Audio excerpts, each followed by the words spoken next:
All right, I am here and we're going to be checking out the first Descendant. This game just released about 4 hours ago. I am excited. I played the crossplay beta and the technical test. I streamed both of them previously. And now we're going to be playing the full release. So let's get right into it. Let me see if I can...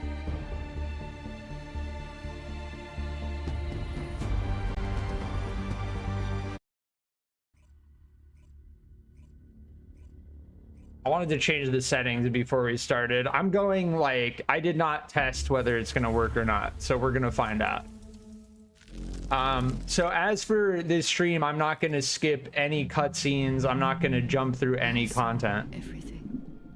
The connection between two worlds. About a century ago, humans were defeated by the Vulgus. Invaders from the other world. Then came the Colossi, who destroyed everything. Humans resisted until they could no longer. Then they found hope.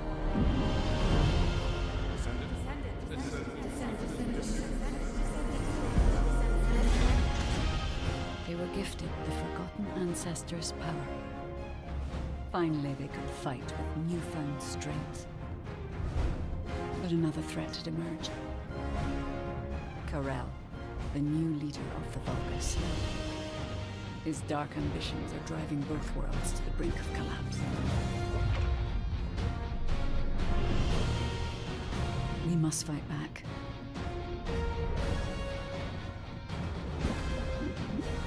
With the ancestors' power bestowed upon us.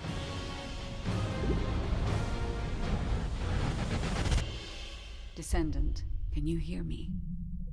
I've been waiting for you.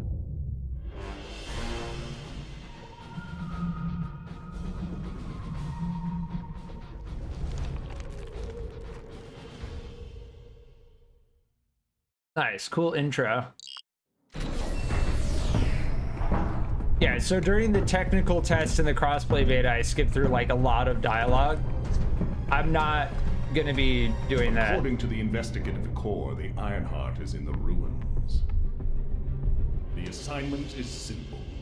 Bunny will collect it, while one of you protects her. So, who is going to take this on? Yeah, and we're greeted with the three choices. Both in the crossplay beta and the technical test, we went with Viesa. Seems like my kind of job. I'll check out all of the characters before I start. Viesa is like the freeze character. So she has Frost Shards, Frost Road, Cold Snap, Blizzard, and then she has a passive where she gets extra like ice damage basically. Lepic is like the explosive guy. I'll go. I just need to blow up grenade throw, Bunny, overclock, right? traction grenade, overkill, close call.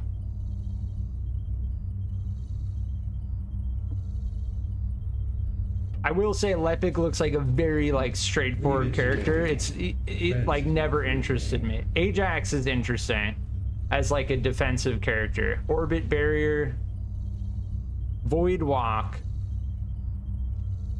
Expulsion, Hypercube, and Event Horizon.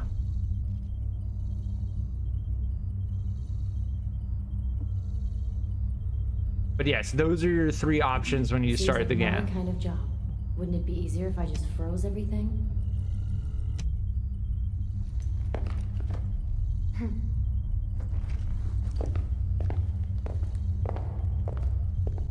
There's something extremely satisfying about freezing enemies and then just shooting them in the head over and over again. This game does the freeze abilities really well. I've seen gameplay of Ajax and Lepic, and neither of them are as interesting as using like Frost Road and Frost Shards.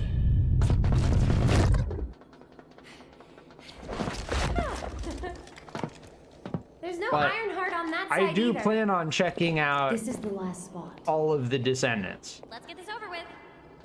The architect ruins. It took so many soldiers to find this place. Please let the Ironheart be in here somewhere. I hope it is too, Bunny. I'd like to give Albion some good news. Finding the Ironheart is important, but so is retrieving it. The Vulgus also have their sights set on these ruins. Don't worry about that, Alpha. Compared to me, the Vulgus are as slow as turtles. I'll freeze anything coming after us. You should go first, Bunny. Haha! Good to know you have my back. Yeah, and this is where the game starts. So now we're in game. So, do you know what the heart looks like? I guess we'll know it when we see it. So Come on, hurry something up. I want to do immediately is change my graphics to medium.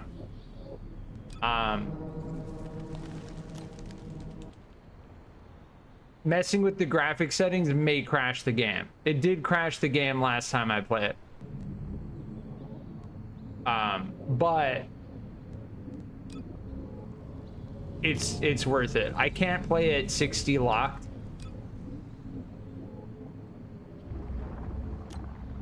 Yeah, we went DLSS, I think balanced. No, I think we went quality. I need to look back on the stream. But what I found the last time I played during the technical test was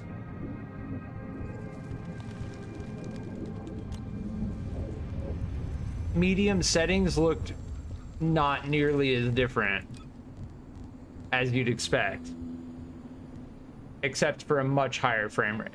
That's it.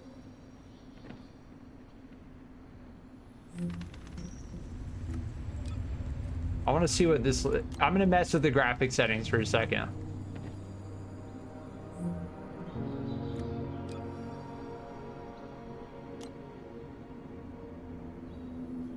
See, that's ultra. It doesn't... It just makes my frame rate go down. It does look slightly different.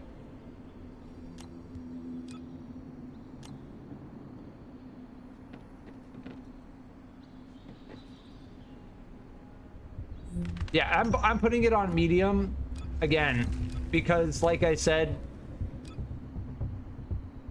having DLSS set to quality actually helps a lot.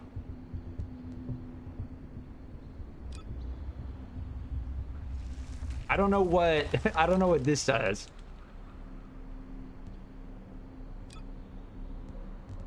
We're gonna turn all of the NVIDIA stuff on. Yeah, I think frame generation is something else.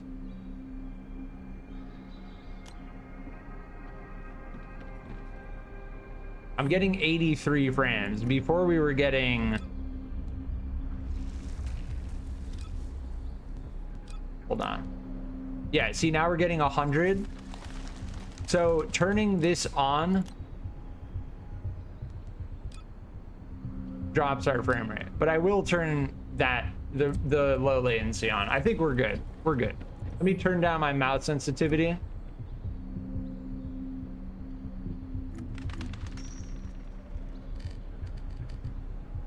Like, before I start actually playing, I need to get this all settled. All right, we're good.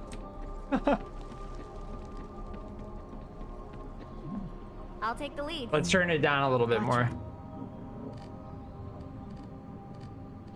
Whoa! What the heck? What's going on? All operatives Yeah, there we go. report. We almost died. I'm okay, by the way. Roger that. Resume operation. Yeah, if we're getting over 100 frames, Our we're path's good. been cut off. We better find a way around. But yes, this is all the same that I remember from the crossplay Bunny, be beta. careful. I have a bad feeling about this. Damn it! The Vulgus! What? I'll come help. Don't worry The about me. audio... I'll take care of this. Voice always active, no thank you. Yeah, voice chat options, I'm just gonna turn off right now.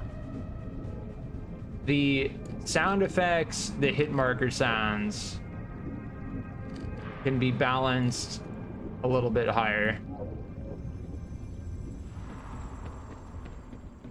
Just getting audio and graphics stuff set up. I started this game raw. Like, typically, I'll run a game prior and then I'm glad you're safe. make sure the settings are all settled.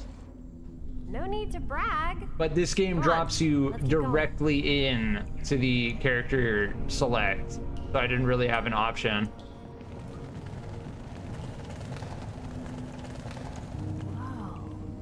What is all this?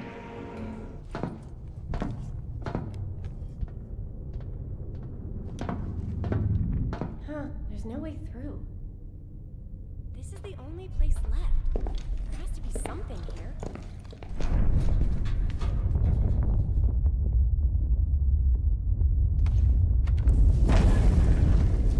A hidden space.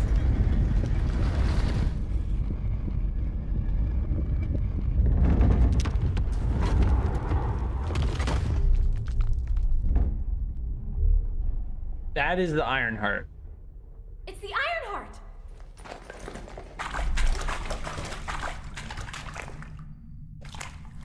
Cover me! As for all of the lore surrounding it, like, they've been very cryptic. Other than it's like a very strong power source, which is fair. In terms of the lore, it's fair. So this is the Ironheart. We can close the dimensional wall with this, right? Yes, the dimensional wall. And when we have all three of them, we can stop the Colossi and the Vulgus? How The awesome Colossi is that? are like the giant bosses, endgame bosses. But does something feel weird to you?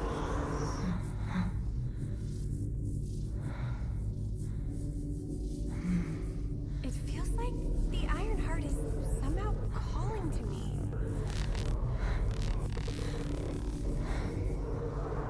Wait, what the hell?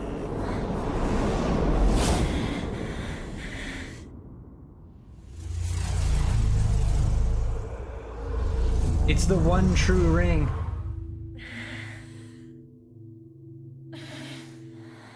We're being corrupted by the Ironheart. I've been waiting for so long. Descendant, This area is sick. a true descendant. Prove yourself. A lot of the map design in this game is very solid. The grappling hook is quite satisfying to use. Until you miss it while you're midair and you use both of your double jumps.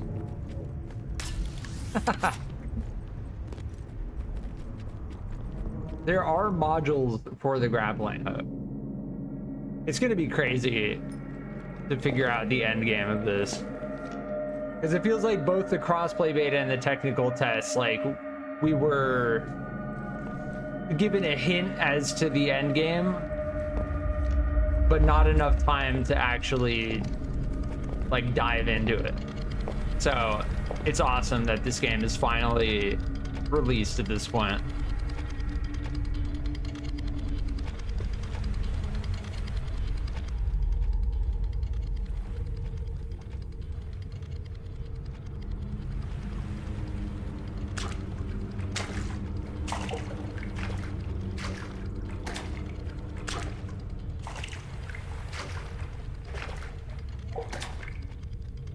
You're finally here.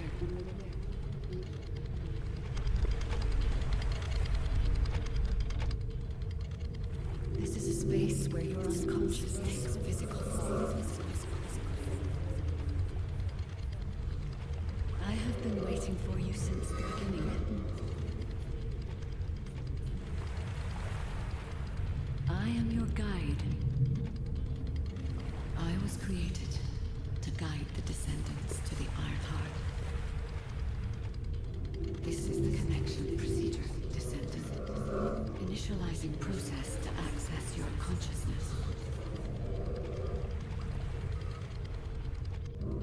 We both need the Iron Heart. I can help humanity. Descendant.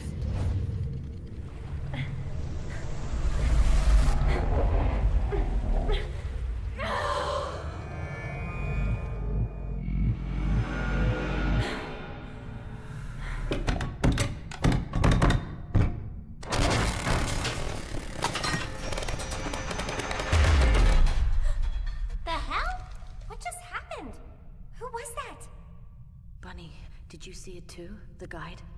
Yeah, I saw it. It took me to a weird place. Hold on. It's the Vulgus. They found their way here.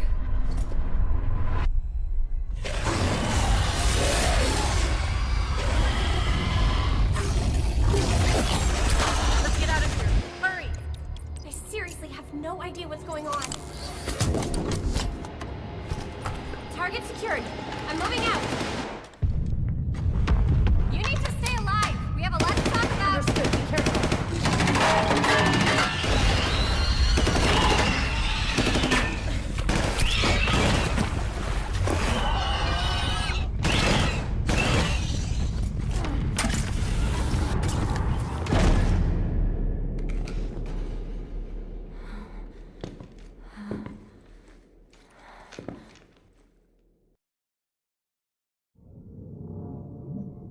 Nice. That was a long cutscene, but nice. So that's the first interaction with the guide, which we kind of learn about later. Where are you? I have synchronized with your consciousness. Focus on the heart. It must not be captured.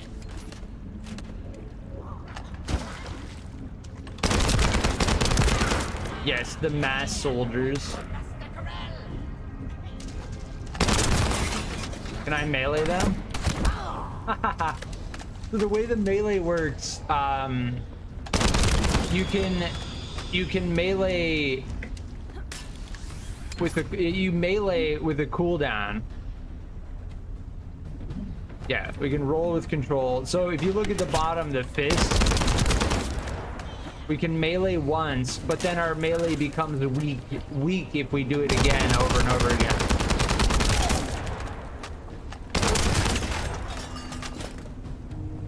And there are modules that make your melee stronger.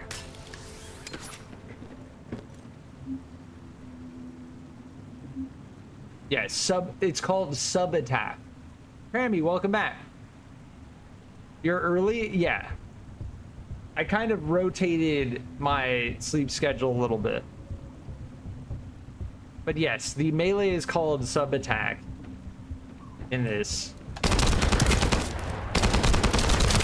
And there are modules for your sub attack.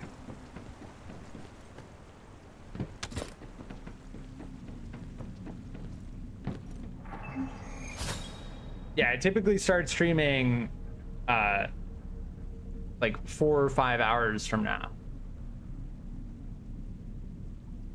Yeah, these are our abilities, Frost Road and Frost Shards.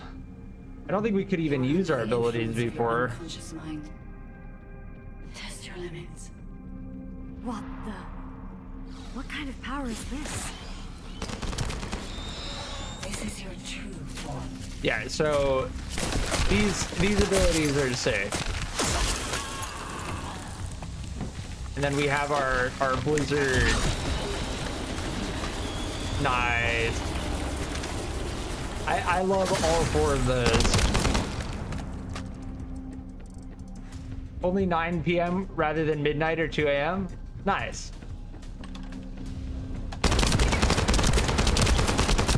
Yeah, we are almost like completely on the opposite side of the planet. It's been a while since your last I think. Have you regrouped with Bunny? Because if it's 9 p.m. for you, confirmation. it's 6 a.m. for me right now, which is crazy to think about. I'm at the rendezvous point. Bunny, where are you? Bunny, respond.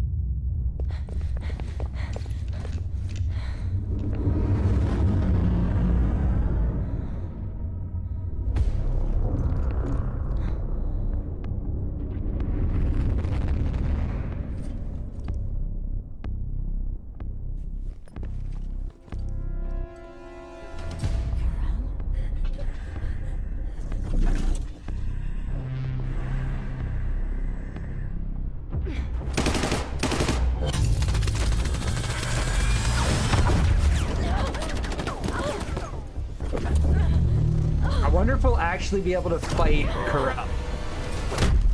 That's like something I've always wondered about after playing the crossplay beta. Time has finally come.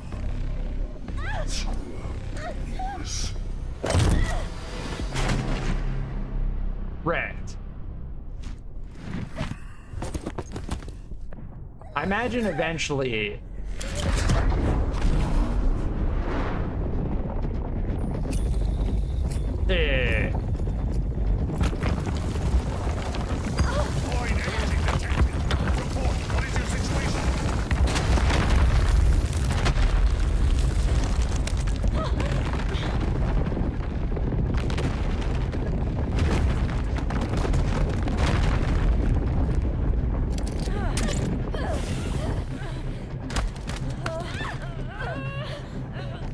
Corral touched the heart.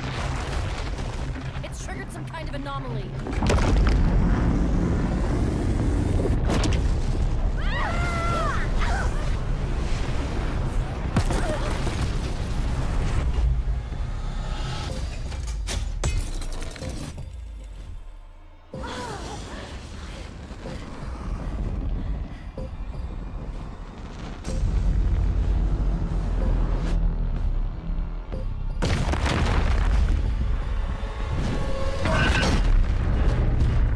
yes, now we fight a Colossi.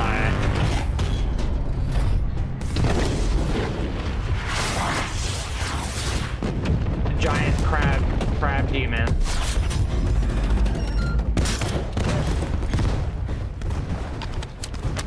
There's a Grave Walker. I repeat.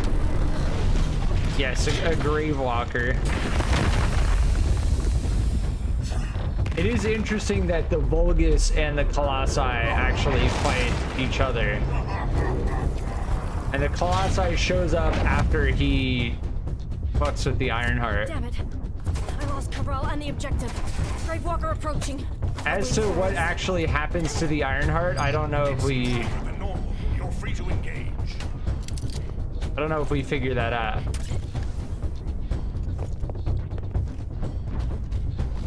Oh my. Yes, so a huge part of the bosses is that they're destructible parts. And if we press tab, we can see them. So the ones in yellow can be removed. When a part turns yellow, you can fire the grappling hook and hang on to it, which is sick. I don't think I ever did that in the beta. You can repeatedly mash the mouse button 1, which does an insane amount of damage. Want a piece of me? So if we press tab, we can see the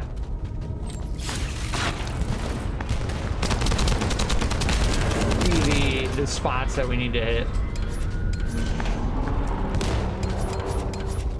Can I grapple to it? There we go. Nice.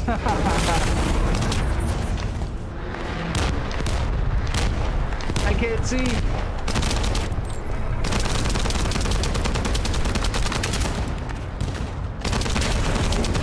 Go! Not over yet! Here, if we use our... There we go. Our blizzard.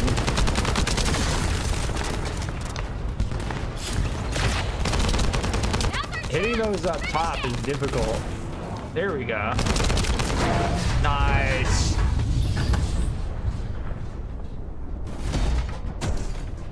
That boss is awesome. That boss type. That's gonna be an ultra grind. Alpha, the Ironheart was stolen.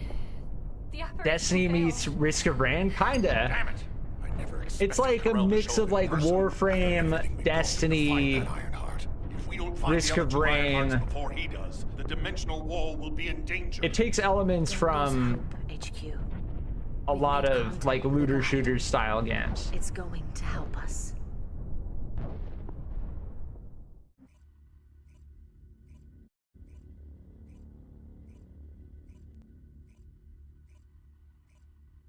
Descendant And now we're in Albion. So this is the home area.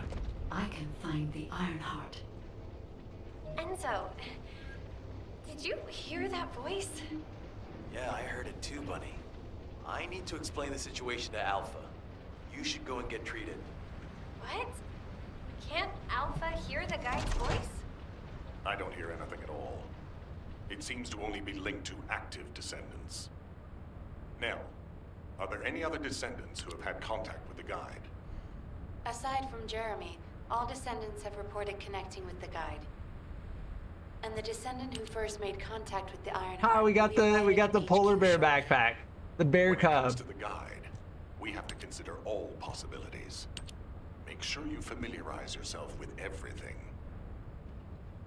Yeah, so we are getting these rewards for having taken part in the crossplay beta, and we did the crossplay survey.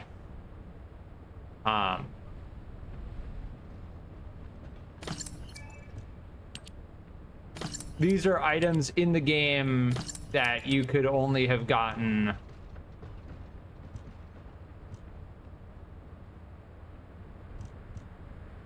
groundbreaking and explorer prefix titles. Interesting.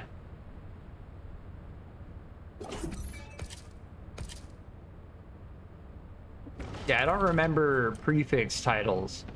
Say, this is our inventory, our storage space. And yes, it is limited. There is limited storage in the game. So, as you can imagine, a game like Path of Exile, they're gonna probably monetize This operation will lead us to victory. storage space. Or they may have. I feel like my brain is still like I'm playing the crossplay beta. It's like, no, the game is released. We're in release right now.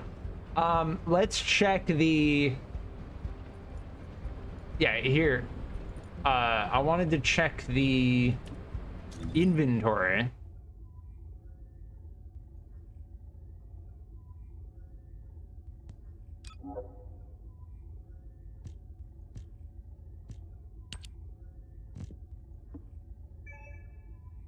Sure.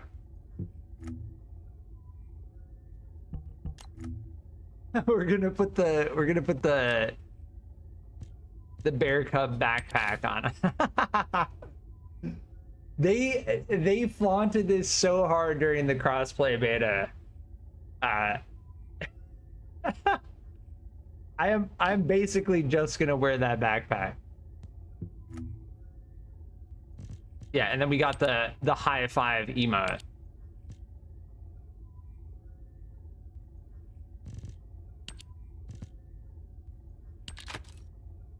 Oh, these are sprays? Wait, how do I use a spray? How do I even use my emotes? What is the key to even use emotes? I don't think I messed with emotes at all during the crossplay beta. Player interaction is T. Ring menu is L. I'm pretty sure this is, yeah. So there are emotes in the game that, like, think of like Helldivers. You can interact. See how on the ground there's a circle? You can actually give high fives to other players.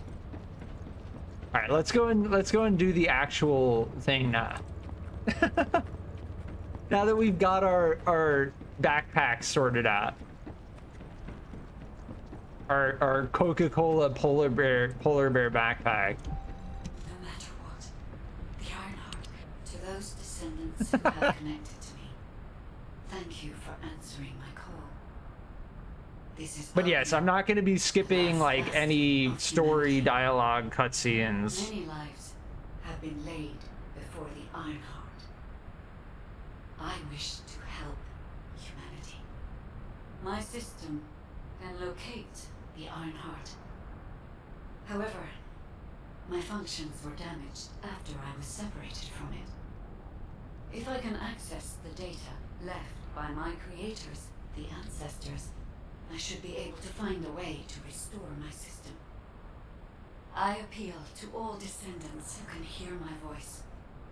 Please help me to restore my system. Take me to the ancestors' facility. A system that can find the Ironheart. What is it exactly? Alpha, it looks like the guide is speaking to another descendant nearby. I've uploaded the details of the conversation to the command console. Based on this, the guide seems to be more Yeah, they're on AI than spiritual Xbox. being. This person is on Any PlayStation. descendant who's been contacted by the guide, please report to HQ immediately. Nell, as a non-descendant, how do you feel about this phenomenon? I believe it holds sufficient strategic value to be of interest. Yeah, the game looks great on medium settings. I highly recommend just playing the game on medium settings, because if you go with ultra or high, you get seemingly very little graphical fidelity increase at a reduced frame rate. Just What is the get to gameplay point. loop?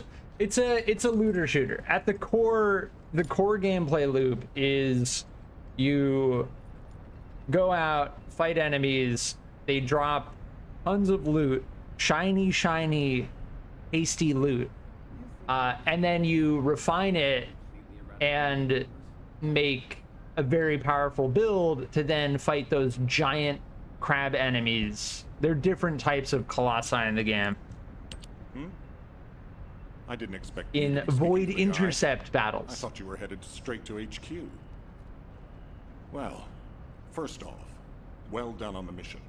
It was a difficult one. Corel showing up in person, even I was concerned. Since your operation, a strange phenomenon has affected descendants. When you said there was hope, were you talking about the guide? To But be yeah, I've honest, tested I suspect Ultra. that the guide is either a new vulgus weapon. I'm running the game at 1440p. It's clever. My claiming to be able to hardware find the specs are in the Ironheart force. description. Who wouldn't want to believe that, if they're desperate enough? That is how Personally, traps are made. The best Everything has a experience price. I've had is with medium My staff settings. officers, however, seem to Because have a different opinion. Enzo and Nell have if it's a proposed very verifying slight guide's graphical credibility by increase fulfilling versus the another requests. 30 frames per second, I'd rather have the 30 truth frames per is, second. We currently lack any leads on the Ironheart. Enzo and Nell have determined that if the guide can close the gaps in our knowledge, it will be worth it. Luckily, there is an Ancestors facility within the territory we occupy. We plan on making contact with the guide there.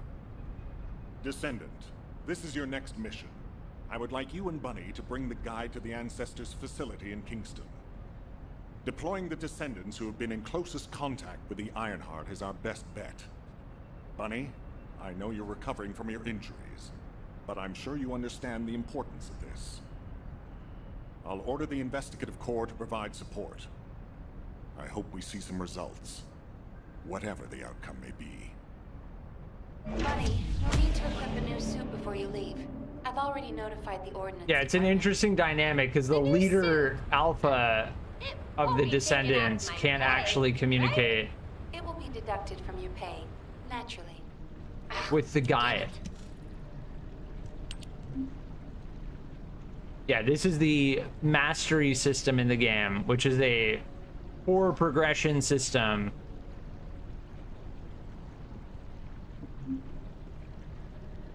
Yeah, raising the mastery rank increases the module capacity and the storage capacity of your inventory. So this directly increases your inventory space.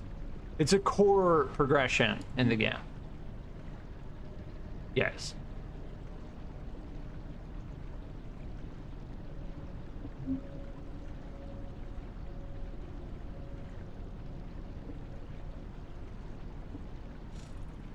So we will be doing that.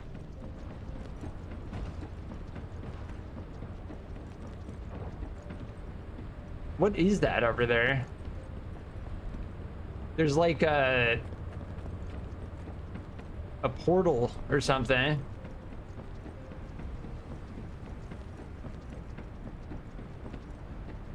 Listen to echoes. I'm gonna tell her. No, I'm not. I am. I'm not. I am. No, I don't know. You're so beautiful, Sharon. She needs so bad. You're a great work of art. Man with crush. I'm gonna tell Sharon how I feel. But if I'm gonna confess my love, flowers. I need flowers. Where can I get some? Maybe I don't need flowers. No, I read that if you're going to confess your love to someone, you need to bring them flowers. Okay, I heard from the soldiers that Kingston has beautiful flowers. How do I get to Kingston? Sneak onto a transportation ship? Doesn't sound like a good idea. So are these meant to be like memories of before the Vulgus destroyed humanity or something? Here's another one. I'll request flowers as part of supplies. Then they'll definitely look into it. Great. Oh my, are we gonna... Once I have some flowers. Yes, that's the best solution. Sharon, please wait for me. None of that like gave us any lore. It was just some dude talking about flowers and Sharon the whole time. Oh, this is different.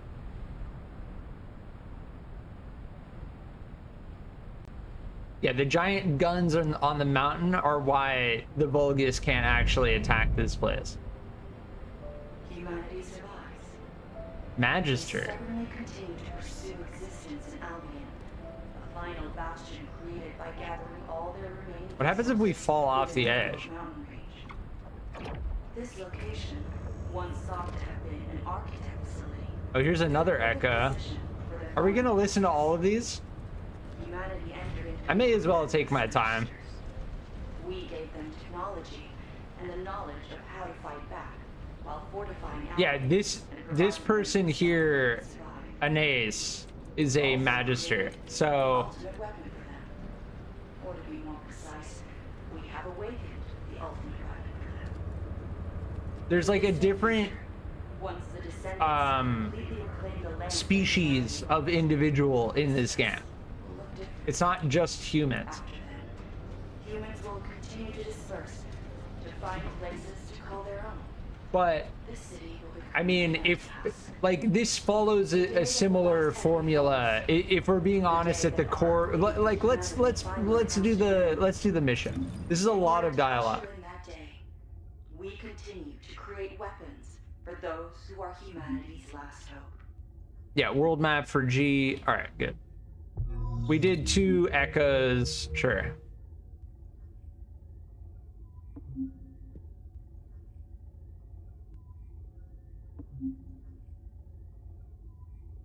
Oh, we can select public or private mode. Interesting.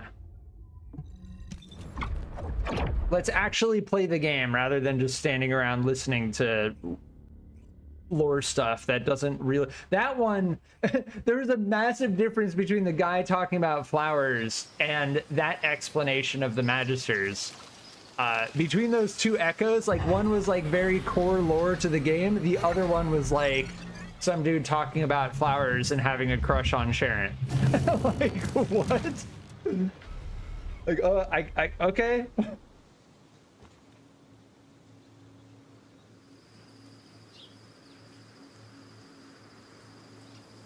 But yes, I'm deliberately not skipping any dialogue or cutscenes. Descendant.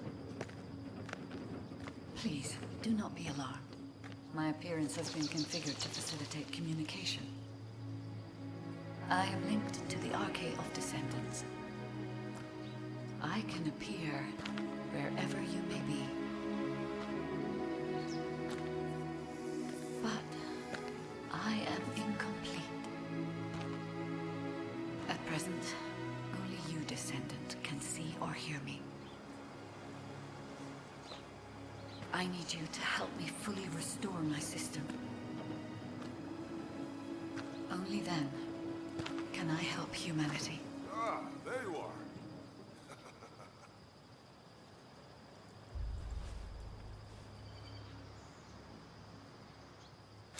I'm Marcus from the Investigative Corps. I have orders from HQ to escort you, Descendant. This way, please.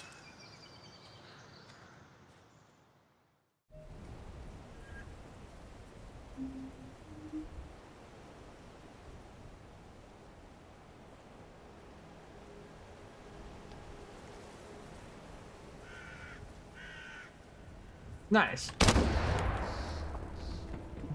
Ah, welcome. The Investigative Corps. Thank you for all your hard work during the operation to retrieve the Ironheart. The results of that operation were disappointing, but we'll keep looking for other ruins. The Investigative Corps will always... But yeah, support the so Descendants. only we can see the guide because we touched the Ironheart. Like Alpha and other Descendants, I think Jeremy as well can't see the... It's an interesting dynamic. It's definitely an interesting Deserted for a long time. concept. Anyway, let me take you to the facility. Sit tight. Security Corps, this is Lieutenant Marcus from the Investigative Corps. We have orders from HQ to open the gate to the Ancestors facility.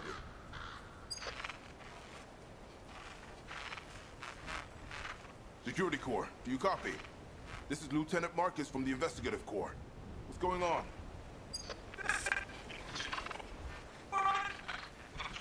Support! This is Security Corps. We're under attack from the Vulcans. We need support! Security Corps, respond! Security Corps! Damn it. Descendant, looks like the Vulgus have arrived. Comms are already down.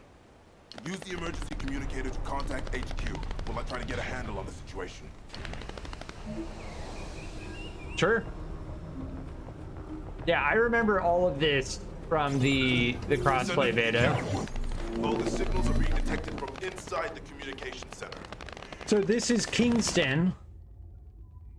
And this is like the first public area that we enter into. And there are other players.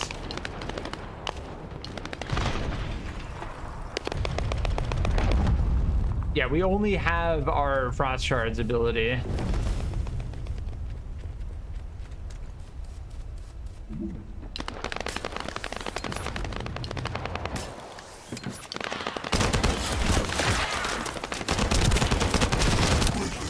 But the core gameplay is very satisfying in this game. After this place. I know I seem like I'm taking my time, but again, I played the crossplay beta and the final technical test.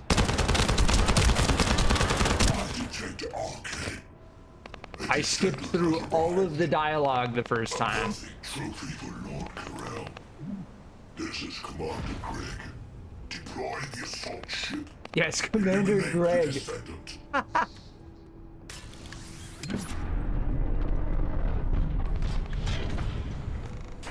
Yeah, the double jump is very nice.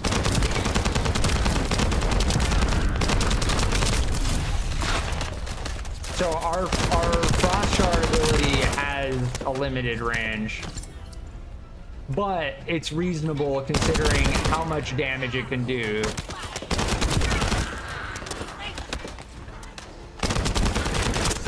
Yes, the mass soldiers. The emergency communicator has also been taken out. First time they've launched such a large scale.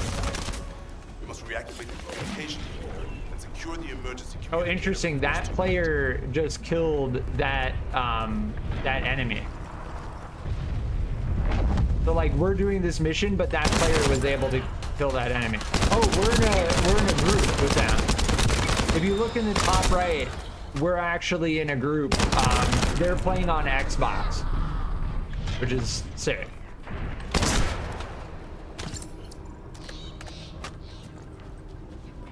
Wait, which way do we go? Here?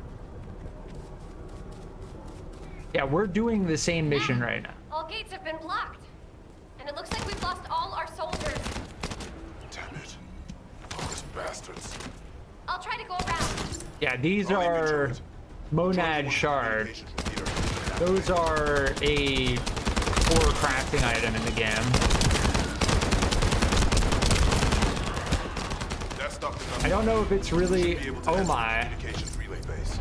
Okay, we unlocked modules. We leveled up and unlocked modules. Weapon modules, yes. It's very much like Warframe. If you've ever played Warframe, the module system in the game. Find the communication repeater in this building. You can modify Once your it's weapons and reactivated, Descendant. use the last of the remaining communicators. Yes, it is free. Apologies for missing your message, Crammy. Like new game, coming into a new game, it's a lot to like the dialogue, the gameplay. But yes, this is free to play on Steam. There is, so we checked it before. Okay, I think we did pick up a weapon. Yes, the weapons, the reactors modify your character. This does significantly more DPS. So we're now moving away from our initial starting weapon, the ominous hound.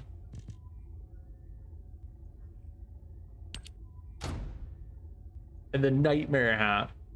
It's downloading now. Nice. If you want, it's really easy to play together.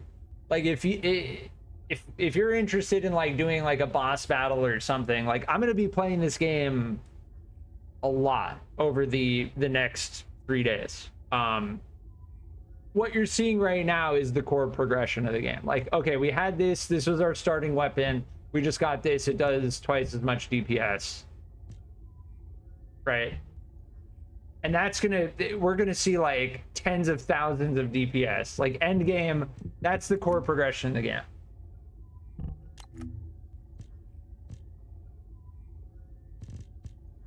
Yeah, weird. Why is there still an exclamation mark here? Am I missing something? Huh. Yes. We equip modules, shows in the top right the capacity, and we could just click this to equip recommended. Fire enhancement. Adds fire attack equal to 8% of firearm attack. Nice.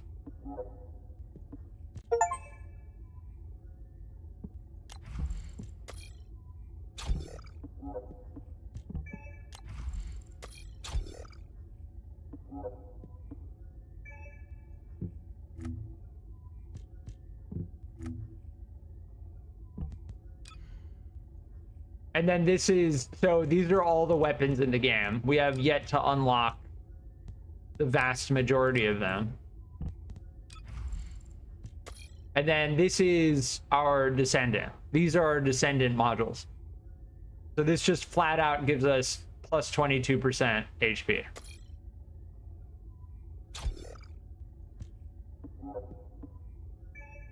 Nice. I don't know why I'm still getting a red dot for this screen, and it's a little confusing. Like, am I missing a cosmetic, or I feel like I shouldn't be having a red dot on this screen. Oh, maybe it was the other name thing? Nah. Is it gonna be that style where we just have a red dot constantly? We're gonna accept it right now. We have to help our teammate. I'm sure they're also like figuring stuff out. Oh, we need to go up here. Damn it. The Vulgus forces have managed to infiltrate this far in. Protect the repeater until it's fully reactivated. Dude, I don't know. I don't know. We'll figure it out later. It's okay. Go full shotgun build.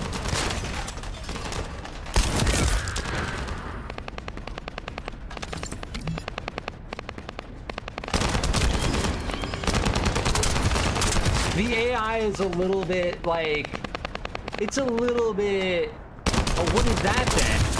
Ember Maw? I do not remember that. Cliff, welcome. Played the beta and really enjoyed it, trying to decide what character to go with. I went with VS both in the crossplay beta and the technical test. Given the fact that I just absolutely love being able to freeze enemies. Lepic is like, I don't want to be brutal, but Lepic is like simple, like grenade throw. And then Ajax is probably my second pick with the defensive abilities, but I don't like a defensive playstyle. Sick, those effects. So I went with Viesa personally. Freezing enemies in this game is very satisfying. I highly recommend it. Except when you miss all of your abilities like that. And she has a move speed buff ability. So using Frost Road increases your move speed. So if you're trying to speed run, she's got an ability that flat out increases her move speed. I know Bunny does as well, but so does Viesa, and she freezes enemies while she's doing it. I enjoyed the fire guy. Oh, Lepic? Yeah, Lepic's alright. Pretty straightforward in terms of like play style. All right, what do we have to do? Move to the operations zone. Okay. There we go. Mission complete. View results screen. That is our first mission completed. Organic biogel. So there are a lot of, as you can imagine, there are a lot of materials in the game. And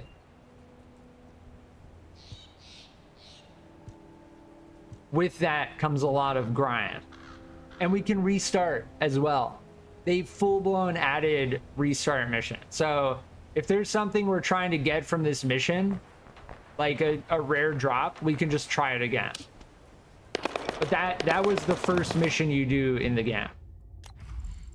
Like basic defense mission. Nice. We got the albinism submachine gun.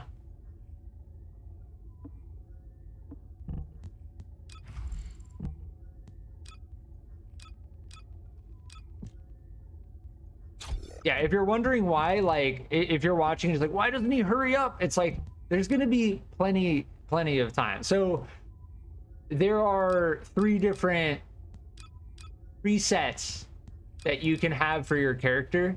Like, this is like getting into endgame stuff. But if I have one build that focuses on like amping sniper damage, like I can do that, or amping our frost damage, or you know what I mean? Like you can have a balanced setup and like a specific setup based on the type of boss you're fighting. The additional loadouts, this is the next thing I'm going to check. We're going to check the battle pass. This is 100 caliber, that red 100. That is the premium currency in the game. So if you want more slots, more loadouts, it costs actual money, which I think is okay.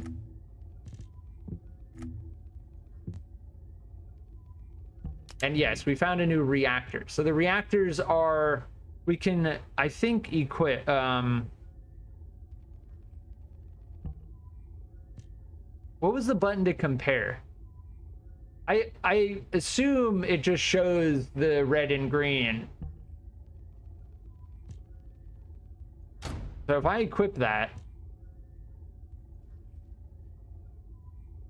got to enjoy the game with no rush, right? Yeah. So having come from the technical test and the crossplay beta before that, if you watch my previous streams, like I rushed through them. Like I skipped all the dialogue, just went straight to gameplay to decide whether this game was worth my time. It is worth my time, but yes, now that the game is released, I am in no rush to slam into the end game. Yeah, there is no button to compare, but we can select junk.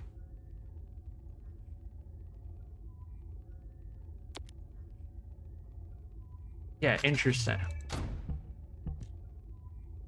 I don't see a button to compare it. Like, even though it's showing the green, obviously this is the better one. It's obviously better.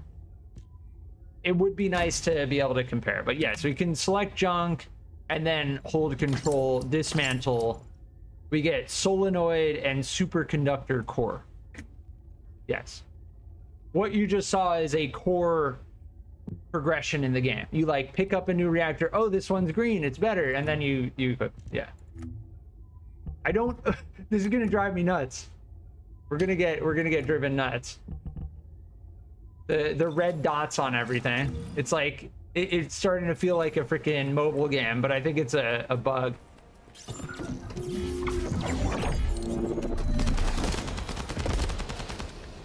Now we just hopped into a match with 4 other people, like instantly.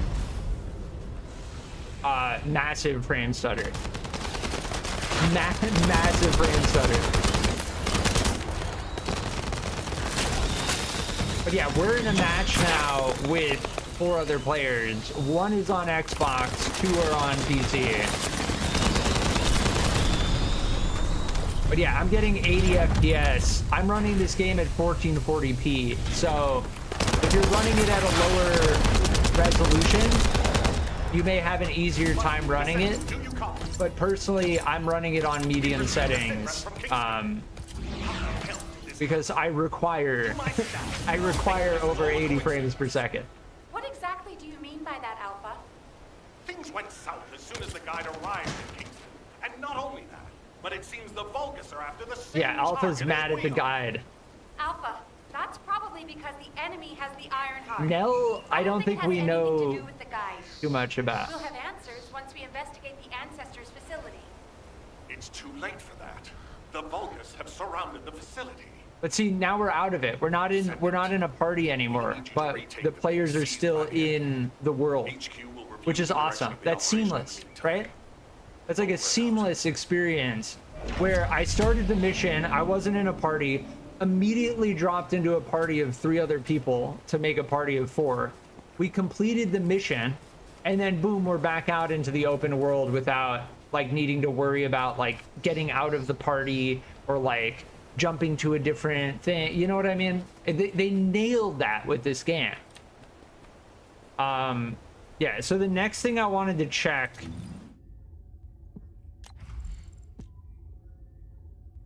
yeah, rifling reinforcement, just flat out attack.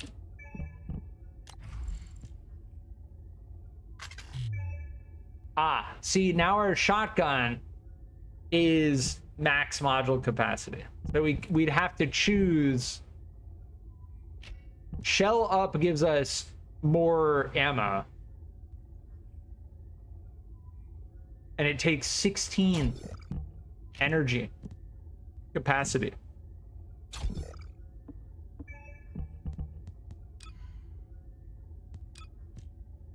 And we just got the recipient unknown, which is a pretty cool name for a sniper rifle.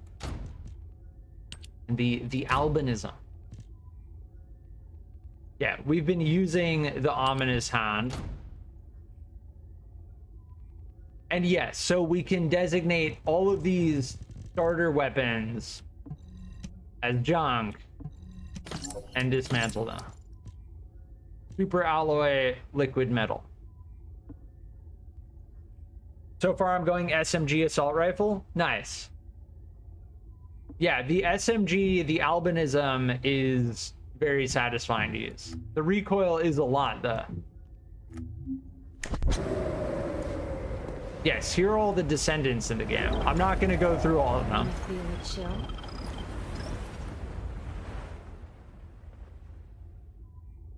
Yes, and we are going to take the time to check the battle pass. I do see that battle pass button at the top of the screen.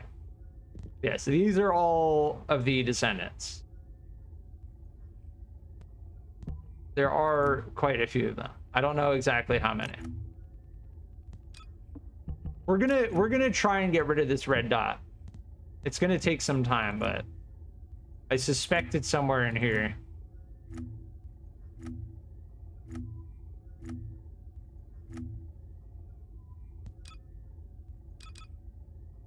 How did I change my UI theme? Huh.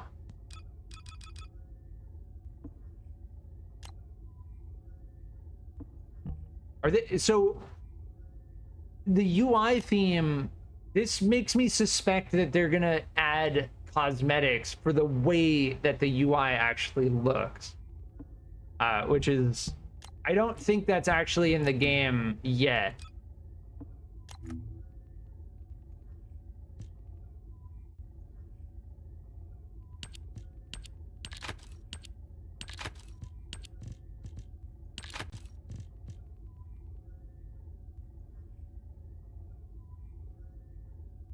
Huh. I think we're gonna have to just accept that customize is just gonna have a red dot there the whole time. we're gonna just yes, so these external components give you certain things. This one gives us just raw max HP. And yes, the frozen, so given the fact that Viessa is the frozen character, the frozen mechanics reactor is going to be superior to many other types of reactors in regards to the chill skill power.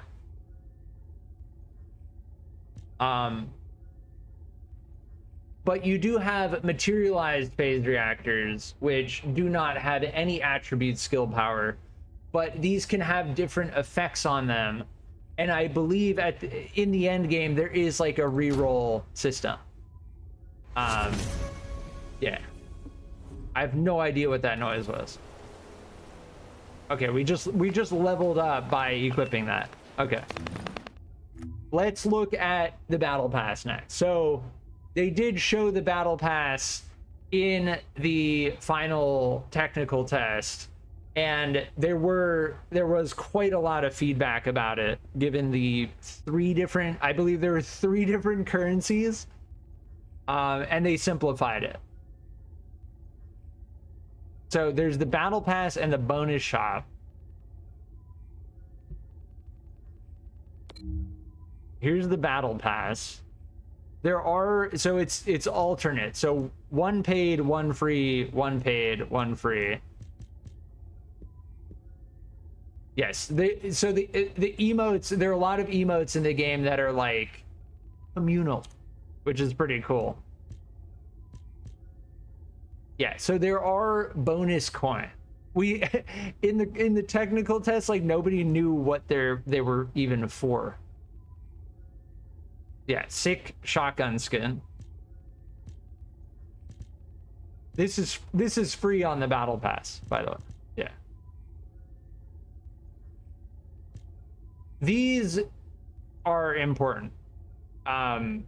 Transmission in the game is how you get your ultimate weapons to be extremely powerful, and this is not free on the battle pass, as you can see. So just putting that out there, like there is that element.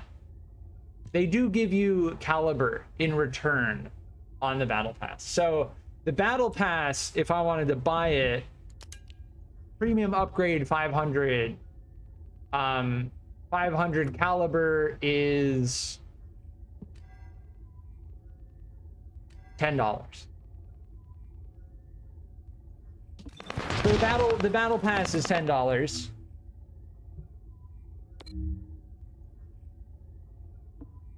Which is not terrible. This is the backpack that we wore in the technical test, the hamster backpack, which makes me feel like I'm being a little bit cruel. But then again, I'm wearing the polar bear backpack. I'm just going to scroll through these. I'm not going to go through all of it, but you can see that it gives you caliber in return. How much exactly? 1, 2, 3, 4, that's 100. 5, 6, 7, 8, 200. 9, 10. 250. So it gives you half of your caliber back, I think.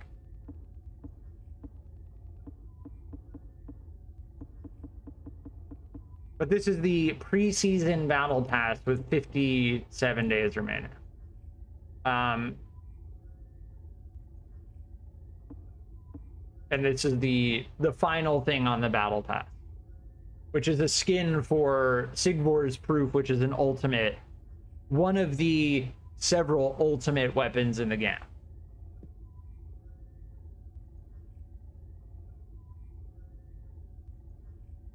Yes. And then here's the bonus shop. So it seems like the bonus coins you can use to buy these which for instance, this controls the properties of ultimate firearms. You use these to reroll stats, and you use these to transmit weapons to make them more powerful, which you get bonus coins, I believe, yes, on the battle pass, and not for free either. So I'm just like, I'm doing a little bit of housekeeping. Like, just recognize the game is free to play. There are many elements that if you get really into this game, there are elements that are going to entice you to put money into the game. And I'm not even looking at the cosmetics. Just putting that out there. Yeah. But I will be right back.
All right, I'm back.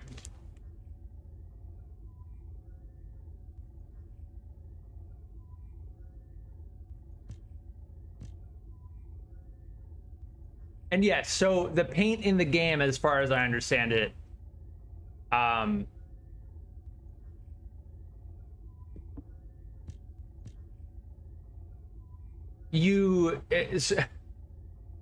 so in the technical test, they made it so it was like a dice roll. Everybody hated it.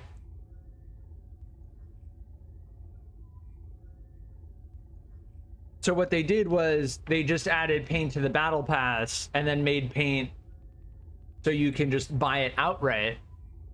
But with the catch that whenever you use paint on a character, and this is just purely cosmetic stuff, it gets bound to whatever you paint.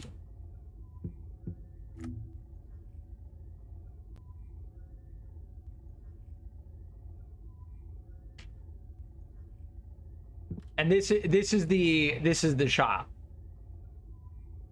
As for me personally putting money into this game, I'm gonna need at least like 30 hours before I even think about it. But yes, the shop looks similar to wait, this does not look similar. What is this? Panda bundle? Wait, what Descendant is this even for?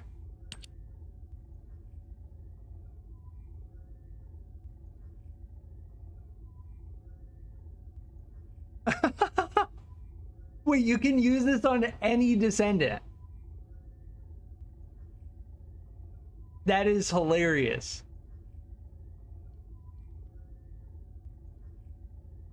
But I think you have to bind it to a specific...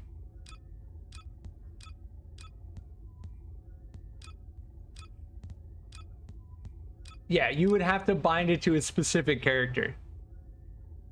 So you buy this, it doesn't mean you can use it with any Descendant. So that doesn't seem like an important thing.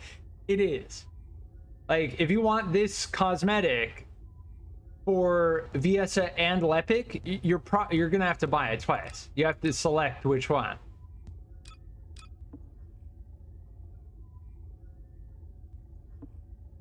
Yeah, an 800 caliber is...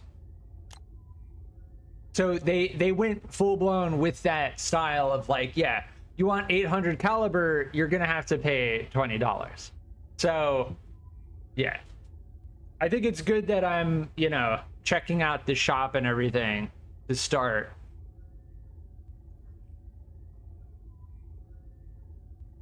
Most importantly though,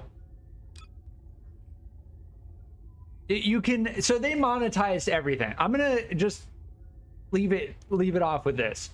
They monetized everything, and because it's a purely PvE game, I don't see anything wrong with it. But just recognize, and I'm gonna leave it off with this for anyone watching, recognize and be careful with a free-to-play game like this, because the game is gonna get you really hooked into it, and then you're gonna reach that boss or you're gonna reach that level, and you're gonna be like, oh man, I don't want to spend this amount of time to do it. So the shop starts looking a little bit more enticing, you know? So just recognize that. Just recognize that.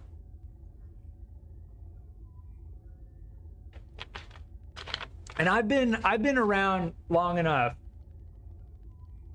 especially with Nexon and MapleStory 2, to know that yes, that is a thing. All right, where do I need to go?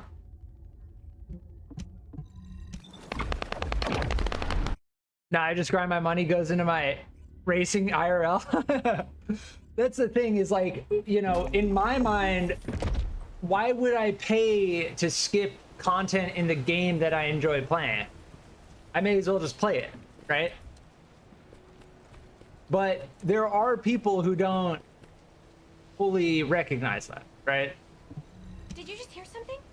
So I just wanted to get that disclaimer out there. This doesn't feel good. It seems like Alpha doesn't trust the guide. But I'm gonna leave it alone after that. Like, we've accepted that about the game. Basically, everything is monetized. Everything. That makes me think she's on our side. Which is fine. Just as long as it's What if acknowledged. Alpha can't link to the guide because of RK? He doesn't use his... And my game crashed. This is always a possibility running a game on Linux. I do have Windows 10 running on a parallel drive. So if my game crashes again, then I will run the game on Windows 10. But this is raw. I'm live streaming. Grammy, thanks for being here. I appreciate it. This is not like pre-recorded. This is raw gameplay experience right here.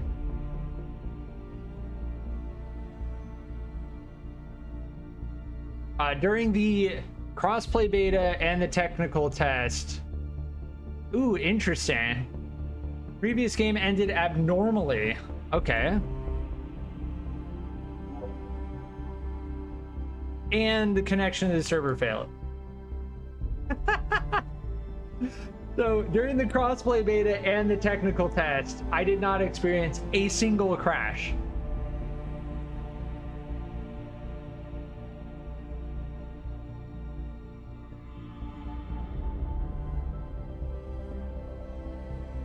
Yes, the preseason.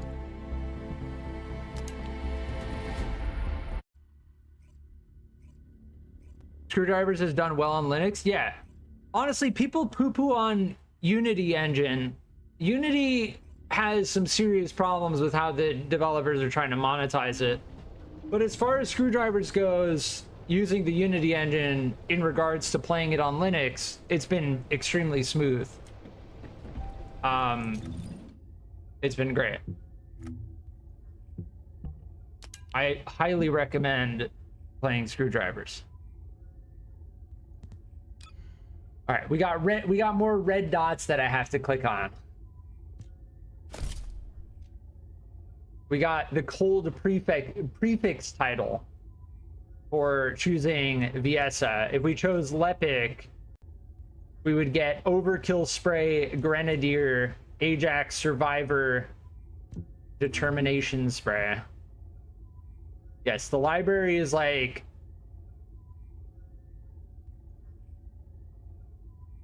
If you're trying to find a specific material, like, oh, I want to craft this Descendant or this upgrade, then you can search for it here, which is nice. And this is the quest frame, yeah. Simple enough. Yeah, that's my... This is my in-game ID. So I think anyone can add me using that. All right, we're good. Let's try and go back. If we keep experiencing crashes, then I will... Here, if I go G, world map, Kingston... If I keep experiencing crashes, I will switch over to Windows 10. But I really don't want to do that. Did you just hear something? This doesn't feel good. It seems like Alpha doesn't trust the guide at all. The arcade from the guide felt familiar. One crash is I think she's on our side. a little bit discerning because if the game crashes, that means that there's something in the game that may continue to cause that issue. Who knows? Let's focus on the operation for now. I'll go scout every nook and cranny in Kingston, and I'll look for that annoying enemy commander as well. I'll leave the Vulgus siege to you. They're starting to spread out like they own the place. All right, catch you later. Don't push yourself too hard.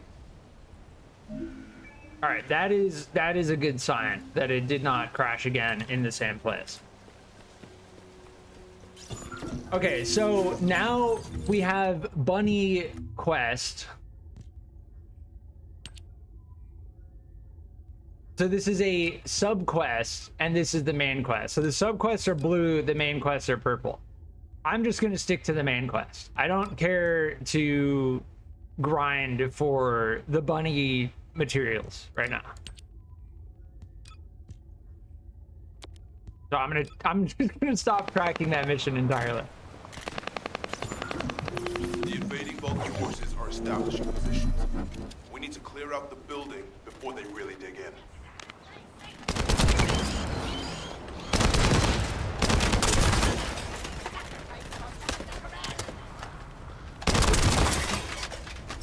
I'm picking up enemy transmission signals.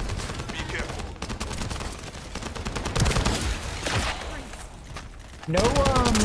No server issues so far. Like, all of my hit reg has been perfect thus far, which is a great sign.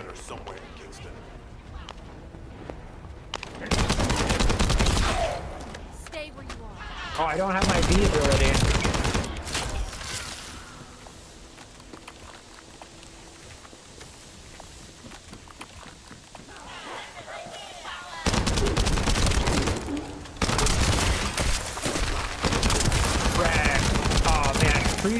Freezing enemies is so nice. Our passive just like passively freezes them.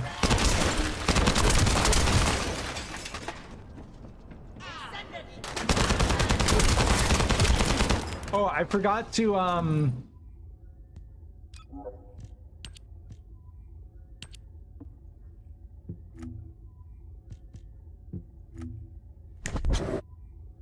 we can hear if we're getting shot. So, yeah. I think, so we leveled up.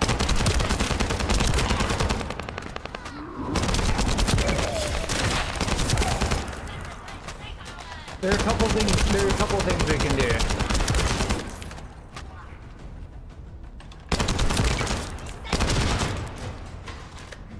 But yeah, the fighting in this game, like the shooting mechanics, the enemies, all of that, clean. Feels so clean. Oh my. Kill the guy. Can I freeze him? Haha, get wrecked. I love that. I love that. Nail. We just wrapped around them. Nice, you got a hand cannon. Burning hand.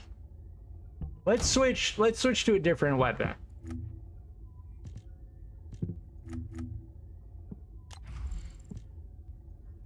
Yeah, we need to remember to equip the modules, because the modules provide, I mean, you can see plus 12%, like, yeah. And these are the three ammo types in the game. I don't know if I mentioned that. Four ammo types. General rounds, special rounds, impact rounds, high-powered rounds.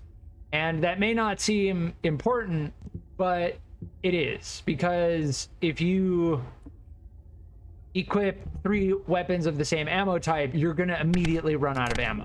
Oh my. I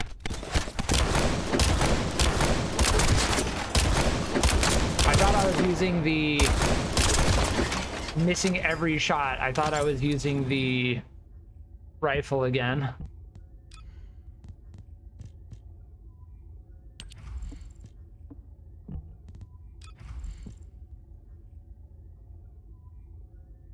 Yeah, MP recovery modifier. So this increases our ability to use our abilities, but it reduces our health recovery. Yeah, I like that a lot. So modules that benefit you in some way, but are a detriment in another way.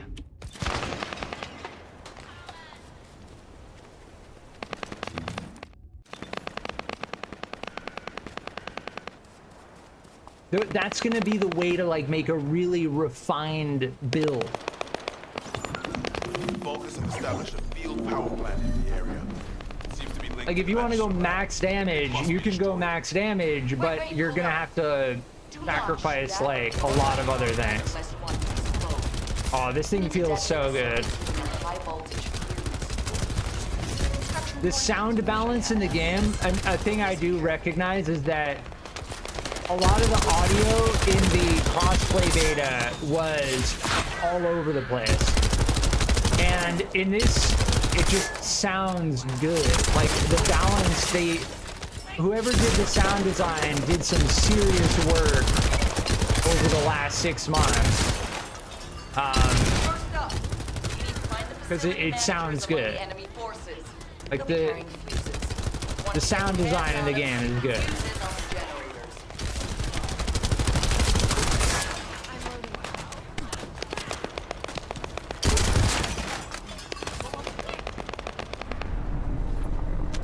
Yeah, this is one of the mission types. So we need to pick up the things that they drop and then bring them to the locations.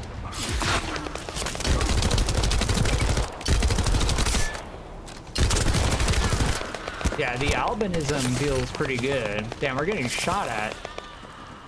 We're taking shots right now. There's the bomb, yeah. We pick up the bomb from the bigger enemies. Oh, I'm out of ammo, flat out.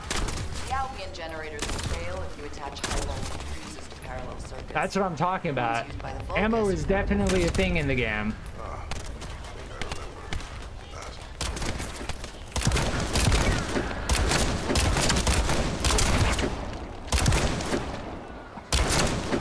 Yeah, the follower panzers.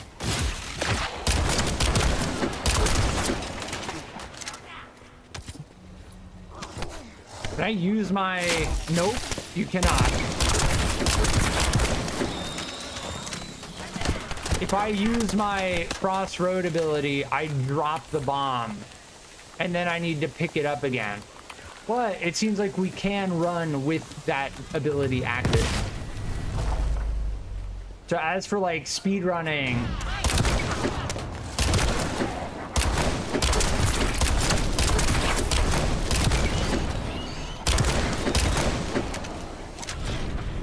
Oh, we just got friendlies that dropped in.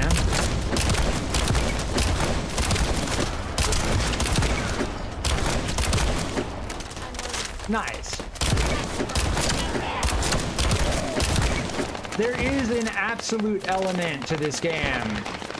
Any DMR style primary guns? Yes. We actually did use the Nightmare Hound before, the scout rifle. We still have yet to try out all of the weapons, but yes, this is a DMR style weapon, and this is what you're asking about.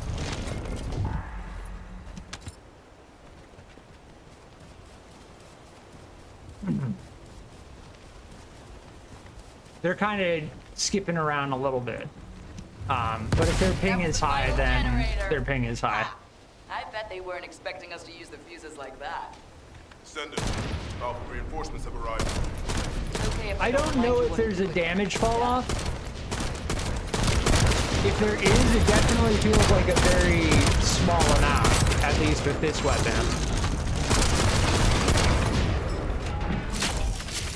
Oh, we have our V ability now, which means I can do this. Ha ha ha.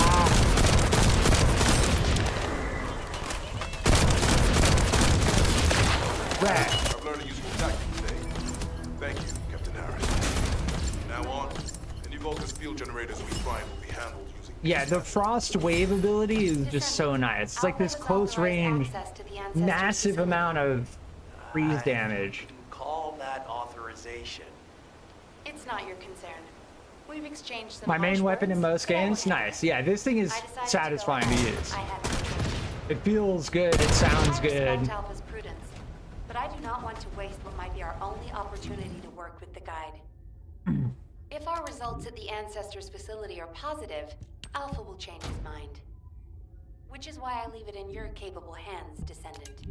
Yeah, we gotta remember to equip modules. We're getting shot at.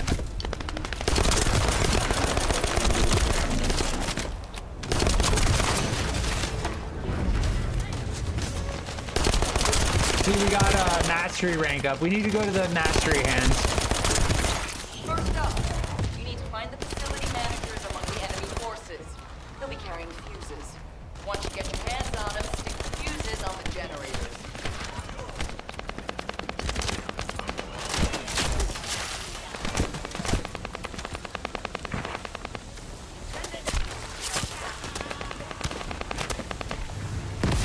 Yeah, if we activate our crossroad ability before picking it up, we can run with it really fast. And because we're not able to use any abilities or shoot while carrying it, it's very nice to be able to increase our move speed while we're carrying it.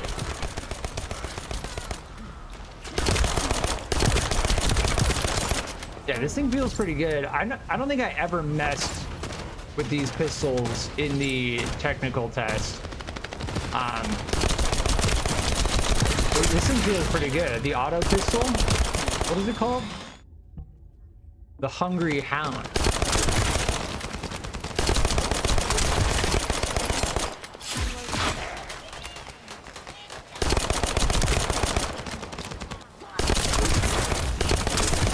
Yeah, sound design in the game is 10 out of 10 thus far.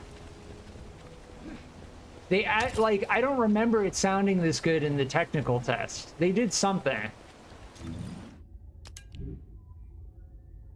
I think we've tried all of these at this point. Yeah.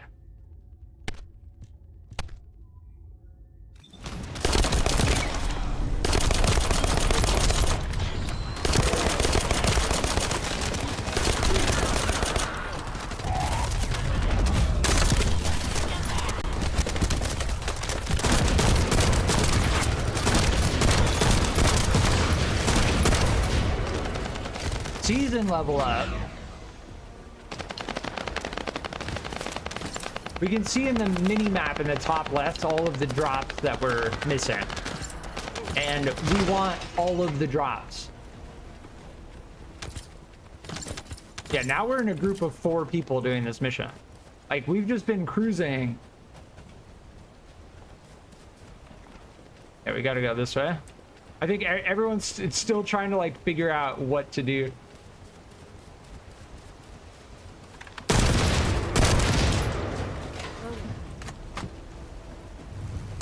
That was the final generator.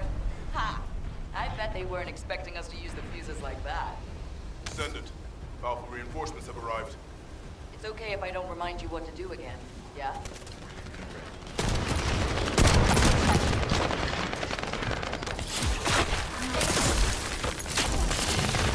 Get froze! Ha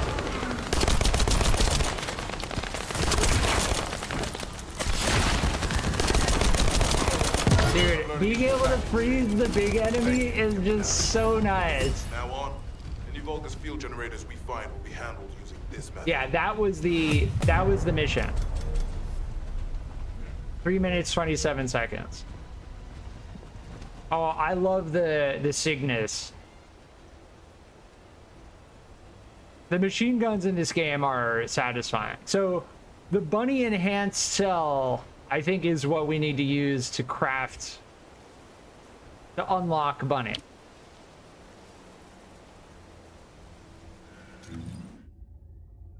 Yes, we have a mastery rank up available. We didn't have any of these modules on here.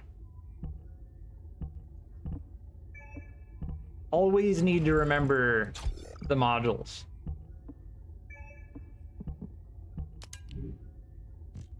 Yes, the Cygnus machine gun. This thing is very nice. It's just you can just like hold it down. Just, it's a nice, like, constant damage. Yeah. There are a couple of machine guns in the game. All right, we have to go back to Albion.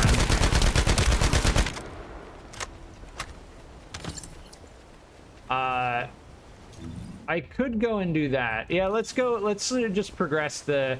I don't know, though, if we have maxed out mastery rank and then I continue doing stuff, will it carry over into the next rank? I don't know. So it might be best to go back. Shield or defense or max HP?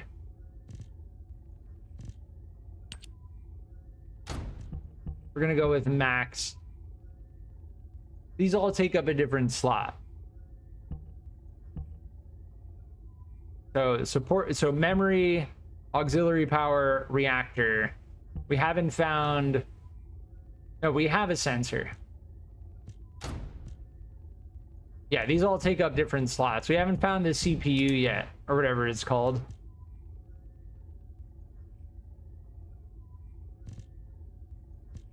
So yeah, the main way to compare, I assume, is just using the green and red numbers.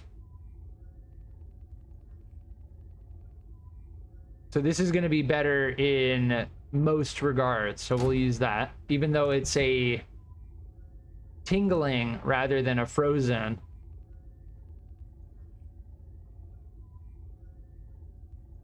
And then the beauty is we can just hold shift, designate as junk, dismantle junk. Solenoid superconductor core.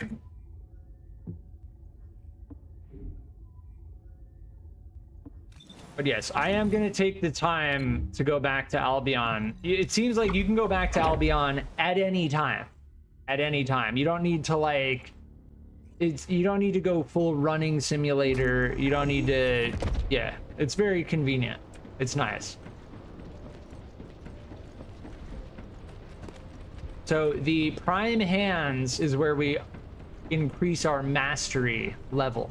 Activate prime hands. A device used to awaken the arche imbued within a descendant's body.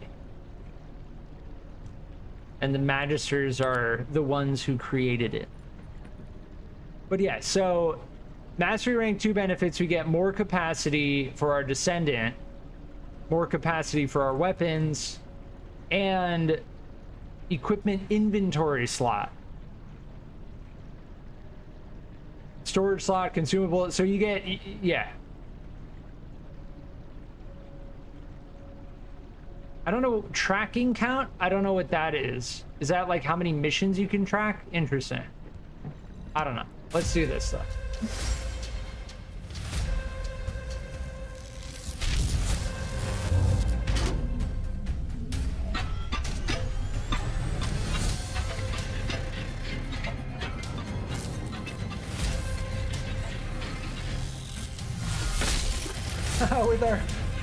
with our polar bear backpack.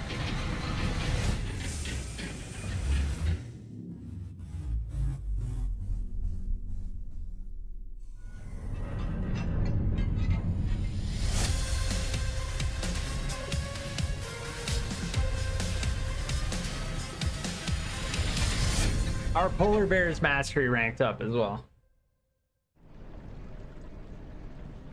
Our polar bro is along for the ride, whether they like it or not. Yeah, so this thing here, they added Descendant Instructor.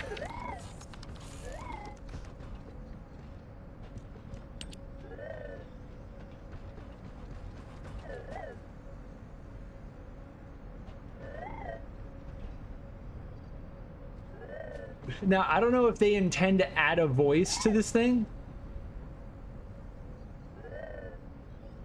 but I will say that's a lot of text with no voice.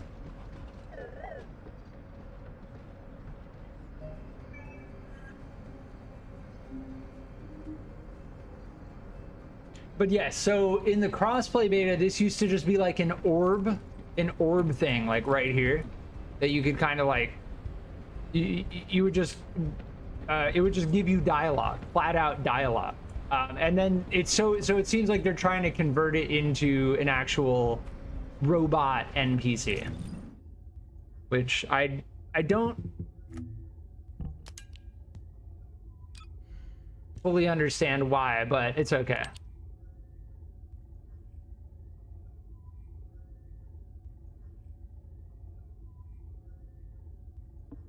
Guide observation notes. All right, let's continue the main quest. We obtained one of the things for Bunny, even though we didn't intentionally do that. So we're gonna continue to not intentionally do that. World map, Kingston, the Fallen Theater.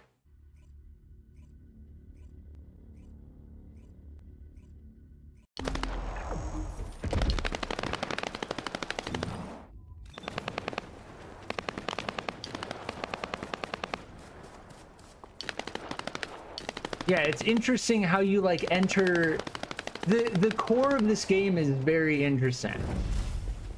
We just spawned in. There are 3 other people in this open area that are just battling stuff. The open world elements of this game are quite seamless. Like you'll be playing and you won't even realize that you're playing with other people. Which is not necessarily a bad thing. Yes, and these are the drops. So this amorphous material is what you use when you do void intercept battles to unlock those things that are listed as the components, right? Glay code. If you want to unlock Glay, this has a 38% chance after you do a void intercept battle to unlock Glay. And as you can imagine, yes, that is pretty much the end game, or a part of the end game. We can do public operation. The shape stabilizer increases drop percentages, I'm pretty sure.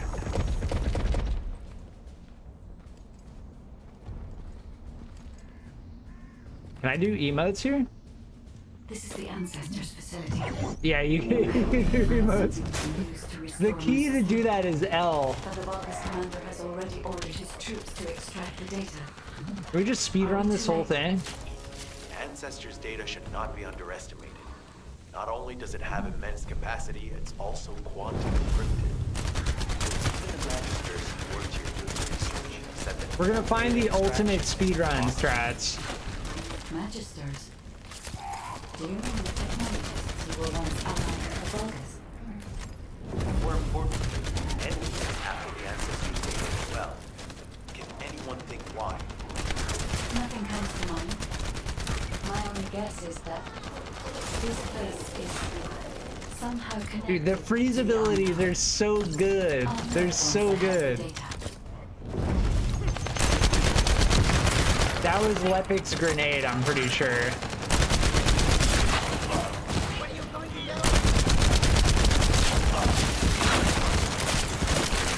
Get frozen. Dude, that's so strong.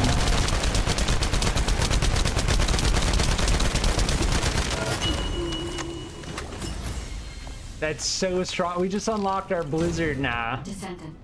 Unfortunately, none of the Ancestors. There are modifications that you can get for your like ultimate ability. The other terminals. Modules. Successful with their extraction. That can't be right. If it were possible to fully extract the data, then matches. That's convenient. The supply replenishments. It would have been impossible for the Vulgus as well. However, if they have someone. Yeah, the reload time on the Cygnus is very long. So I think I'm gonna switch back to the by applying albinism from the Ironheart to military applications, electronic warfare capabilities can be greatly improved. Yeah, let's use this I combo. recommend we investigate the other terminals. Let's just equip recommended for right now. Did you come here looking for me? Yeah, I mean, we don't have many modules. We just like straight up don't have many. All right, we're good. There are beam weapons in the game. This is a burst fire rifle, which, as far as all of the weapons go in the game, it's probably one of my least favorite to use. I don't like burst weapons, but as far as burst weapons go, it's still pretty satisfying to use. And that uses special ammo. I think that's what it was, right? Yeah, special rounds. The orange color ammo.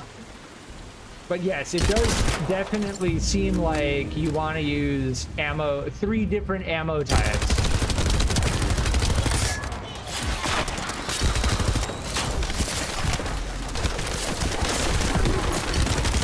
Oh, I don't have enough MV. I was wondering why I couldn't do my blizzard.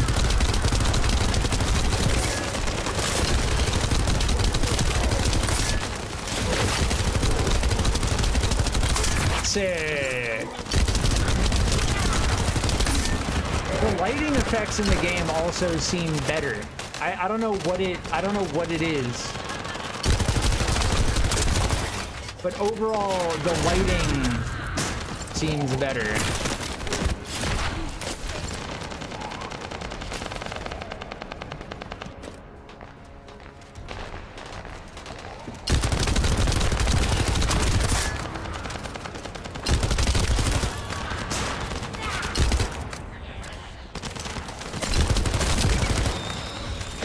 This is smooth. Like, I'm getting 100 frames in this area. Like, we're smooth right now. This is what this game does extremely well right here.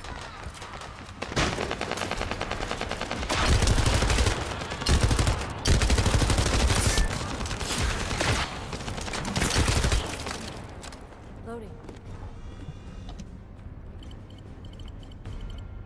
This terminal also does This game not does contain this ancestors' so well. data. I love it. However, Descendant, I sense the transmission of the ancestors' data Blizzard is right on top of that. That is most likely where the enemy is located. Are the enemies Right. above Kingston's network? Transmitting data over a long distance would have been impossible. This means we still have an opportunity to retrieve the ancestors' data. Ooh, purple drop.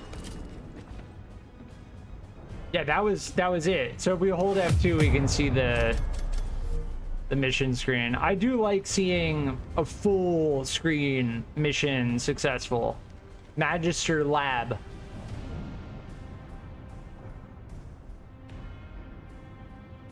Yeah, we got another bunny material. I have a suspicion that we're gonna end up doing the bunny side quests. And yeah, on the right side, move to Albion. We're gonna end up doing the bunny side quest regardless of whether we track it or not. Damn it! The situation continues to get worse. But that doesn't mean everything is lost. Oh, there's somebody using If we hit the Freyna enemy already. command They post went now, straight we for can still Freyna. retrieve the data for the guide. Now, did you just say retrieve the data for the guide? Yes, I'm pretty sure that is what they said, Alpha. Just get to the point. Cutscene time. Just how much do you plan to rely on that guide? You prefer to keep sending in the investigative core? How much time have we wasted searching for the Iron Hearts without any leads? Alpha, this is the best opportunity we've had in a century.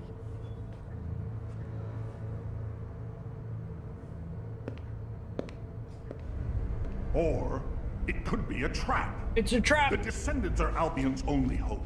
And now, it's like they have a parasite parasite attached to their minds.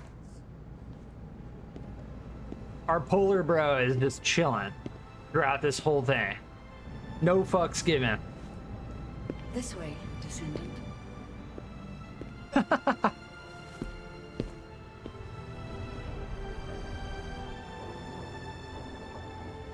It seems HQ is faltering. I understand.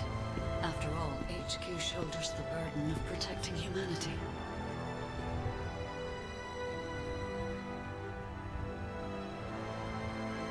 It is difficult for the fate of humanity to be placed into the hands of something only a few can see. But Descendant, my purpose is the same as yours. Trust me. Do this, and you will retrieve the Iron Heart.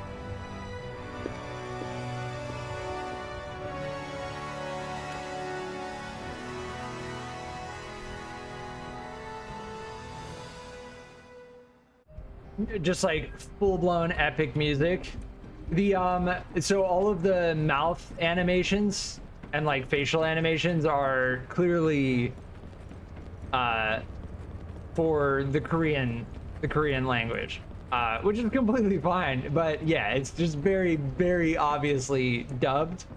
And as you can imagine, it would take an insane amount of work to actually reanimate everything. So The success of this operation will lead us to victory. the voice acting in English, I was kind of torn on it in the technical test, but it's good. The dub is actually pretty good. I did try playing with subtitles in Korean, and I just immediately was like, the English voice acting is decent enough. Descendant, I apologize for my temper. I should also apologize to you, Nell. It seems the divide between our opinions regarding this operation may be too great. I did not authorize the investigation. That background screen looks crazy. Makes me feel like I'm losing my eyesight. Vulgus from accessing the ancestors' data. It's like looking at a CRT monitor way too close. That data must be retrieved. Bunny has identified a number of Vulgus facilities located in the direction of the Grand Square. If we investigate them, we should be able to track down the location of the Vulgus command center where the data is being held. As for the guide, let's continue that discussion after this operation is concluded.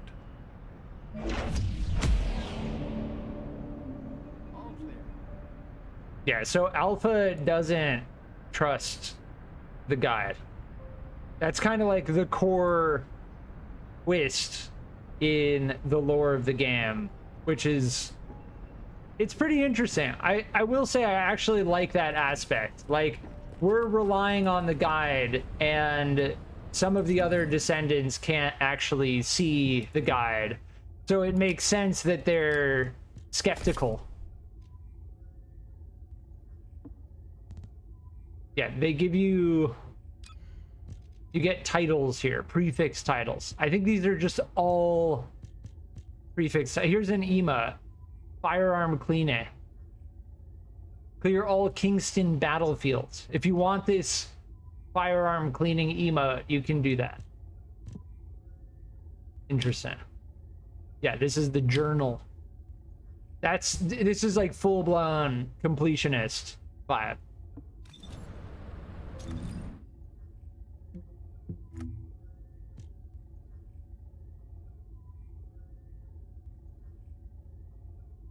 All right, G, Kingston, Grand Square. So we started in the Destruction, then we went the Fallen Theater, and now we're in Grand Square. So these are 3 separate maps within Kingston. These are not actually connected. Yeah, just putting that out there. They are instanced smaller zones. So as far as like open, oh my, what was that? that was everything loading into the game. Now my game, we just got disconnected. So crash and disconnect. It's so crazy because crossplay beta and the technical test, not a single, well, no, I did actually get disconnected in the technical test.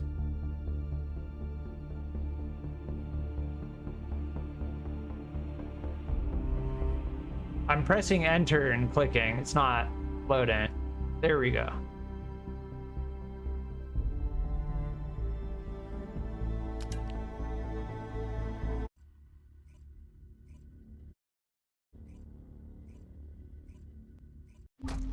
So if that kind of stuff happens, but then I'm able to get back into game kind of seamlessly, then I'm not extremely concerned about it.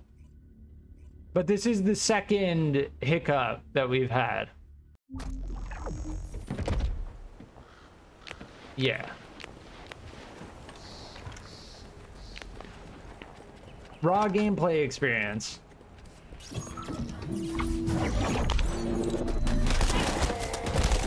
Oh, we just got dropped right into it.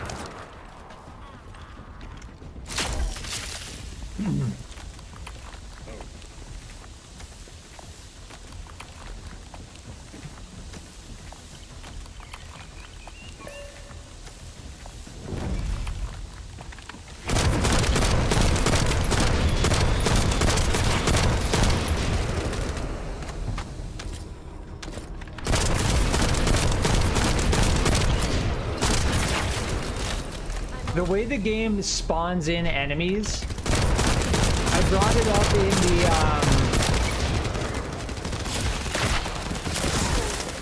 in the technical test, where like you realize like, yeah, the enemies spawn in, but they don't actually make any noise. Oh my, that ability was cool. Like you have to get out of the circle in the time it takes to close.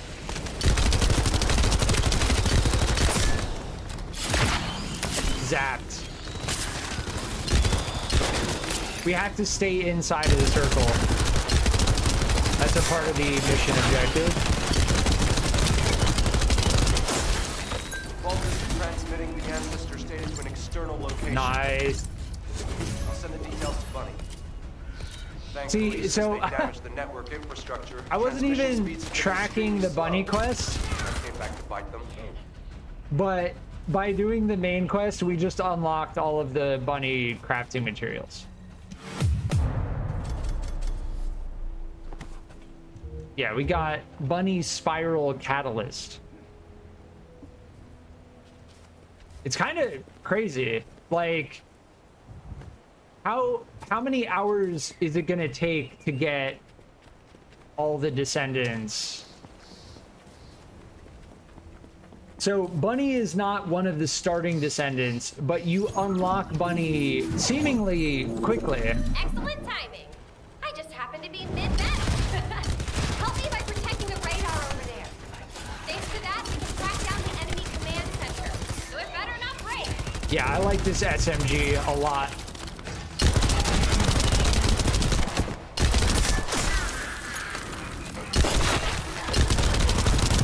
Oh, man, freezing the shield guys and getting behind them is just so nice.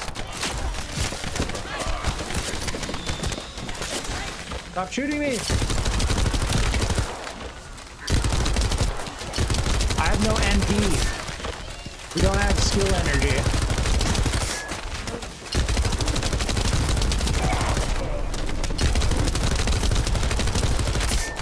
I should take out the small guys first. Can I melee them? Bam! When in doubt, when you're out of MP. Oh, that didn't. Oh, we need our abilities. Just melee them.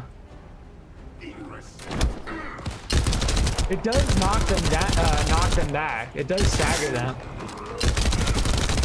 You can see clearly against that shielded enemy.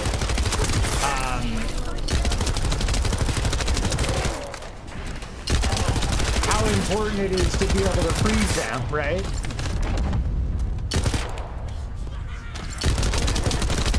Like, that's why I love the freeze ability. We need to save our abilities for the shield guys. Specifically, so I can do that.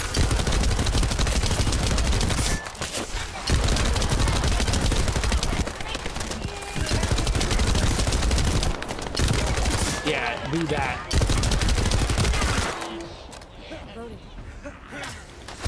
What happens if I grapple? Oh my. Those fire spitters are new. I don't remember those fire spitters from the technical test.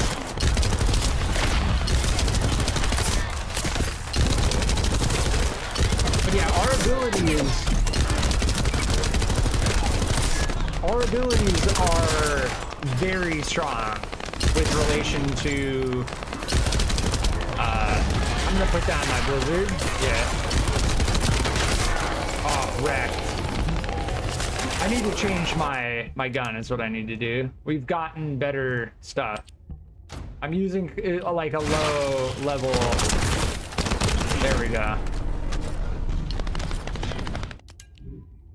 It's not that the enemies are super difficult, it's just that I'm bad. Maybe our radar really is bothering them. Let's show them what an electrifying attack looks like.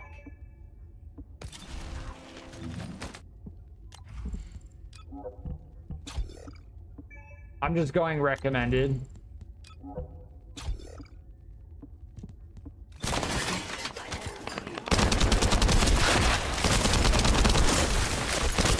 Yeah, immediately just like much more damage now. They're falling back. Great job. I'll need to get a move on.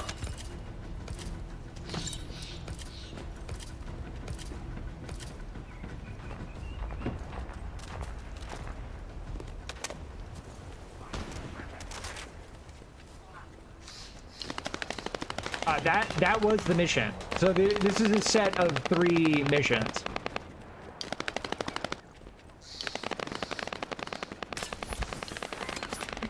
No! Oh, yes. We just made it. Repton.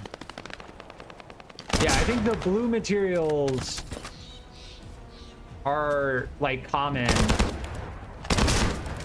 But that's different than what we were getting before. There are a lot of materials in this game. And as you can imagine, you need them for pretty much everything. If we can get the specifications and output, I can figure out why they installed it. Connect your Is this escape to the a battery echo storage here? container. I'll disable the security remotely.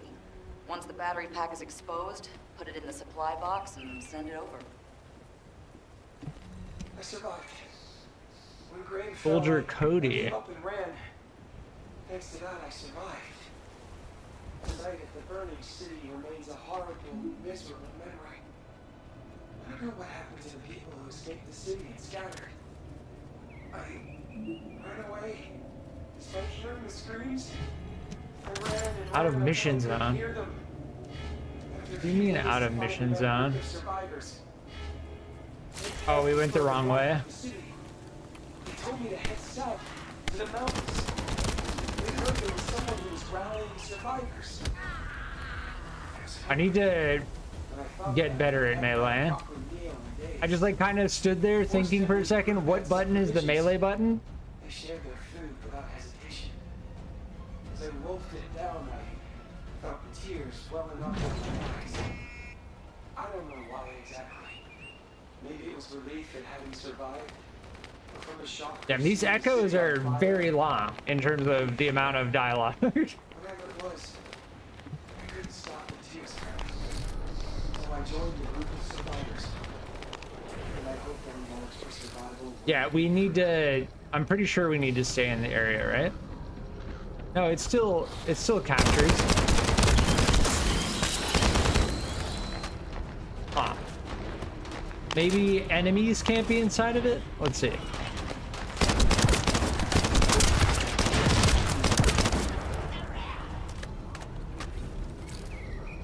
Yeah, those are other players right there. They're not even doing the same mission. Yeah, see? So if an enemy goes inside of it,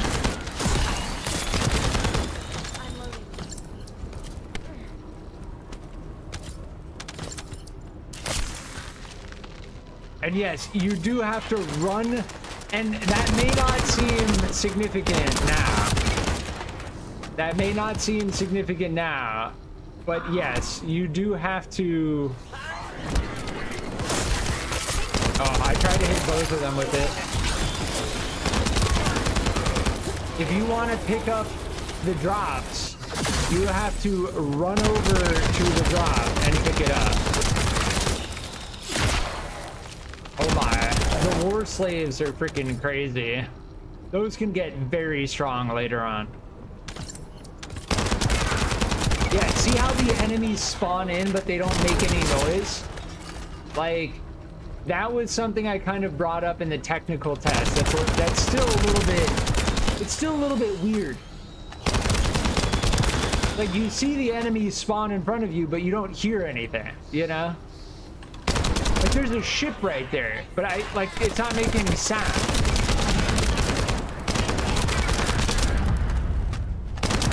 It kind of made like a deep sound.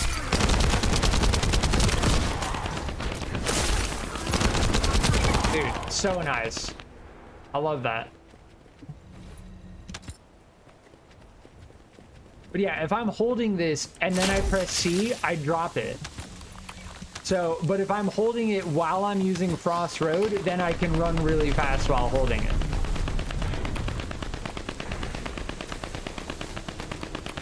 Yeah, we need to go to B now.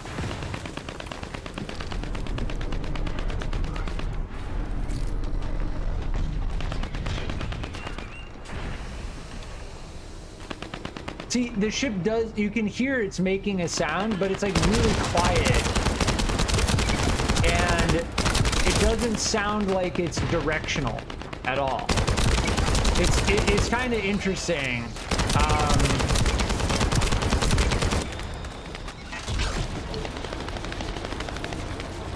Oh my.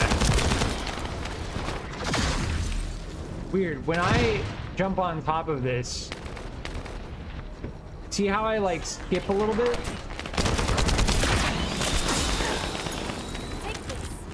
Interesting.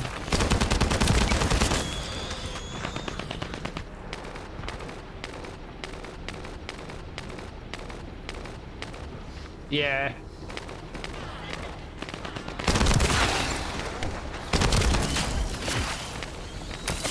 I can just ice this whole area, I think. Oh, those bomb guys are crazy.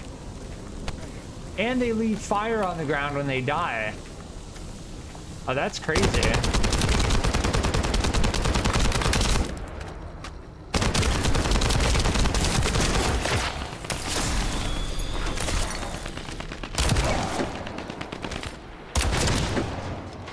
Let's go for the hand cannon snipes.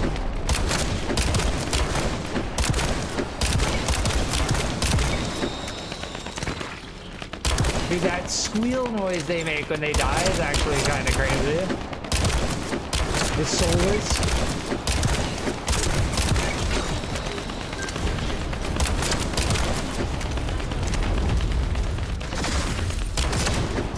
Yeah, we need to shoot that thing. Pick up the bomb. Yeah, before I pick up the bombs, I should always use Crossroad if it's available, because then I can speedrun with the bomb. Seems the electrical grid is connected underground. The output amount is just right for operating a command center.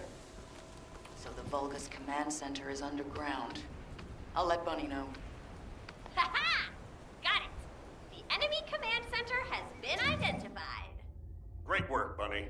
You kept at it until it was done. Thank you. It's all thanks to everyone who worked hard to find the clues. So, are we planning to hit them right away? You've already been injured by Karel, so full-scale combat is out of the question for you at the moment. A different Descendant. Yeah, I keep untracking the bunny quest, and it keeps tracking it. Descendant, get the coordinates. Like, I don't want to do the bunny quest. Don't make me do the bunny quest. It's pretty evident that the way you unlock Bunny in the game is like directly parallel to the main quest.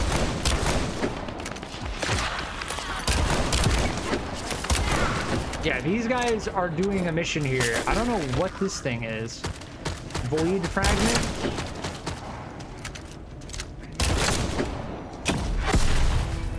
Huh.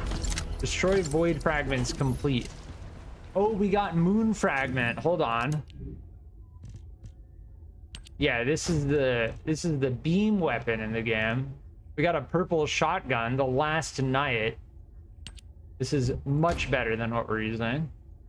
Here, let's sort by DPS. Well, we could sort by level is probably the most. So the DPS in the game is not necessarily the best metric to go off of, because there's some things that do a ton of DPS that aren't necessarily better in all situations. Here's the beam weapon. Oh, so sick.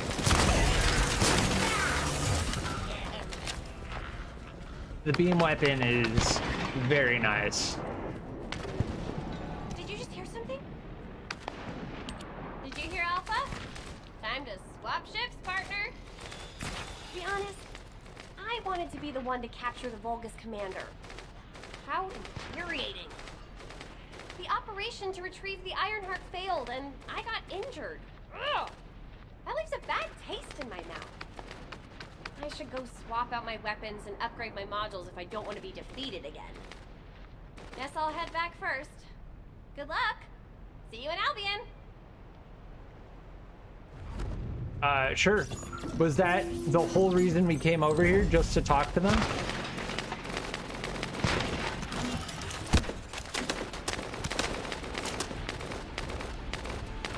This is how you get the... I thought we already got the bunny code,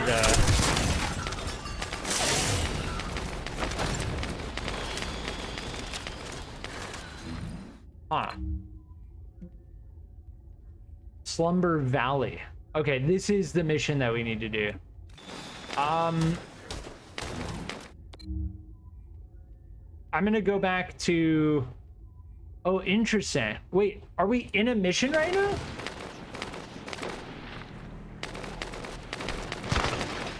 It says we're in a mission, but we're not in a mission. I will be right back. 1 second.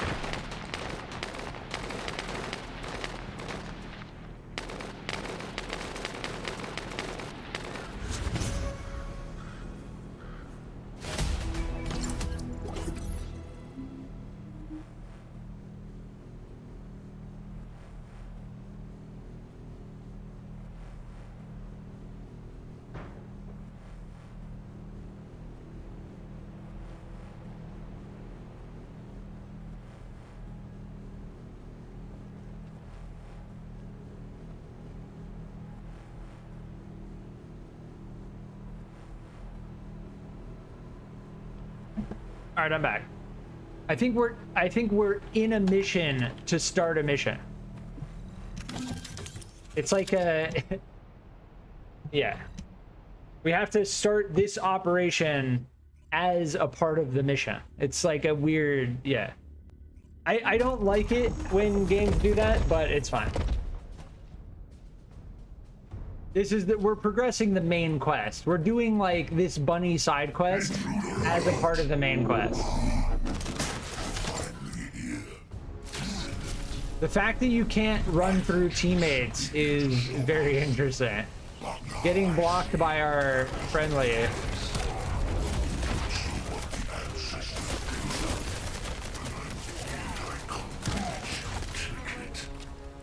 Greg. Descendant, if you see the Vulgus The ferocious Greg. The Star-Crossed. Greg the Star-Crossed. Intercept the transmission and secure the data. It's imperative we prevent the ancestors' data from falling into Corral's hands.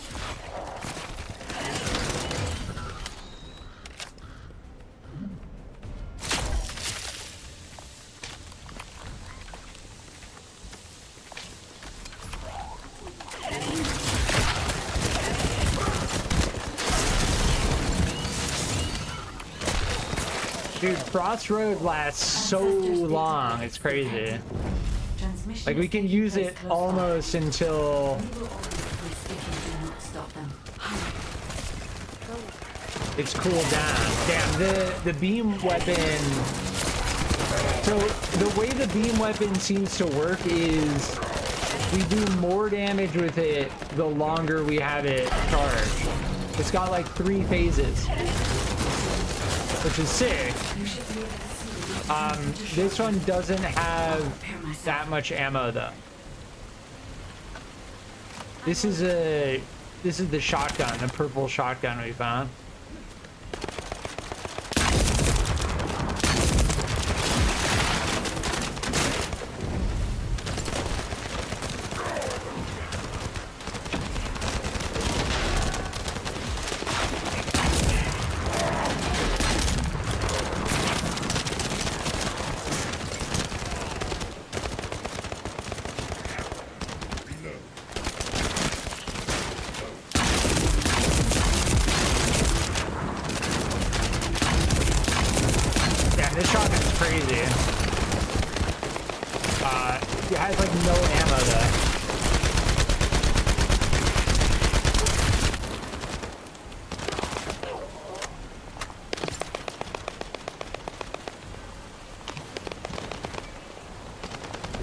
Weird, I opened that to...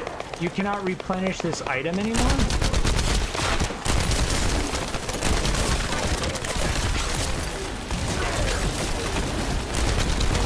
Dude, that ability does so much damage. Ooh, purple dropped. So do I have to have this out? No, it says you cannot replenish this item anymore. Weird. I don't have any shotgun ammo. Great job, Descendant. I will collect the Ancestors' data. Please focus on the battle.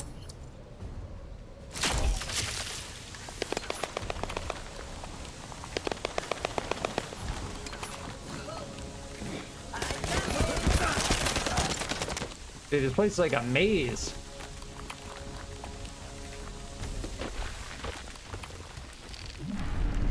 Yeah, Frost Road is great. Anything that increases that is going to be fantastic.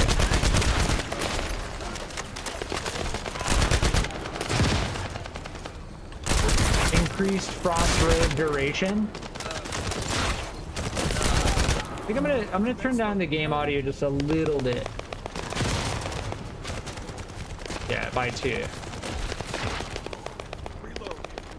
Just was starting to get a little loud.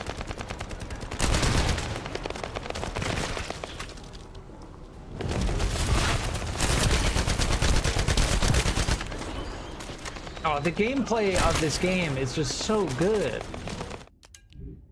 Yeah, the beam weapon... Oh, we found another one that's better. The shotgun we don't have any ammo for, but... I don't have anything else. I don't have anything else that uses purple ammo, though. Just shotgun. I guess we have the sniper.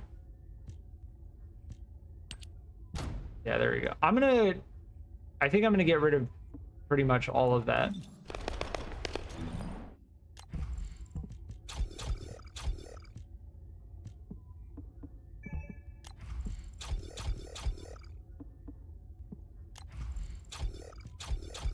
And I keep forgetting to equip modules. But it doesn't feel like we're really struggling for... Ooh, XP gain modifier. Okay, immediately.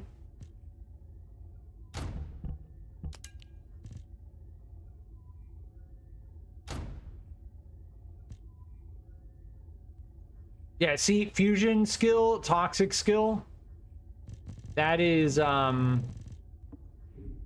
very important. All right, I'm leaving my... Wait, which way do I go? Through here?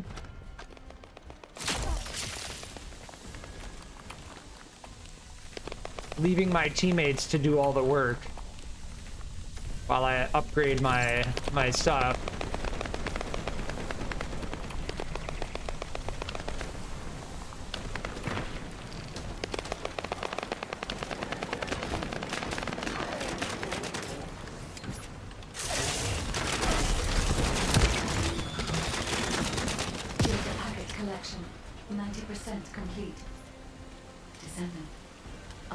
the final data transmitter.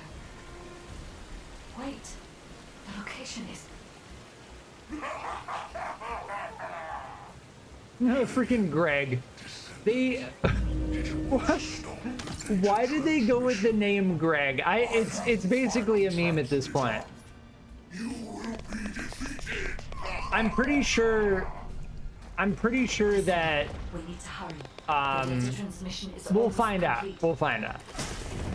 It's basically a meme though. Because so in the crossplay beta, their name was Jaber. Jaber is one of the Descendants. So I think they just renamed them to Greg because they disguise themselves as another character. I suspect. But I think there's so they changed it. They changed it. But them being called Greg is basically it's a meme, pretty much. Yeah, Greg the Star-Crossed. Oh my. So when that closes, you have to roll. Yeah. I'm loading. Oh my.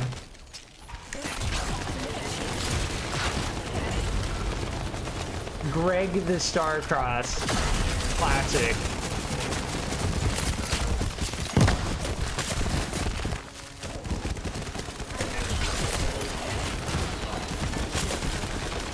Can I fire my guns at all? There we go.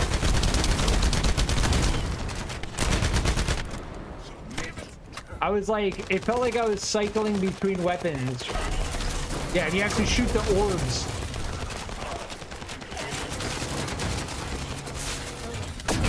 It seems like they made the damage numbers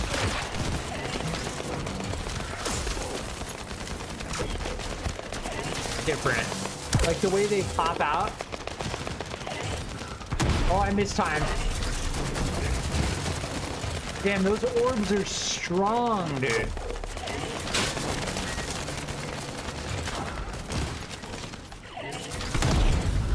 Oh, I mistimed it again.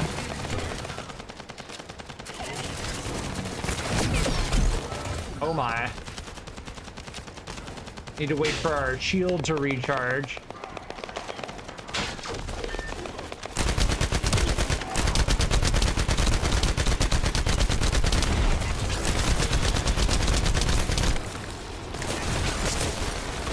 We've got both of our blizzards down. Now we're getting into bullet sponge territory. It's happening. Damn, I need to time that better.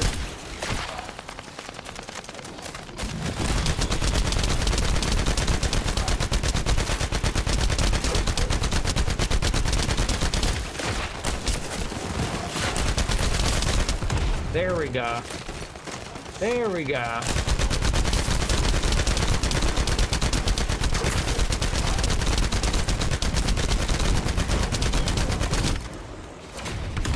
Oh, too early that time.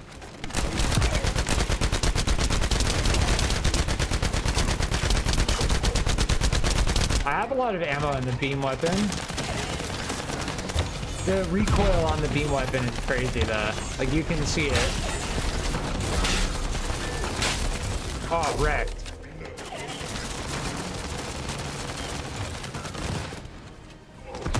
There we go. Reload time on the beam weapon is very long.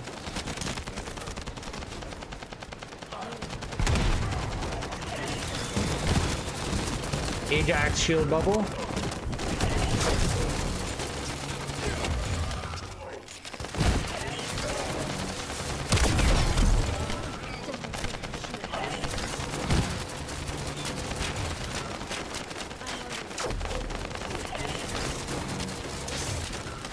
I need time to regen my shield.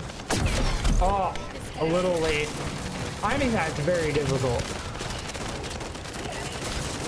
There are a lot of health drops on the ground though, luckily. Nice. Integrity verified. Complete all available missions and Descendant duties in Kingston. Thank you for helping me. So that was Greg the Star-Crossed. Slumber Valley. And we got a whole bunch of drops from it.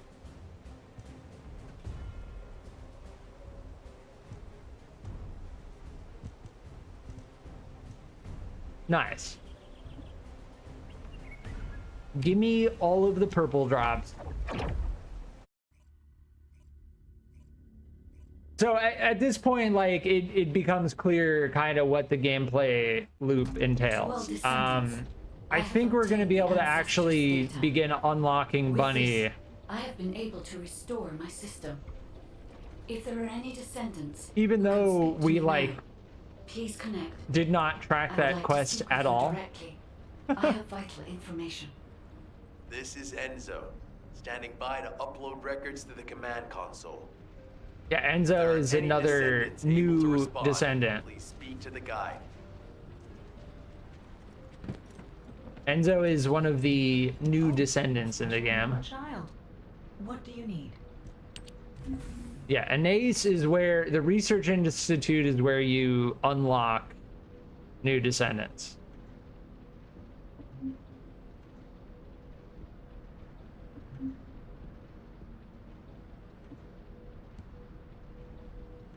It's recommending Sharon and Freyna, the executor or executor. Greg's reversed fate. Honestly, Greg is, it's a meme. It's kind of smart.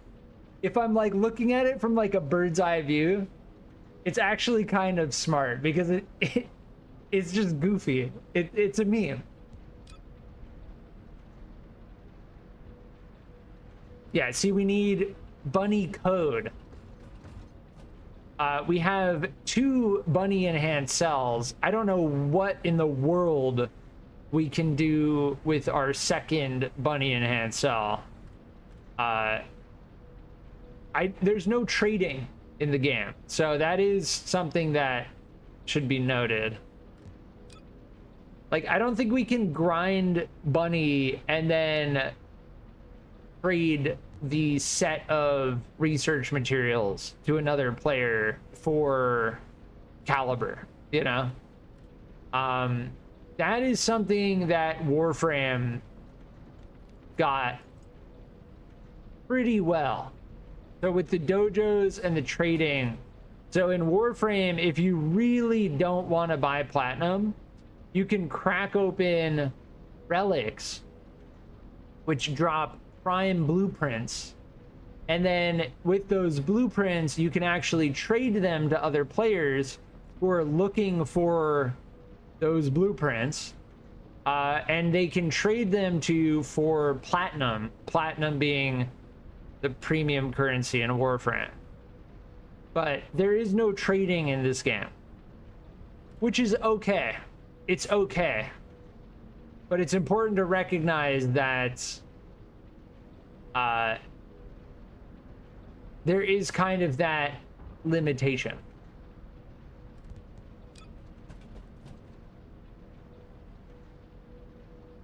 Yeah, these are all the ultimate weapons. The Thunder Cage, a firearm that emits an electric shockwave that creates the appearance of thunder being directed at the enemy. This thing is sick. But yes, in order to get these materials, we can say we're grinding for the Thunder Cage. Acquisition info, you can find them in the Sterile Land, and we haven't even unlocked the Sterile Land yet. There's much to still unlock moving forward.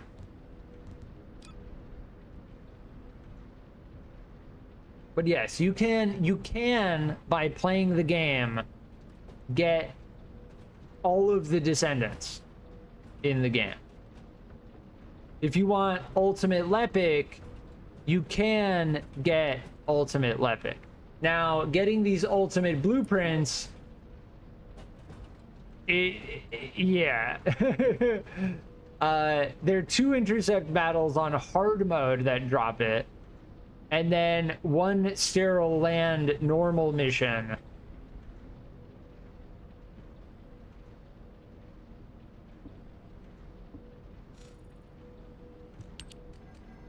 So yeah, if we wanted to unlock Ultimate Viesa, we already have a little bit of organic biogel. So we know that we can get that in Kingston. Hagios to get the shape memory alloy. Sterile land to get superfluid. So I'm just showing all of the materials and where you can get them for Ultimate Viesa, just to show that yes, by playing the game you can actually get all of the ultimate Descendants. That's something I wanted to kind of demonstrate. Deslin, battle, you won't find anyone better. Deslin is a little bit weird because they sell janky weapons and reactors. But I suspect that there's something to this guy as to why you might want to pick something up here. Primarily to sell weapons. So we can see all of our weapons have a certain gold amount that we can sell them for. So if we're looking for gold, then we can sell the weapons to Deslin. If we're looking for... So if I junk this weapon...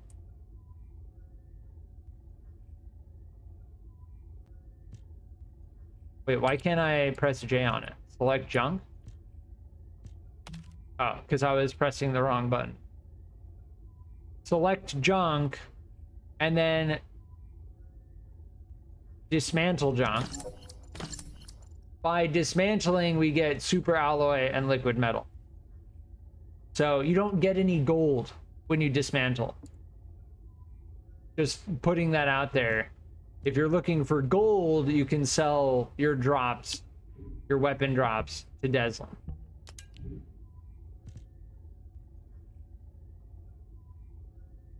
Yeah, the Esive search radius. So when we press tab, there are certain missions that require you to like search for stuff. We haven't come across one yet. Ah, and here's the processor. I called it the CPU earlier. But yes, these give max HP and max shield. Given the fact that our shield can regenerate, I'm gonna go with shield.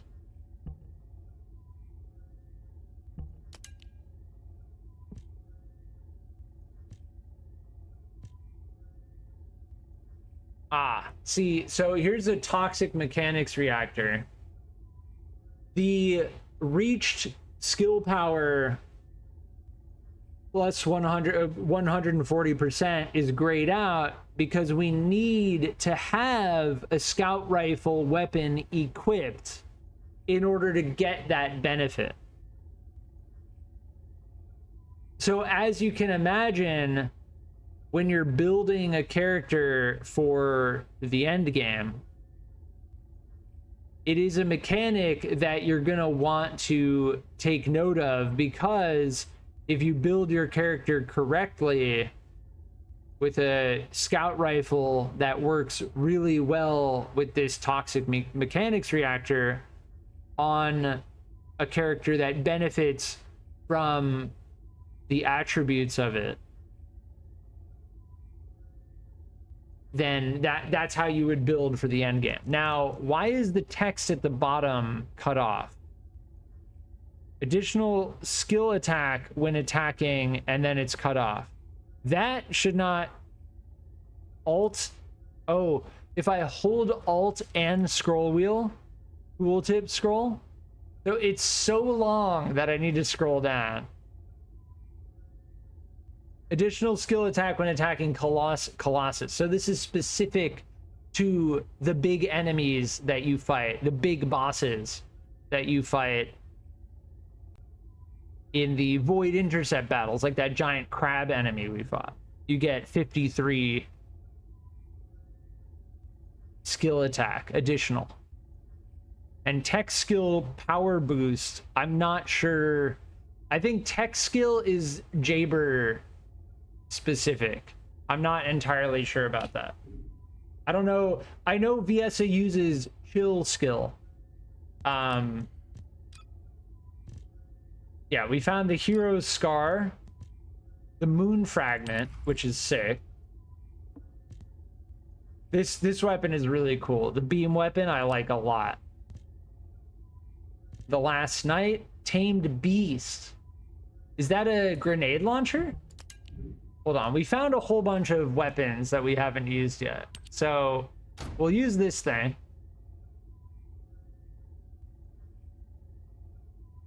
I kind of do want a pistol. Like, it says that the DPS is only 1,131. But I have a hard time believing that. Given the firearm attack, right, 244. On the Cygnus, the firearm attack is only 230. So the Hungry Hound actually does more damage per shot. So it's more ammo efficient. The benefit of the Cygnus is that you don't need to reload it nearly as much.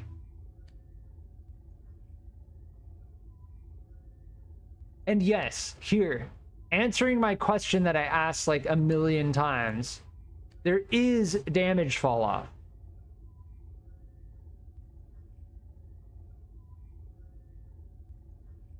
So depending on what you're fighting or what you're building to fight against, you need to factor in the damage fall off.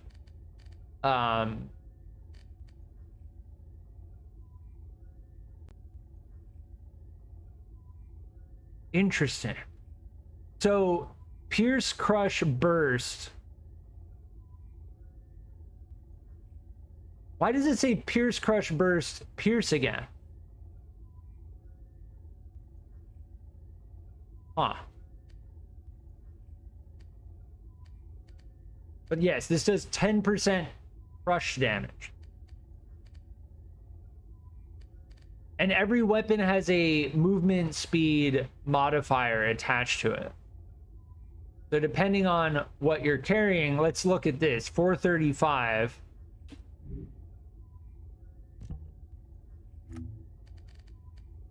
$610. So, okay, this does less damage, but you can move slightly faster with it. It has a lower fall off. That's at what, 25 meters? The Cygnus is at about 50.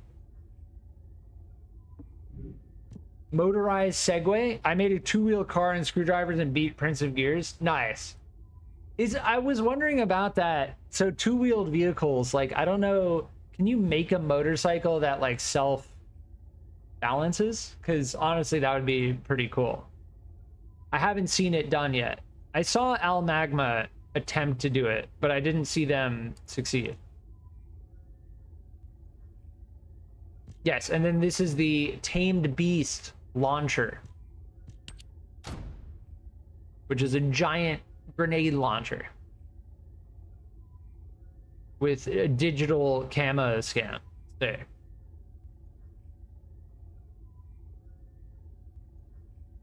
But yeah, I'm skeptical about, so if I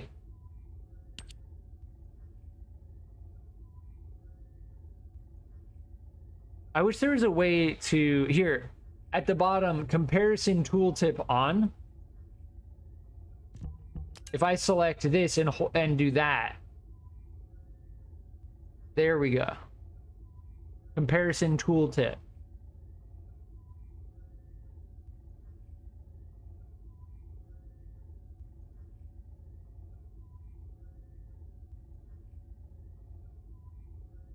Yeah, flat out, this is going to be better. I think the only benefit of the Hungry Hound is going to be the move speed, pretty much.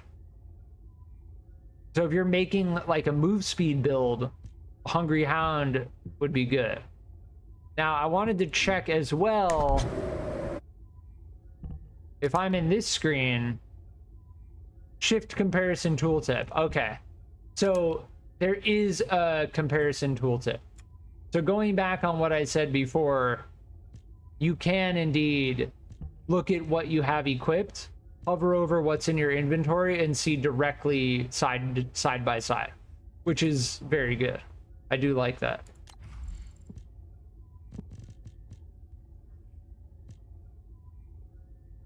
Yeah, fire rate you always have to be a little bit careful about, especially the fact that we've run out of ammo several times already.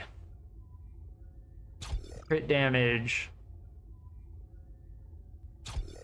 Fatal critical.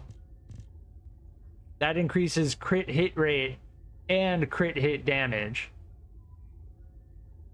And yes, there are socket types. If you notice, this one's Almandine socket type. This one's Xantic.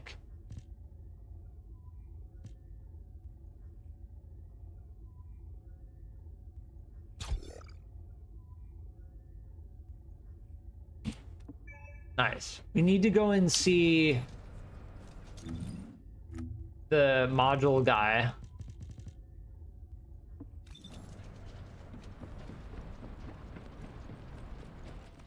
This guy. Ask me anything about Cillian.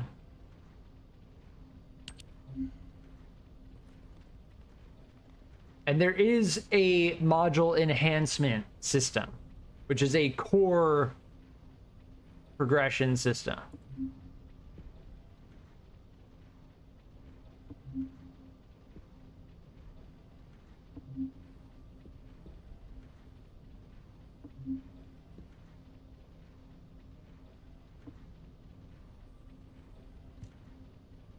And yes, you can dismantle excess modules for Kuiper shards, which are another currency which you use to enhance your modules. So you dismantle duplicates and then you use what you get from dismantling to enhance the ones that you're enhancing.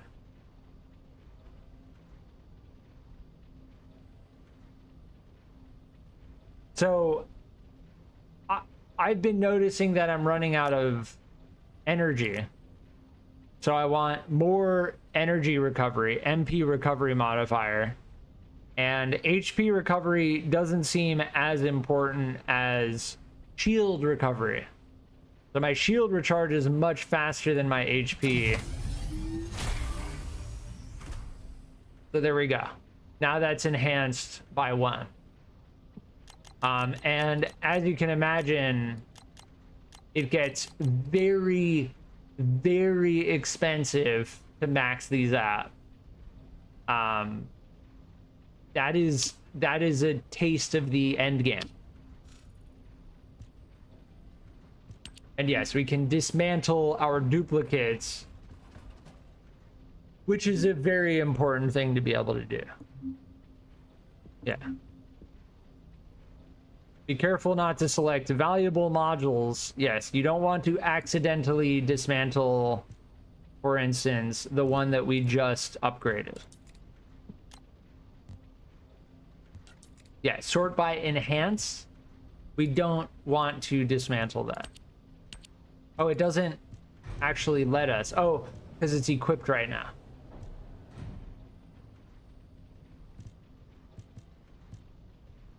But the devs were very, very considerate, and they made it so you can hold shift to select every single duplicate, so you don't have to click through all of these. Like, oh, do I have a duplicate of this? Like, yeah, you have 3 of them, so you click that and that. No, you can just hold shift and dismantle. Beautiful. And we got 5,700 Kuiper shards. Nice. That is a very core mechanic in the game, as you can imagine. So I wanted to, you know, a lot of the stuff that I'm talking about may seem very simple on the surface, but like, it's good to get it done right the first time.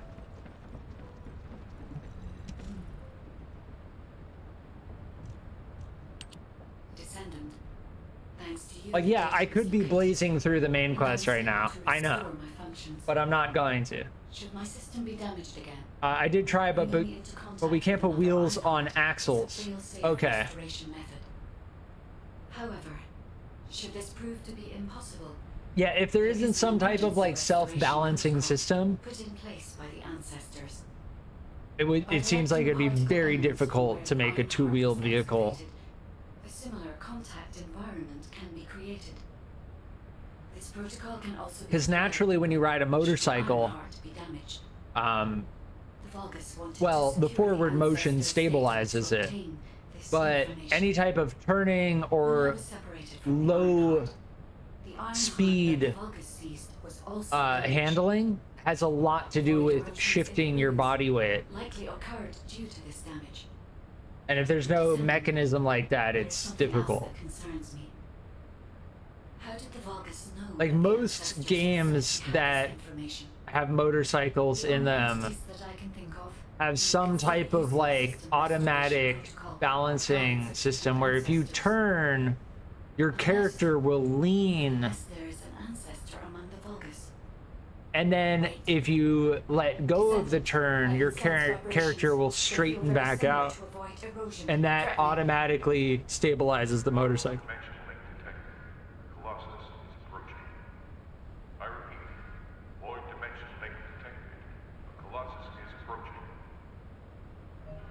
Are we gonna do our first void intercept? All descendants now prepare for intercept battle. Seneca. Why a Colossus now, of all the times? All personnel. The way you prepare for jump intercept sideways battle. is kind of funny. Deployable personnel, make your way to Seneca immediately and head to the void. The bear, if you look at the bear on my back, it has like an animation every time I jump. Like the that's crazy. Ready to undertake a void intercept battle. The fact that they animated that bear as a backpack is crazy. Ever since Corral caused the void erosion with the And as like a beta reward, like that's an amazing reward for playing in a beta. The expected point I have seen several other players using it. is at the Kingston border. The classification type is Grave Walker, just like the one you encountered at the ruins. That specimen was weaker due to the unexpected nature of the dimensional link. But things will be different this time. Yeah, they're different classifications of Colossi. Kingston The giant boss enemies in the game. We must intercept it in the void dimension before that happens. I will send you to the void dimension once you have finished your battle preparations. May the intercept be successful, Descendant.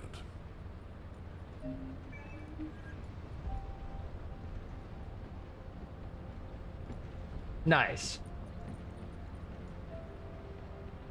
Yeah, defeat Gravewalker. See how I brought this up earlier. See how the purple quest and the blue quest both say defeat Gravewalker?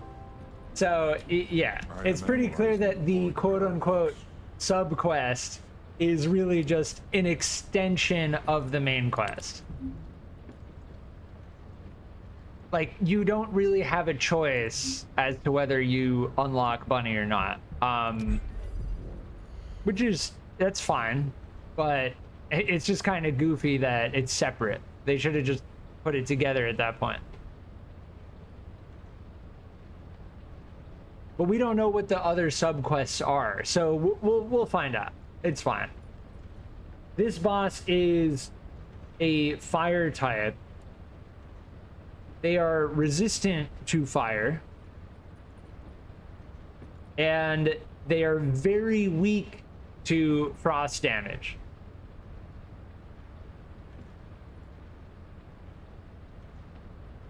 So the recommended attribute resistance is to be resistant against their fire damage.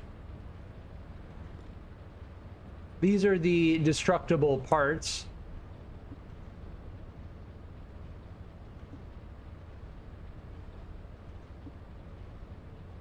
The shell, I'm pretty sure we can use our grappling hook to destroy. And this is what they drop. So the energy activator blueprint in this amorphous material is the rarest. And these, as you can kind of guess, you know, drawing similarities, are similar to relics in Warframe. If you ever played Warframe, these are similar to relics in Warframe. So as far as this whole system goes, it's pretty reasonable. I'd say it's even more straightforward than Warframe.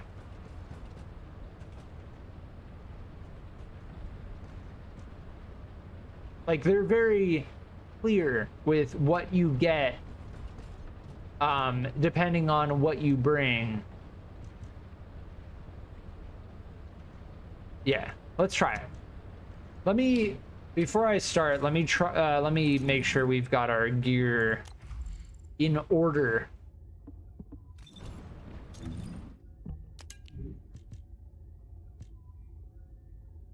Yeah, anything that does frost damage is going to be better. I don't think we need to meta build for the first Colossi we fight. We are using the best stuff we have. 3 different ammo types. Unfortunately, I don't have a higher level frozen mixture reactor. I would be using it if I did.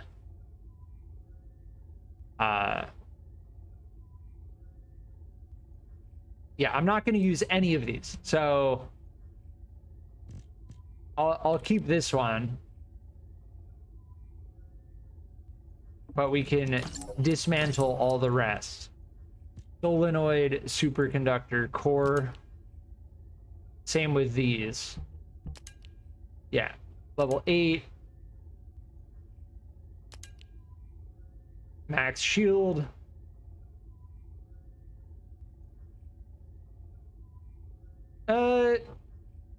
I'll go with that one. All right, let's designate the rest as junk. Dismantle. All right, that's all clear. I'm probably gonna get rid of a majority of these, aside from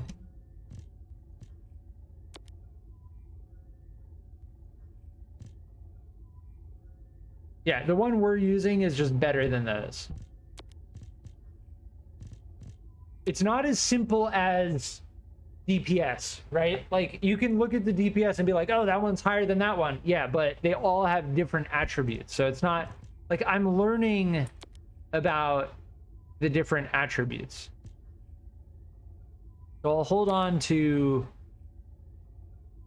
those and then dismantle the rest. And just a PSA, you never want to dismantle ultimate weapons. The game will allow you to dismantle your ultimate weapons. You never want to do that. All right, let's hop into a public intercept battle. So our abilities should do a lot of damage to this thing. Given the fact that we're playing as Viessa, and we just so happen to be the frost damage character against a Colossi that is weak against frost damage. We have 3 Ajax, 1 Viessa.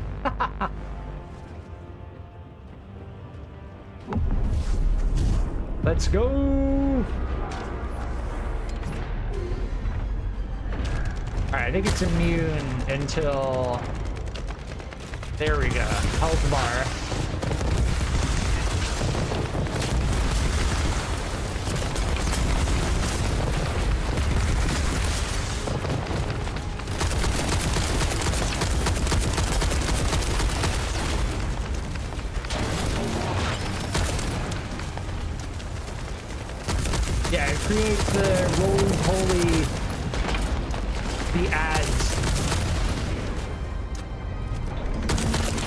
We can press tab to highlight the breakable parts. There we go. We got it. I'm spamming mouse click 1. Nice. We got it.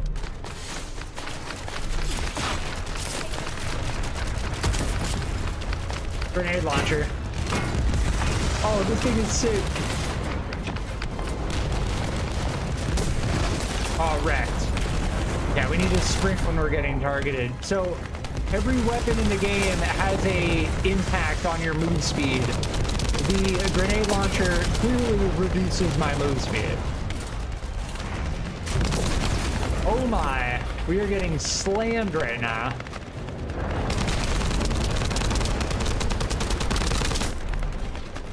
Yeah, my MP is extremely low.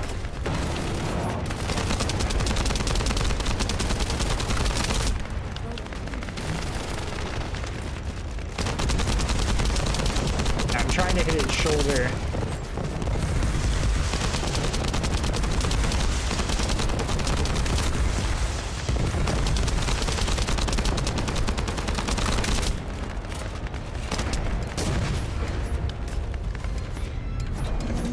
Let me up.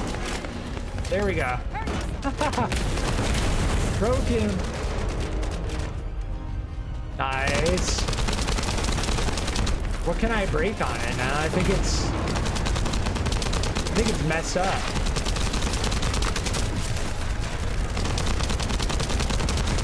Oh, on the top. There's like one tiny blue thing all the way on the top. Oh, get me out. Oh, get me out! The grenade launcher is pretty sick. It doesn't do that much damage, though. I can't see the top of it. Oh, it's immune now. It creates more ads when it does that. These have to be gotten out of here because they're going to be doing even more damage.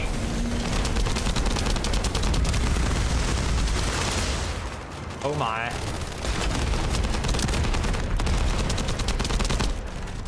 Oh, the knees. You have to shoot the knees.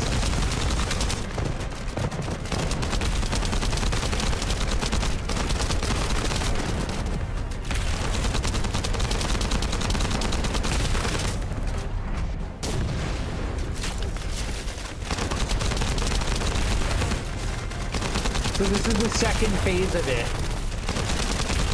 Sick.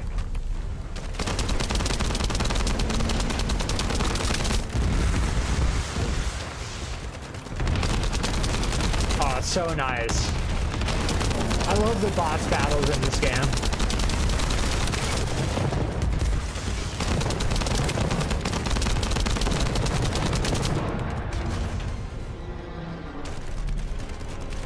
Is there anything we can hit while it's down like that? No, I think we already broke its shoulder.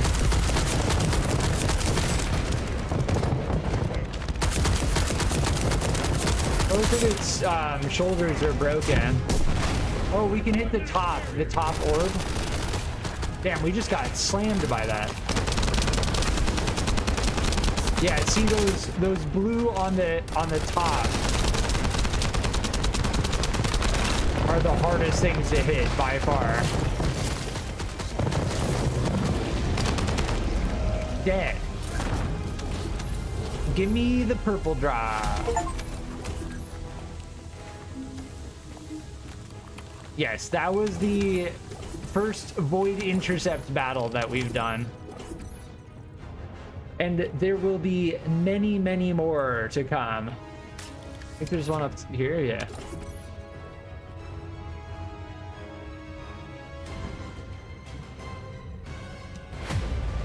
So the reconstructed device at the end is where we choose what amorphous material to use.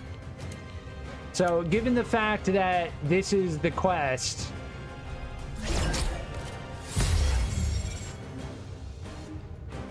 we will craft Bunny. we're gonna inevitably play as Bunny. I just wanted to see what would happen if I tried to avoid playing as Bunny. But Bunny is kind of, as far as I understand it, Bunny is kind of like the fourth starter Descendant, right? You don't outright get Bunny in the beginning. Oh, there's the dino outfit. They have the dinosaur outfit. Wait, hold on. How do you get the dinosaur outfit? So in the technical test, the dinosaur outfit, you couldn't get it in the technical test. Premium skin? Is a dinosaur? Wait, is a dinosaur outfit a premium skin? Hold on. I know the better way to do it. Customize Descendant skins, body skin. Here, $4.50. So the dinosaur skin is $10.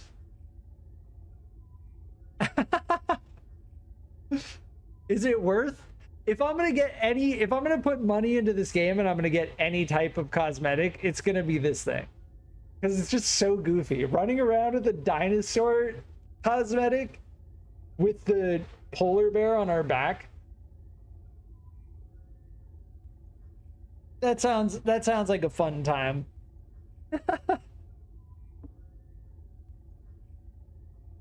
Yeah, and then the freaking Panda's Adventure. This one's $800. So this one's $20. You would have to buy $20 worth of caliber in order to afford this. That's kind of typically, that is how I go off of premium shops like this. So like, oh, but it's only 800 and 800 is 520 plus whatever. No. In order to get 800 caliber, you need to spend $20. So it's $20. Grammy, thanks for hanging out. Hope to see you in the future. I appreciate it. I'll have the game installed tomorrow if you stream at the same time. Sweet. Yeah, this game feels pretty good. We've had 2 hiccups, but overall it's been an enjoyable release. So I recommend it. Yes, so we're getting to the point now where preparations?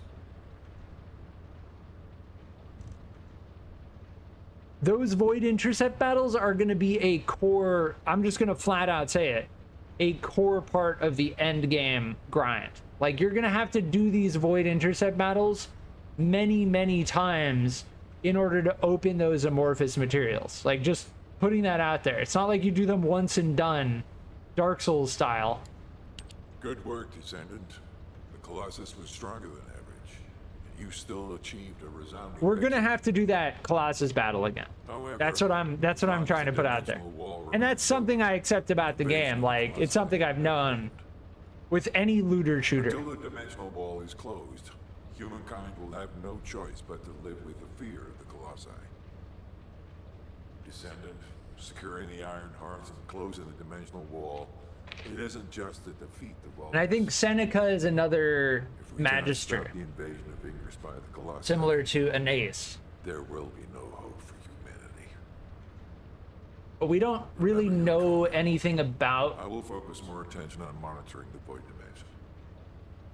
That was a job well done, Descendant. We don't really know anything about the While you were magisters. intercepting the Colossus, the guide gave Enzo some important intel. It concerns the next But yes, just by doing the main quest, we are unlocking.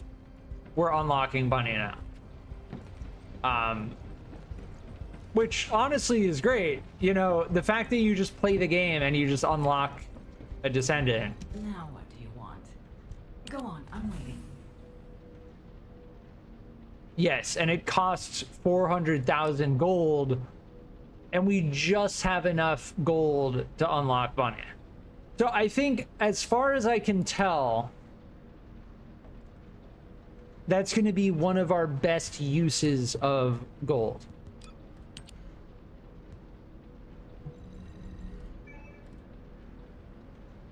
Nice. And yes, there is a time associated, and it says can be accelerated.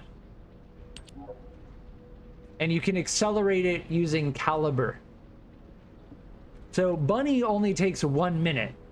So they give you like a nice taste of it, right? Oh yes, and we need the phase exchangers. So the phase exchanger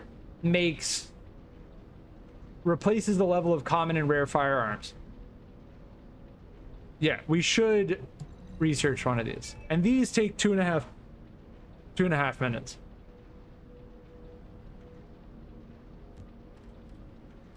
But yes, the enhancement materials are a whole thing.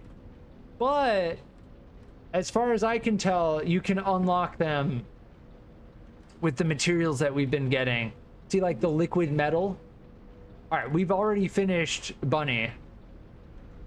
I'm not going to use Bunny until we get Viessa leveled up, because as far as the progression in the game goes, switching to another Descendant, it's going to set us back in terms of the amount of damage we can do. Yeah, the solenoid that we've been getting, you use for the ion accelerators, which enhance the reactors. Yes.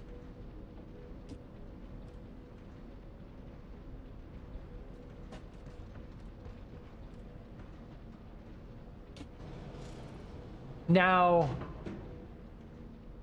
the battle pass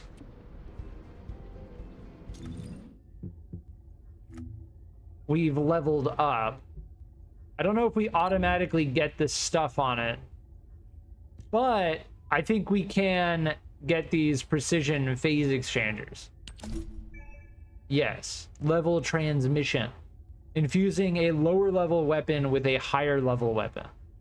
So that is how you get your ultimate weapons up to very high level. Because when you initially get your ultimate weapon, they start at level 1. It's a pretty cool system. I like it.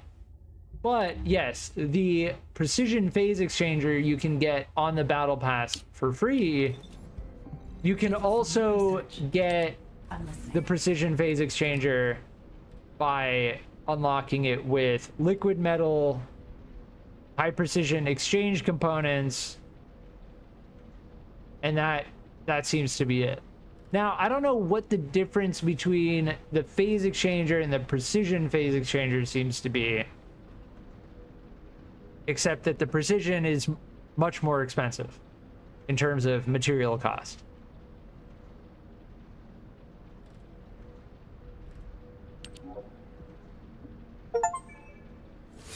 Complete research for the first time.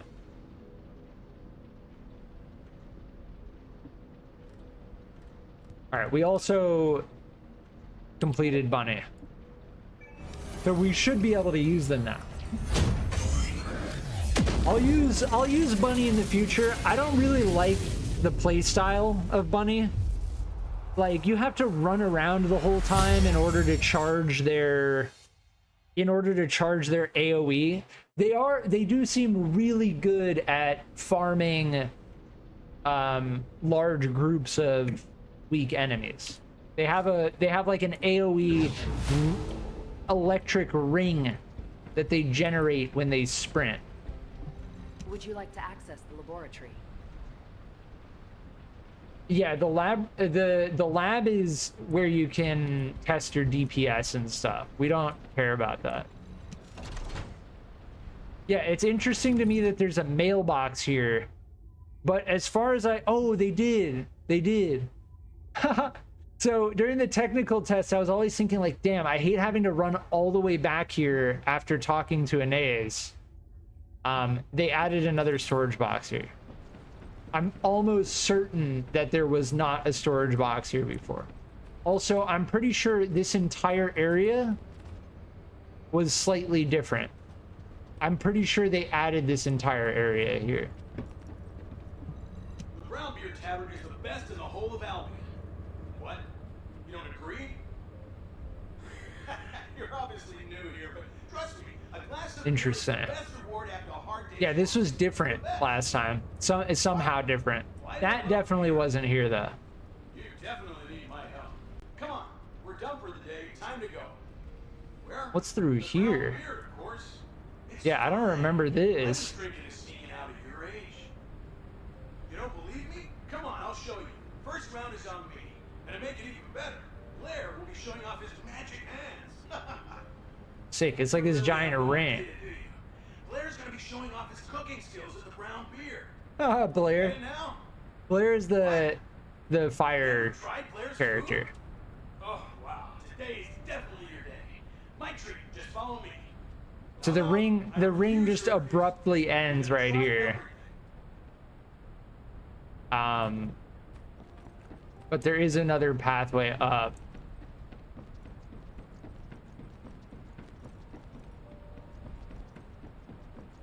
Admittedly, I didn't spend much time exploring this area before.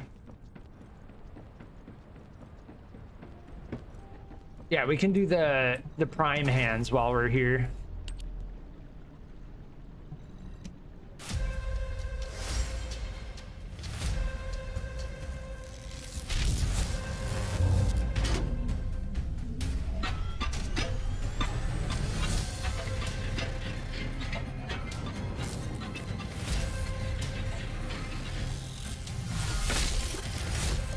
Our polar bro is just like hanging out. Our polar bear is... Our polar bro is getting their mastery rank up right alongside us. We're training our polar bear to be a badass fighting companion, but they're still leveling up on our back. Yeah, I will be right back.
All right, I'm back. Yeah, I've been enjoying this game so far overall. The one crash and the one disconnect, I think as far as certain issues on release go for bigger releases, multiplayer online games, this has been pretty smooth. This has been pretty smooth. Got a question about the operation? Descendant, using the ancestors' data, the guide So I'm not claims to have gonna discovered a zone complain about it. has been excavated. After undergoing emergency restoration protocols at that location, the guide should be able to track the Ironheart. The problem is, the Ironheart excavation site is near a Vulgus munitions factory. It's a weapons production site where cyborg Vulgus, the Legion of Immortality, are manufactured. Sharon and the Colon Special Forces along with Jeremy have been deployed there as the front line, and a bridgehead has been secured. I've assigned you to this operation as well. Sharon has exceptional infiltration skills, but I need someone who can lead the battle. Your mission is to infiltrate the Ironheart excavation site and restore the guide's system. I still have my doubts about the guide. Even for this operation, I'm sending you into the Lion's Den on the strength of her words. But after witnessing the intercept battle, I've made up my mind. We must find the Ironheart and close the dimensional wall as soon as possible. Failure to do so would leave the remnants of humankind to be trampled by the Colossi, even if we win the war against the Vulgus. So, I have decided to put my trust in the strategic value of the guide. For now. Descendant, I leave this operation in your hands. The fate of humanity rests on your shoulders. The fate of humanity.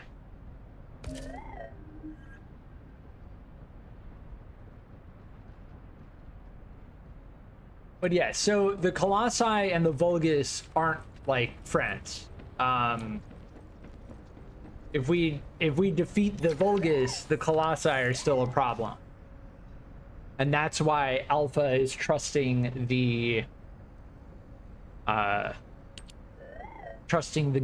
even though Alpha cannot see the guide, which honestly is kind of like a weird dynamic in terms of lore, but it's actually one of the more interesting things of the lore in the game.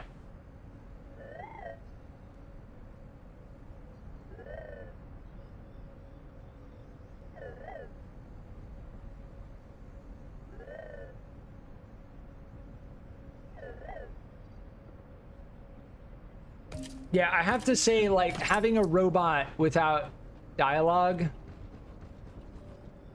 like, I don't know. That whole, like, Descendant instructor thing, they probably could have just left as, like, an orb that you read. Given the fact that the systems in the game are relatively straightforward, or, you know, they could have had Cillian explain that, but whatever.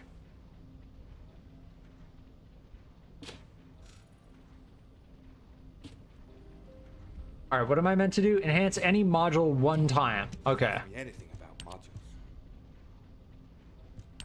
Can I enhance this again?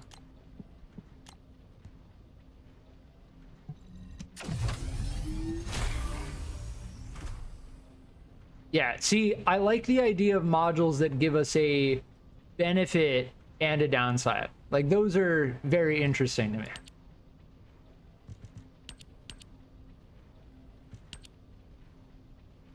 Yeah, skill power modifier. Absolutely. Flat out. Give me all of that. Yeah, we need more Kuiper shards. Now it's spelled C-U-I-P-R, but it's pronounced Kuiper by the voice actors in the game. Oh, they've got the same exact look. They've got the same exact skin as us. There are a lot of people with the backpacks. I feel like the crossplay beta for this game was very successful. Ooh. Firearm proficiency gain modifier.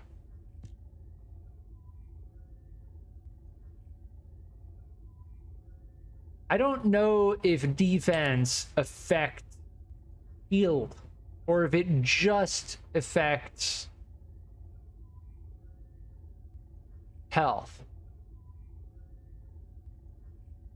That is a very interesting question, and I don't know where I would even go to find it out. I'm gonna go with the MP recovery. Yeah. And this is a part of a set. So the Tomb Vanguard equipment is what dropped. I believe this is what dropped from the Void Intercept battle.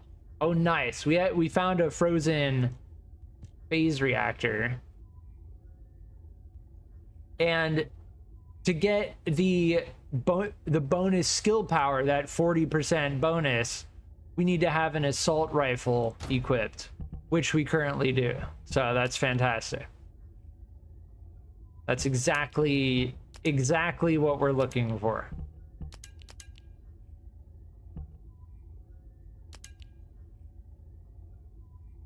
Nice.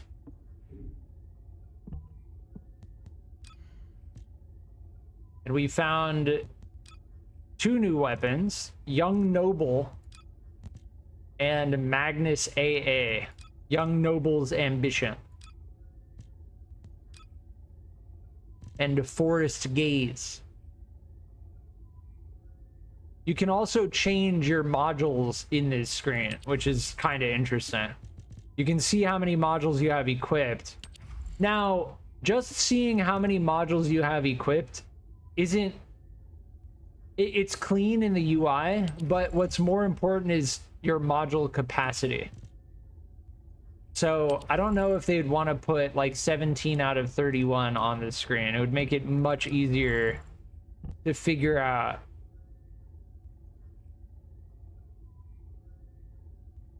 See, this is what I was talking about right in the beginning of stream.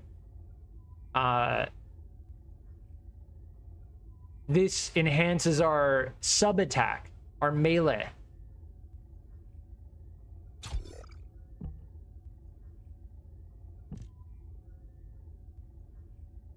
Yes, we like selective recovery. We have a duplicate right here. Oh, agony is amazing. Yeah. Max MP and defense. Oh, and we get fire resist.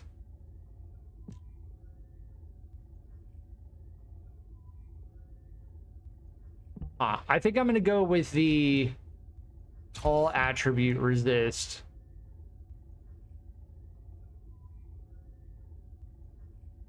No, let's just go max shield for now. That's fine. If we want to fight that boss again, we can use the fire resist. And that's kind of where like the different presets come in with the Descendant modules. Yes. Oh, and we just saw this. If you want an equipment slot,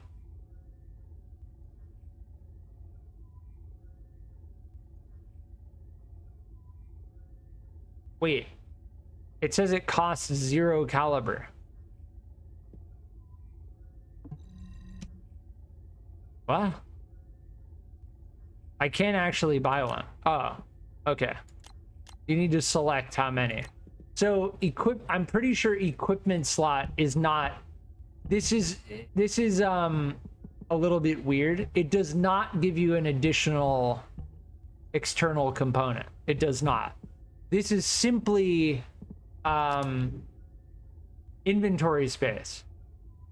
I'm almost certain. Because the idea of buying 10 external components makes no sense at all. So having this here, I guess it's okay. You might want to put it down here, but it is a little bit weird in the UI.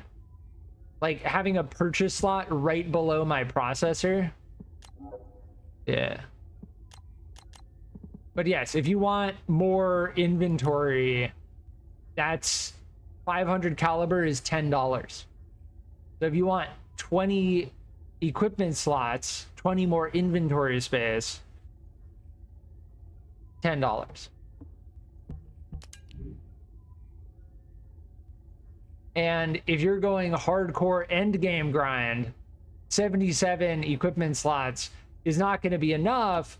You can also get equipment capacity by upping your mastery rank. So you don't just buy it. You can get equipment slots by playing. You can't just get it by buying it, which is important. That's good.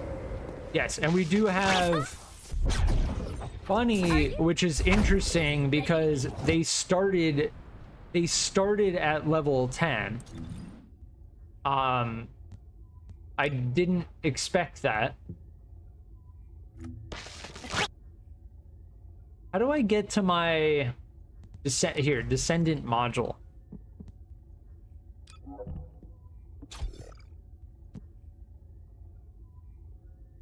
Yeah, the recommended setup is what I'm gonna go for until we start refining a build.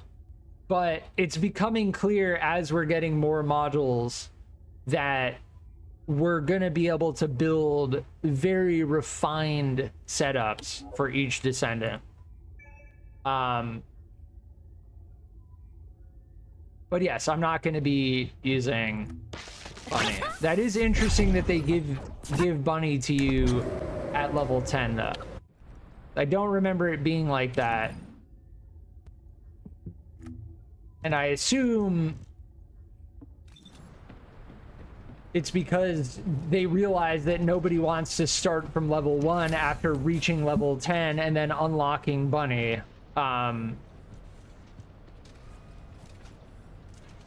But yeah, so this is the workshop, the weapon level transmission. So transmit the weapon level by infusing a weapon of higher level to a weapon of lower level. Now, we don't have any ultimate weapons yet. But if I wanted to say transmit this thing, this red eye, to a level 10, then I could use this Young Noble's Ambition with the phase exchanger. And this is the info for the red eye. This is what it will become if we use this Young Noble's Ambition to infuse it. So as you can imagine, once you get to higher levels, especially that's especially for your ultimate weapons, that's going to become very necessary. But I am going to use this Magnus AA. That default skin looks sick. Some of the default cosmetics in this game are beautiful. The grenade launcher wasn't that effective, and it didn't have that much ammo. Especially against the Gravewalker, which had hard points all the way on the top of it, which are almost impossible to hit with the launcher.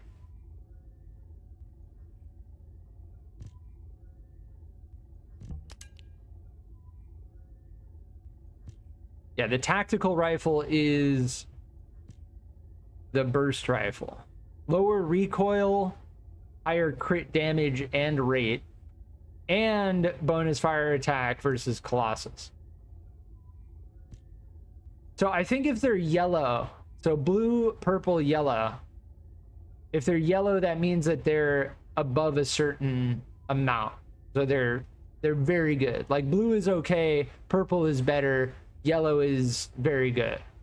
I'm assuming that because the bonus firearm attack versus Colossus here is 44 and it's yellow. This is only 20 and it's blue. Also, attribute status effect trigger rate 7.1%.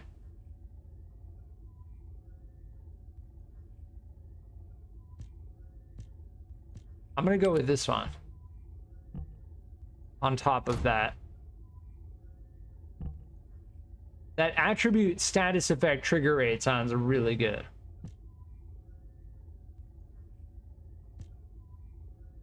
Let's designate all junk. Yeah, the one where you have equipped is just better than that one. We're at level 10 now. So all of this is pretty much junk. Yeah, and we do get liquid metal. Liquid metal is one of the materials we actually use to get to unlock Descendants. So, so previously right here, this used to be the paint shop. If you watch my previous live stream on the technical test, ooh, what? Oh, okay, this whole thing is the workbench here. You can use it anywhere along this wall. This used to be the paint shop. So you would roll for, you would bring 3 different materials here, and then you would roll for the paint, and then you would get a random paint, and then when you get the random paint, you would have to apply it to a certain weapon or descendant, and then it was bound to that descendant. So people hated that.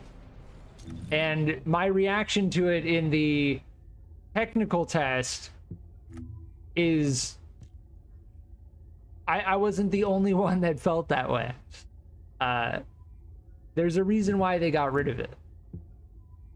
Now, I didn't mess with it yet, but if I look at the cosmetics, so the default cosmetic, I don't think you can actually change the color of. Yeah, I don't think I can actually see the paint system in the game until I actually buy a cosmetic.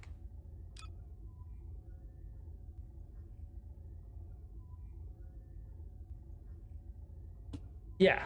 I'm not going to mess with the cosmetics too much. Like, I mean, it's pretty straightforward, right? Like, you don't need to... Yeah. It's pretty clear that the developers went absolutely ham. They went as far as they needed to with the cosmetics in this game to entice players who are interested in buying cosmetics. Personally, it's great. I'm cool with my polar bear backpack. We're good.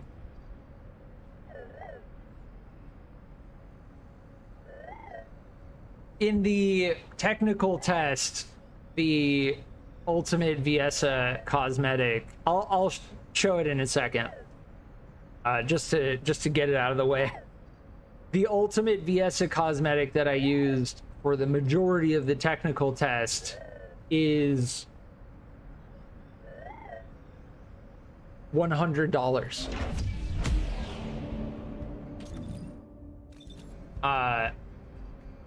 Yeah, we unlocked the sterile land. So let me check the shop. The Ultimate Descendant Premium Ultimate Viesa bundle. Yeah, there's also Ultimate Bunny and Ultimate Glay, which were not in the technical test. I don't think Ultimate Ajax was in the technical test either, and that skin looks sick. Yeah, nice. Cool rocket backpack. Yeah, so This premium ultimate VSA bundle, 5,000 caliber. Let's go and check. 5,000 caliber is $100. Now, cool, fine, great, but just wanted to get that out of the way. Technically, yes, that's the bundle. You get the energy activator. Now, the energy activator is a very strong point of interest in terms of the monetization of the game, because the energy activators are something that flat out increase your Descendant's module capacity. And as far as I can tell, so yes, we could technically get the cosmetic that we had with Ultimate VSA for 3,000. 3,000 is $70. Yeah, I mean, I guess you could do the 2750 and then the 250 for 55, but whatever.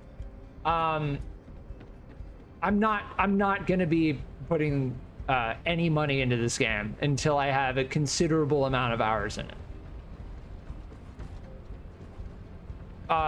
What was I saying earlier? So the energy activators are a point of interest when it comes to the monetization, right? So there's this nice little button here. Oh, you can rename your build. We want to call this build 1. There, build 1, great. So I could call this like fire resist or something. Cool. Module additional settings, max capacity up, energy activator. So as far as the materials go, the energy activator blueprint is one of the rarest drops from the Void Intercept battles, which we saw previously. You can get them from playing, but they are very rare.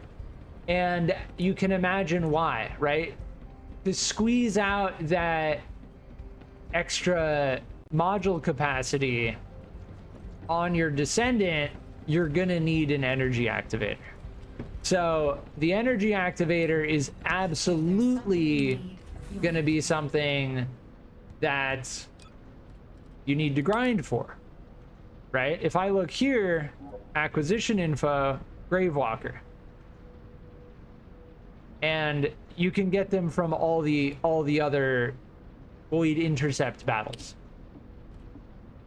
So that is a prime reason to grind the Void Intercept battles. Now, we need to finish the bunny suit research training subquest by talking to the Descendant instructor.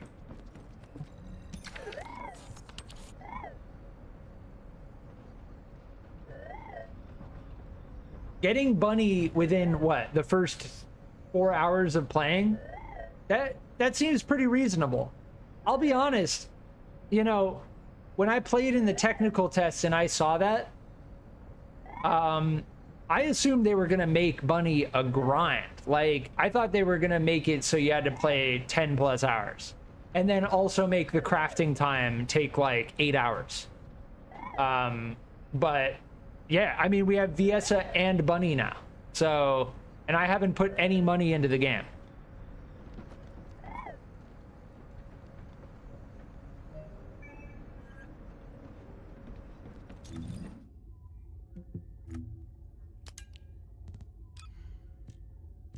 Yes, so we got the firearm cleaning. Yeah, these are all different titles.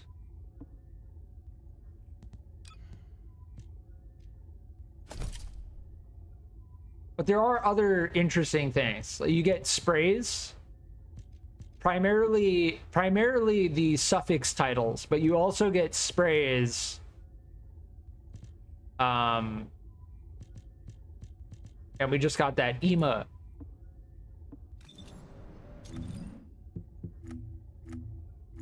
Customize emotes. Firearm. Clean it.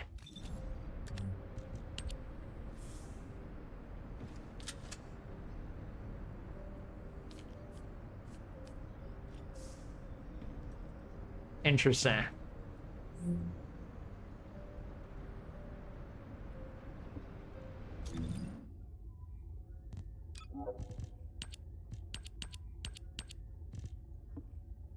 All right, I don't think the game did it intentionally earlier, but I do not like red dots. And there are games that do that give you like constant red dots in your UI. There's also a red dot in the center of our screen. I wonder if I can get rid of the crosshair.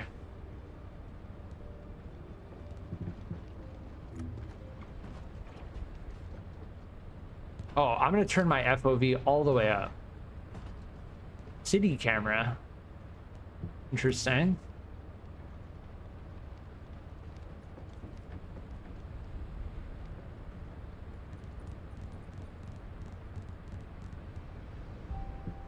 I don't think there is a way to get rid of crosshair.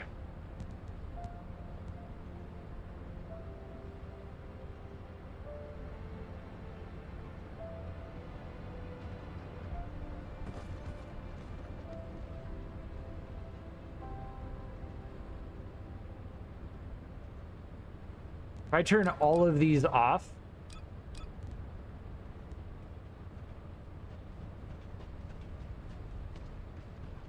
oh, I like holding sprint for sure. Display the icon and name of the status effect when it's applied. Interesting. Why is that off by default? You think that would be on by default?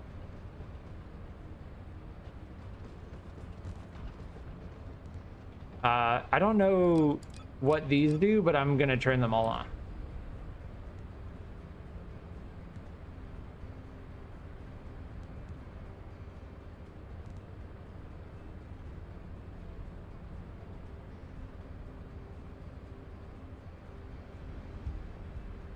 Yeah, I don't see a crosshair. So when I'm in the screen, see how, oh, my FOV is, this is too high, I think. Yeah, it's a third-person game, so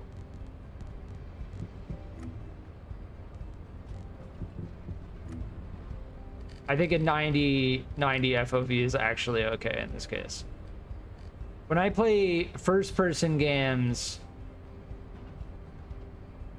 what does sharpness do? What happens if I turn this all the way up?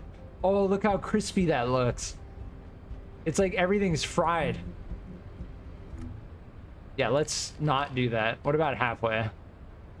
No, that still does not. That just crispifies everything. That doesn't make it sharper.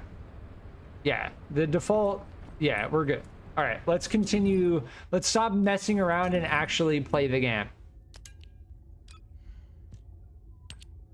I do want to know if I can change my crosshair though. Yeah, this is all lore stuff. All right, we are now in the sterile land. And yes, we can redo that Void Intercept battle if we want. We may have to redo that Void Intercept battle if we reach a difficult area and we need to get better gear, then we can do that.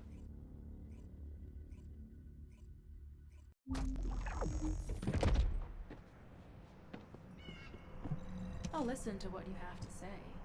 You're here. Welcome to the Vulgus Munitions Factory. You've made quite the impression at Kingston. So much so, I was tempted to recruit you for Colon.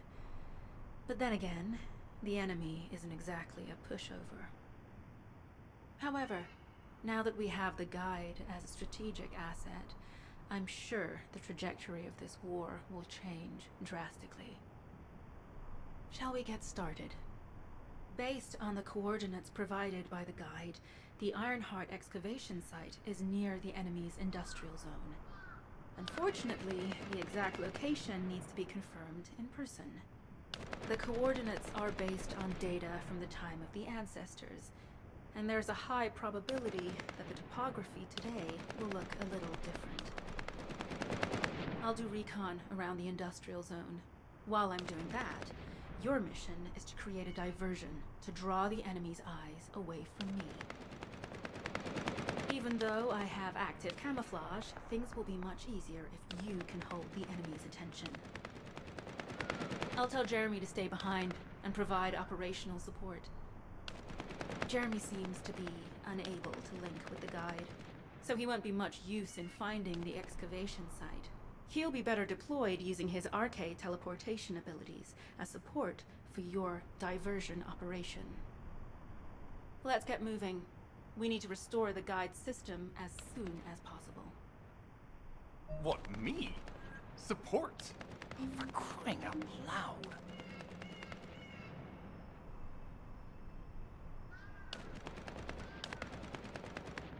loud. Did I drop frames? No, I think we're okay. There's like some of the dialogue in the game is pretty long, but we're sticking through it. Like I'm sticking to my. Jeremy is like the intentional asshole character, so just a heads up. Guide. That's all everybody talks about these days. Since when? This guy is also a meme. Like you have Greg, Jeremy. Not to mention, excluding an excellent descendant like myself from this operation, everything's clearly going very well. Hey, you think it's funny I can't link with the guide? I do think it's funny. All right then, let's consider which descendants aren't able to link with the guide right now. Let's see. It's only me and Alpha, yes? Looks to me like the commander of Albion and the strongest descendant are the only ones who are still sane. If I were you, I'd think carefully about why you've been designated as a bait. Like, and the whole I'm going to do things my way. Don't even think about tagging along. Like all of the lore in the story in this game is like. Do you really think you can even attempt to follow me? It's me. With my arcade abilities?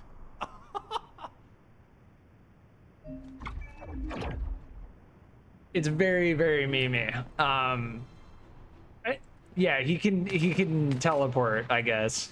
But it's just like, that's fucking cringe, man.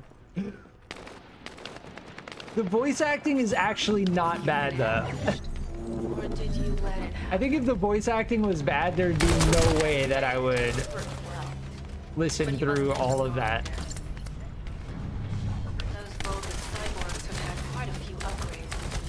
Yeah, these are different types of Vulgus. Now we're fighting Marauders in the sterile lands. Oh, we're definitely in Vulgus occupied territory. There's no end to them. Dude, the sniper at close range is not a good idea. Oh, that was lag.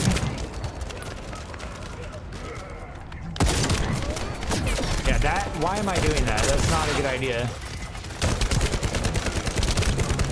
We are playing with someone on PlayStation.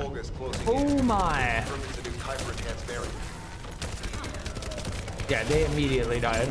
Was the one we're after. Make a note in the operations log, number 17. Thanks to the enemies being drawn your way, infiltration is going smoothly. Good job.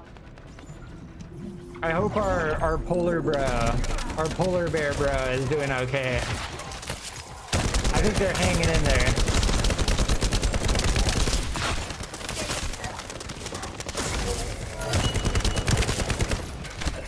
Ooh, purple drop. Hold on. Beam rifle, the dogma. Oh, come on, I'm not in combat. I'm not actually in combat.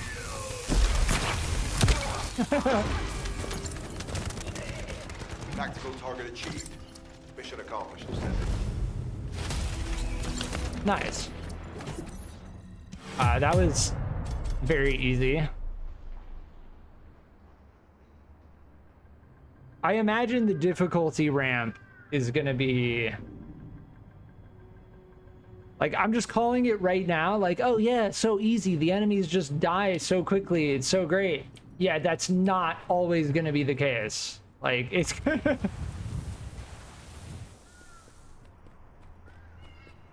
it's gonna get there, I'm telling you. The game feels great though. Aside from the disconnect, the crash, we had a small latency spike earlier. To study the recent technological improvements to Legion of Immortality units. This mission is also part of the diversion tactics. Yeah, I like holding shift to sprint. Oh, this thing has some decent range. Dude, that laser beam effect is awesome. Dude, I don't remember this weapon. Oh my, is my game gonna crash? I just got 2 massive frame stutters.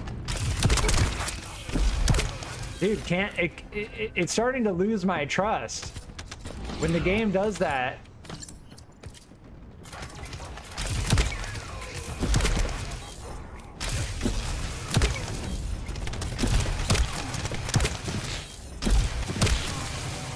Dude, this beam rifle is sick. Just get wrecked. We've got to pick these up.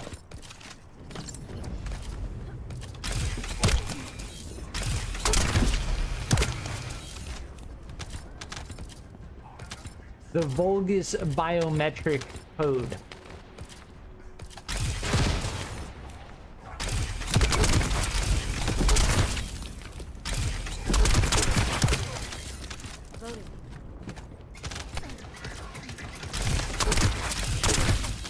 But yeah, the lore is that these are Vulgus that are like modified cybernetic Vulgus.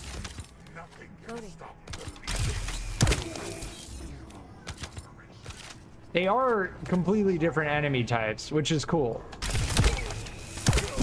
Sample secure. Vulgus seem to believe our actions are a simple offensive mission. The feint is working.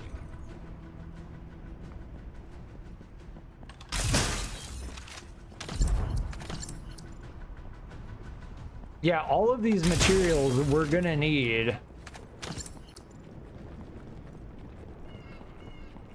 You know, I think I will make it toggle.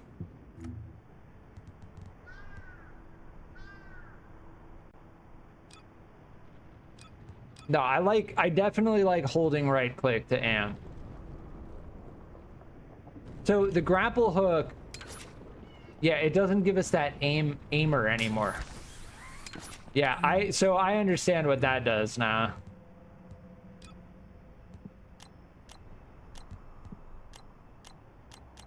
Oh, interesting. I kind of like that rotating one.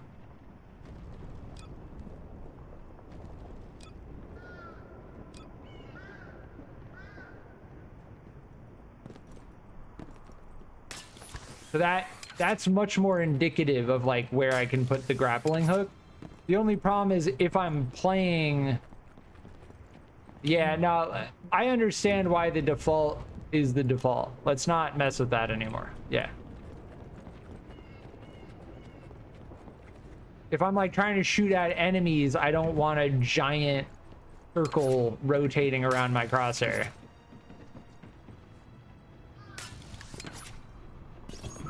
Receiving info on mark. Position of Vulgus power plant confirmed.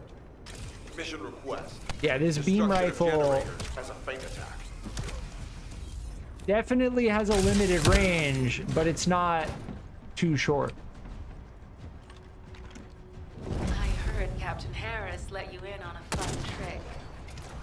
Certain Legion of Immortality units have parts that can act as fuses. We can use Legion of Immortality.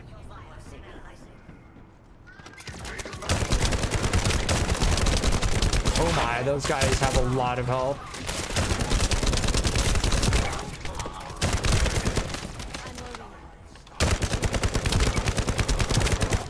I'm loading.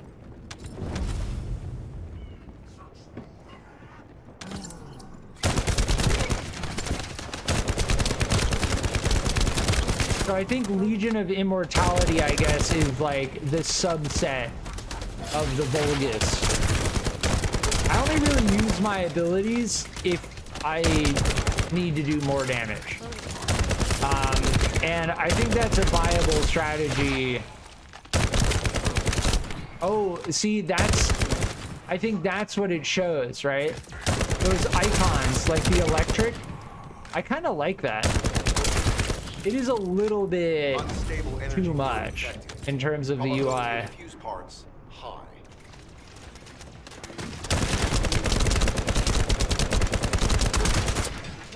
Wrecked.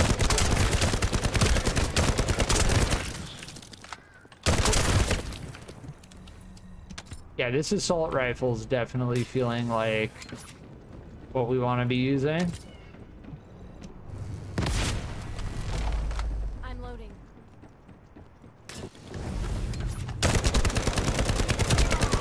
That was a lag spike. Loading. Yeah, running to get the purple drops. I'm calling it like certain farm zones. It's gonna be a thing.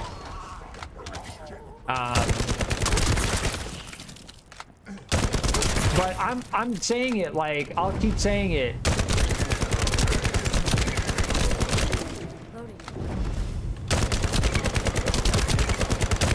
The combat in this game, just like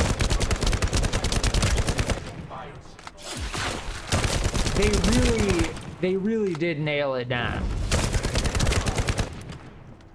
Like, I have no gripes when it comes to the combat mechanics.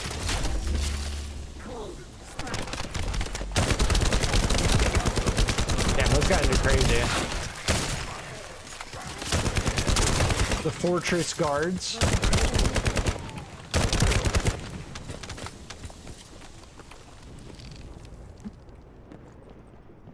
Like, just the combat and fighting in this game is so satisfying.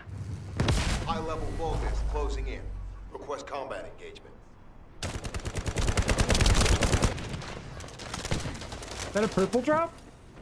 That is a purple drop.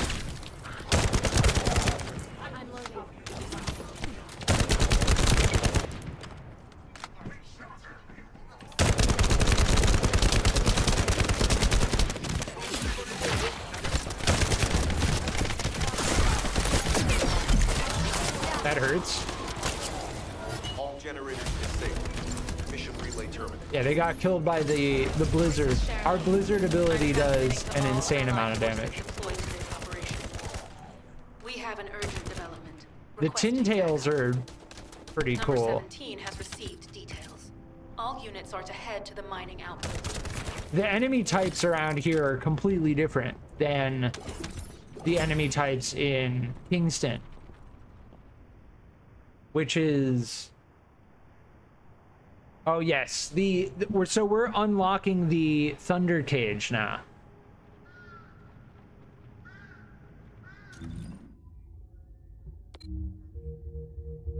And we just unlocked Repository in the Sterile Land. There's something I wanted to do. Oh, interesting. There's a mission that we can only do if we play as Bunny.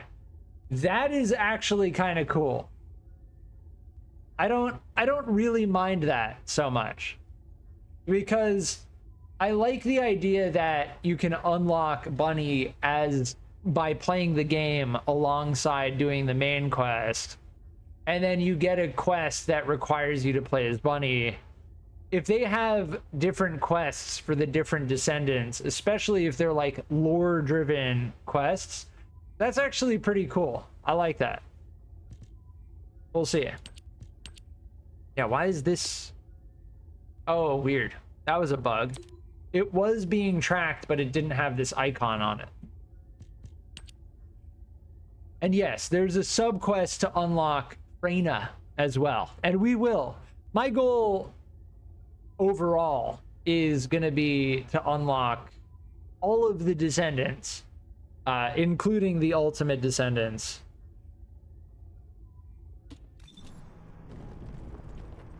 There was something I wanted to do.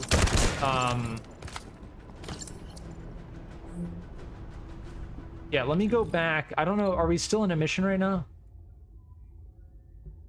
Here, we can go to the repository.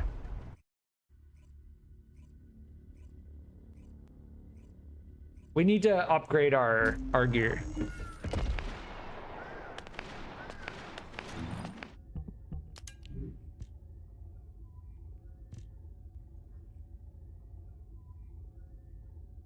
Oh yes, this one's definitely better.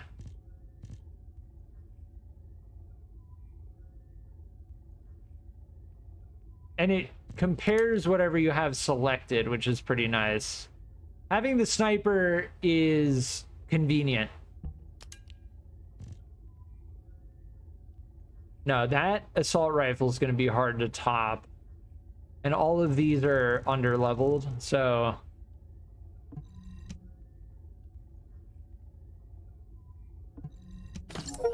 Let's dismantle. Dismantle weapons 50 times. I wonder if there's an achievement. Dismantle weapons 1,000,000 times. Yes, we found this artificial biometal.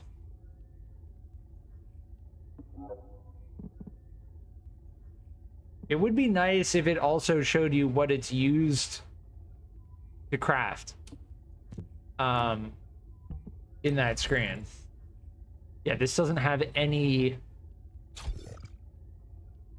Oh, nice. Slow art. Firearm attack plus 16%. Fire rate minus 6%. That's great.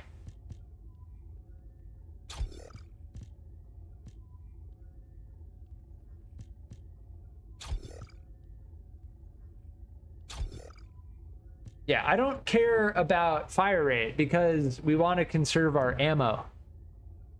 So let's save that.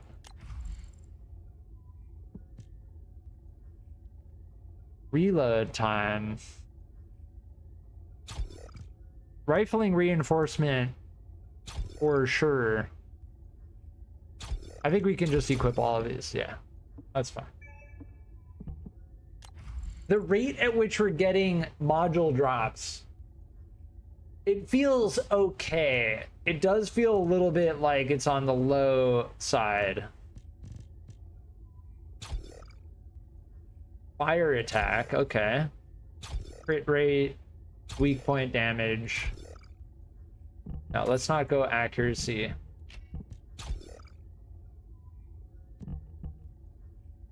Yeah, crit rate and crit damage, sure. Definitely, I feel that definitely a crit build is coming and a status effect damage build is... This is going to be like crit, fire, toxic, you know what I mean? And you can do that for the weapons and your Descendant, and... As far as external components and reactor go, I think you can mark stuff as favorite, right? If I register attached item, yeah, see? So then when I designate all as junk, see, it doesn't... Yeah, that's what register attached items means. It means mark as favorite, yes.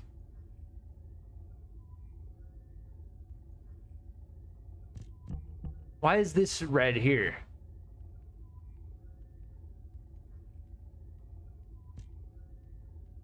Yeah, we don't actually want that as our favorite. J and then dismantle, right? Yeah, we want to keep the frozen phase reactor. Let's sort by level.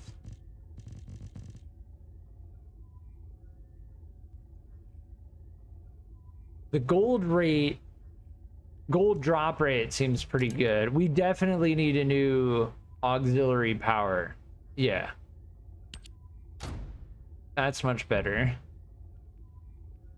I don't know why these aren't on different screens, right? Like all of the external components are on one screen. I guess that's okay, but it's a little bit, it's going to take some time for me to be able to sort through them. This gives us toxin resistance. Equipment drop rate increase modifier. We like that. We definitely like that. Yeah, see, these are both a part of the Tomb Vanguard. And I'm pretty sure if I designate these as junk... Yeah, NP recovery in combat. And consumable drop rate increase modifier. If I designate these as junk, see, it doesn't designate the set item. And as you can imagine, right, with the transmission system, I'm not sure if you can do that to... I'm not sure if you can transmit external components. But like, if you find a set like this, I don't know if there is a way to do that. I might have to do some more research into that. Yeah, and we found the dogma.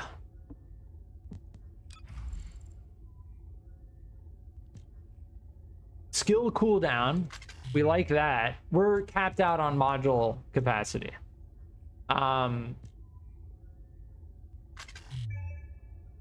Yeah, everything is slotted decently, though. I think these are going to be okay.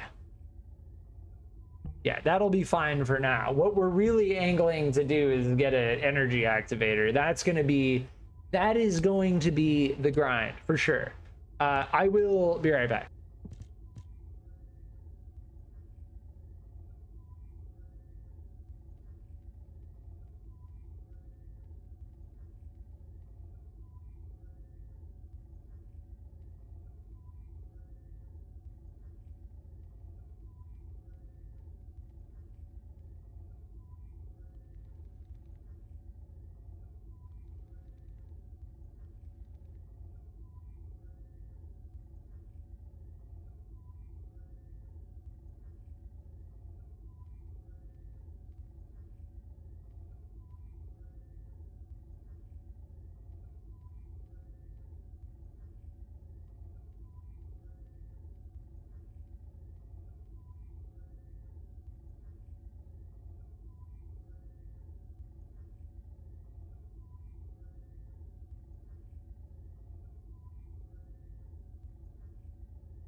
All right, I'm back.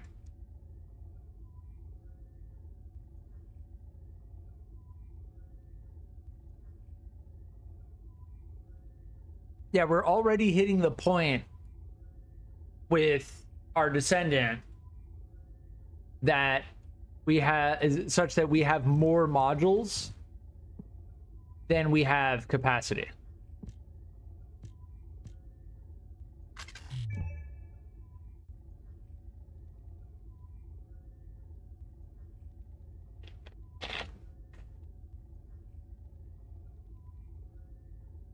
Which is fine. We'll level up Fiesta even more and get more module capacity.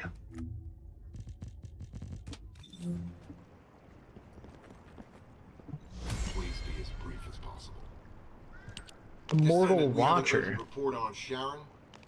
Her current position is near the Vulgus munitions factory. Number Thanks to her 17. diversionary tactics, she was able to reach the target safely, but the Vulgus have appeared. This is the sitrep recorded by Sharon's Deceive. Deceive.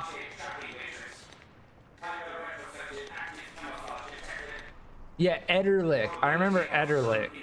Ederlick is a sick name. Greg is like a meme name.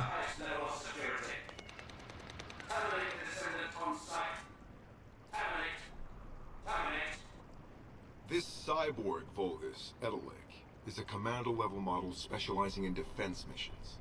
It's armed with arcade tracking functions. And it seems the Vulgus already know about the Ironheart excavation site. I was told that the Ancestors' data was tightly guarded at Kingston. If the Vulgus have gained access to it, however, then this rigorous level of security makes sense. For the moment, Sharon has requested an attack on the repository's core facility to lure the Vulgus commander. Once the Vulgus have vacated the factory, she intends to try and infiltrate it again. Descendant, you and Jeremy are to launch an attack on the repository. Yes, us and Jeremy. Yes. Are you sure this guide can be trusted? Didn't you guys win at Kingston?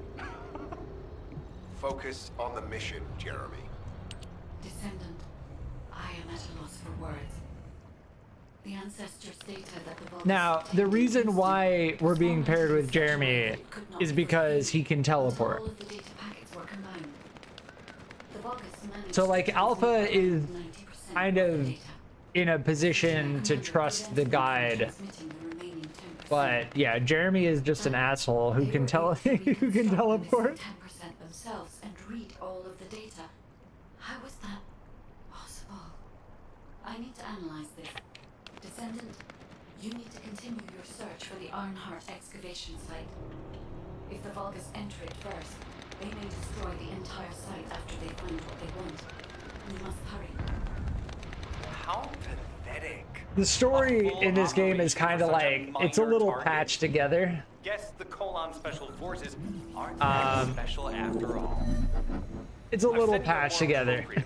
So you can show me what you can really do with those highfalutin skills of yours. But I said it in the technical test. Come on. I'll say it again. It's a little brutal. No one is gonna particularly play this game just for the story. The story is kind of like the additional thing that brings everything kind of together. You know? The gameplay is what the vast majority of players are caring about. And the gameplay is very good. So that's what the game needs to focus on doing well.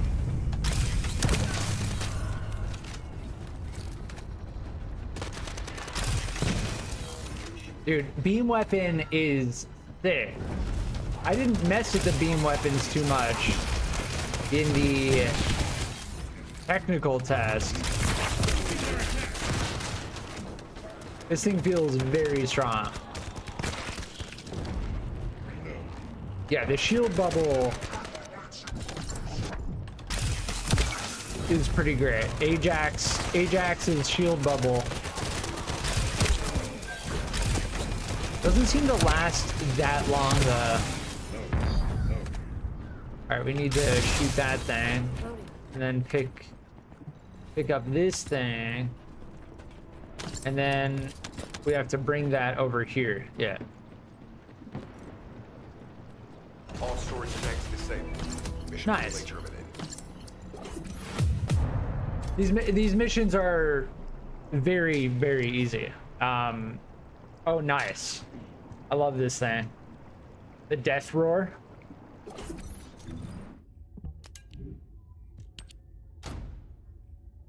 Freaking giant grenade launcher.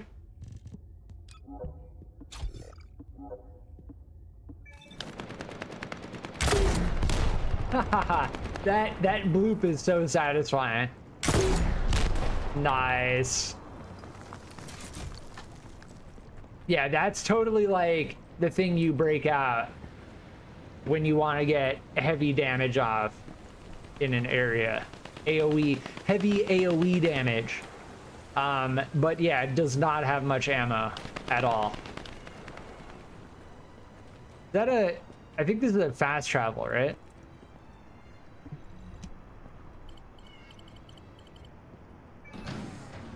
Surveillance tower. Interesting.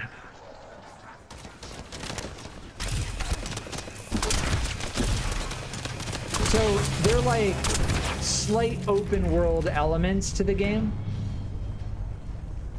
And I think that's one of them.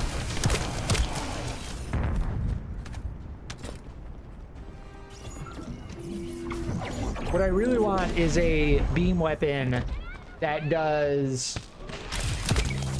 frost damage. Frost beam weapon. Yeah, that's Bunny's ability. That circle of electricity.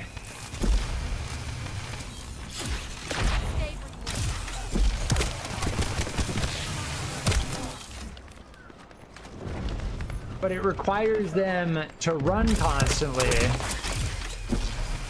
And I don't like having to run around everywhere constantly. I think this is a world event. Application confirmed. One generator remaining. Descendant, a high-level Vulgus is heading toward the refinery. It's likely to be Charon.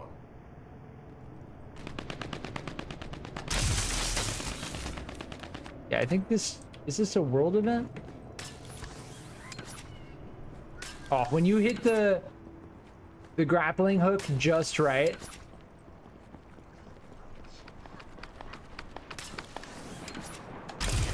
It feels so good.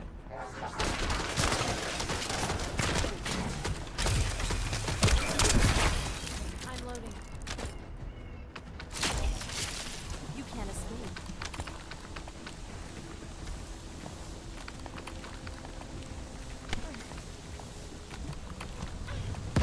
Yeah, using my Frost Road ability and then picking up the objective item is the key. Oh, this is the boss. This is Charon. Descendant, this is a dangerous Vulgus. It will be best to eliminate it.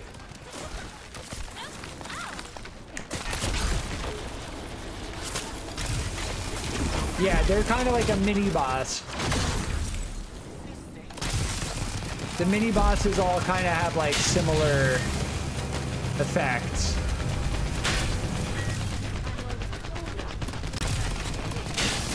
Yeah, you hit the orbs and then do phase damage. Oh, that shield ability is sick, though. I'm not just gonna cast this boss off as like being like a mini boss. Focus signal lost. Pretty cool. I was hoping Edward would show up. I like that shield ability.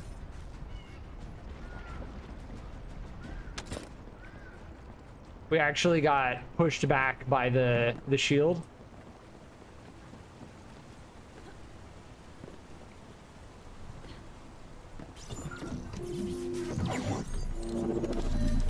Descendant, this place is a Kuiper mine that has been taken over by the Vulgus. So to reiterate, I touched upon it briefly earlier, and I'm not going to be that brutal with the game.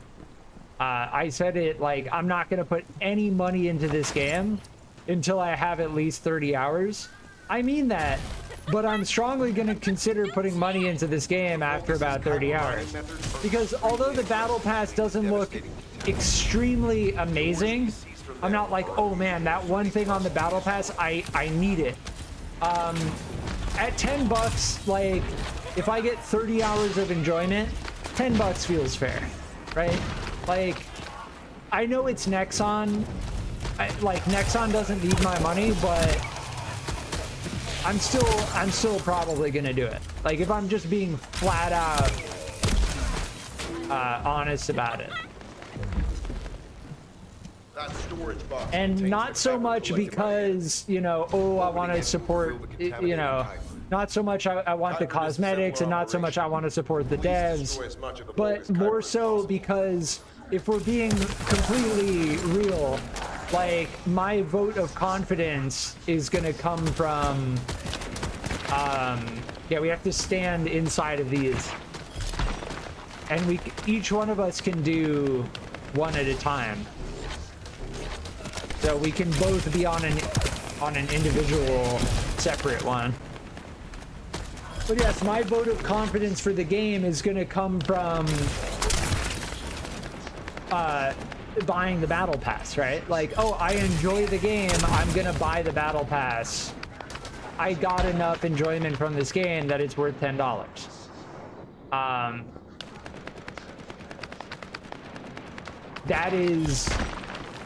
That is where I put my money where my mouth is, you know? And if I enjoy this game and I get 30 hours from it, just like with Screwdrivers, which I've been playing a lot lately, I bought the supporter bundle. I don't really care for the cosmetics in the supporter bundle, but I care more for making sure that the developers know that I appreciate the game by putting a little bit of money into the game, you know? I've managed to shake off their tracking. I'm scouting for intel around the factory. And honestly, the battle pass does not seem requesting all units predatory. to regroup at the designated location. Officially beginning infiltration. And yes, I rarely use the word predatory, but when it comes to Nexon and free to play, Nexon does have a history of doing pretty, I don't want to, like, predatory is a very strong word. Like, they really get players to shell out money so that they feel the satisfaction that they should just feel by playing the game for free. But it seems like they've struck a decent balance with this game. Deactivating active. And it would be unfortunate if, because of that balance, they didn't really make much money from it, and then they shut down the servers, which Nexon also has a history of doing. So I'm just being very real in the sense that, like, yeah, if I get enough hours of enjoyment from this game, I'm gonna get the battle pass. I wondered what he was up to, but he actually did us a favor in the end. I think the Ironheart excavation site is underneath that facility. But it's going to take time, right? Like, I do not jump into a game and make assumptions and judge a book by its cover. Like, I have to experience it myself. And right now, this game overall has been okay. It's been okay. I'm going on 4 hours now. It'll require specific procedures, but I've had experience in dismantling many of these types of devices. Let's move. We need to get in there before the Vulgus can do anything to the excavation site. I have to admit, not even my arcade can penetrate the quantum barrier of these security devices. The recoil, that's so weird. Put some thought into this. I'm not touching anything. So, like, if you fire the beam weapon, it has an upward recoil, and then it slowly goes back down. I'm not gonna touch anything. Yeah, it just goes straight up. This thing is very easy to control, by the way. Like, they might need to consider that, but this thing feels good. I really, really don't like all of that text on the left side of the screen. But when we're in a mission, I think it disappears. We'll check.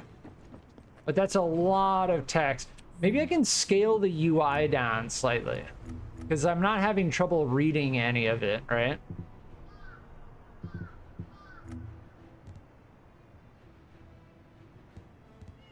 Is there a UI scale? I'm keeping my game on medium. Like, our graphics quality has been fantastic. My FPS has been pretty good.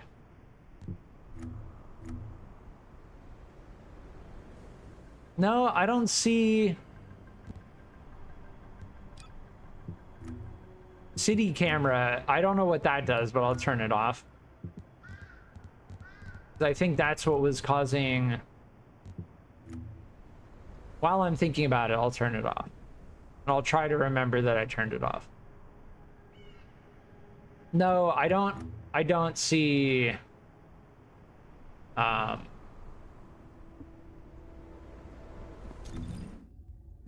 anything there. Operation status, jammer installation complete. Using the jammer to neutralize the distress signal sent by Etterlink should allow us When you're to in a bypass mission one of though, the Vulgus' security it goes away. So we're good. We're fine. task is to protect the jammer while I work. We're chilling.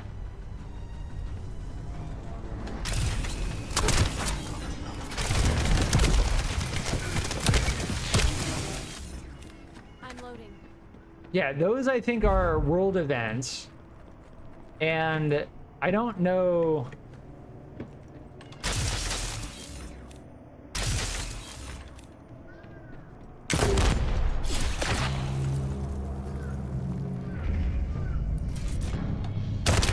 So I think we have to hit this with fire damage. I suspect because it's fire. The other one was like electric looking. Yeah, we're gonna lose this mission because I'm not paying attention. Remember, protecting the jammer is your top priority. I know it is, and it just got wrecked. Yeah, we failed the mission. Remember, protecting the jammer is your and then it immediately died. Operation status, jammer installation complete. Using the jammer to neutralize the distress signal sent by Etterlink should allow us to bypass one of the Vulgus' security measures. Your task is to protect the jammer while I work.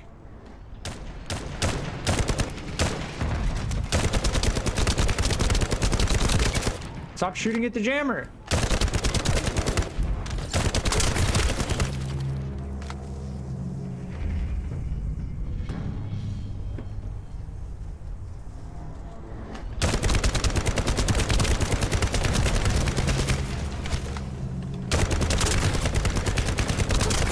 Yeah, I didn't really see anything on the battle pass that looked cool. If I'm being brutally honest, the only thing that... Oh my, I've just pressed G.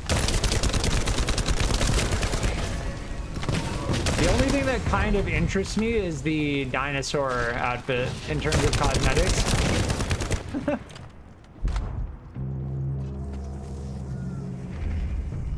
Just because it's goofy looking, you know? I like the idea of the polar bear backpack with the dinosaur outfit.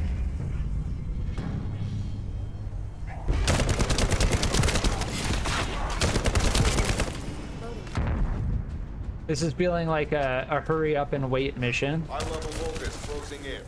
Prepare for engagement.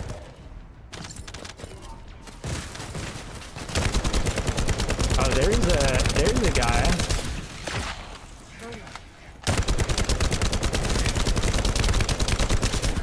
Oh my. Oh man, we may need to upgrade our stuff.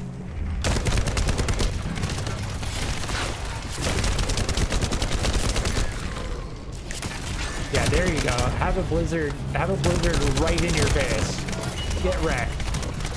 Their body went flying.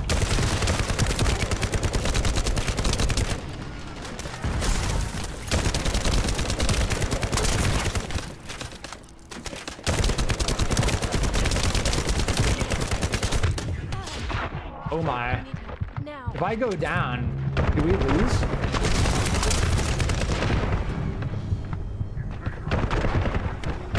Damn, this has gotten crazy. Oh, we got it. We got it. Yeah, that was getting crazy at the end there. Freaking 13 HP. We were getting that like heartbeat sound. It got real for a second. Gotta make sure to get that artificial biometal. Yeah, I didn't know if we were gonna be able to survive that near the end.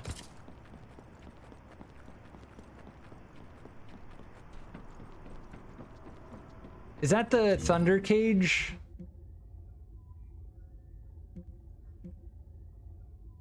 We have one more Thunder Cage thing to get. We do want the Thunder Cage. Thunder Cage nanotube. We just got that. So where do we get the Thunder Cage blueprint then? That was a ping spike. I assume we get it from one of these, right?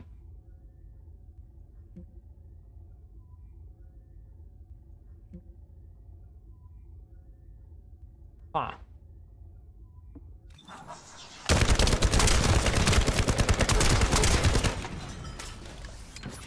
I'm loading. To bypass the multi-stage security system, What is that? you'll need a unique authentication sequence used by the Legion of Immortality. Double jump.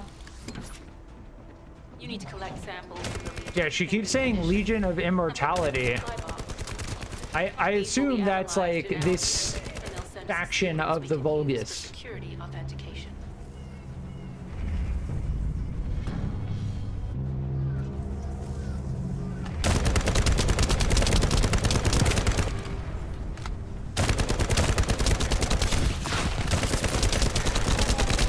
Interrupter Slaughterer.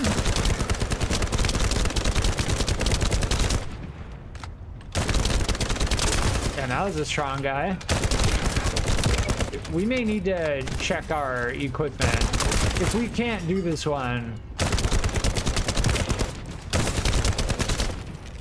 definitely feeling like we're getting outscaled right now. Yeah, here we go. Boom, direct upgrade, easy.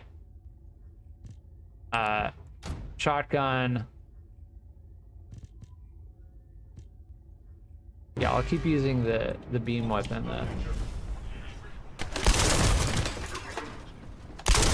There we go.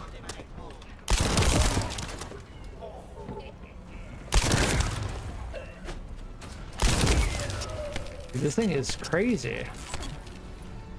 We have to bring these to the, oh, out of ammo. Bring this to the drop-off. There we go.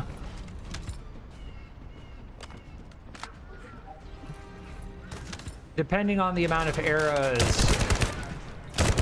it gives more or less progress at the top.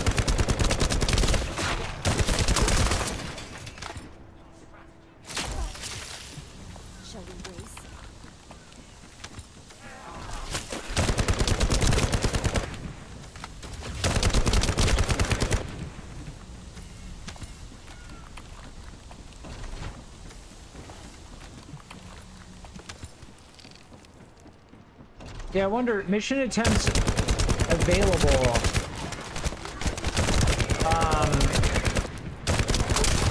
What happens if we run out of attempts? Oh, I think that means like if we go down, right? Like if we die, then we can try again. But previously we failed that mission. They destroyed the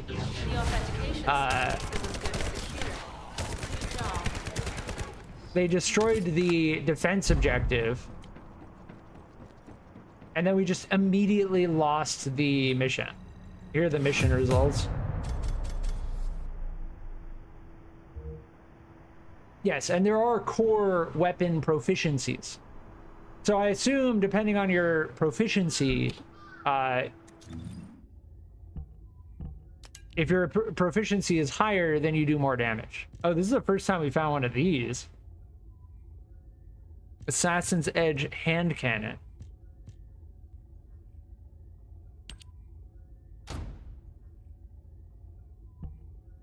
Yeah, this shotgun is crazy, except it does...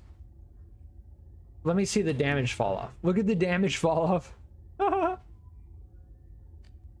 That's pretty much... This is 25 meters. So anything below 25 meters or anything beyond 25 meters, you're doing basically 0 damage.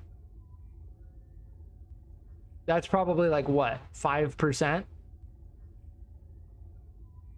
So you have to be... For this to be effective, you have to be in like point blank range. The hand cannon falls off at about 25 meters. This thing looks sick. This is the default skin for it. Nice. This reminds me of something like Final Fantasy style.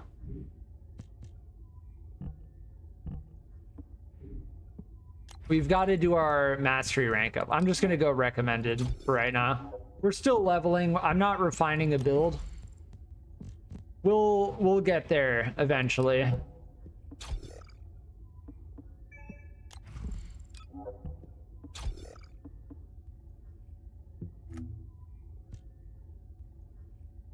Yes, we're getting the pieces of the Thunder Cage. And the Thunder Cage is going to be a very good ultimate weapon.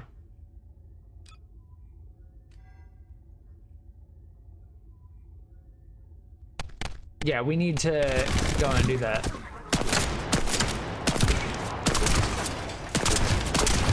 Nice. Yes, mastery rank up available. We know. Going back to Albion is not difficult. So the best thing to do is to go back to Albion, get the mastery rank upgrade, and then continue to do quests. Because otherwise we start to run into what we've been running into. Oh, that's what I wanted to check. See? So see how the red dot is in the center of our screen? Right? It was really irking me that it was going through our character. I'm pretty sure that's what the camera is. Gameplay. Is it display? City camera here. See? See how we're centered on our character now? I don't really like that because the crosshair is going through our character. I'd rather just keep it like this. The same way it is throughout the rest of the game.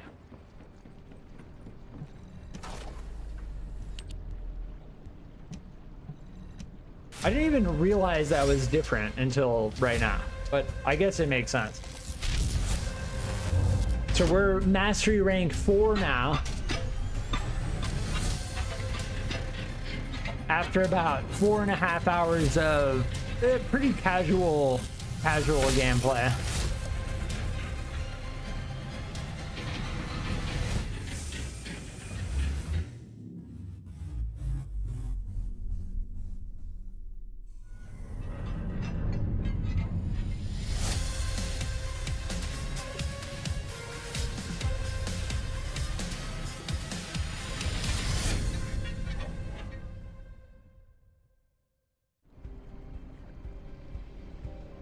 Nice.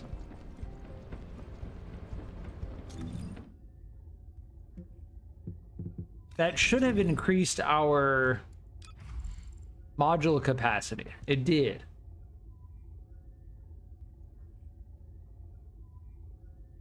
Yeah, this was one of the modules that I was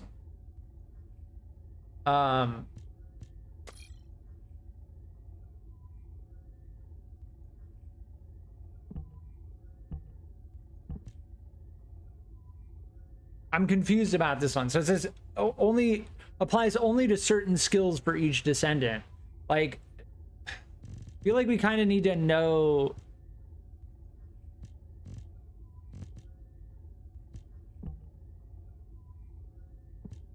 Yeah, MP recovery modifier. I run out of MP faster than anything else. So yeah, we're maxed out on module capacity now. Devil's Call. Did I just pick one of those up? Yeah.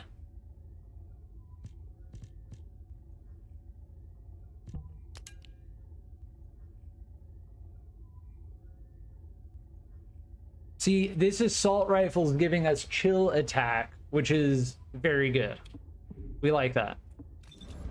I also need to check these.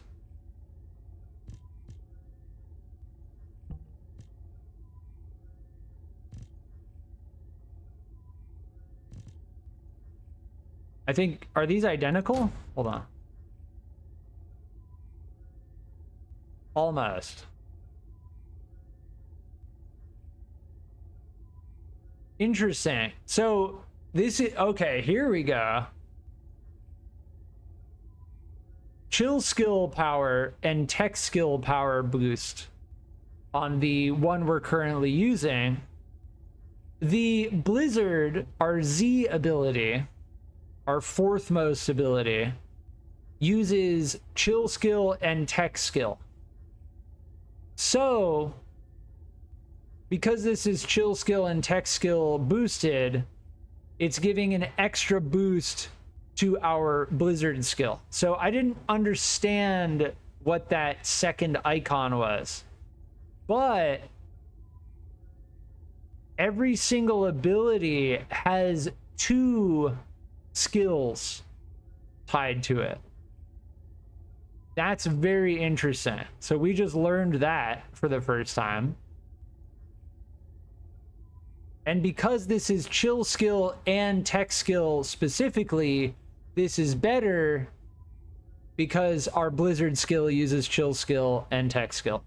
We don't use dimension skill for any of our abilities. I don't know what that other icon is. I could probably check one of these. Fusion. See? Fusion skill. Our Q, C, and V abilities use fusion skill as the secondary skill. So something that has chill skill and diffusion skill would be particularly good. Finding that combination is the key, though. And now, the materialized singularity reactor versus the frozen mechanics reactor has a better... This is overall better, so we're going to use it. But it doesn't give us the chill skill power boost ratio. If we had a materialized singularity reactor that had the chill skill power boost ratio,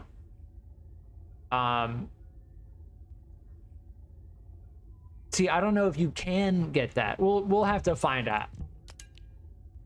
I'm getting deeper into the build now. So DBNO stands for down but not out. So that's when you get downed when you're playing with other players, and that's 2.5%. So that only takes effect if you get downed. That means that you're downed for longer before you get resurrected. Now this gives more HP, so I'm going to use it. But the DBNO I don't really care about. That's probably one of the worst effects you can get.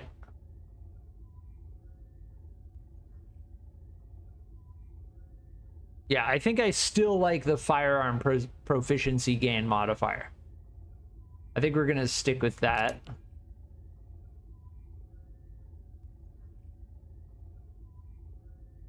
And the equipment drop rate, I think we're going to stick with as well.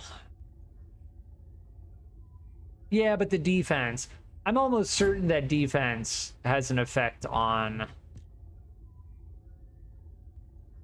Wait, what?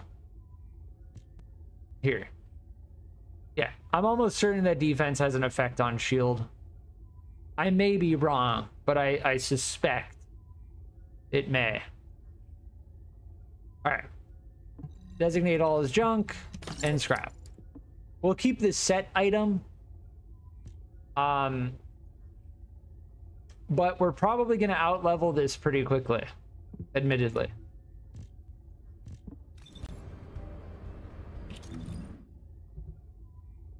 It's important to take the time to focus on what we have equipped, because what it feels like in game is you just start not doing as much damage. You're like, oh, these enemies are getting harder and I just can't get through them. It's like, yeah, that's because you didn't upgrade your gear.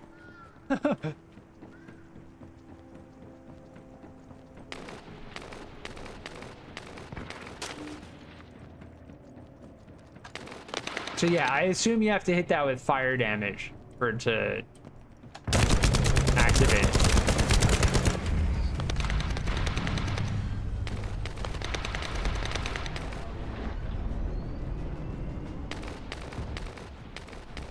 There are like subtle world event things.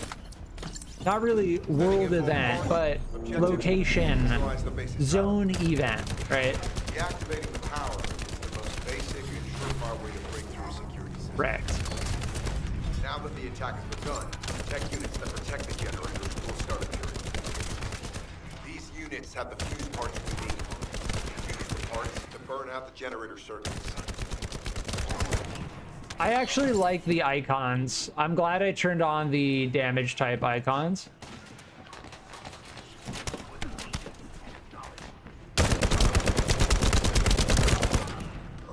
The fact that we can see that we're doing frost damage. It definitely takes up more space on the screen.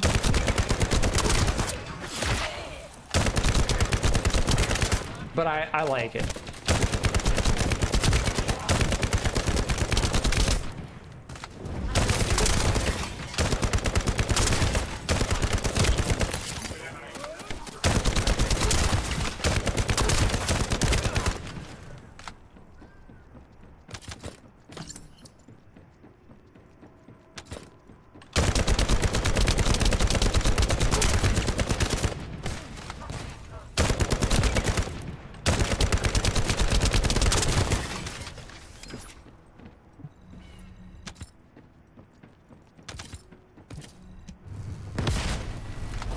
Power to the security system has been retained. 2 generators remaining.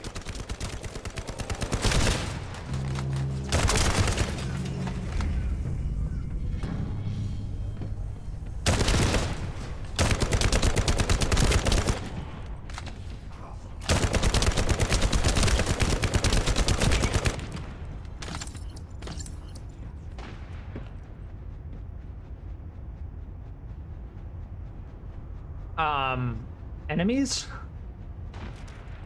Oh, there's like one sniper guy over here. I'm loading. It says, okay. Yeah, the spawn rate, that is a little bit too long.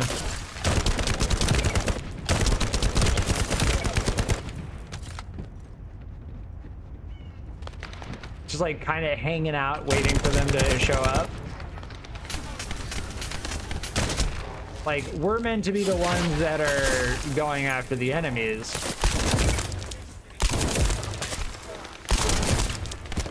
Oh, this is doing toxic damage. Sick. Can I pick it up? There we go. Says there's a bomb location over here.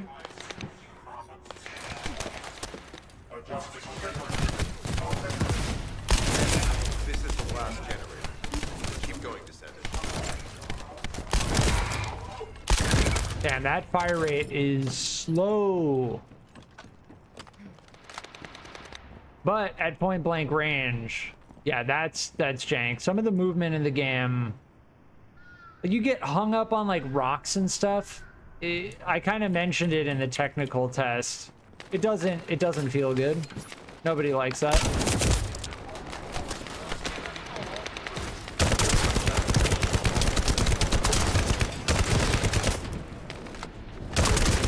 All right, hand cannon time.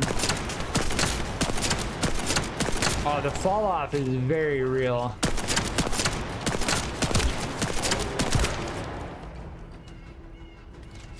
that double skip, that FPS skip is like, every time I think it happens, I'm like, every time it happens, I think my game is about to crash.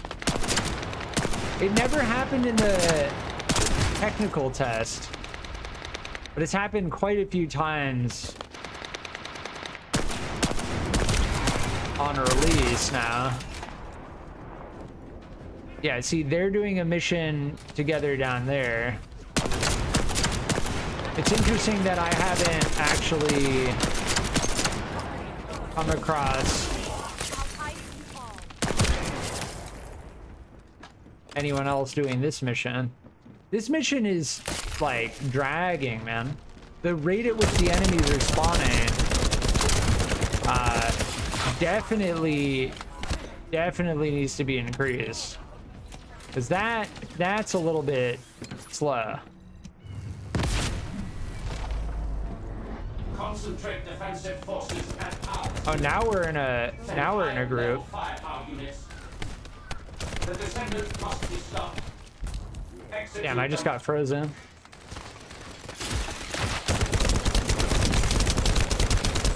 Some of the enemies do freeze. Ooh, a legendary.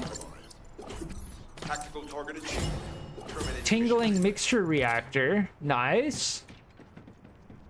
Dude, I think those two friendlies lucked out. Like, I think we just did most of the mission, and then they caught up to us, and then finished the mission like immediately. The spawn rate on that mission is very slow, but thankfully we're all playing together now.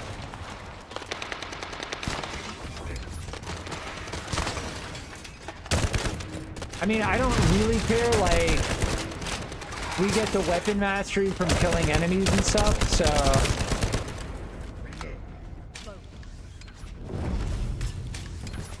Oh, they went full-on maid outfit. Yeah, they went straight for the maid outfit day one.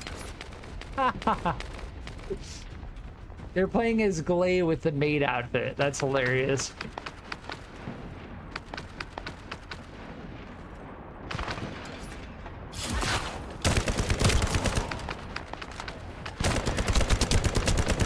Yeah, the drop off on the assault rifle doesn't feel too bad.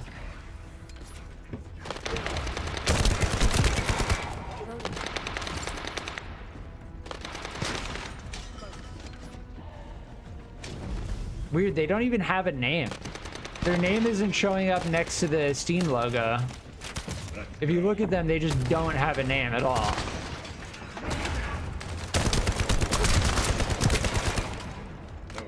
Oh, you know what that might be? I think when I messed with the...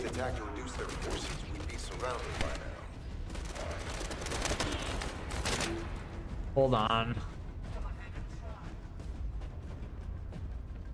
Hide nicknames. No, I have hide nicknames off. Yeah. They just don't have a name. That's some like weird bug. Loading.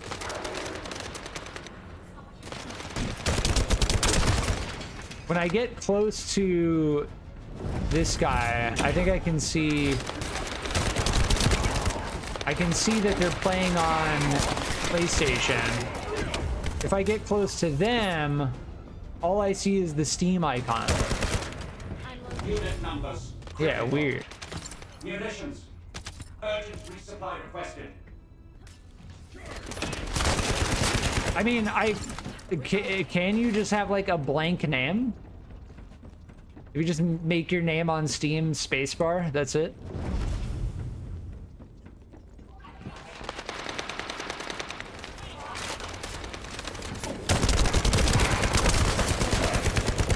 It's one of two cases. One, it's a bug. Two, they have a blank name on Steam. Either are a very real possibility.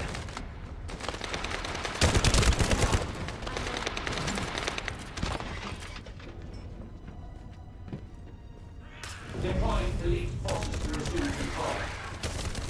You're almost there, Descendant. Keep out. Coming up. Dude, that blizzard does so much damage. Oh my. Defense failed. You've done it, Descendant. Mission fully terminated. This is Sharon. All Vulgus security levels have That's been successfully crazy. deactivated.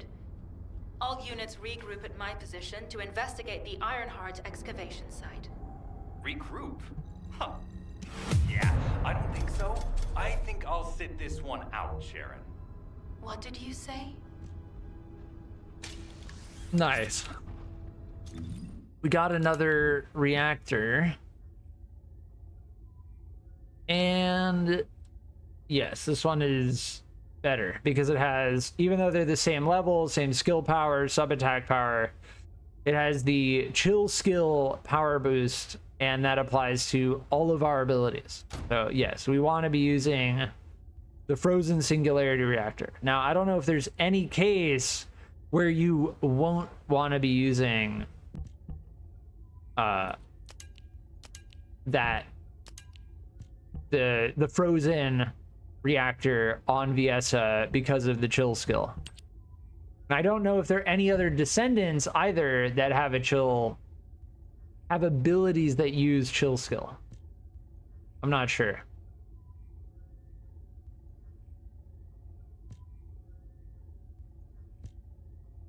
Max shield or max defense? Go shield. Given the fact that shield constantly regens. No, the firearm proficiency we want to keep. All right, the rest we can junk. So, like, settling into the game and getting into the gameplay loop after I'm at 5 hours now, it feels pretty fair. Like, we have Viessa at level 14.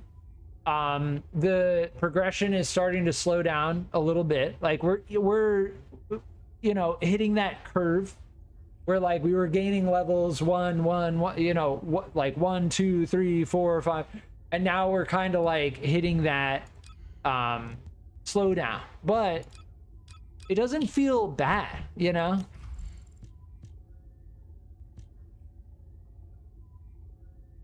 Yes, we absolutely want chill attack. So I'm pretty sure that scales with our chill damage.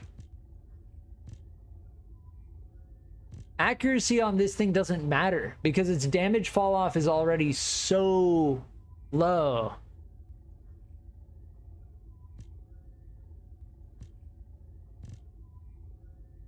Crit damage might be okay. Reload time modifier is probably the best thing. Yeah.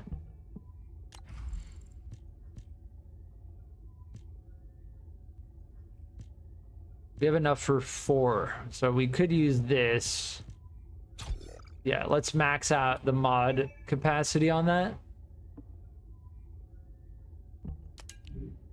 And then we just got a whole bunch of weapons.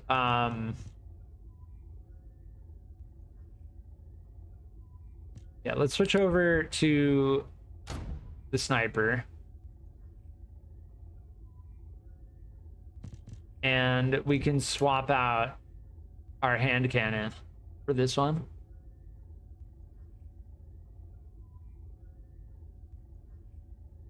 Yeah, even so, as a rare, it has those attributes, right? The firearm attack 2.7%. It's still not as good just because it's just raw under leveled. Oh, they're Rascal. I like this thing a lot. Let's use this in place of, even though it doesn't do as much damage, it does chill attack. So that I think is going to scale with our chill skill. Let's get rid of all of those except for maybe the shotgun and the assault rifle and the tactical rifle. But yeah, as far as this goes, that's just a worse version of that. And we can dismantle all the junk. Yeah, liquid metal and super alloy.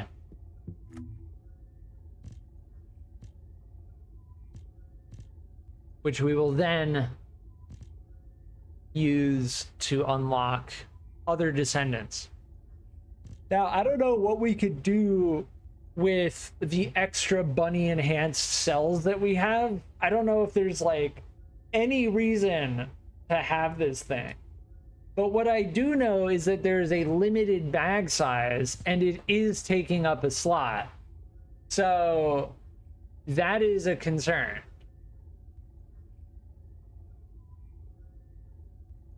Now, how do I get the... Let's go back to Albion. How do I get... I want to start working on the Thunder Cage. Because the Thunder Cage is going to be a critical component in maximizing our DPS.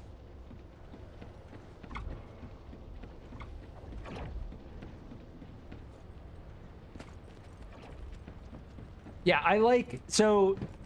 I like keeping this camera in the... I understand why it's centered, because you can't take out a weapon when you're in the when you're in Albion. But I think it doesn't really matter. I'd rather just have the camera the way it is when you're in combat. All right, weapon, Thunder Cage. Where do I get this thing? Logistics facility. Why is that a red, a circle with an X?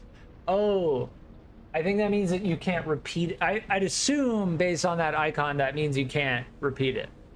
But that's weird because this is the same exact mission. I don't know. That must be like the story quest, and then we can do it again as the non-story quest. It's a little bit strange. So yes, this weapon blueprint, the Thunder Cage blueprint, drops at the logistics facility on normal difficulty, and we've already completed it. So that means that we didn't get it to drop, just like how we have an extra bunny cells blueprint.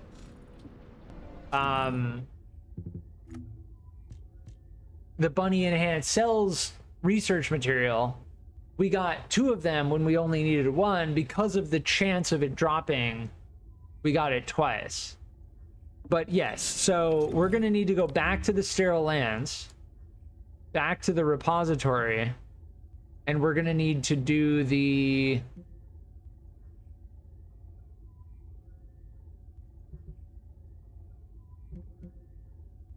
What was the mission?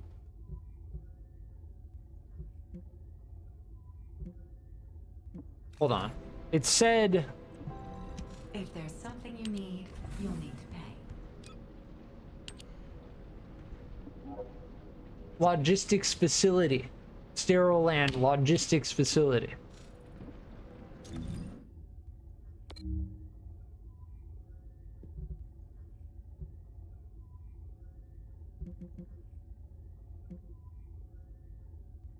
It says we completed it. That's what I'm confused about.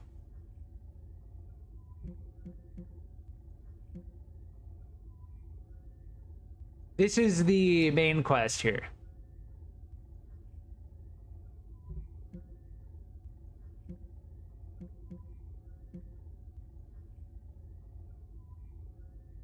Yeah, I'm a little bit confused on that. Maybe we get it later? I don't know. I will be right back.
All right, I'm back. I changed the title of the stream to full release first look because as far as my previous title, VSA best meta starter build, like it's gonna take a while to get to a point where I feel like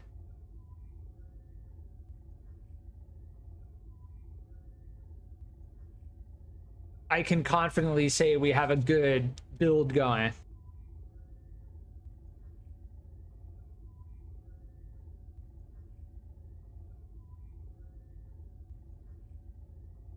At this point, we're just kind of leveling.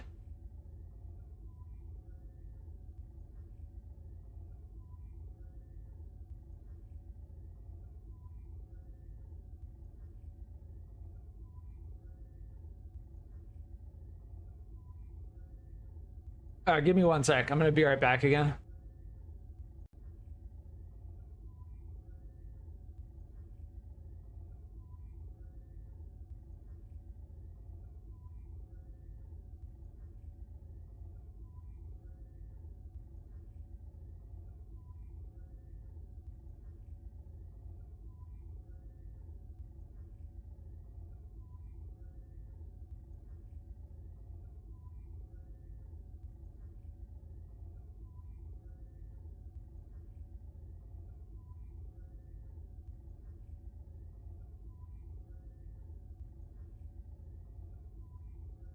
All right, I'm back.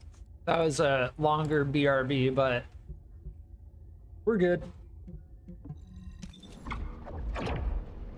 So, as far as finding the Thunder Cage blueprint, we still have yet to find it. I feel like we should have found it, but we have not, unfortunately. What is this green thing over here? This is the spawn point on the mini-map.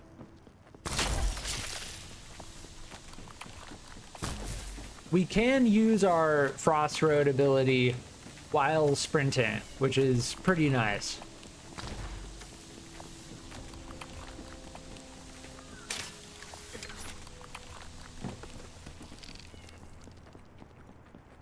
I don't know if I can make that jump.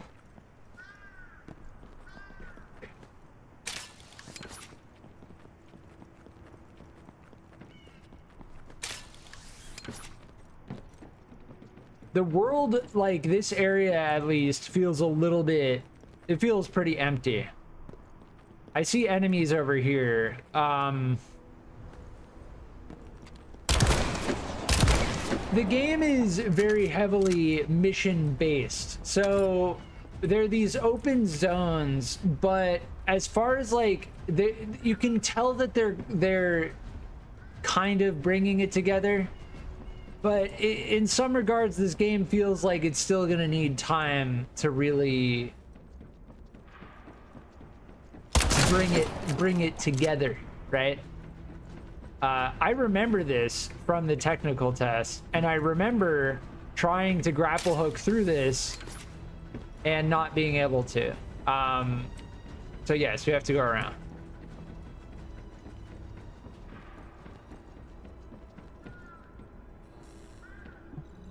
To the point. It seems as if all of you have forgotten, so I'll repeat myself one more time, since they're here too. It looks like it'll be a guide-related mission from this point on, which means yes, we have to deal with Jeremy. You're the one who told me I should be in a supporting role, Sharon. Yeah? Since I can't connect to the guide. Report that to HQ however you like. It's not like they have a cell that can hold me, do they? Oh, nah. Maybe I will sit in a cell and get some rest. It's been a while. Last time I was there, it was really fun. I'm not sure who blabbed about my secret operation, but had it been carried out, not only would we have the Iron Heart, but Corell's heart as well. I guess that's just my little walk down memory lane. Have fun with your interesting. Imaginary friend. Peace. Sharon, give me the order and I will track him. Let him be. Jeremy's RK ability is teleportation. We have no way of catching him. Descendant, although it was not my intention. Yeah, that dude can just teleport around. Like, it's pretty crazy. I do not choose who I am linked with. The process follows strict directives woven into RK by the ancestors. I have no knowledge of the details. The ancestors. Nor am I capable of ignoring them. If I were able to alter those directives, would I have been able to resolve this misunderstanding with Jeremy? Could I ease Alpha's suspicions? The human mind Probably. is difficult to comprehend. It feels like a mass of powerful energy surrounded by a resilient defense mechanism, almost like an iron heart. I apologize for occupying your time before an important operation. I will focus on the emergency restoration protocol and remain on standby. I hope I can bring results that reflect the level of effort you have put into this operation. You'll need to leave first, Descendant. Sharon's prosthesis has been damaged from excessive RK use. We'll join you as soon as we can. Ooh, so this is like We've seen what they're capable of. one of the first dungeons in the game, or the first. And if I recall, this was pretty much where the technical test ended. So after we do this, we're going to be entering into untrodden ground.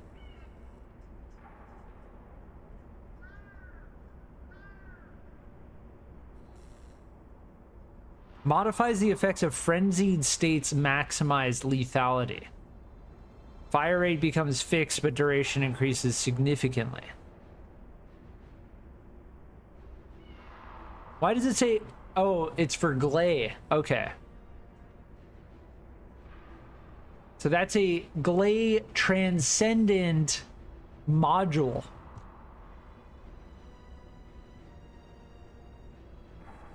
So this is a burn build mod. Sick. And then the shape stabilizer increases the drop rate on the amorphous materials when you do the void intercept battles. This being one of the amorphous materials.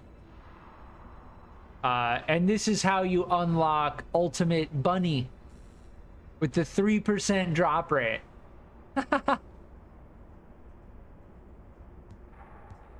Nice.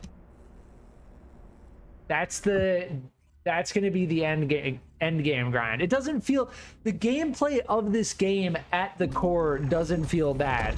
There are several elements that need work though, for sure.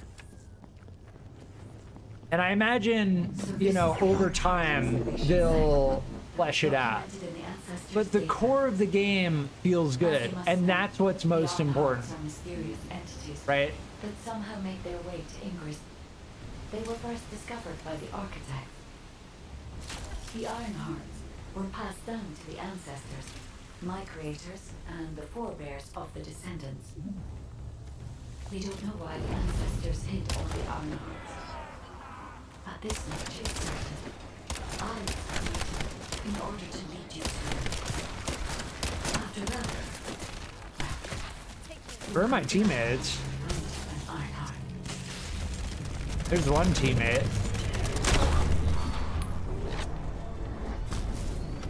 Oh my.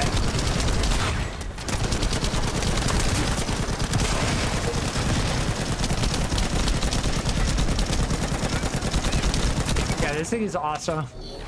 It's like a freaking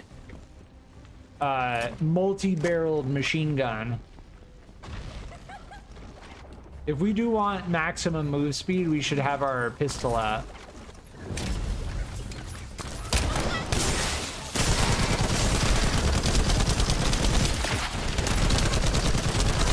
Yeah, shooting at their feet sometimes proc.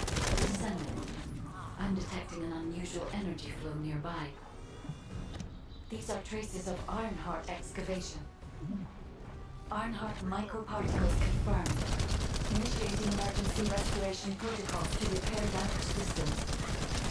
Descendant, we have retrieved Ironheart elements from the excavation site. Next, I must... Oh no. This wasn't just an excavation site. I need to interface with the quantum monolith, a data processor belonging to the ancestors. This device contains my restoration data, which can be copied using Ironheart microparticles. I can guide you there. Oh, this thing is doing nothing. It's weird when dialogue is when dialogue is going on, everything sounds quieter. But then when I'm in game, it gets loud again.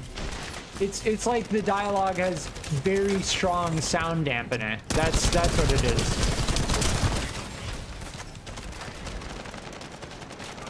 But the sound design in the game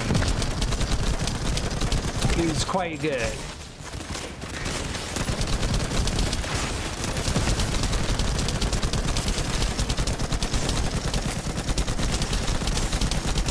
Damn, that thing is a bullet sponge.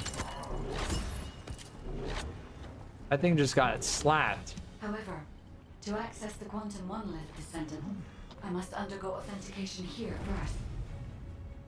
I should still have access, as it was my system and memories. I think I'm gonna focus on playing as Viessa for at least the first couple days, and then I'll work on leveling Bunny.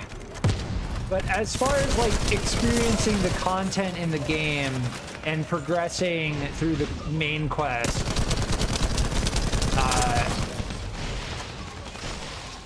we're gonna wanna stick to one Descendant to begin with. Am I really out of ammo with this thing already? No, we're good. Why is it not reloading? There we go. Yeah, we have to actually stay in this circle. All of my teammates went down there to pick up the loot drops.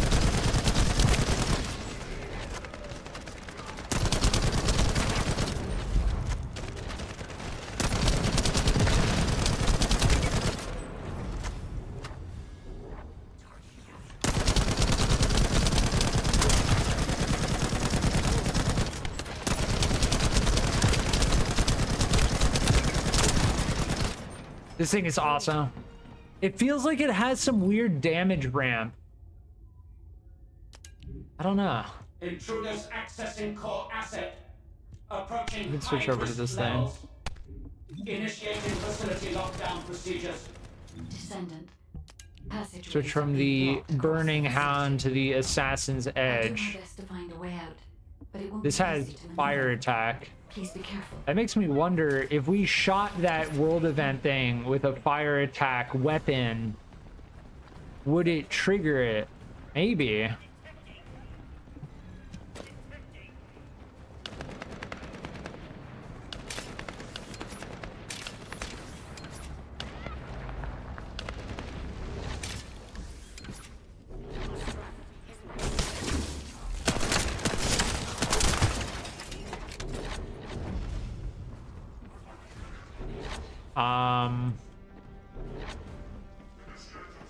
Are we going the right way? Yeah, we are. Oh, I remember this. Yeah. I remember this from the technical test. There's this like weird area where we go down and then back up. Countless experiments conducted here using the Ironhearts. Emergency restoration protocols would have Oh my, I almost fell down.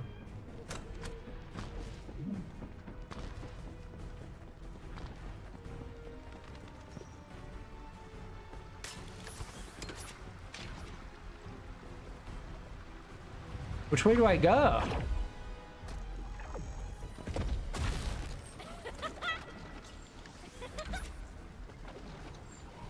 Oh, we have to go up here. Yeah, I went down there. Weird. Yeah, it's just a little bit of a puzzle, I guess. The audio sounds like really dampened now. There is an audio bug going on. Yeah, so whenever there's like dialogue, it dampens the audio.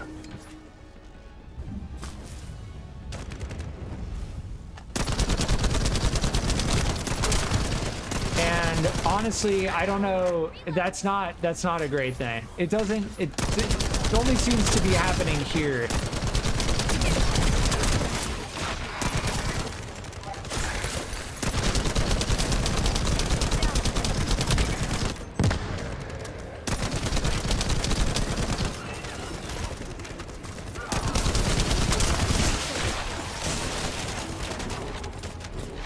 I don't know if there's like a lost loot storage.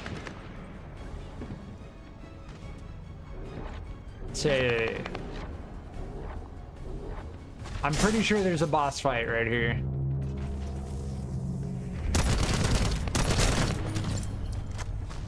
No one can leave. Execute. Yeah, this is Eder Lake here.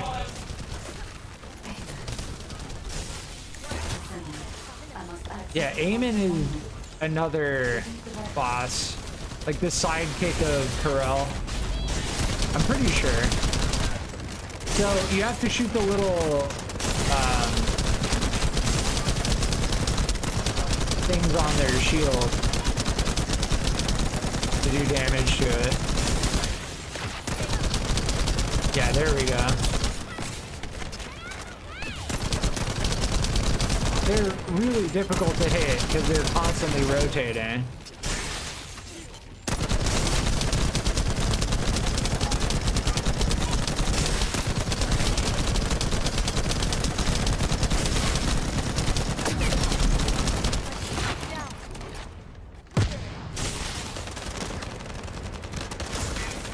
I don't think my ability can hit them either.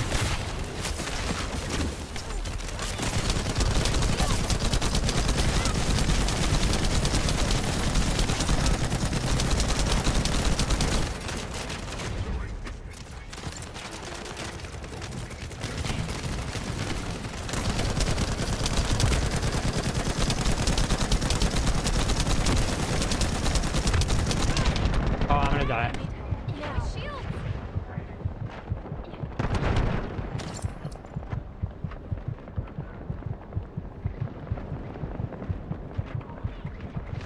Here's health.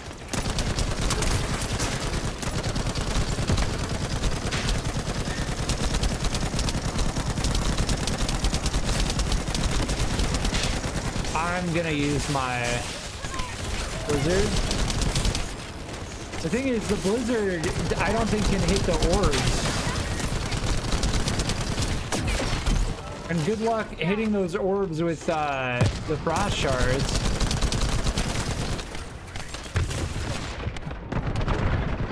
Damn, we're getting slammed. Swag-a-lot is down right now.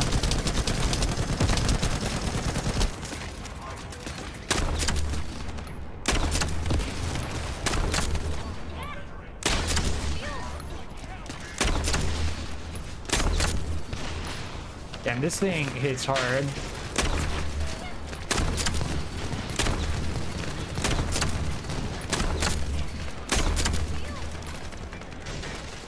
Dude, they're regenning their orbs.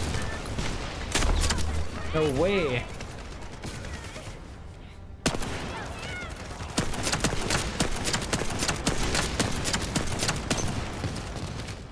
No way.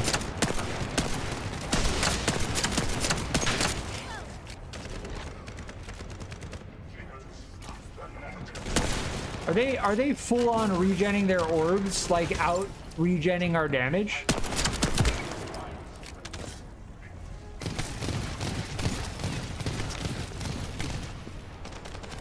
Yeah, it's X to revive. I think they're regenning their orbs. I'm pretty sure they're regenning their orbs.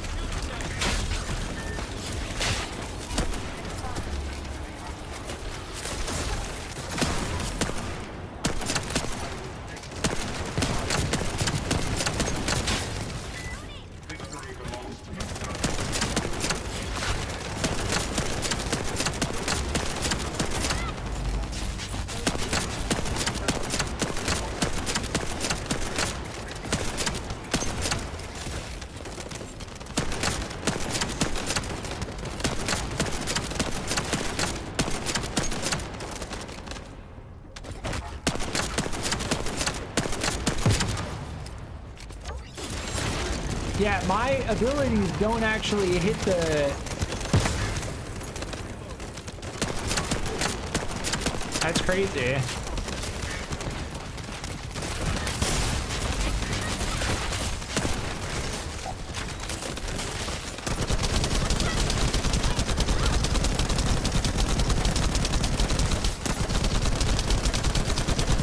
My abilities don't hit their shield.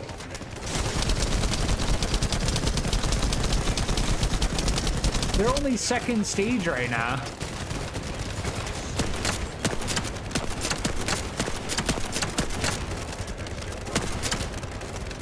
Dude, we're all just fucking missing the shield.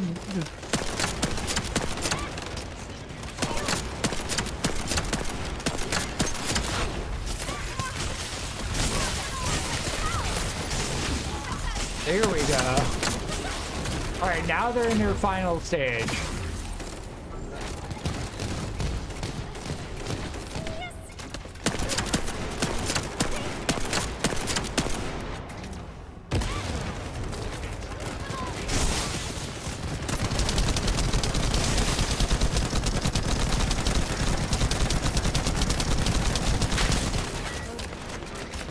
Dude, crazy. I knew it.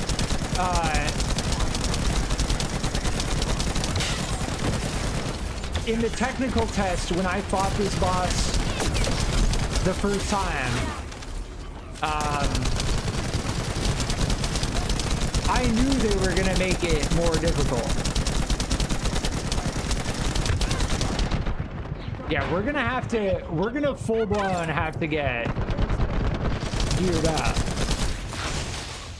But this is the grind right here. Damn, Swag-a-Lot keeps getting down.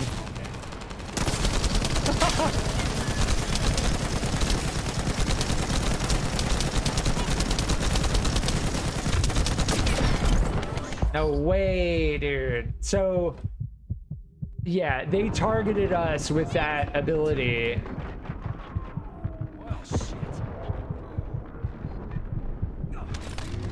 Damn, dude, we all have to do our part on this.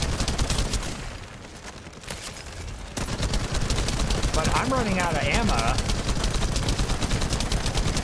It's getting to that point.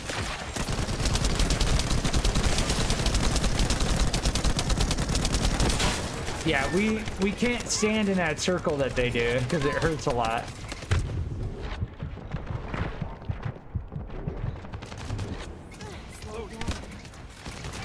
Dude, this final stage is ridiculous. Like, I don't know if I actually have enough ammo to kill this thing.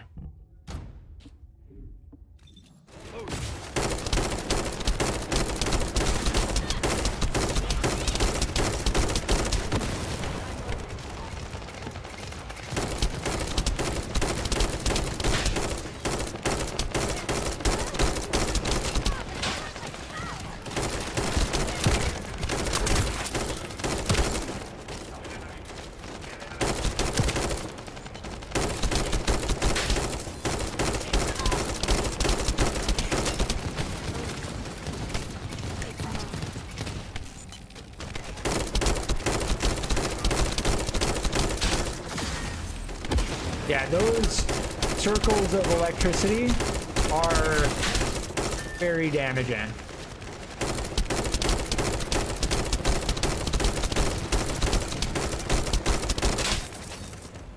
Yeah, they respawn the orbs. So this is a part of the boss fight. So the orbs just keep regenning. That's crazy, dude.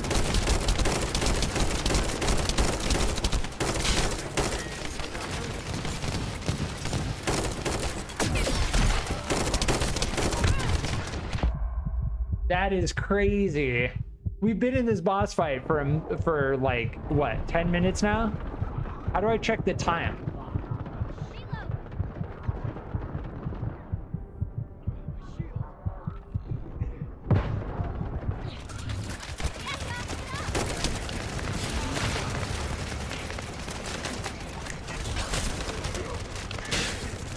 Yeah, you can't stand in that circle.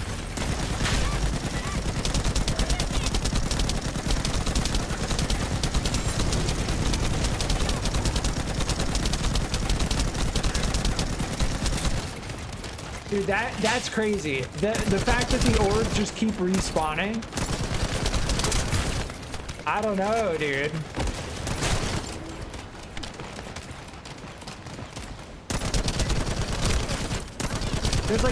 There's no progress bar, right? I'm gonna call it. I'm serious. We're not doing the DPS we need to get on top of this.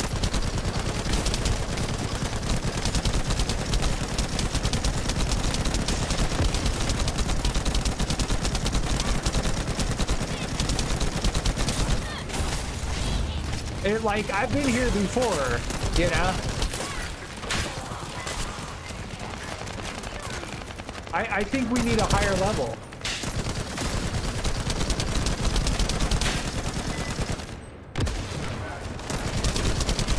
Oh, there we go. Okay.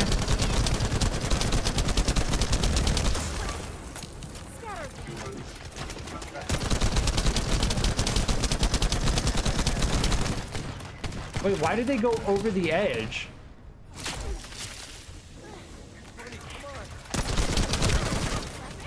Why they just ran off? Oh, I guess it revived them? Weird, okay.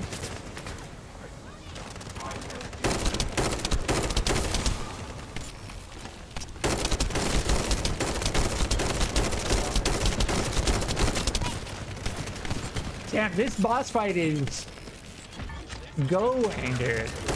I remember when I played this in the technical beta, this guy went down easy. And I remember saying specifically, they're gonna make this a lot harder on release.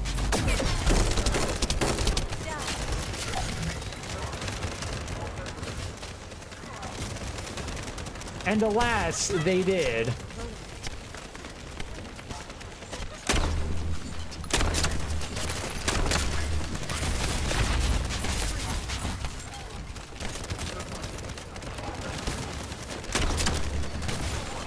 Dude, hitting those with the sniper rifle is not gonna happen.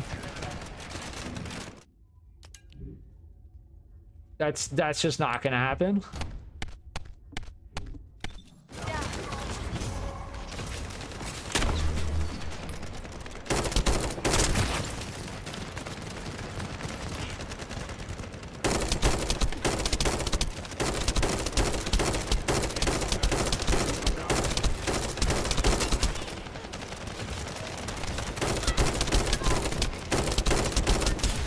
Yeah, my frost abilities don't actually hit that.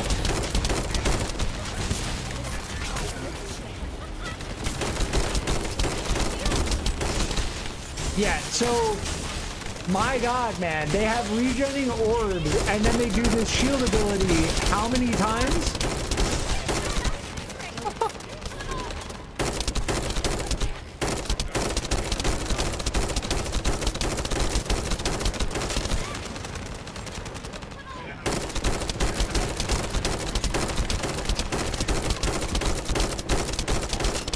Yeah, I'm missing every shot.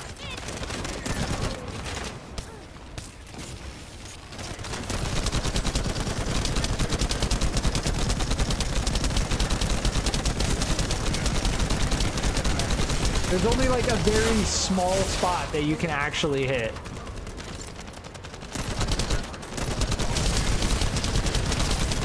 I'm gonna stick with it. We're like in the last section. There we go.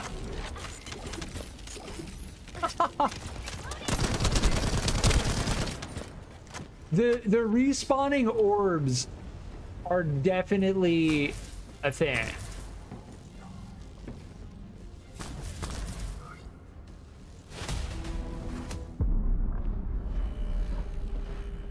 That was crazy.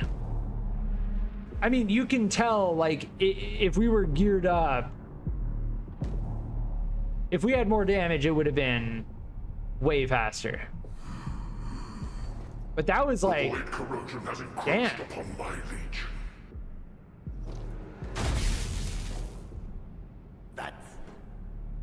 because of an unknown error. It will be fixed momentarily. I mean, I called it the last time I played this. I'm like, on release, this guy is not gonna just disappear so quickly. Complete. The security threat has been neutralized. And yes, that mission dropped something important. I can't remember what it is. I'm pretty sure it's the ultimate bunny schematic.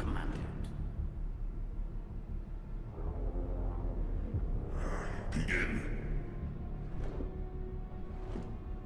The Legion will be reborn through the Ironheart. Rise, my warriors! Give your lives for Clipper!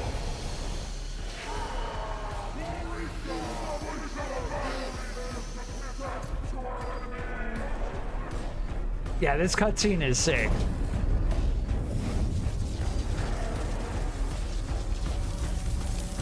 That was a taste. That was a taste of the grind. That was a little taster of the grind.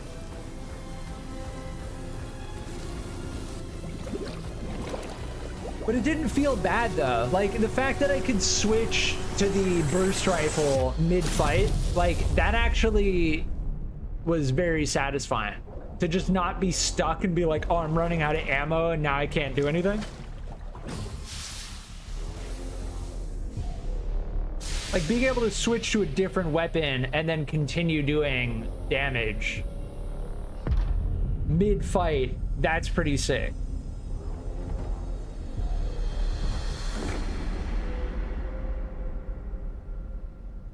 Stand at the vanguard for me, Al-Sharuk. I will stand at the vanguard of the Legion. Al-Sharuk submits to Lord Karel's command. Amen. Transport the Ironheart to my fortress. Amen. Initiate the data inversion immediately.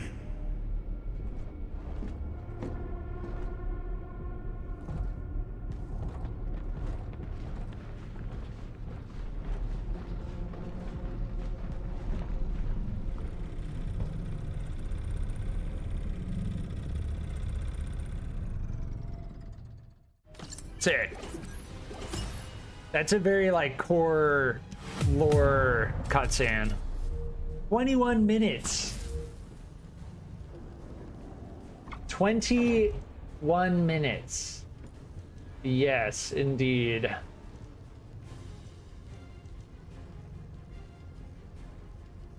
Yeah, so this mission drops the amorphous material, which then has a 3% chance to drop the ultimate bunny enhanced cells blueprint. So yeah. that is the reality.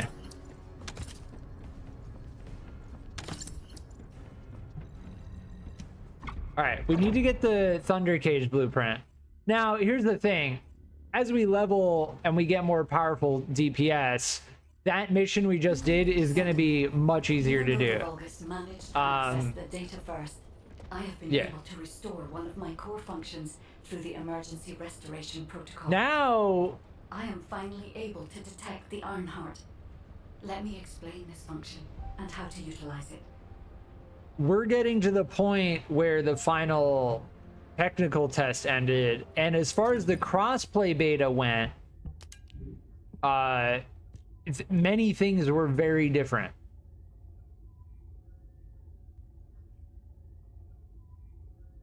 Hand cannon weapon class.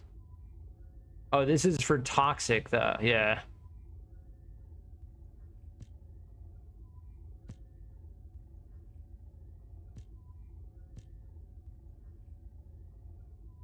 Yeah, see, fusion skill power boost. When attacking Order of Truth. I'm pretty sure the Order of Truth are the guys that are in the Sterile Lance. I'm not too sure about that though. Oh no, order. Yeah, I'm not entirely sure about that. Regardless, this is not necessarily a good combo because you have the tingling mixture reactor, which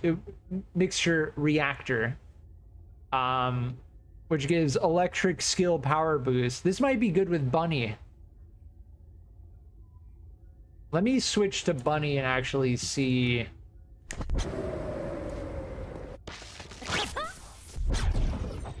Are you? Oops. I wanted to see this thing. So yes, so Bunny has two abilities which use electric skill and fusion skill. Her Q and her Z use electric and fusion. Her C and her V use electric and something else. So this could actually be good on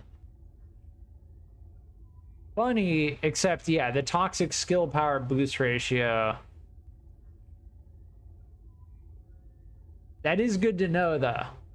But yeah, we're not going to hold on to this because as far as I can tell, like if we have our Descendant at level 10 and I go to use this thing, like I can use a level 13 reactor with a level 10 Descendant, right? So we should be keeping an eye out for really good combos for other Descendants.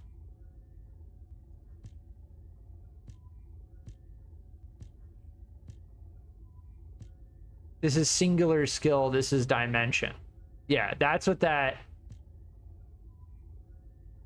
icon is. So that the C and the V, that orb icon is singular. The other icon is fusion. So you have electric fusion, electric singular, electric singular, electric fusion. Yeah.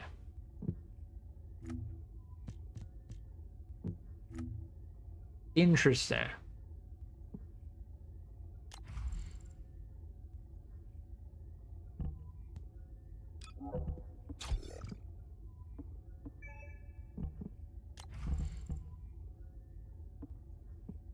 Yeah, that boss battle was, and that was kind of like a mini boss. That mini boss took longer than the freaking Void Intercept crab battle. That's crazy.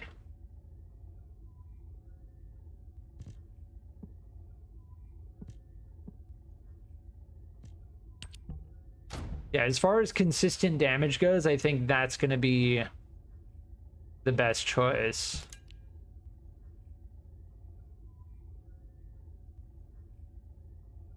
I don't think the chill attack is good enough on that. But yeah, I am going to go back to using VSA. So the level ramp, once we hit level 10, the ramp slowed quite a bit. So now that we're level 15, that last 5 levels that we just got on VSA took seemingly quite longer than those first 10 levels, right? And I assume the next 5 levels from 15 to 20 are going to be even longer. I don't know if we can actually see. We can see the raw number, 34,000. But it's very much so, I can already say with confidence, it's very much so non-linear. And the ramp is pretty hefty.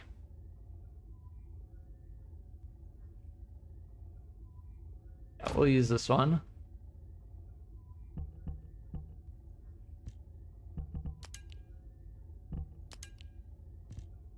Yeah, we'll keep that one equipped. I'll hold on to this because it's a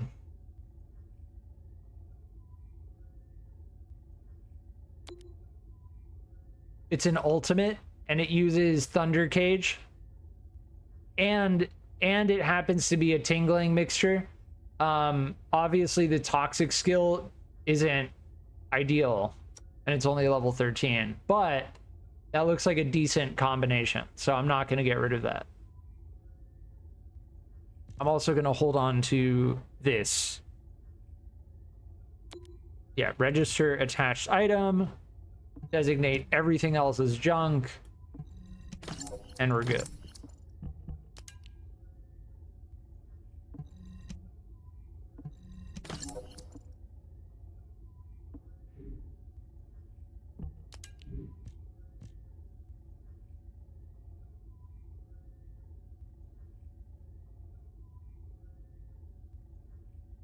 Yeah, I don't think we want to hold on to any of these other than maybe...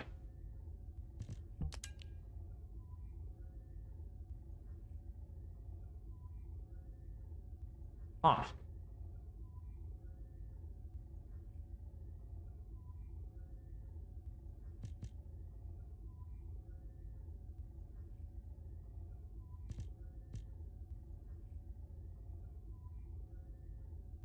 Weak point damage, firearm attack.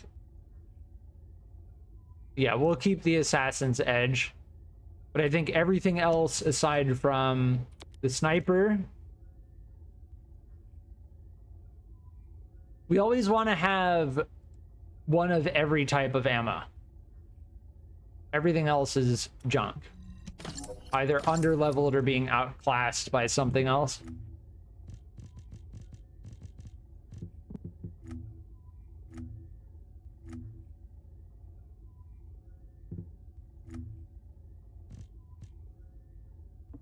Nice. All right, let's continue. This is... My Ironheart detection system has a scanning function which uses Arcade to detect certain environmental factors. Within zones where Arcade can be detected, my system can track the Ironheart through its unique pulse, particles, and energy. The tracking range and accuracy depends on where Arcade particles are distributed across Ingress. At present, considering the operational zones where Descendants are deployed, approximately 35% of Ingress can be covered. I have just detected Ironheart particles at Sharon's location, which is important. There is clearly something of interest at the Vulgus munitions factory. By using my detection system Descendant, I can find traces of the Ironheart through Descendants who have been deployed throughout Ingress. However, the Vulgus called Eamon, the one who accessed the quantum monolith, gained a great deal of relevant information after repairing the Ironheart. It seems the theft of the Ancestors' data was also led by Eamon. Even though he is a Vulgus, he possesses a high level of understanding of the Ancestors' technology. However, a Vulgus is only a Vulgus. They cannot defeat a direct descendant of the Ancestors. Use me to find the Ironheart Descendant.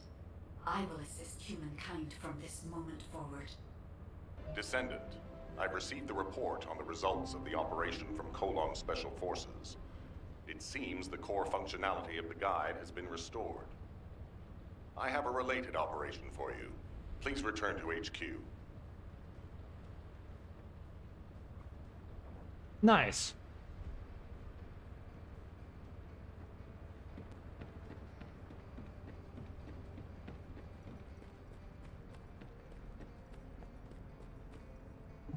There isn't much time.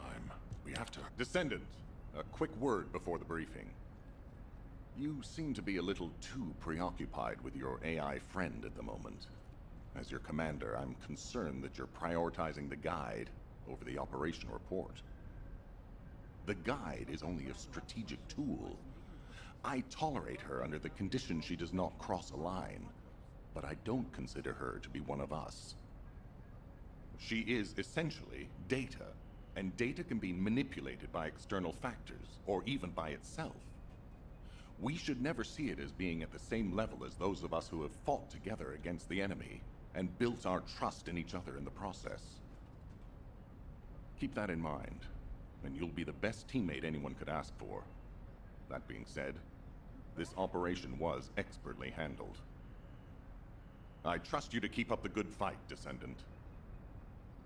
As you may be aware, the guide has detected Ironheart particles at Sharon's location.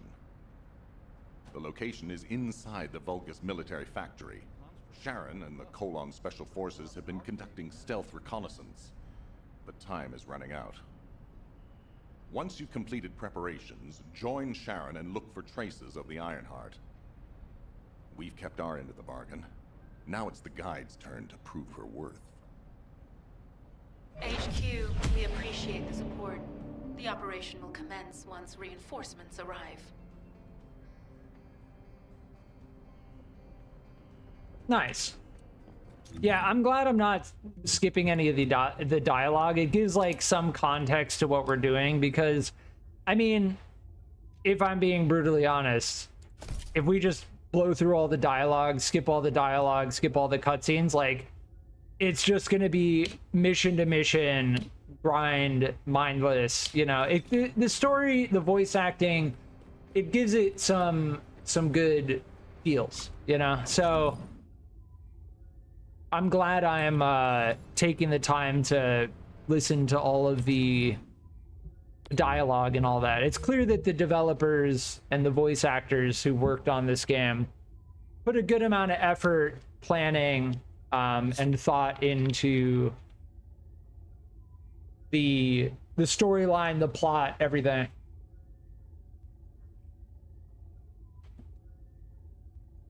And I will say again, I do like the twist of like the guide being not fully trusted by, you know, the leaders of the last bastion of humanity.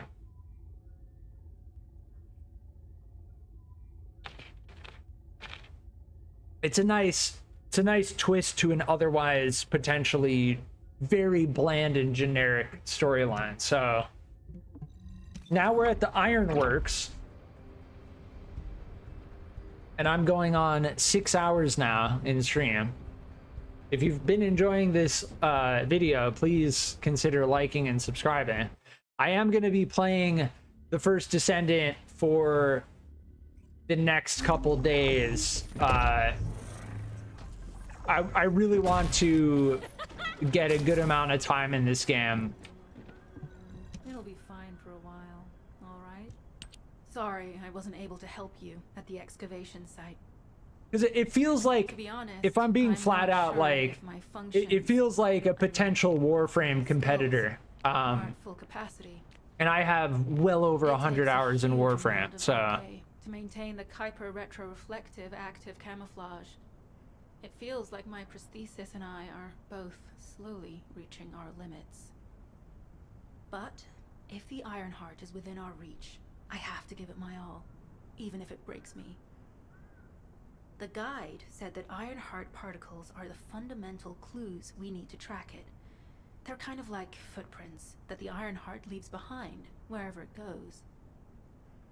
I've compared the location of these footprints to the recon intel. We should find more conclusive data as we continue to follow the traces. I'll send the details of the zone you'll need to cover to your receive. The remaining zones will be covered by Colon operatives. The Vulgus munitions factory. our receive, which we use by pressing tab. Can you feel that? I can experience a variety of sensations. Interesting. So we have a storage box and a weapon readjustment station. Don't poke your nose in where it's not wanted. Once I've dealt with my personal target, then I'll ask you to remove the pain. You refer to the Vulgus you were pursuing. Yes, so this is what you use the adjustment control axis for. If you want to re-roll the attributes on your rare or ultimate weapons, you can lock in the ones you want to keep and re-roll the ones you want to get rid of. And it costs more gold depending on how many you lock in before you re-roll it. So that is a very core use of gold in the game. And I'm pretty sure you can do... This is the same type of workbench that's found in Albion. But we don't need to deal with weapon transmission or anything like that just yet.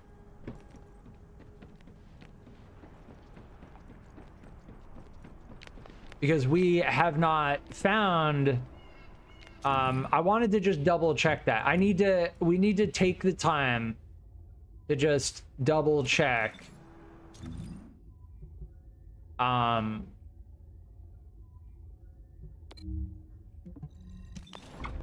want to make sure that I did not miss the blueprint for the Thunder Cage. Because there is a possibility that we did the mission for it and then we did not get the drop. There is a possibility.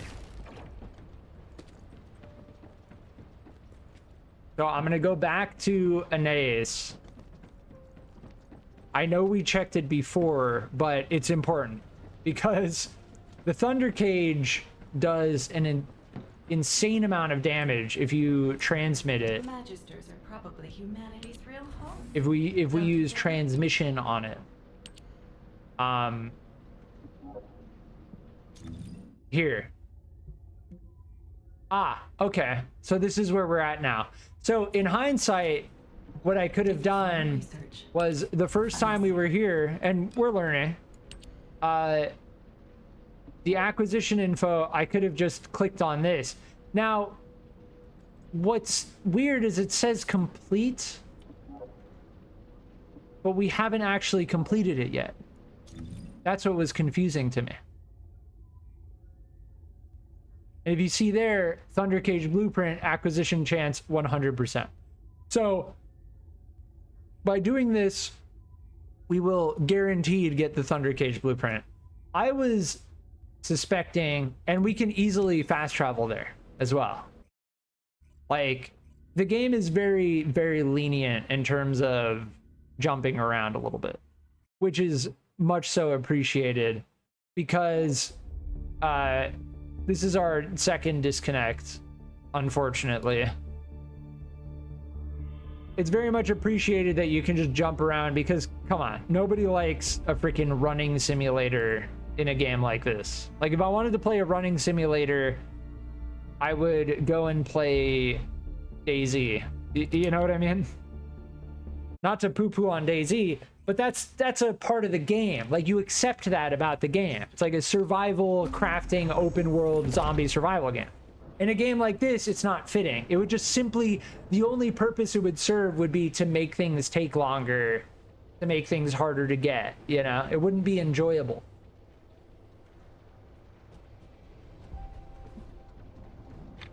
So that's all I'm saying.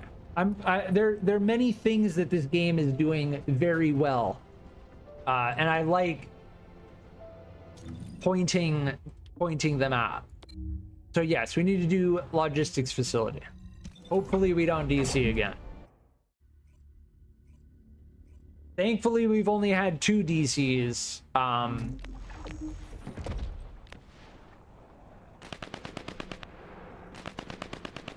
But yeah, we're good.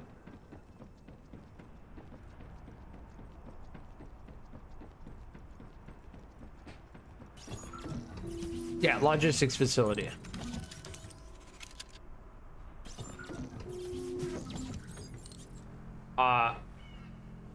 What? Descendant, this is a focused logistics facility where raw materials and products needed for the munitions factory are distributed. Wait, what just happened? Weird. As this is where the Ironheart particles were detected, we may find a lead in their distribution records. It like lagged out, brought us back to the spawn point, and then dropped us in. Weird.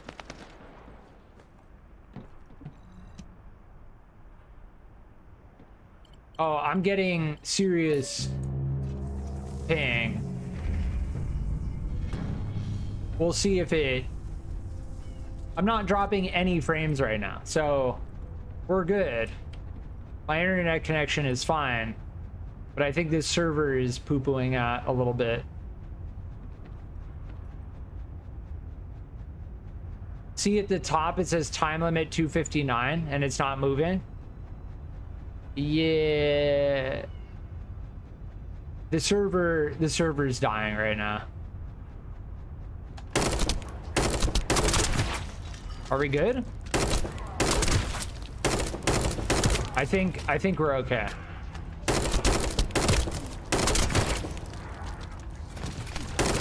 Oh my. Oh man, we just slammed these guys.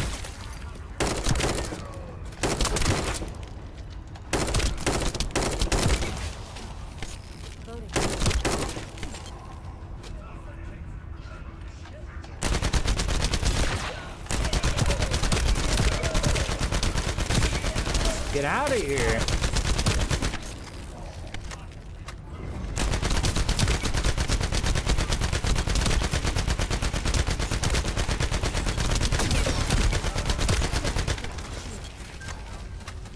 We have to stay in the circle, don't we? I think we're done with that one.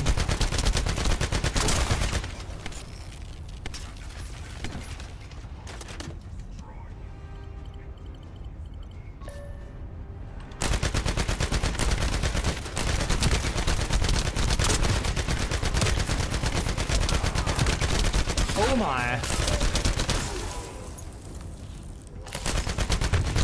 Oh, the piercers? What? No way. I'm getting sniped at by that guy.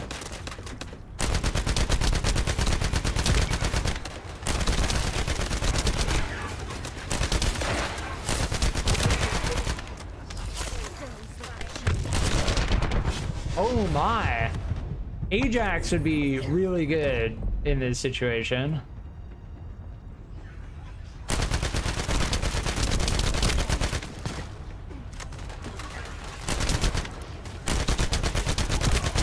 I don't think we're doing enough damage with that thing.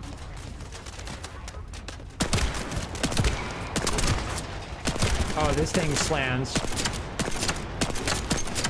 If we get weak spot hits with it.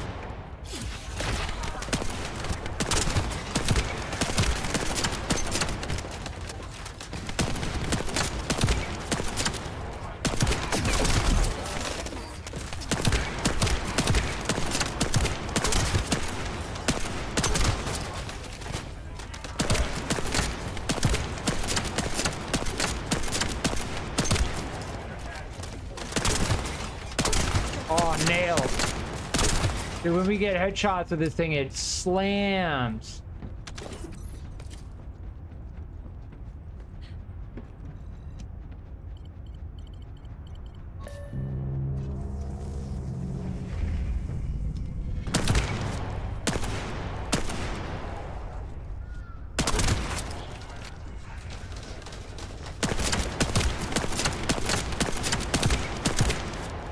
Oh, damn.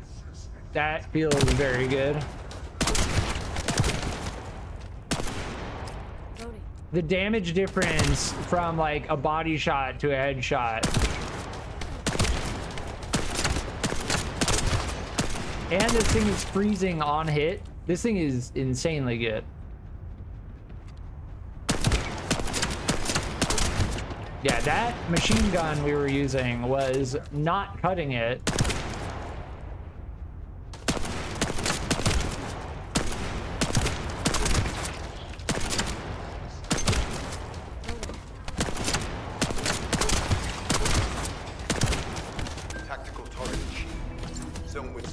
Logistical activity Right. discovered.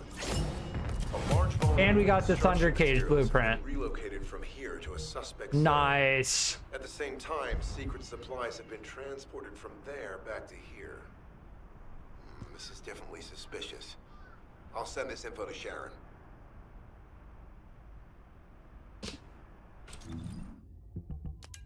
I think this is going to be better.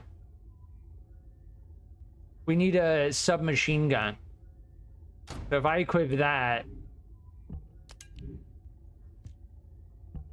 and then I equip this, I should get that added. Nice. That's very good.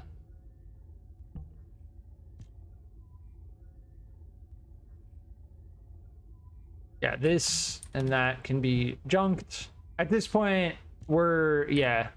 I don't think we actually need to hold on to that. I will still hold on to this ultimate reactor, though.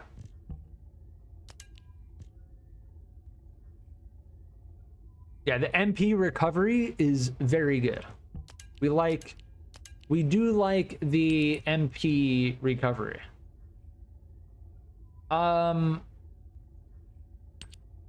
Yeah, this I'm gonna junk. Well, that defense is actually pretty massive, right? 155 defense. But the MP recovery, let's not junk it. I'll actually keep it as a favorite because that could be good as a set later on. I don't know if we're gonna need to keep it. So when I played the technical test, I was just junking stuff left and right. Yeah. We've got to be a little bit more methodical with how we handle that now that this game is fully released and free to play on Steam. And it's on Xbox and PlayStation. Like, and I'm playing it on Linux right now. So the developers did a fantastic job by making this playable on pretty much every platform.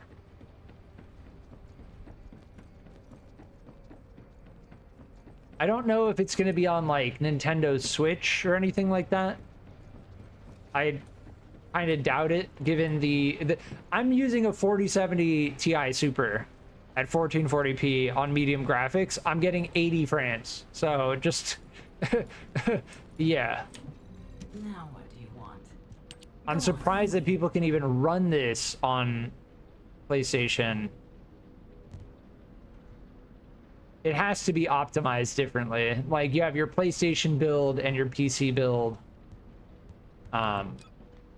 Yes, but now we can craft the Thunder Cage, which is going to take 4 hours. So let's do it. Boom.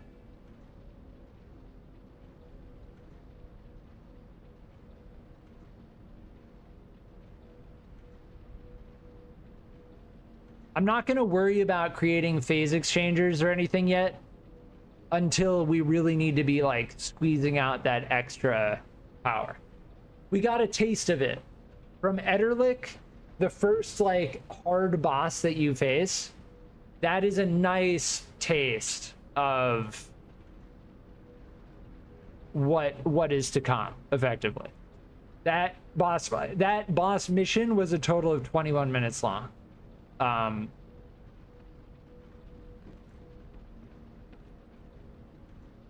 Which is fine. It's just that's a part of it, right? That's a part of it. So we have the Thunder Cage researching now at this point. That is what I wanted to make sure we got going, because I knew it was going to take some time. So I wanted to get it started as soon as possible, because I didn't know how long it was going to take. But I will be right back.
All right, I'm back.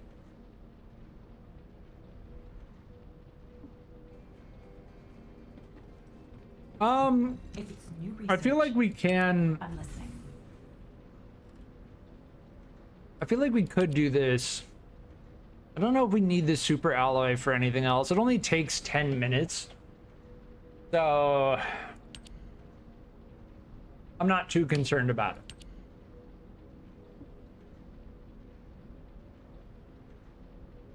Yeah, the fine adjustment control axis. This is what we get from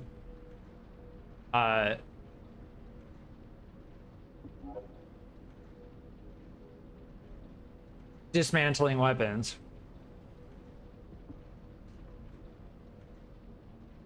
This I'm not necessarily concerned about just yet. It does take an hour.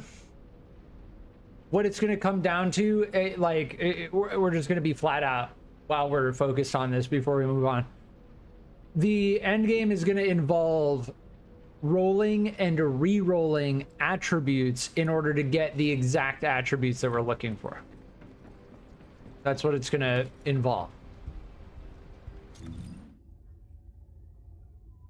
And that's fine.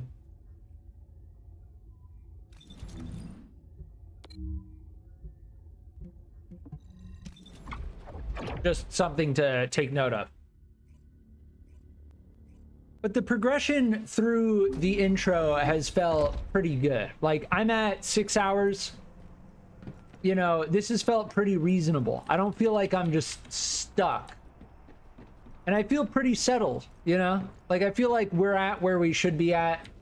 And moving forward... Yeah, those wasps are crazy.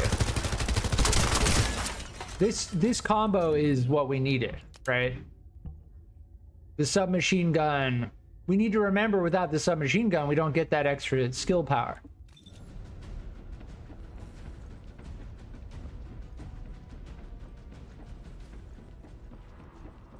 The Ederlich fight was probably, at this point,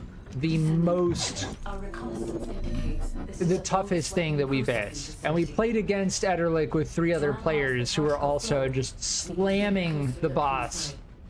But the phases were pretty good though, right? Like, there was the shield phase, the orb phase, the AoE damage phase.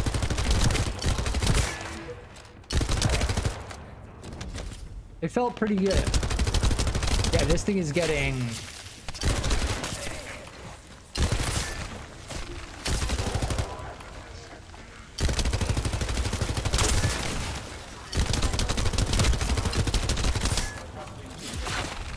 So that Slayer is very strong.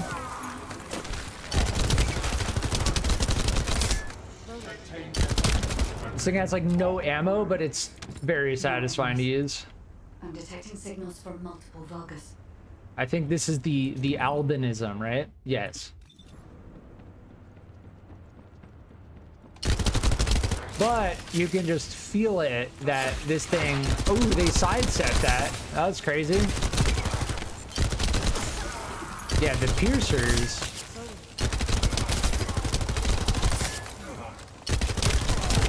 Nice.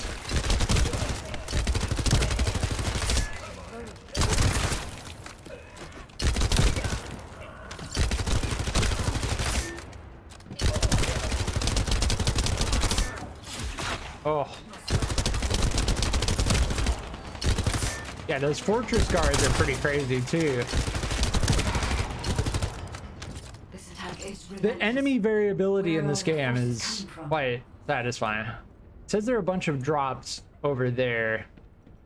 And I suspect it's because that's where another player is like killing a whole bunch of enemies. Oh, now we have a friendly who joined.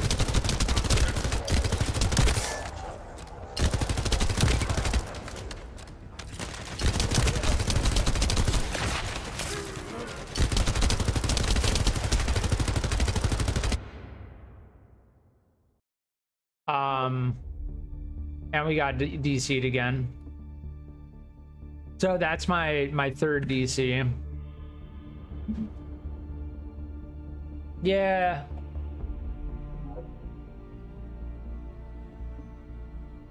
Please get me back in that. No.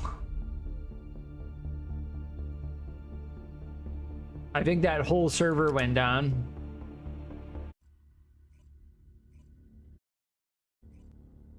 That's probably the worst time to DC, when we're like halfway through a mission. That sucks, man. Let's just hope that doesn't keep happening. That's my third disconnect.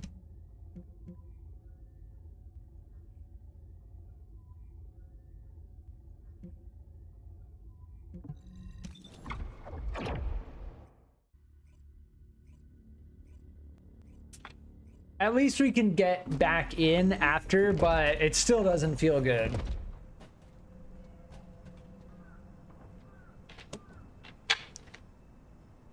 Especially because it's like, yeah, I think we kept our drops.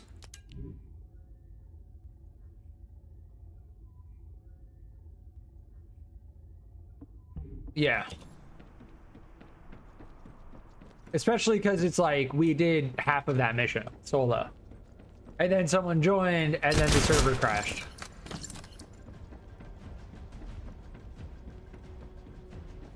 Not the server didn't crash, we got disconnected. So, but it was not my connection. Like, I can guarantee you, confirm that it was not my connection that dropped.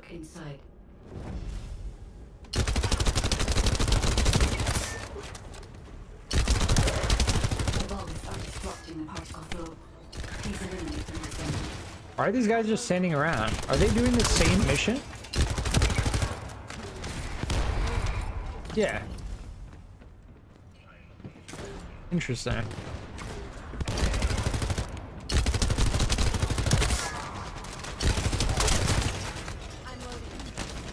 Damn, they're level 26?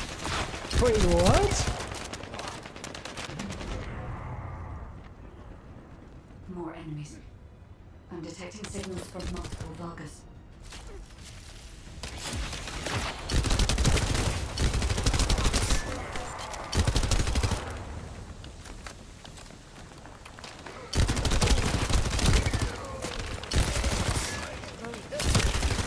How are they level 26? That's honestly kind of crazy. I think we are level 15. Where are all their forces coming from? And if they're level 26, then why are they doing this mission?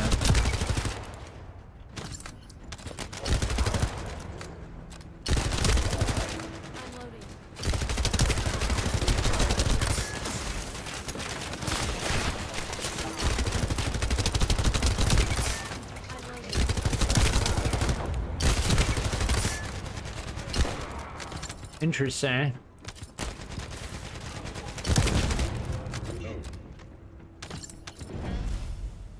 Strange. We've already destroyed their barracks. There must be another military facility somewhere. Dude, freezing enemies with that is so solid.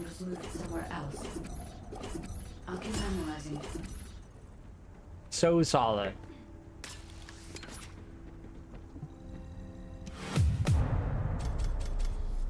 Yeah, we have the Thunder Cage researching currently.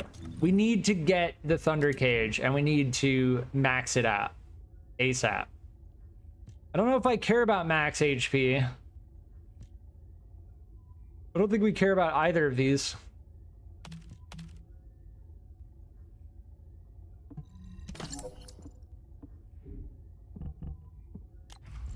Oh, I forgot to put modules on this thing. That was who ran.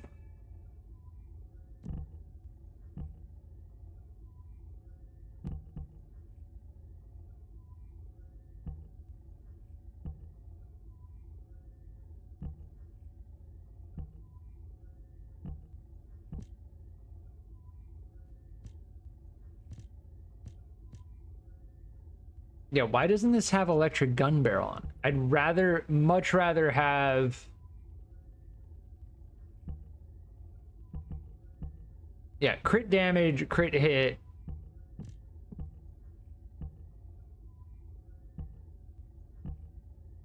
Yeah, get rid of accuracy and put this on it. Yeah. Yeah, the recommended module is not always the best. Now the problem is we get the electric attack, but we lose 6% fire rate. I don't think I mind that though. It's gonna be, wait, no, cancel. S, yeah. I pressed X instead of S accidentally. Yeah, I think that's fine. Here, this is what I was looking for.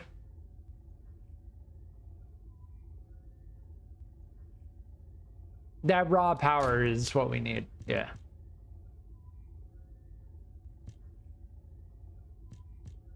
I don't think any of these we want to hold on to.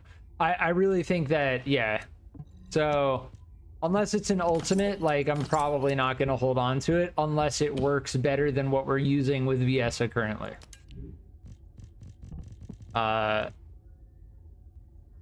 Yes, I need to keep this submachine gun equipped. That doesn't mean I need to use the submachine gun, though. Right? 700...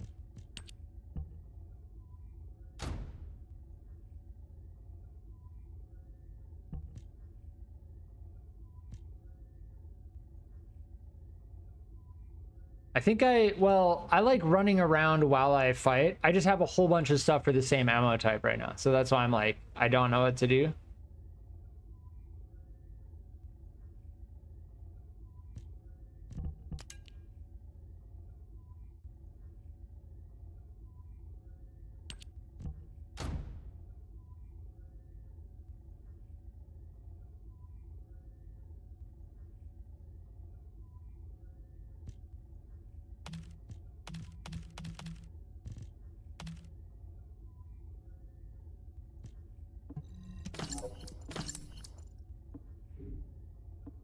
All right, let's go with that.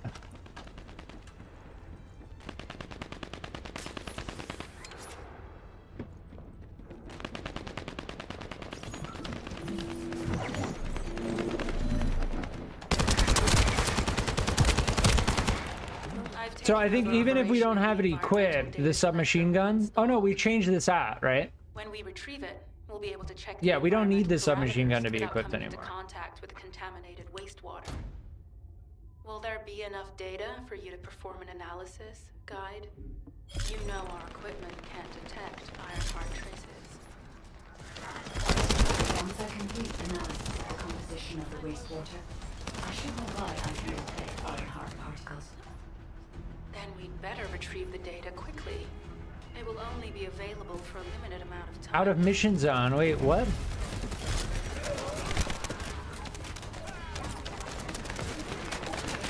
Where's our mission objective? I thought that was our mission objective.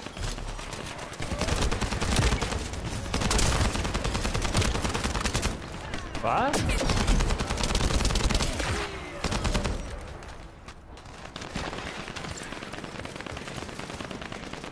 Wait, that's not the person we're even doing the mission with. Hold on. Oh, it was this way. Dude, so confusing.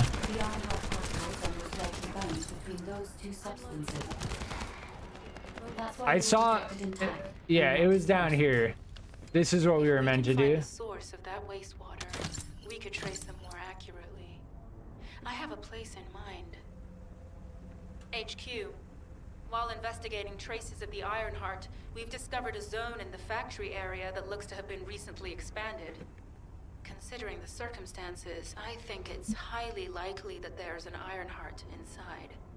Requesting approval for further investigation.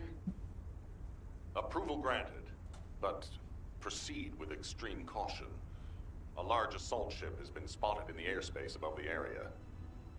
Based on the ship's class, we think it's the same one that we saw Corell aboard. Either he's there in person, or something worthy of his attention is happening. We should be prepared for a challenging situation. We may need to deploy more Descendants. Over and out. Sharon, do we have any tactical weapons that are capable of destroying the entire Vulgus industrial area? If the Ironheart is here, we may be able to investigate after destroying the enemy's facilities. It's an interesting idea, guide. Oh, But if it just were made it. possible, we would have already done it. Unfortunately, we don't have the capabilities to create such a What was that objective The even? anti-air gun in the Albion mountain range is probably our heaviest hitter. That's why the Descendants and the Ironheart are humanity's last hope.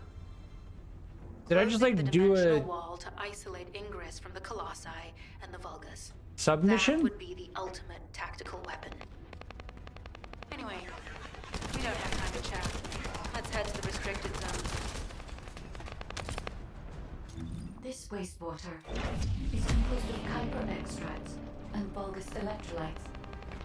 Classified area. Activate new battlefield? What? Two substances. That's why they were detected intact and not dispersed. Oh. Yeah, we unlocked the next zone.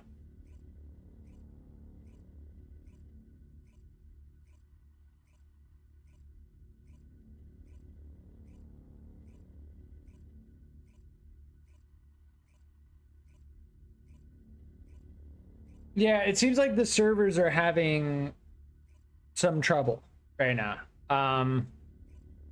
If I had to guess, it's because on the East Coast, it's like 1 p.m. now.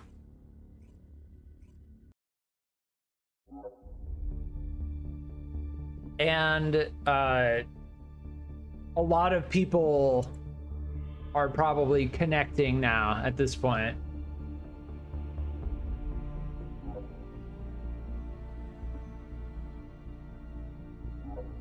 Yeah, so we've tried to reconnect, given that, like, it says, oh, your connection ended abnormally, try to reconnect, and every time it said disconnected. It just hasn't worked.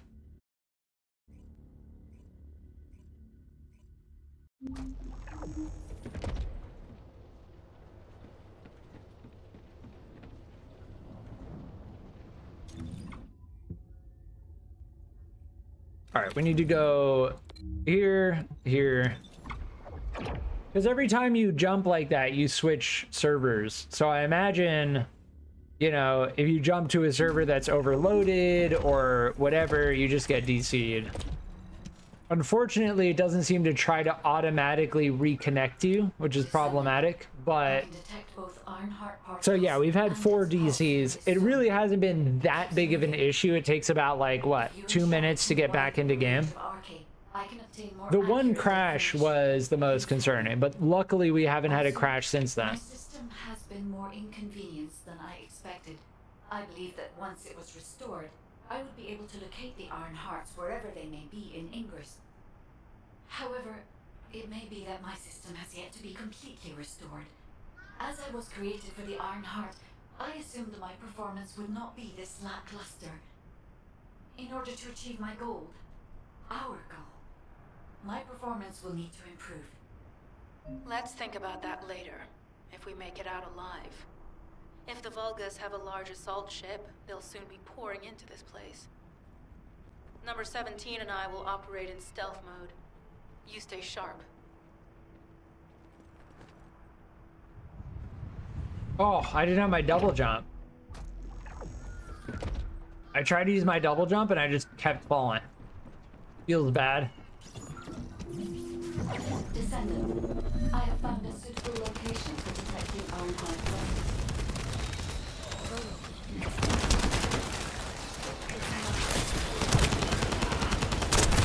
This is a large nuclear reactor, which is connected to this entire zone.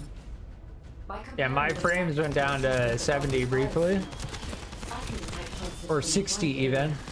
Yeah, I remember this spot. So we're getting close. I'm feeling it. We're getting close to where the technical test actually ended.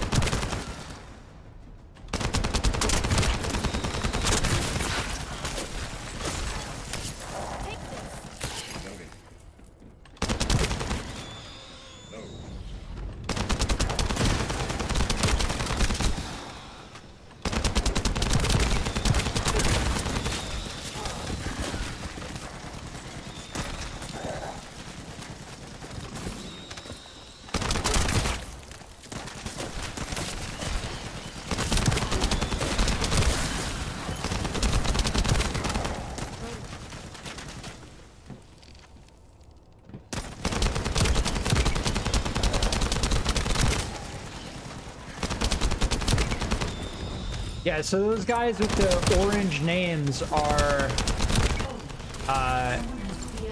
mutated. But right up until it was deactivated, I could detect Ironheart pulses. I'll attempt to trace that location.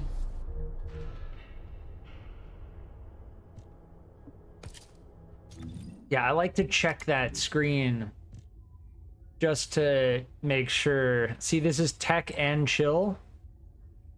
That's better for our Blizzard. So let's use that.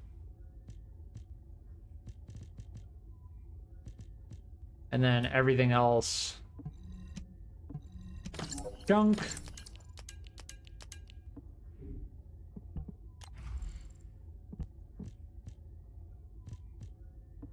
I really want to be using something other than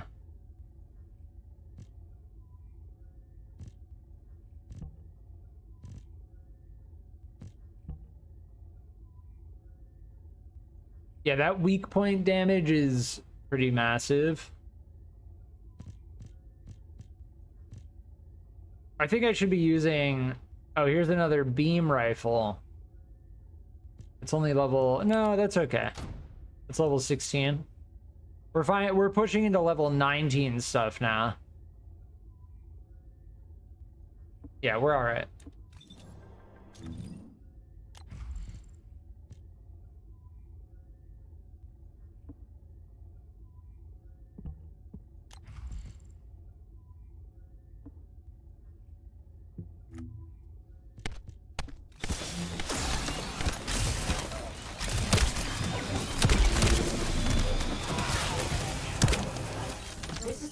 Are we just gonna do this mission again?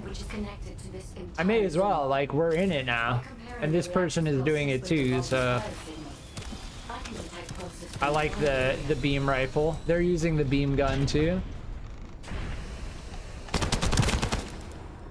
It does have a limited range though.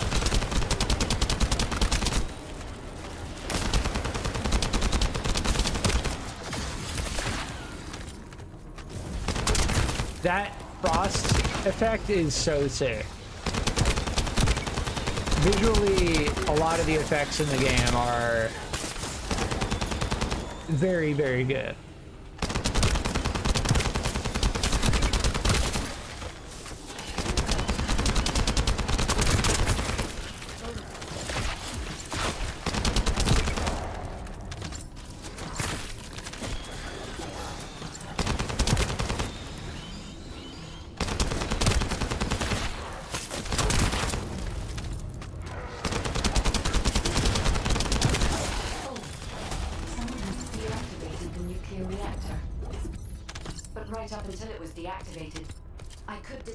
Well, we got even more drops from that now. Trace that location.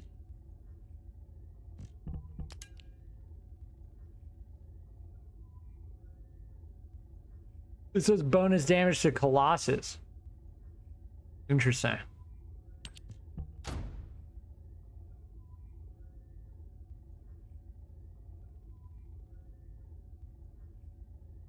Yeah, I think we're good on that. I really like the beam rifle. Ooh, increased recoil, but also increased attack. I like that.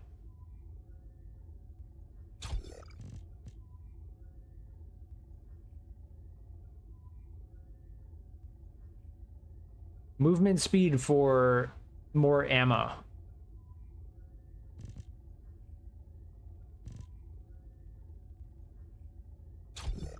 Yeah, sure.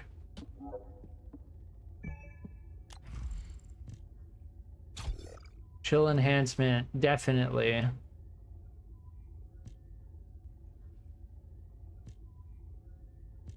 Lower recoil might be nice. I can't fit anything else on this thing, so...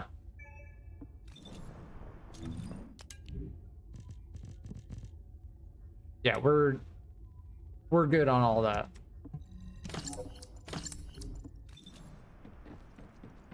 I am gonna get to the point, I think at like around level 20.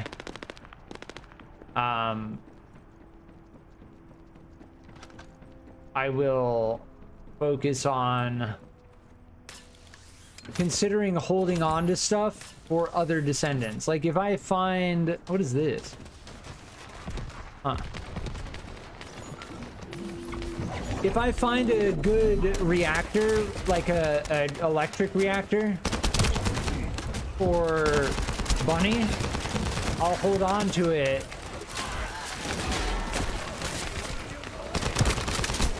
That way I can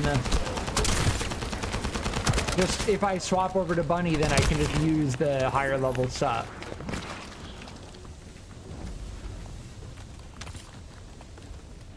So I should be, now that I'm kind of reaching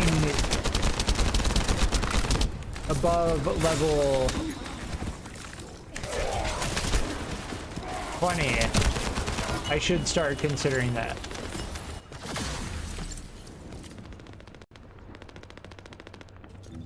But yeah, that was crazy. That other person was level 28. Like, damn, they must have been playing this right on release.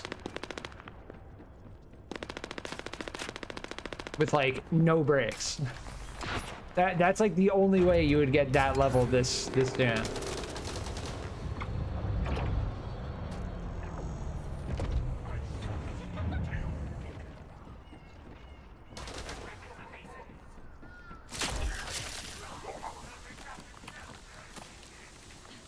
How do I get around here?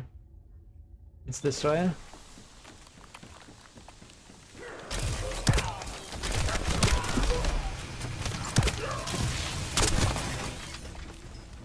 I think it's this way. Loading. Relexo, welcome. I get too much Anthem PTSD. I never played Anthem, but yes, that was a game like in a similar genre that I think, which, did the devs abandon it or what happened? Did they shut down the servers? I'm mentally prepared, I think. I don't know what these are. I've seen multiple. I'm pretty mentally prepared, given the fact that it's Nexon and many other games in this genre have come and gone. I feel pretty mentally prepared to see this one shut down, but that's like a very like mentality of last resort. I think this game could succeed.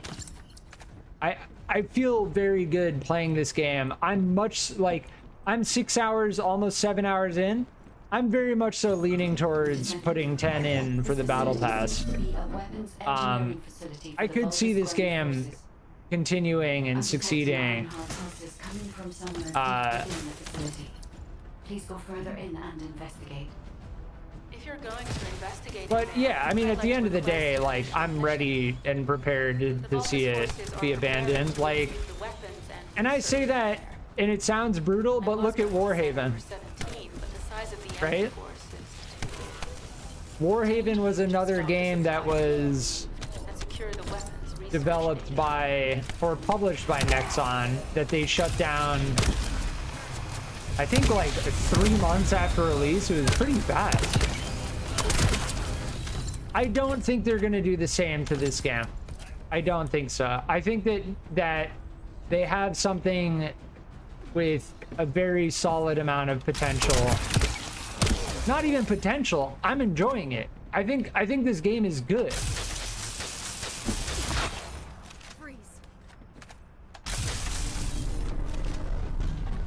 In its current state, I think it's good. I highly recommend playing it. What I'm talking about is like longevity, right? Like, are people going to be playing this in 3 weeks, 3 months, 3 years? I can say with confidence that people will be playing it in 3 weeks. 3 months, quite possibly, depending on the next season. And then 3 years, that depends on whether the developers update it and add more content. release new Descendants, release new cosmetics, so on and so forth. So I've been enjoying this game a lot. And given the smoothness of the gameplay and the combat, the mission types, the progression, so on and so forth, like, it feels very settling. It's like it's hard to put it in practical terms, but it's like settling. I've enjoyed my time in game thus far. The server drops, I think, yeah, we're getting ping right now. The server issues are, I said this on, like, during the technical test. The thing that would make a game like this decline are persistent server issues. And unfortunately, we've experienced some server issues. Now, it is the release day, so we'll give it a slight pass. But if issues like that persist, people are gonna stop playing. Just flat out. People are gonna stop playing. People aren't gonna put money into the... Am I stuck? No way. I got kind of stuck between those.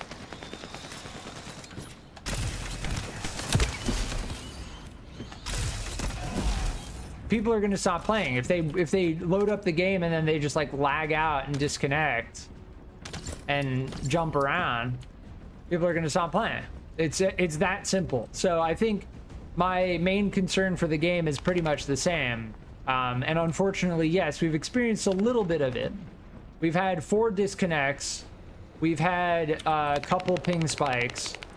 But overall, it's been easy to get back into game. And that's what's important, right? It takes about like a minute, 2 minutes to get back into game. Now, as for the combat, the connectivity between players, I'm playing with this person who's playing on Xbox. It's seamless. It's perfect. I have 0 complaints with that. This beam rifle, 0 complaints. It's very satisfying to use.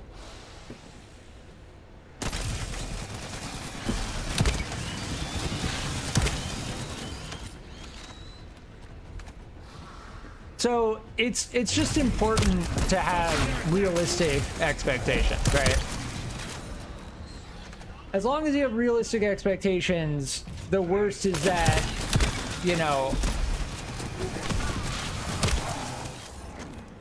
you'll be pretty happy if it exceeds your expectations, and you'll only be slightly disappointed if it falls apart. Like, this is advice coming from a player who put 80 hours into Kerbal Space Program too. Like, yeah, and Maple Story too. Yeah, those drop fire on the ground when they explode, which is sick. I like that. It sucks, but it's a cool enemy type. It sucks to be standing in, but that's what makes it cool. I like enemies that make it so you can't just stand there and mindlessly shoot at a bullet sponge, you know? That makes combat more enjoyable. For now, we should focus on searching for traces of the Ironheart. Number 17, upload this information to the Colon database. Affirmative. I have to say the sound dampening when there's dialogue, like messes with me a little bit. Oh, interesting. There's like an arrow here.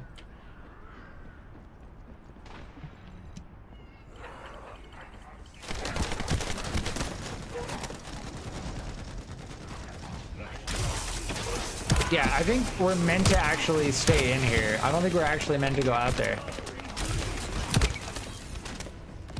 Eliminate the enemies in the surveillance zone, yeah.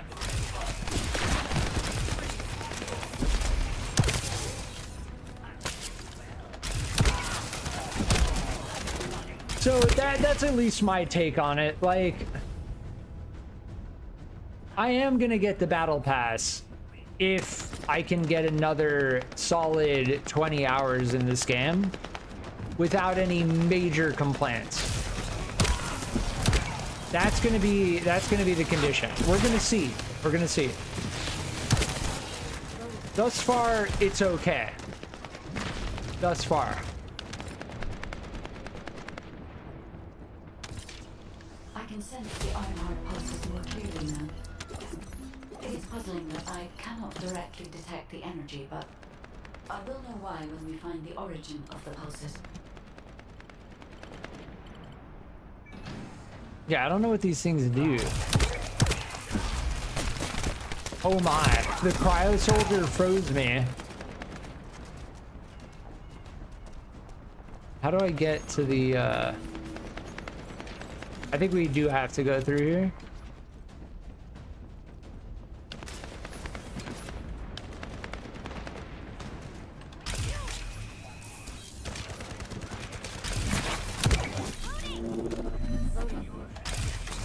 The hard range cutoff on the beam rifle is definitely like the biggest We're too late.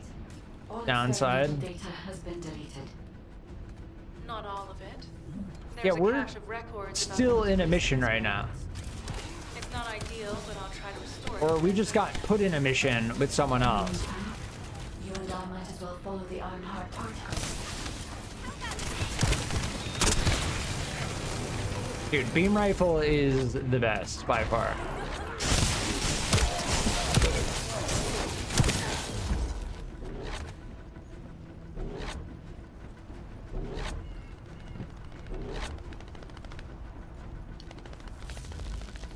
Oh, this is... There are Ironheart particles and faint traces of energy everywhere. Judging Dude, by these crazy. traces, the energy extracted Some of from the Ironheart locations was in injected the into world submerged are solution. very cool. This is where we saw the cutscene of Corel, like energizing all of those soldiers. This is where it was. It's sick. It's a cool location. One of the experiment chambers is empty. Did one of them survive? The chances of something having survived this are close to 0%, but I cannot be sure. Nice.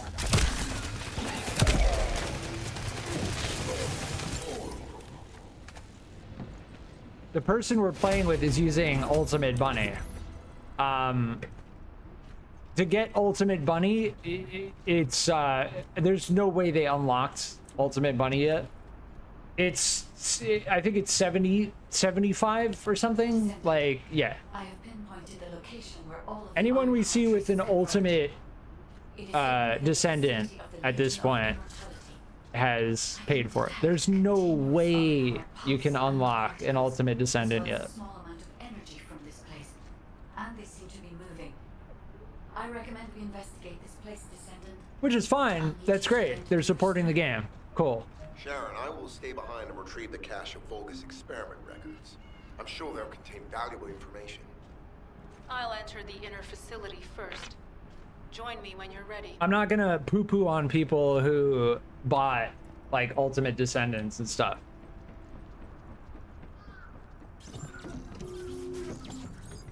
Personally, I'm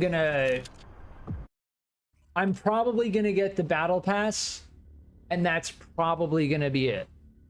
Like, under the condition that I get another solid 20 hours of enjoyment, which right now we're headed straight for that, so it's great. Most of the main passageways are I hope it all works out, It appears the enemy intends to destroy because the devs clearly put a lot of work into this game. air vents, drainage pipes, maintenance ducts. Use any Now, this mission, Unknown Laboratory, is the last mission of the technical test. According to these records, I'm almost certain. Very, very close to being certain. as it was Ironheart traces which led us to this place, Corel and Eamon might actually be there. It won't be an easy fight if they are. Sharon? Awaiting your transmission. Dude, the Frost Road speedrun is just so nice. There. Never mind. I will let you know after I've performed further analysis. I knocked him off the edge and then he died. They've synchronized the alarms with the nuclear reactor itself. Nice. What the hell are they thinking? They'd rather take everyone and everything with them than give up. Gotta shoot the sensor. I can modify. Can I stand on top of it? Find the alarms. Nope, it does not like that.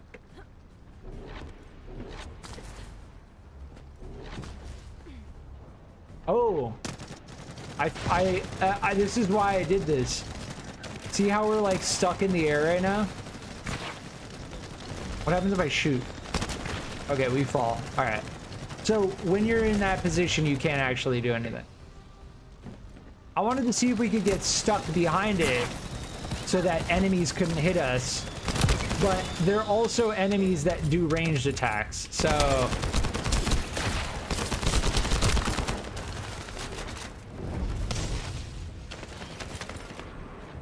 but yes, I remember this mission very specifically. Dude, that lighting effect from the beam weapon is sick.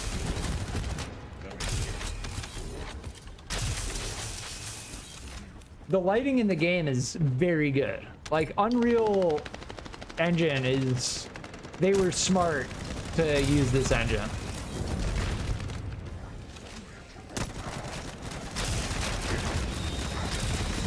It kind of like goes without saying, right? That the graphics in this game are very, very good. That's a main driver of the game.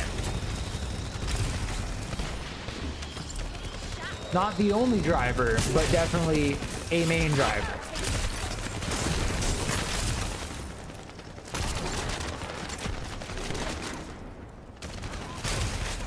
But, you know, as many games in the past have proven, good graphics alone are not enough. For now, we need Thankfully, to stabilize the deactivated reactor. This isn't the case with this game. Like, this game is doing a lot of things correctly.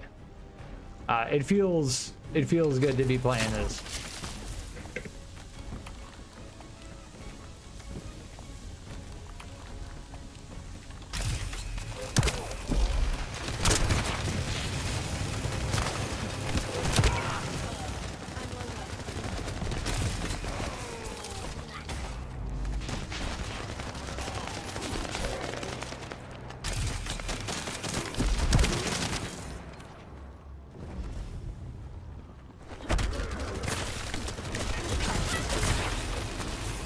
Just slam the elite storm warrior in the face with the melee. Right. Yeah, we got murky energy residue from that.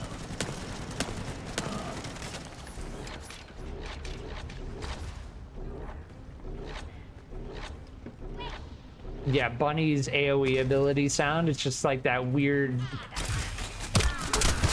electric sound. Oh, I missed my melee ability.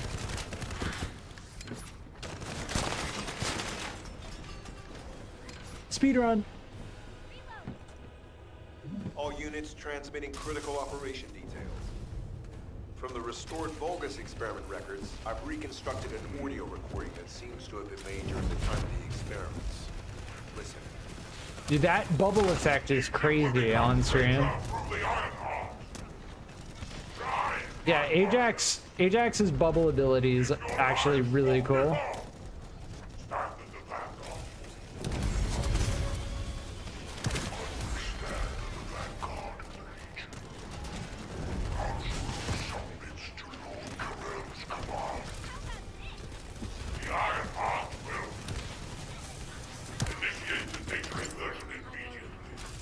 And these guys are actually getting a little tanky. I think that I'm gonna call it right now. Alzarok, the boss at the end of this mission, is going to be tanky. I'm calling it right now.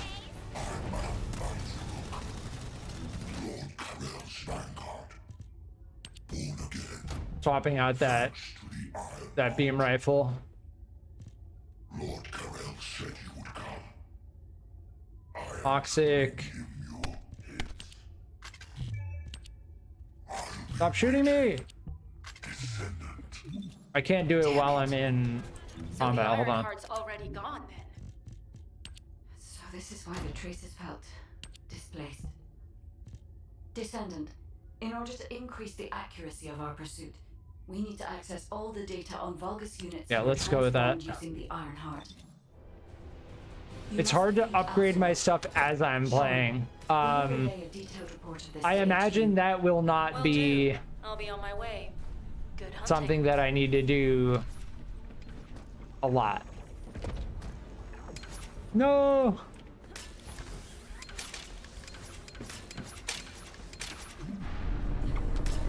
They're just spamming, you could hear them just spamming their grappling hook.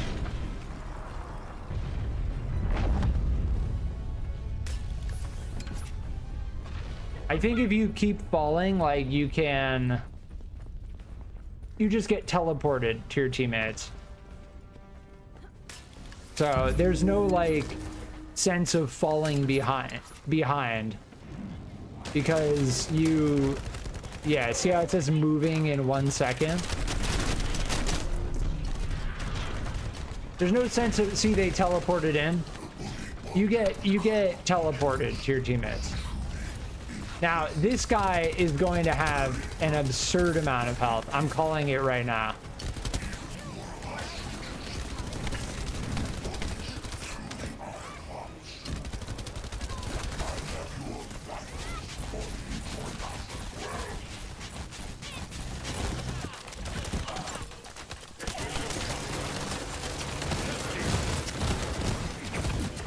Dude, my frame rate is very smooth right now.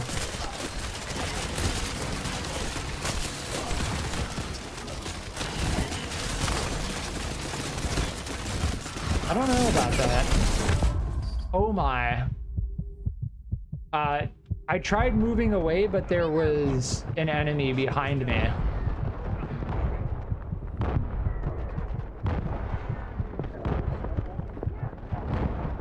Dude, nobody gonna get me up? We only have 8 attempts.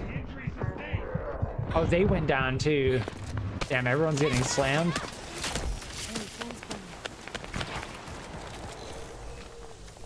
All right, we're okay.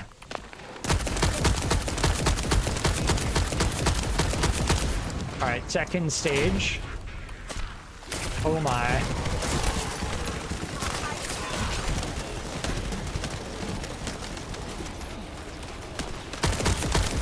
Oh, this thing feels very good.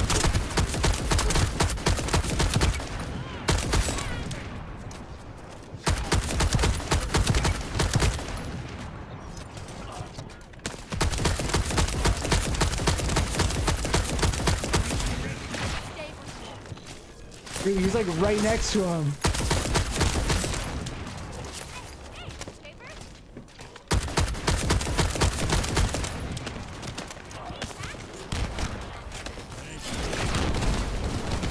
I'm getting aggroed now.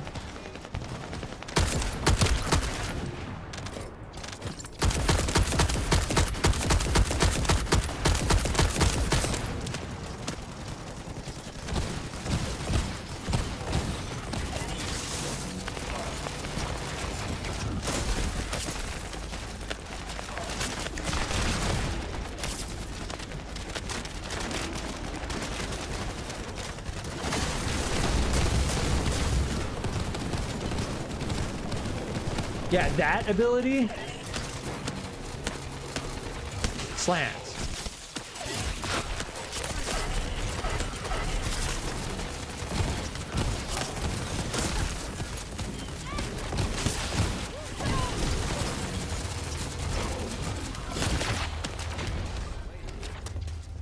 Next phase.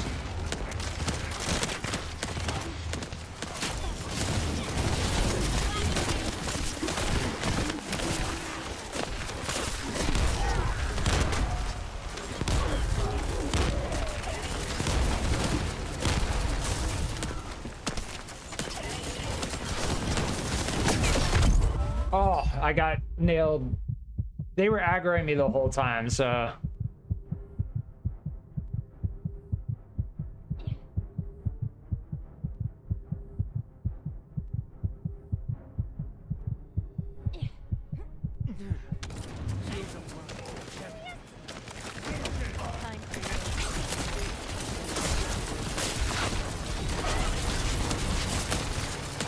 Dude, this beam weapon slams.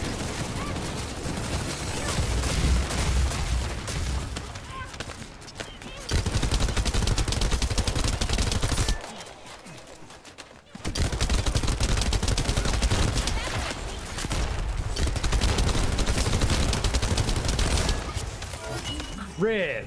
Damn.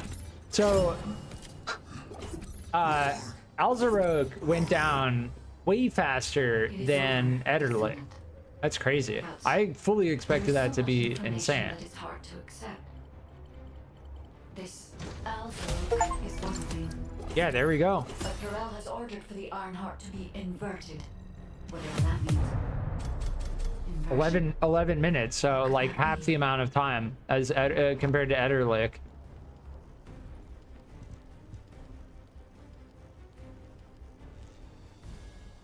On charged sub attack, defense plus 32 for 5% for 5 seconds.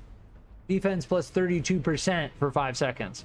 So when you use your melee, you get added defense on a charged sub attack, which means like that. But if you do it again, you have to wait for the cooldown to get that benefit. So there is a way to do a melee build.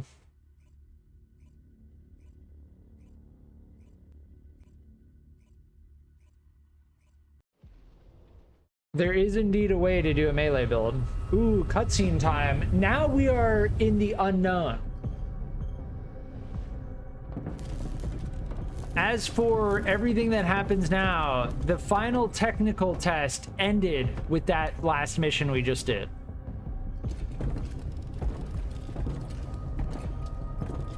Corel, do you truly plan on inverting the Ironheart data? If you do that, we won't be able to decipher the unidentified guide code. Enough! The Ironheart data must be reconfigured in order to destroy the dimensional wall. I don't have time to think about that!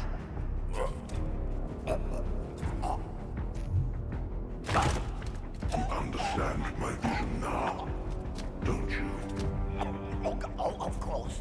I am only thinking of our research. I'm glad to hear that our objectives are aligned. Initiate the data inversion.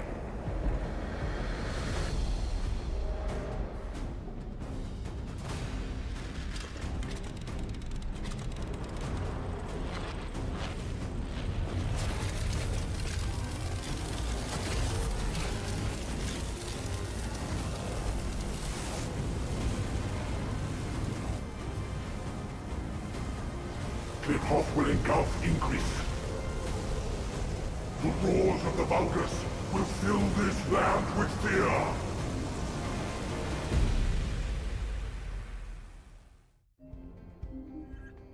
Descendant, I have the results of the operation from Sharon.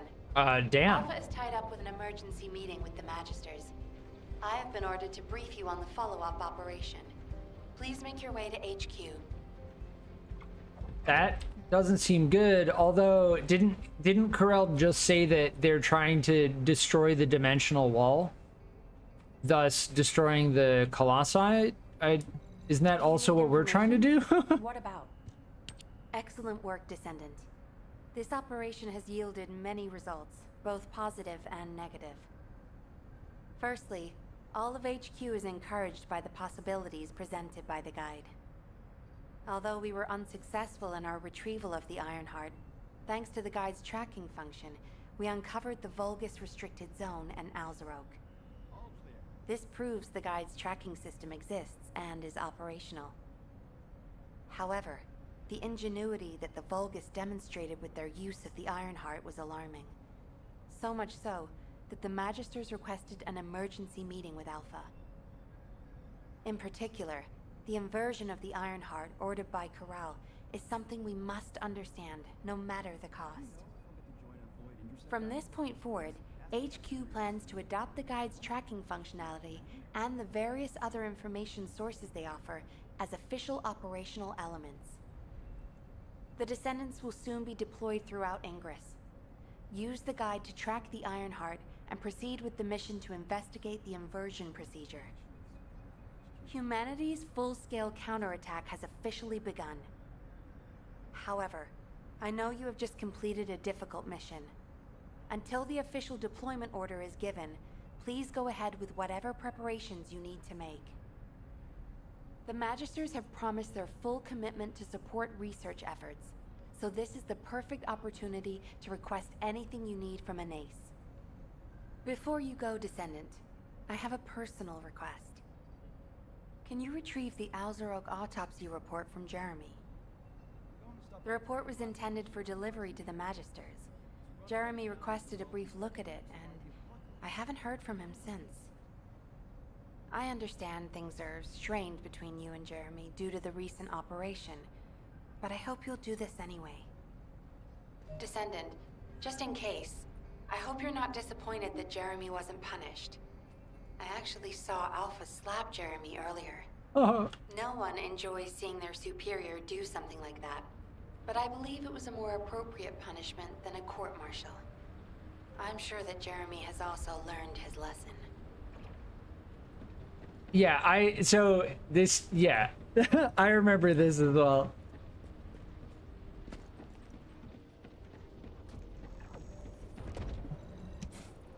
Putting off introductions to your imaginary friend? What the? You're still alive? I was just reading the report on Alzarok and thinking, wouldn't it be great if he, you know, killed you? Anyway, looks like you got to experience something interesting at least. Yeah, this fucking asshole just straight up wishes that we were killed. Wow. Now, that's an area that fascinates me. If I knew you'd be seeing that, I would have stuck with the operation instead of dropping out. And I wouldn't have been slapped by Alpha. Anyway, why are you here? I'm in a bad enough mood already after Sharon and her minion drop by to give me a piece of their minds? What? Nell wants the report? Ah, so you're her gopher. You really are something. You can take it and buzz off. You probably don't have time to argue with me anyway. Sharon mentioned earlier that the Guide isn't in the best shape. All these so-called grown-ups I will be right back. Imaginary friend. Oh, get lost. You're annoying me.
All right, I'm back.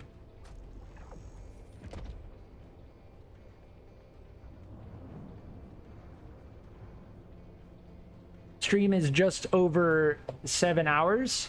I think I'm gonna try and go 10 hours. So I'll try and stream for like another hour and a half, 2 hours and 30 minutes roughly. I don't think I'm gonna try to push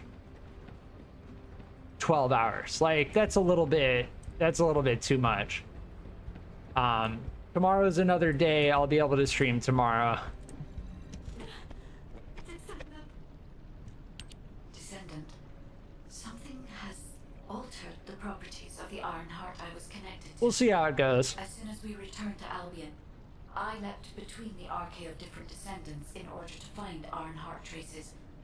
I discovered traces in the desert and forest areas, and at that moment, I felt great pain. In human terms, it felt like my skin was peeling off and my flesh was melting. Descendant, I suspect this phenomenon is caused by an inversion process. If Corell and Eamon had enough time after moving the Ironheart, they may have managed to perform it. However, aside from this pain, I was unable to obtain any further information. For the properties of the Ironheart to change, a tremendous amount of energy would have to be released.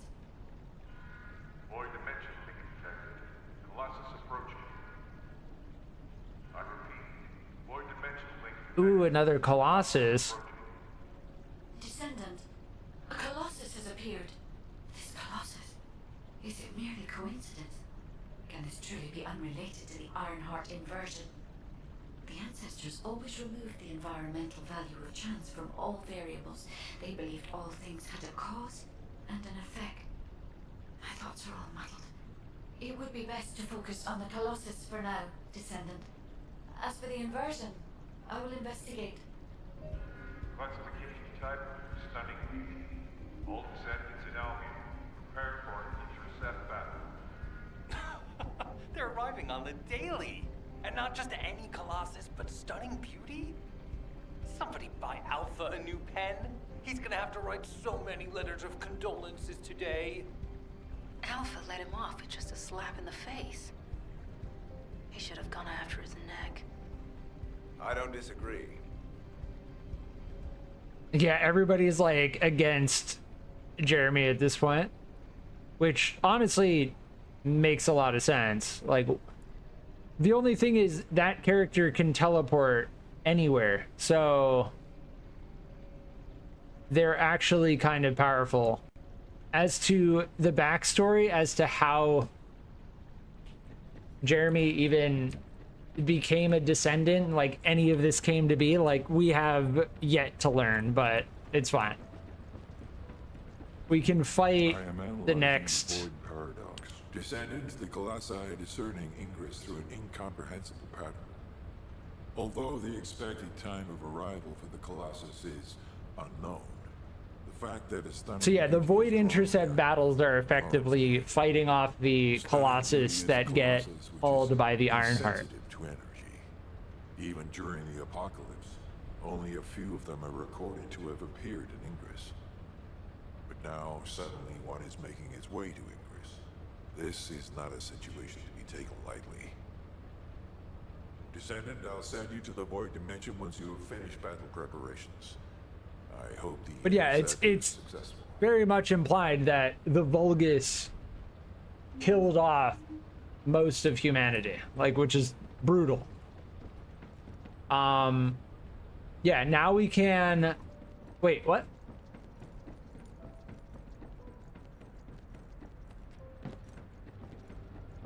Did my Thunder Cage already finish? Yeah, I guess so. That's the mission, right? Is very weak. That's why humans Wait, need what? us so desperately. Oh no, we have to wait for it to finish in order to go to Anais and complete the Thunder Cage. In the meantime, we can defeat Stunning Beauty as the main quest. So I think we just unlocked a whole bunch of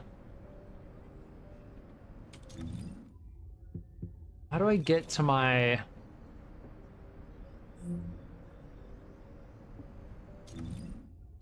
J? Yeah, here.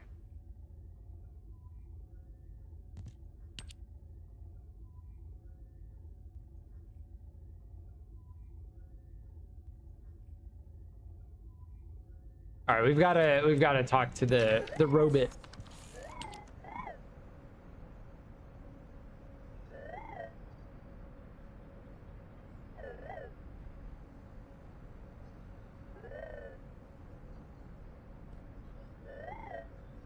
I think they're gonna explain transmission, or no, readjustment. Yeah.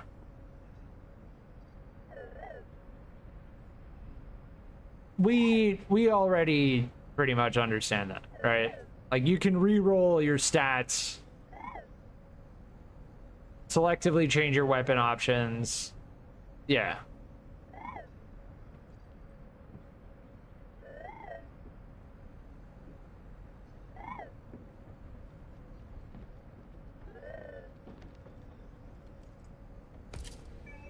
So they said it's not gambling.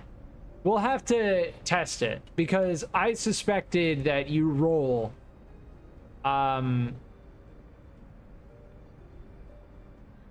which is what I still suspect, because you lock in certain things.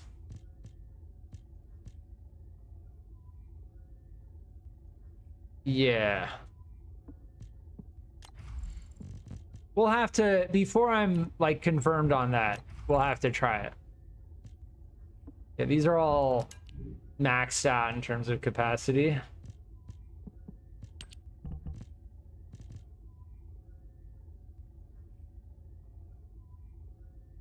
Yeah, this is definitely looking better. Better. I feel like, so the game didn't really explicitly show it, but I feel like we just entered into, now that we're finding level 20 and beyond stuff, we just entered into like a better realm of equipment.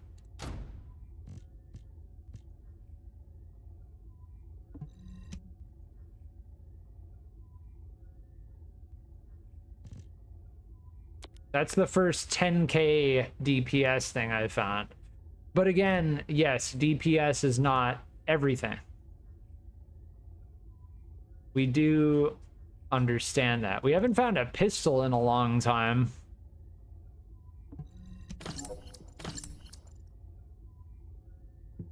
I'm sure we will eventually. Yeah, the murky energy residue.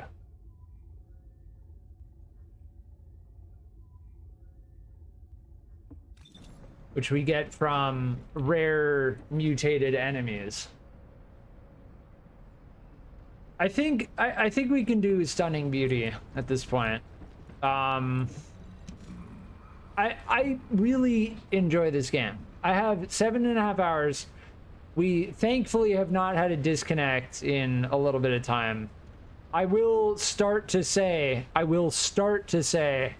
that I recommend playing this game. The monetization in the game is very, very explicit. Like, they make it very, very clear that, like, yes, you can pretty much buy anything, but it's purely PvE. Now, if you want to ask my philosophy, which I'm going to say it anyway, you cannot have pay to win in a PvE game because you are not competing against anyone. If you want to buy progression, you can buy progression. I am personally not going to do that, and I personally do not recommend doing that.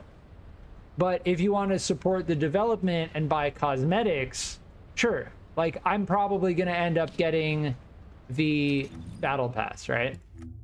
And yes, they do put the battle pass right in the inventory screen. Like, it's very clear that this game is free to play, and they will take your money if you want to progress through this game at a faster rate. Some of the weapon cosmetics are pretty cool. It does bother me that Sigvor's proof is a ultimate launcher in the game, and you get it as your first thing when you buy the battle pass, right? But you also get it at level 16 for free. So yeah.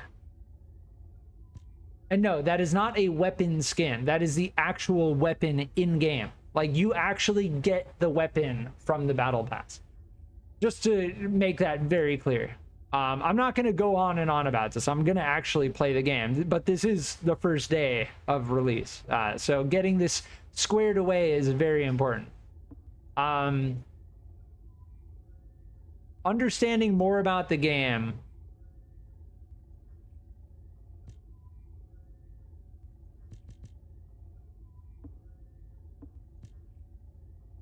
Am I able to say that the battle pass is worth it? It really depends. It really depends on, like, this weapon skin looks awesome. What is it even for? Oh, the red eye? Okay. Yeah, so why do I get multiple Sigvor's proof? That's what I'm trying to figure out, right? This level 16 right here and this level 40 are identical. Why would I need more than one launcher? So these are things that I'm figuring out right now. This is a weapon skin for the tamed beast. Sweet.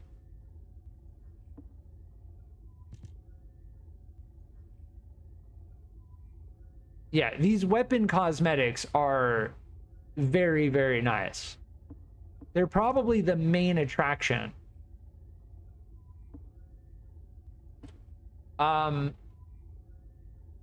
This is a ESIV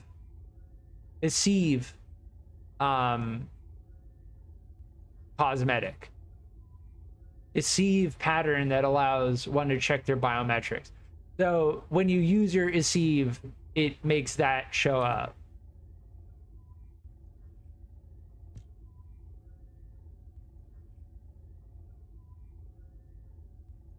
What is this? What is this for, though? Weapon skin. Blue blood, blue. That must be another weapon that we haven't found yet. Yeah. See, and then there's another Sigvor's proof. I don't know why. This is what I'm very, very confused about. Level 40, level 64, level 88. And then you get the Sigvor's proof weapon skin. Why would I need multiple Sigvor's proof? I just don't understand. That's something that, like, is making me not really...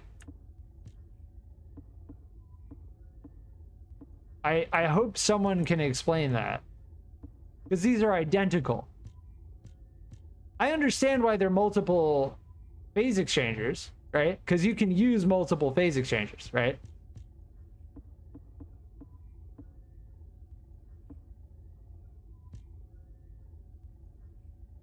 Yeah, this is a weapon skin for the moon fragment. We've used that. This looks sick. It's like a freaking chainsaw. Yeah, sweet. The weapon cosmetics are definitely the main driver on this thing. But yeah, so I'm gonna leave it off with that. I don't know whether I'm gonna get the battle pass. That's still up to be decided. But yes, these are all the bosses in the game. They clearly show every single one, all the way up to the Hanged Man at level 95. So totally like Monster Hunter style. The Stunning Beauty is electric. Very strong against electric, very weak against toxic. So, and normal against chill, freeze.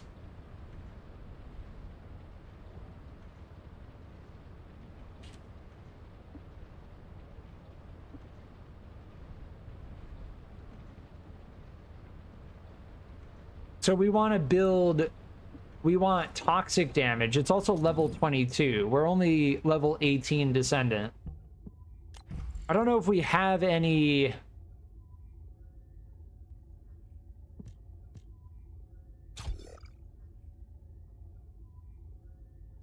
Yeah, they're resistant.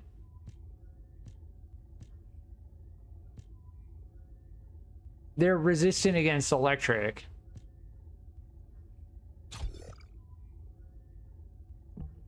We could counteract that recoil with that.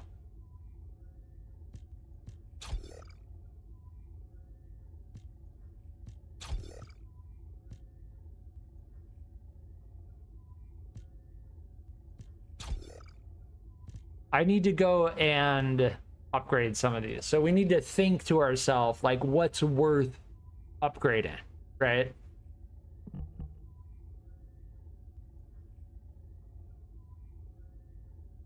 I kind of like the action and reaction.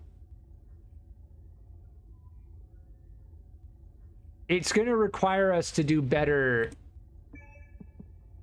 in terms of managing our recoil. But I don't mind that so much. Faster reload time is not bad.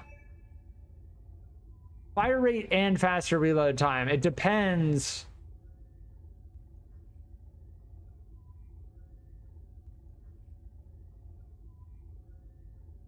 Yeah, it depends on multiple factors as to which one is actually better. Oh, electric resistance. We like that.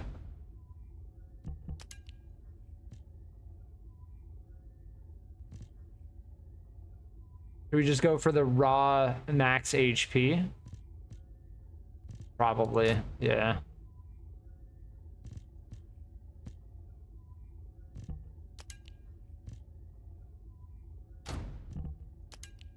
I'm just gonna upgrade these. If we have something that's higher level. Toxin resist. That gives max shield as well. So this versus this. 4 more HP or 5 max shield. I'm probably going to go with the 5 max shield and the toxic resist. Yeah.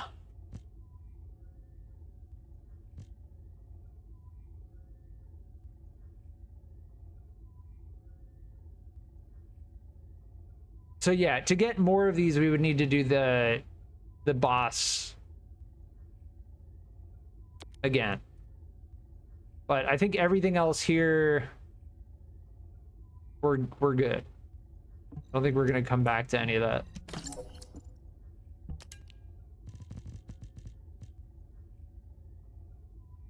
All right, this is just flat out better for everything except for our blizzard.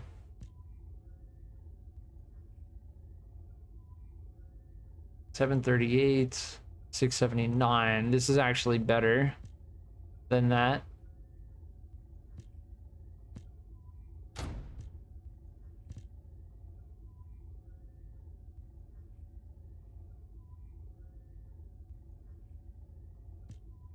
Yeah, what we're using is very good. This might actually be good with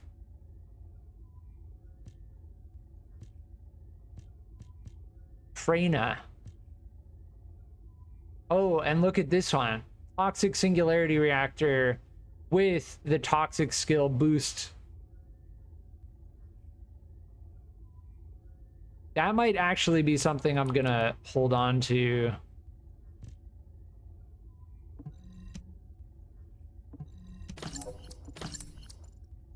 But as for leveling, these last 3 levels that we've gotten have taken much more. Yes, that's the ultimate module that we found from defeating Alzarok. Yeah, skill effect range. We do like max MP, but I just don't have enough energy. Oh, we already have that. Okay. Yeah, it says at the top, use if we have it equipped. I may just put more energy into this, the selective recovery and technician.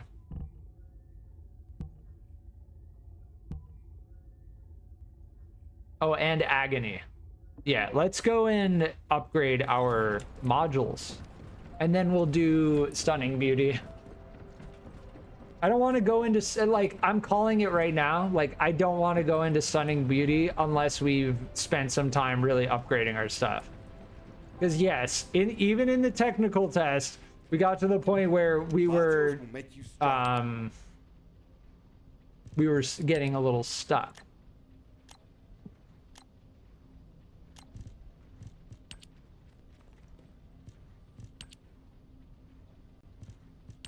How much does this take? Oh, that's actually not that bad. Oh, that's really not that bad. Agony is actually amazing. Wait. Ah, okay. Yeah, I don't care.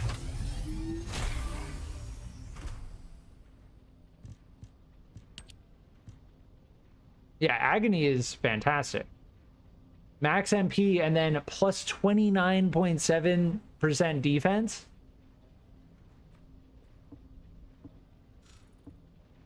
I have no idea why that's called agony, but we'll take it. Whatever.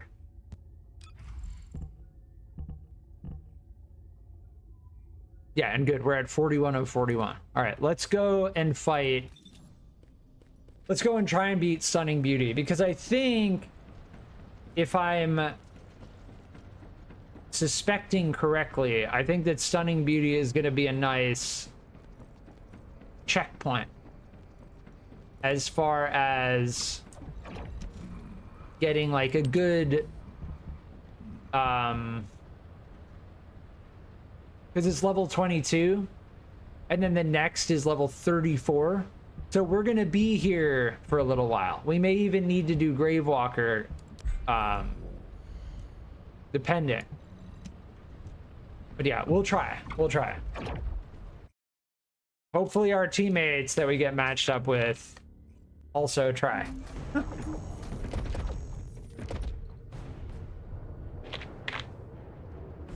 We do have a level 9 ultimate bunny, so that's a little bit concerning, but we'll see.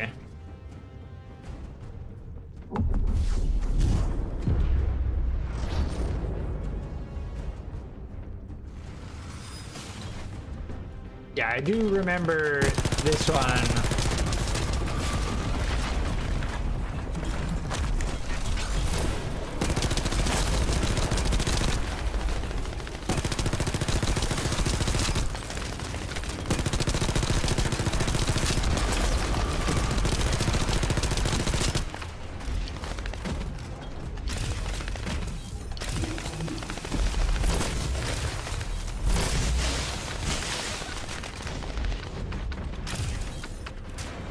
Damn, they just teleported.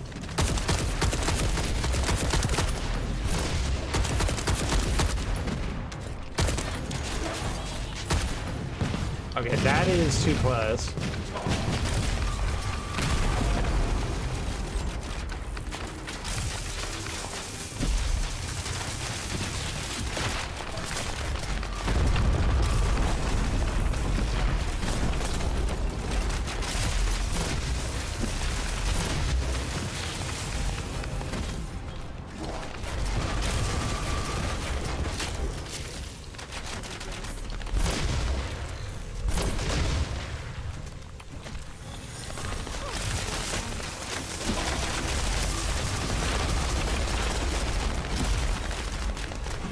What? There you go.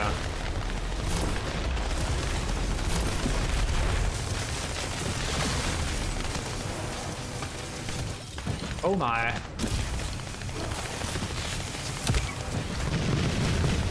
Oh my. Oh my. If they do their eyeball.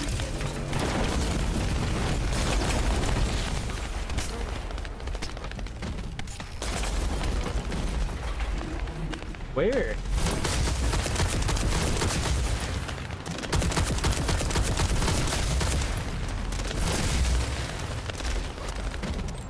Wait, we can jump on that. There we go. Spam mouse click one. Nice.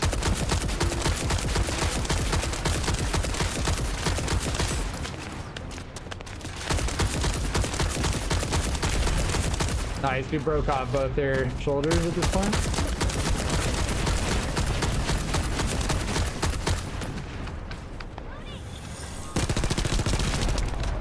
The damage fall off is very real. Yeah, the Kingfishers have to die. They're causing like a constant damage.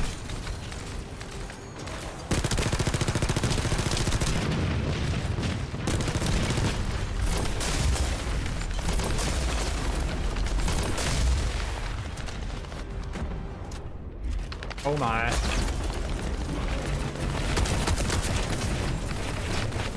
I'm getting aggroed, so hopefully my teammates can mess them up.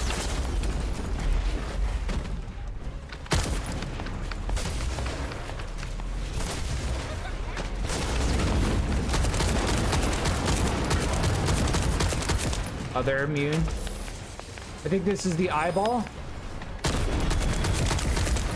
Yeah, eyeball phase. Gotta break line of sight.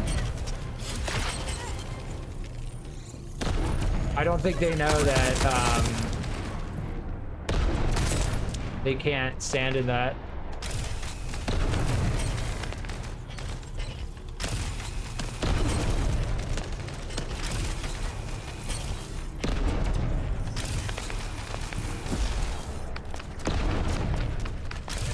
Yeah, you gotta break line of sight.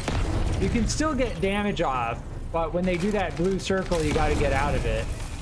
And then you've got to get out of it when it starts to turn yellow.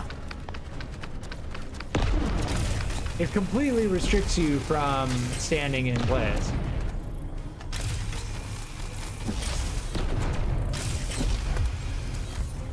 All right, they're, I think, final stage now. Yeah, the center chest is what we need to hit. I'm out of ammo. I'm out of basically everything. We need to go and pick stuff up. Yeah, the blue will give us MP.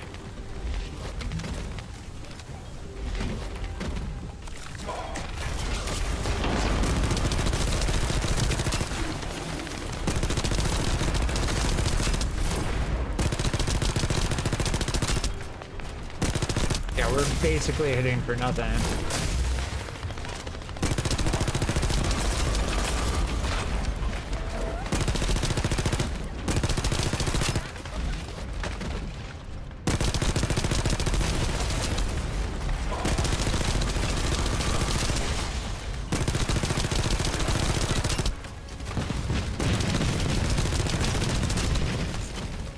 Can switch back to the beam.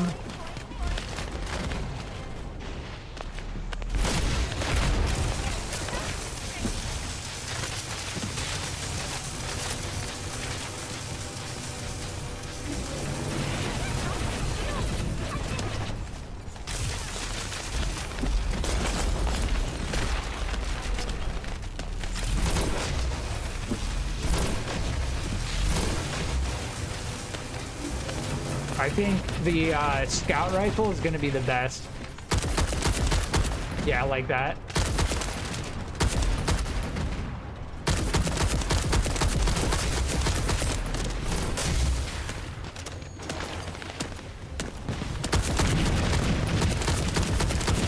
Yeah, we broke the chest piece.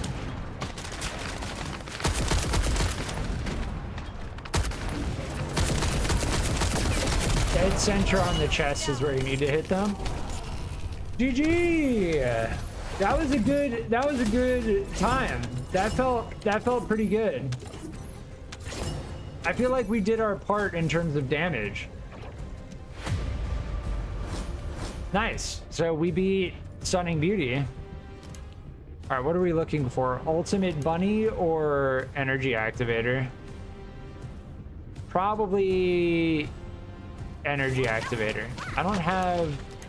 I thought I had a shade stabilizer. Whatever. We got Lepic, a part of Lepic blueprint. Nice. That's fine. I'm not entirely worried about drop rate. Like, I'm not like, oh, I didn't get the best drop. You know, it would be nice, but like, I'm totally cool just vibing, like playing the game. I'm not gonna get upset because I didn't get like the rarest drop, you know? You need information about the Like, there had to be some type of RNG system. We live in It was either they made it insanely grindy or some type of RNG system. and unchanged. Even if using the word stable in our current situation is embarrassingly ironic. The dimensional wall is currently in the worst state it has ever been. Before now, it was almost unheard of for an energy-insensitive colossus like Stunning Beauty to be able to... So yeah, find because its he way here. inversed the Ironheart, it's must like find creating Ironheart these monstrosities. next to the prime hands as soon as possible. Closing the dimensional wall is the only way we can achieve true victory over the Colossi. I suppose everyone thinks the dimensional wall is the only answer. Are you saying it isn't? I cannot say whether it is or not. Yeah, Freyna. As we do not have an iron heart, nothing can be proven. You think too much. We should find a heart and prove it then. I'm pretty sure there's one in Vespers. Traces from another iron heart have been discovered in a forest in Vespers. I've already spoken with HQ. Let's discuss operation strategies. Come with me. Yes, so that right there was right where the technical test ended. At this point, we are now in fully uncharted territory. The last thing I did in the technical test was we talked to Freyna, and then it said, thank you for participating in the technical test. I was wondering who it was. It was you? Sorry, I know you probably wanted some rest after taking out that Colossus. Anyway, like I said over comms, we've discovered Ironheart traces in Vespers. I had business to attend to with the Order of Truth, so I was hunting down some Vulgus there. Suddenly, the guide appeared, claiming she felt the pulse of an Ironheart in the area, and then simultaneously in multiple areas. According to the guide, these multiple signals weren't byproducts of the Ironheart like Alzarok was. Comparing it with the data we have now, there really seems to be a difference. Now, well, it's obvious, isn't it? We have no other choice but to check every single location she's detected. When I came back to HQ to report on my operation, they told me to take reinforcements, and I chose you. Jeremy makes me very uncomfortable, but I have no trouble trusting you. So, you in? I'll take your silence as consent. I knew you'd accept, even if you didn't actually say it. We'll head to the Vespers outpost once you're ready. It'll give Dr. Glay time to join us. Jeremy makes me very uncomfortable. I wonder why. Maybe because he's a fucking asshole.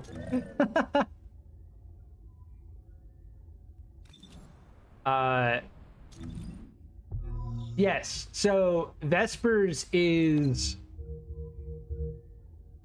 I think... So in the crossplay beta, it was different. We did go to Moonlight Lake, I do remember. But this was the point that the final technical test ended. When I played the crossplay beta, I didn't remember anything. I don't remember anything with Freyna. But yes, so we will go to Vespers. But yes, the final technical test ended with that Freyna. We didn't get any of that dialogue. So this is all... We've got a few things to do. This is all new.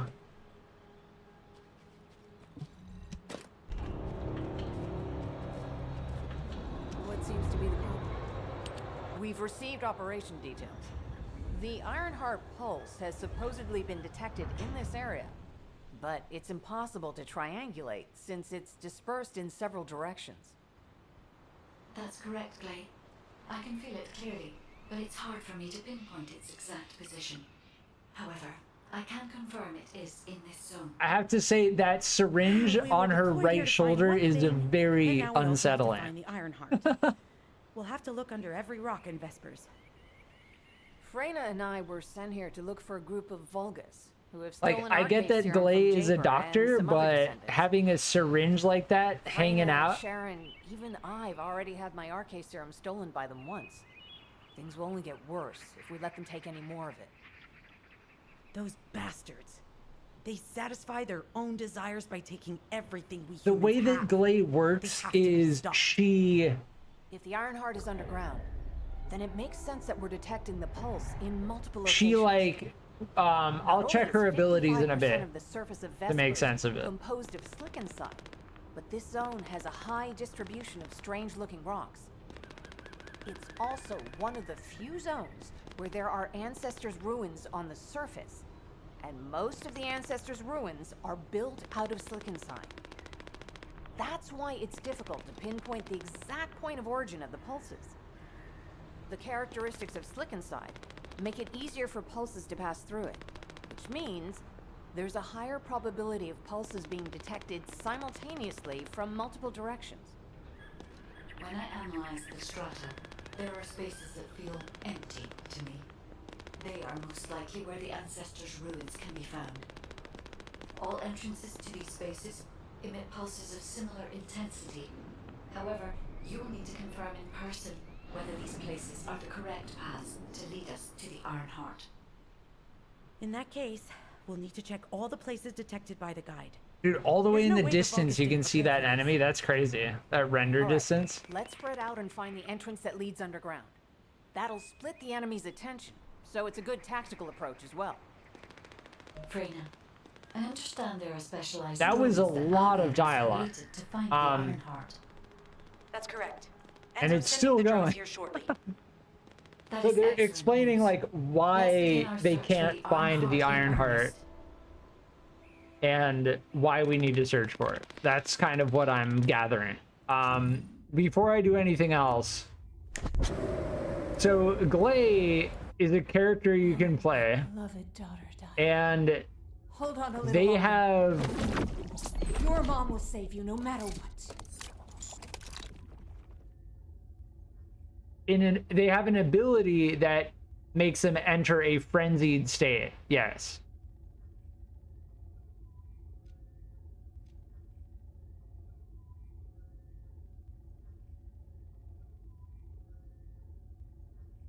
So she's like a berserker.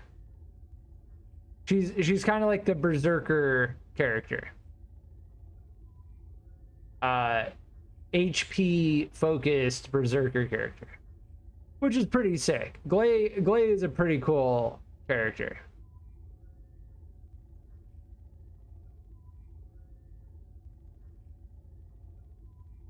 What is power of life? The number of bullets loaded is affected by the amount of power of life on. Beloved daughter Daya. Hold on a little longer. Your mom will save you no matter what. Dude, I have no idea. Okay. Defeated enemies have a chance to drop life spheres, which grant power of life, which also recover HP. And then based on, so Massacre,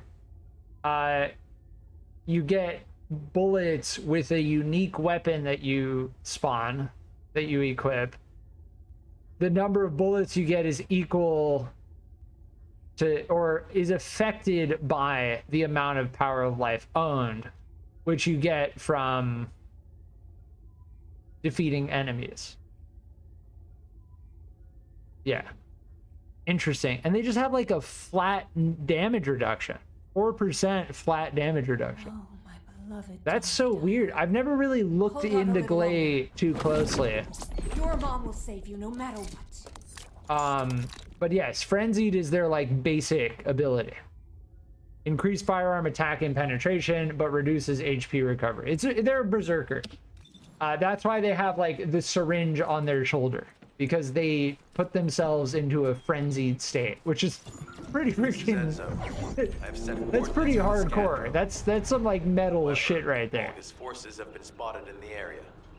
If the drone is damaged, it may make this operation more difficult. But yes, I remember this area all the way back last year in September. These ones may not pose much of a challenge, but another force is inbound. From the crossplay beta.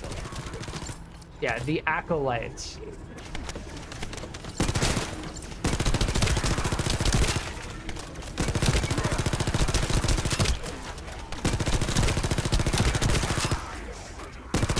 So in essence, as far as the story goes at this point, we are searching for the Ironheart. Yes.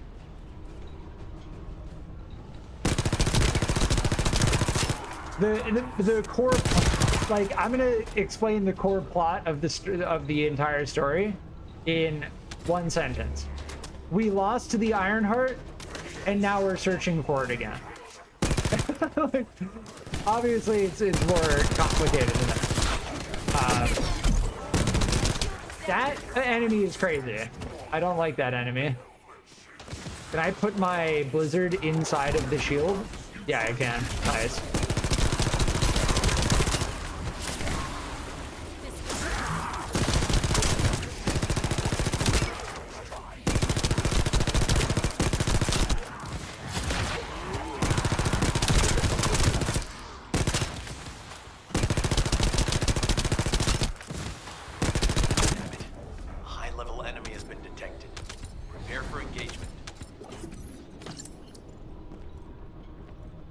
Yeah, obviously there's a little more to the story than that, but that's pretty much the driver of the entire, like, yeah.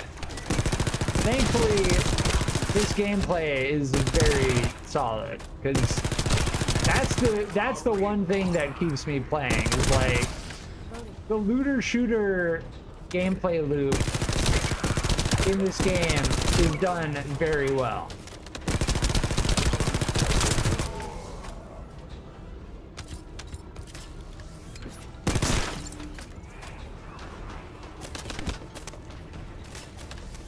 What is this? I don't know what these do. So what does it say exactly? The surveillance tower has been neutralized. The enemy outpost infiltration time has increased. The enemy infiltration time has increased. Does that like increase the difficulty of the area?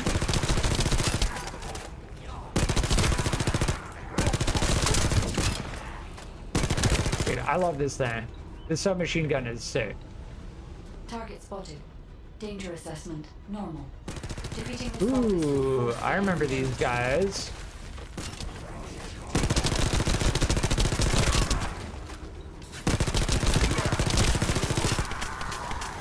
Oh my.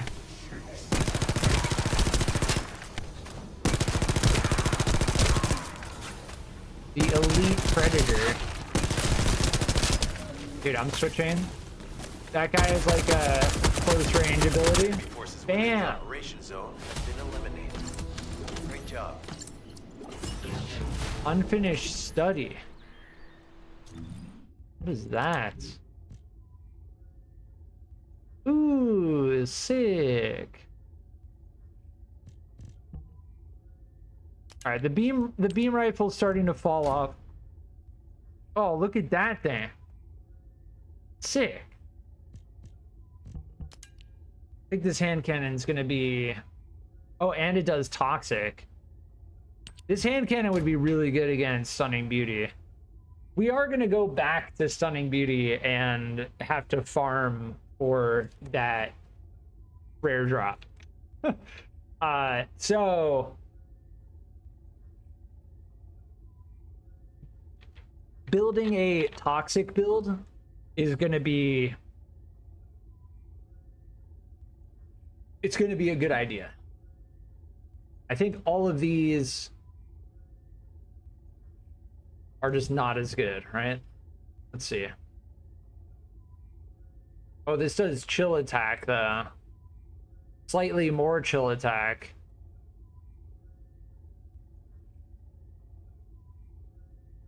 Damn, this is a close one. It's hard. I'm just gonna go with the chill attack. And we'll use the launcher because we need a different ammo type.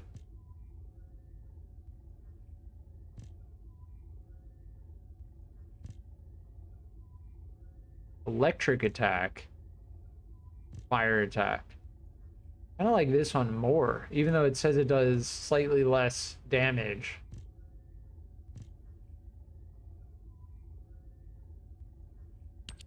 Let me equip this quickly and compare these two.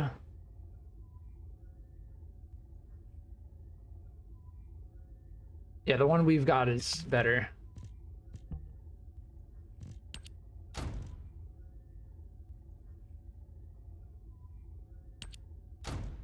All right, we're good, right?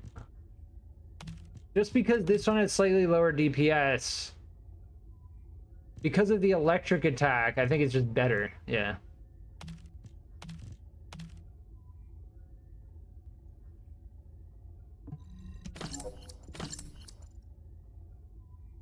Yeah, I have 3 different ammo types, and I'm gonna hold on to the special rounds just in case. Ooh, ultimate frozen reactor. See, we need the thunder cage. This immediately gets favorited. I need the thunder cage. Yeah. This with the thunder cage. Oh, and it has the chill skill power boost. So good. This is good too. This would be good for Lepic or Blair, right? Yeah, that's getting saved. This is starting to get underleveled. I don't know if I care about that so much. And then this, we don't really need that.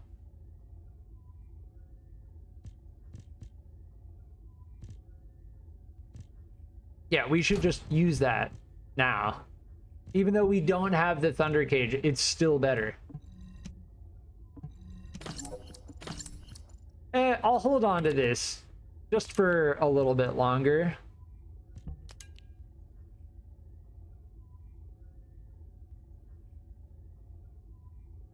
Definitely better, just flat out.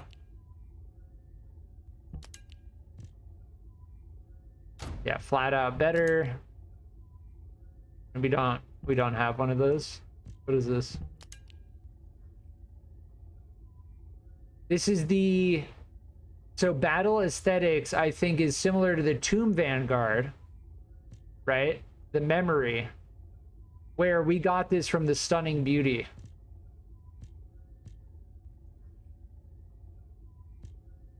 I really need to figure out which one of these I need to want to hold on to. Gold drop, defense. Yeah, let's get rid of that one. I need to get better at just pressing J when I'm comparing. You just press J, junk, done. There you go. Dismantle junk. Yeah, and it gave us another warning. Like, do you want to delete this one? Do you want to junk this one because it's a part of a set? We have this other one that's a part of a set. So I'll hold on to these set items. Because those are pretty good set effects.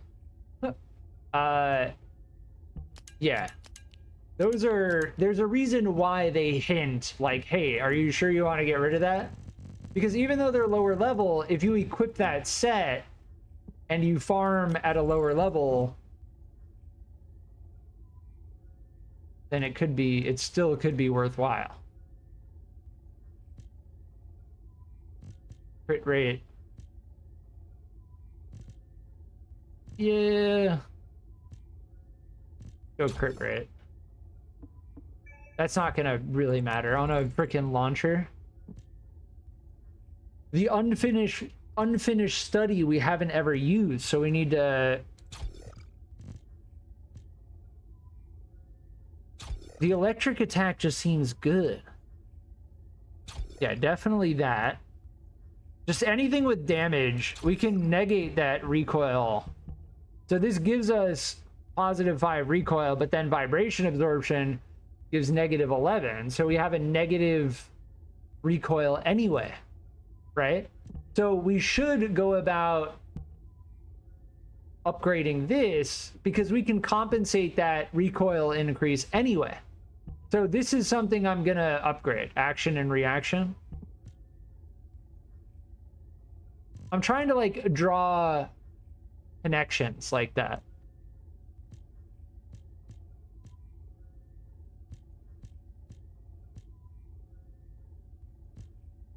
Raw fire attack might be the best thing to go for.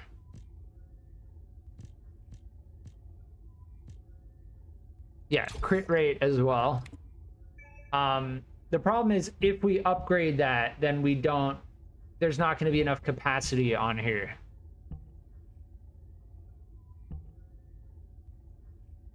I do want to upgrade that though. Let's go and do that while we're thinking about it.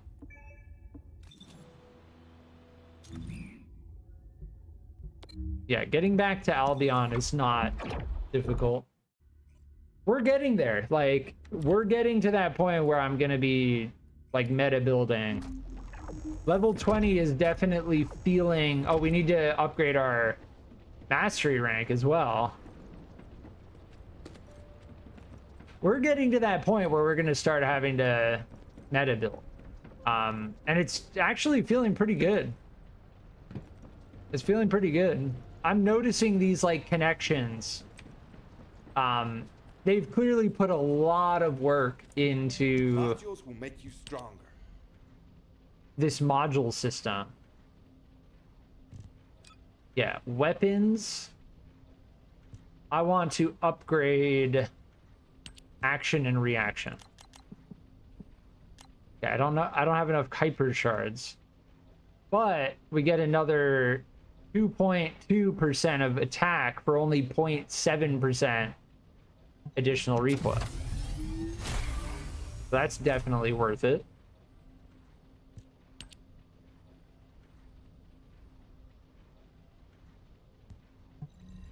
Yeah, 2.8% electric attack for only 0.9% reduction to fire rate.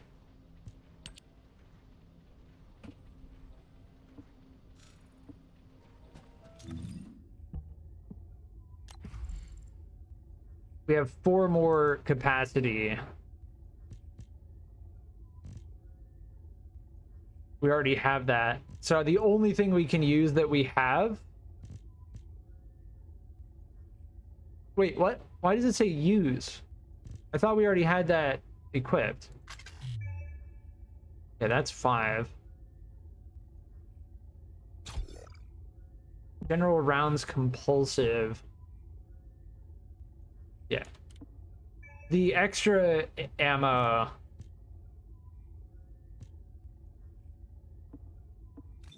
Because it's a machine gun, I don't think we're gonna need the accuracy. It's gonna be like a medium range weapon. We'll see. We'll have to try it out. But yeah, we need to get our mastery rank upgraded, and then we will move into the next zone. Vespers.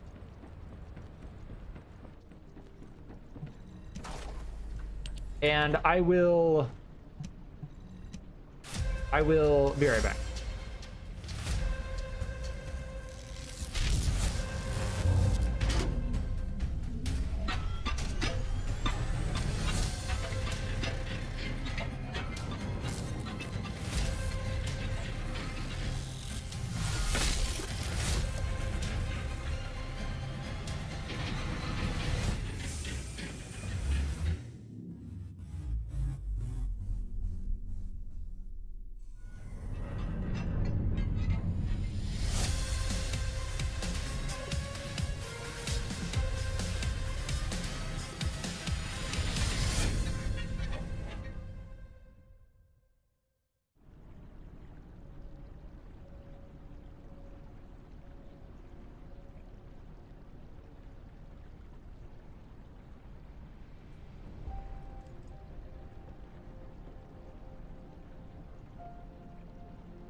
All right, I'm back.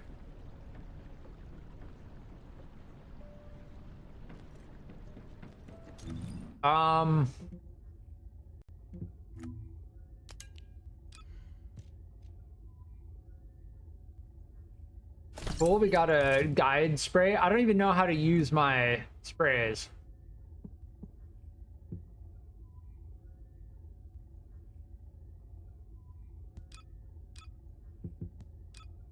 Interesting.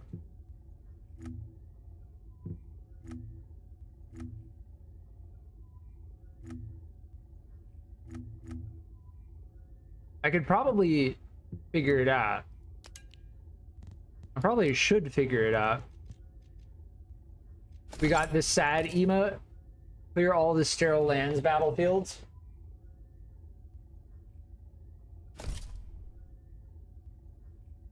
Nice.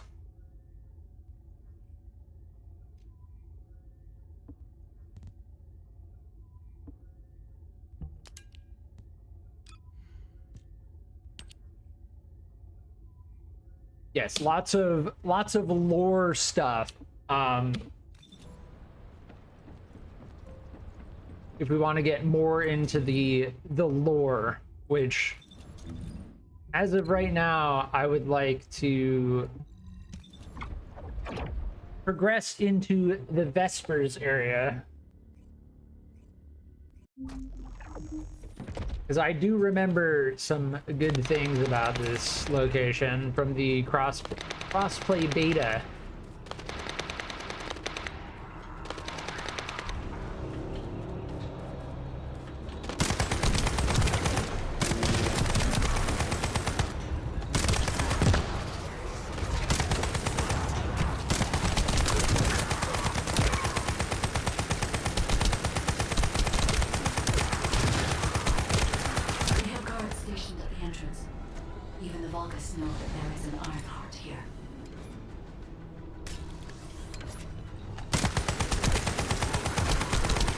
Yeah, the way the enemies spawn in, like, it's not bad, but they do kind of just appear. That's something that, as far as like my nitpicking goes about core aspects of the game,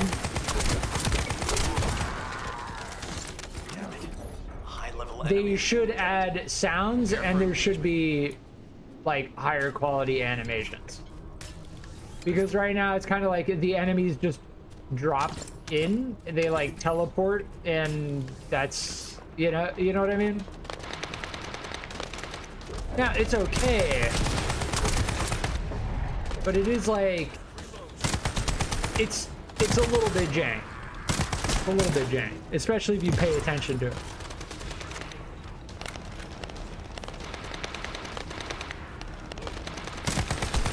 Yeah, they're playing as Ultimate Lepic. The bullet animation on this thing. Awesome. Target spotted. Oh, excuse me. Normal. Defeating the spiders will force the enemy to retreat. Oh my. I love that ability. It's like get out of my face ability. Enemy forces within the operation zone have been eliminated. Great job.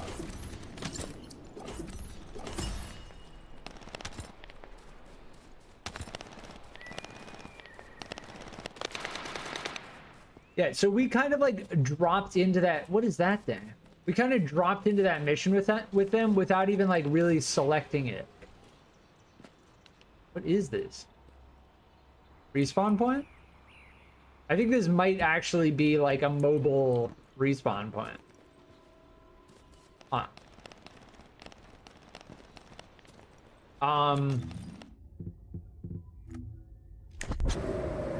Yes, so Frost Shards, Frost Road, Cold Snap, Blizzard, and then Ice Sphere.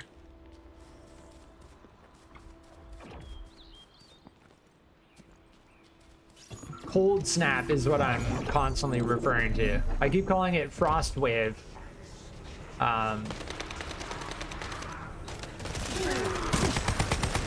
Yeah, I remember this mission. Oh, they've got the panda. They've got the panda skin. This mission was insane. The first time I did it, I tried to solo it, and we got wrecked.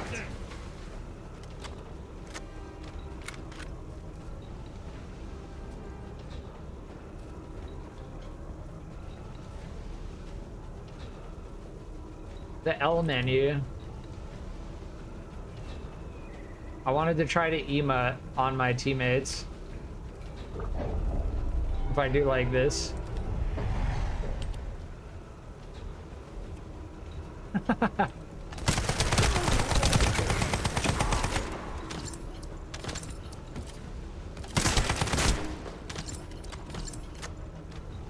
So yeah, we have to stick to this thing.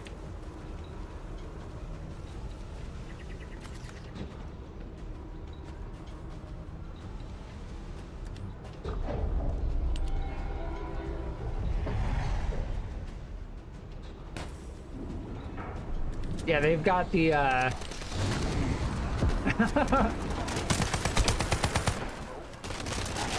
the gun cleaning emote. We can do the gun cleaning as well. The waves being emitted from the drone.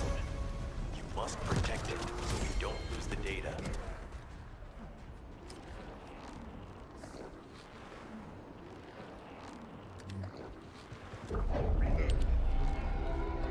Just like sit by the objective.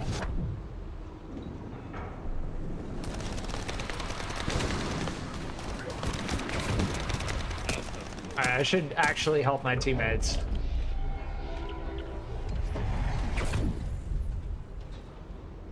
Yeah, so they're playing as Ajax, but they just look like a panda character.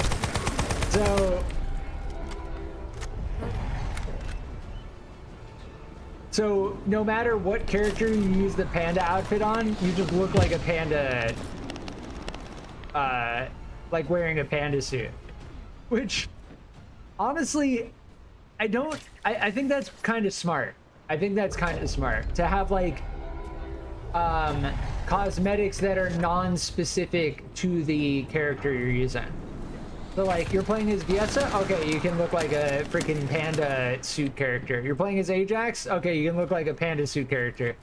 Like that's not a terrible thing. The fact that it's not specific.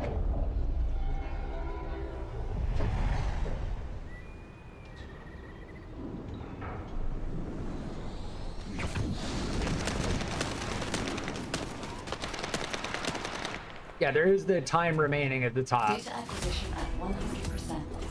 Connection to the drone has been severed. Reanalyzing the collected data.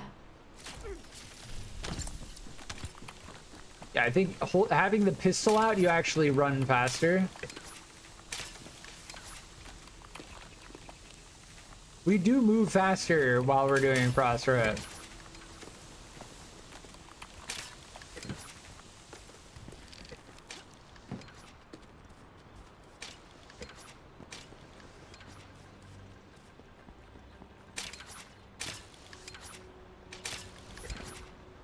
There are modules that you can get later on that modify your grappling hook. Hey there, Descendant. I'm Catherine Hill, a biotechnology researcher. You can call me Kate. Don't worry, I don't need anything special. I'm looking for samples from Order of Truth units. The good thing about the Order is that they have a high composition of organic matter, so it makes it easy to track biosamples. We might even be able to get data from tracking the Ironheart. The grenade launcher looks like it could be amazing for clearing hordes of enemies. But very low ammo count, like almost unusable to the extent of being almost unusable. Like you pop it out, you fire like 1 or 2 shots, and then that's pretty much it.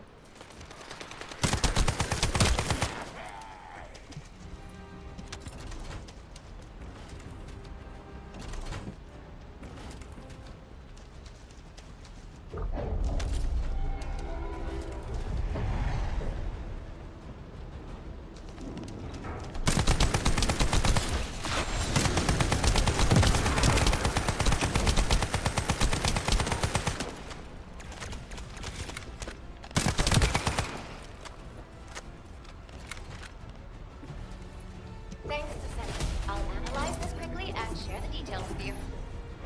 This is Glay. I found something. Meet me at the ruins outpost.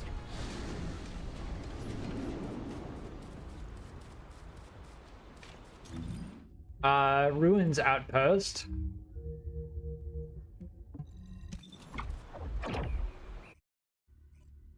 The Thunder Cage is gonna take like another hour or two, I think. I'm over 8 hours on this stream. I'm probably gonna, like I said earlier, probably gonna try. Who's Captain Harris? Weird. I don't remember anything to do with that character. Huh. What seems to be the problem? This place has been mentioned in records throughout history.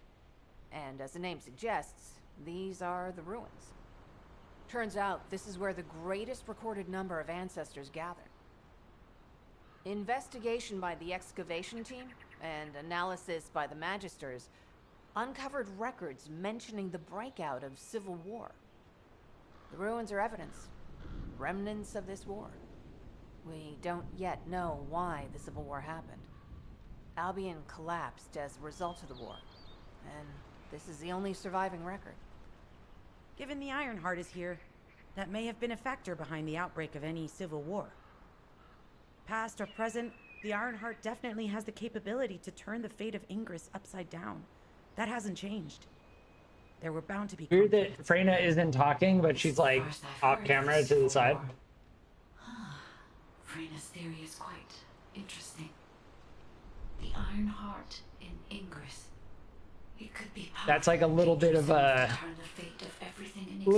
shortcut. Like, oh, now we don't need to animate her because she's like off to the side when she's Do you talking. have doctorates in history and geology as well? I just wanted to be able to explain anything my daughter was curious about. To be the person who could answer any questions she asked. Sounds like you'll have a lot to talk about once she returns.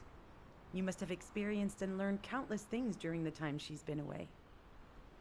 I have so much to tell her, we'll probably stay up all night. Anyway, we should hurry. Guide, can you do an in-depth analysis of the ruins, please? There must be an entrance somewhere. Enzo here. I've been able to expand my range to the vicinity of the ruins thanks to the data acquired by the drones and the guide. Transmitting surface analysis information and intel on potential entrances to Asieves. That's not far from my current position. I'll go. Glay, I'll go. That's where the bastards from the Order of Truth have settled. I'm the only one who can withstand the toxins they use. I'll leave it to you then. HQ will continue to monitor the situation. Oh my. We just like instantly lost our shield. That was also very loud on top of the sound dampening from the voice lines. A battleship. And there can be no doubt that there is an entrance here.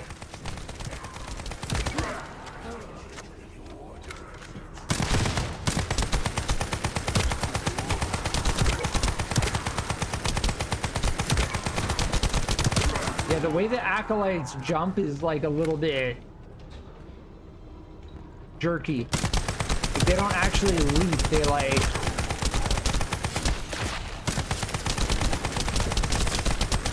watch out. Almost like teleport.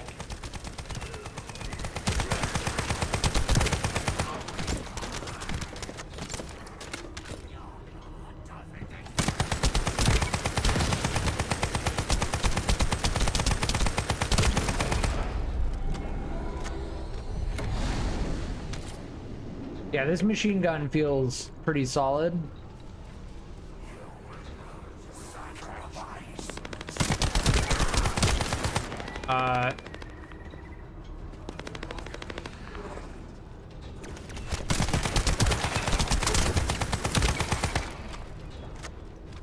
Eliminate the enemies in the surveillance zone.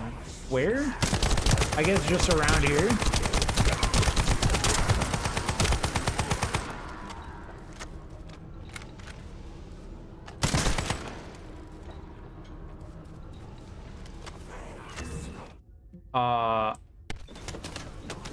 Well,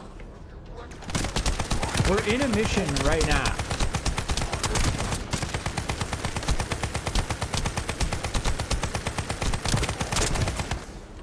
Oh, there we go.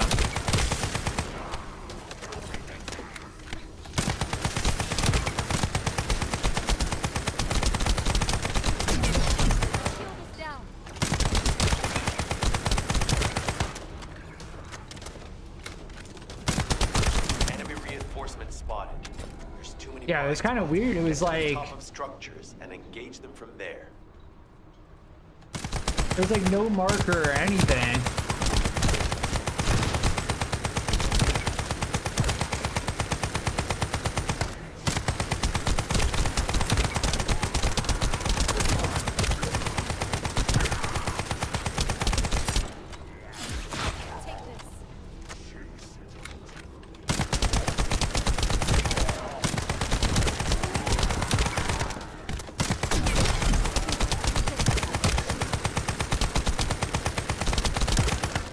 Oh, their body just went flying into the air. Another wave of enemy Beautiful. forces inbound. Watch out. I always love goofy bugs like that. Descendant, they aim to prevent you from reaching the entrance. Exercise caution when engaging them in combat.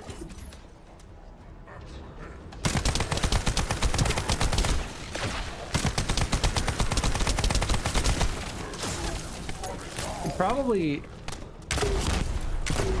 yeah, that does not hit nearly as hard as we needed to. Oh, that slams. Yeah, this hand cannon slams.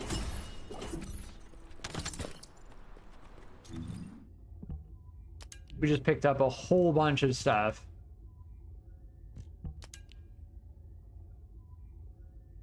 Ooh. That's a huge amount of chill attack. Look at that. Massive.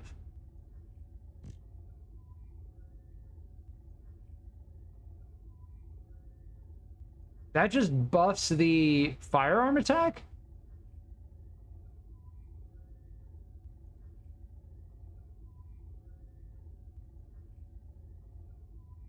That 5.2% firearm attack is absolutely tempting right now. Let's try it. Let's try it.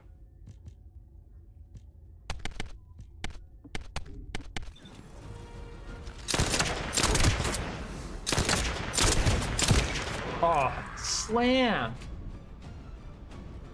Yeah, we don't even have any modules on this thing.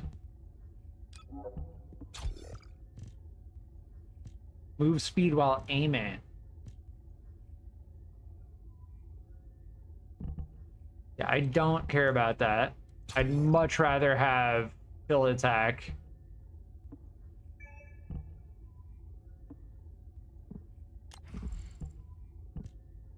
Ooh, poison priority.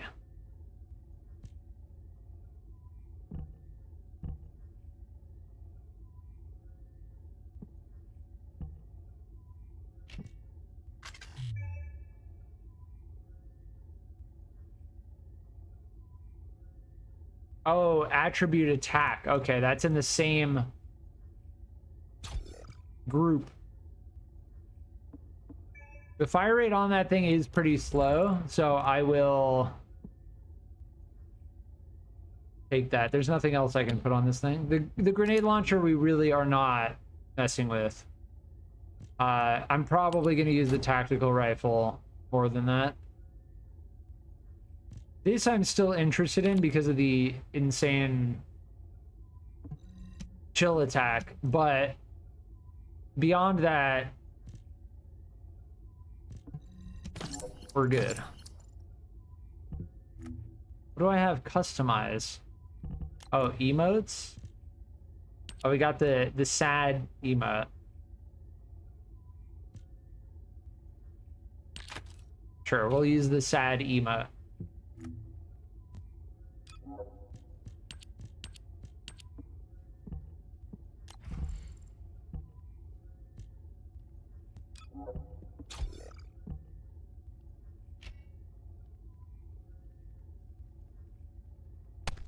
Yeah, the recoil reduction, I do not care on this.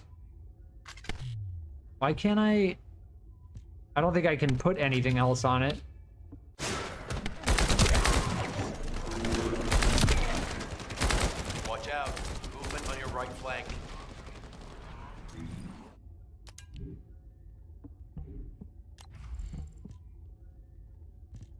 Yeah, we can only fit that on it. All right, that's good.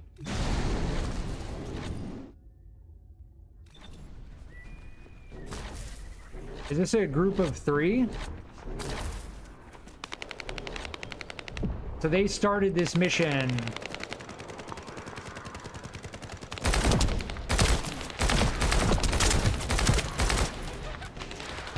just while I was standing there. That's what I'm talking about. Like, I didn't join them at all. I was kind of just hanging out, and then they came along, and now we're in a party. Like, that's the level of seamlessness with the Enemy reinforcement spotted. with the multiplayer in the game, the party system.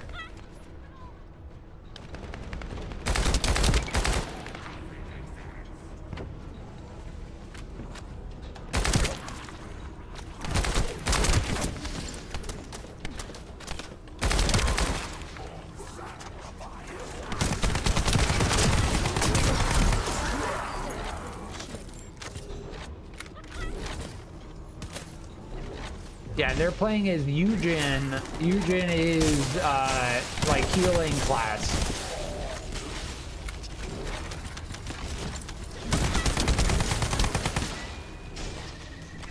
Another wave of enemy forces is inbound. Watch out. Descendant, they aim to prevent you from reaching the entrance. We move so slowly with this thing. All enemy forces have been eliminated. Yeah, we have reduced movement speed with that, and I can just immediately feel it.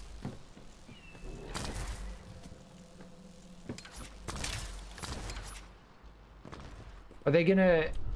Are they doing that one or this one? If they do one, I should do the same one.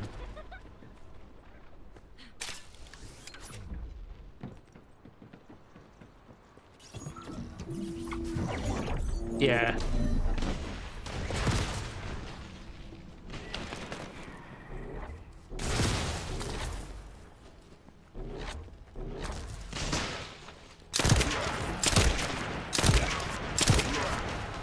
This is a shotgun pistol?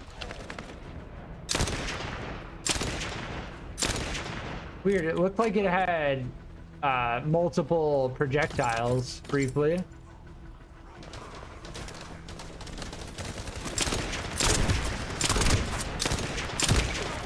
Huh.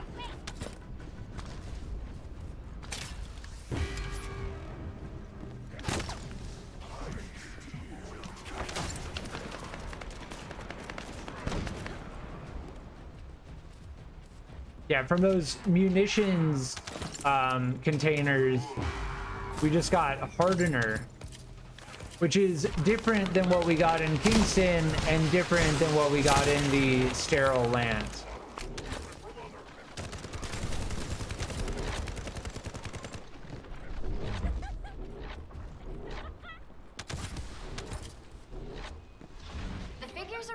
So each zone is gonna have like its own materials associated with it.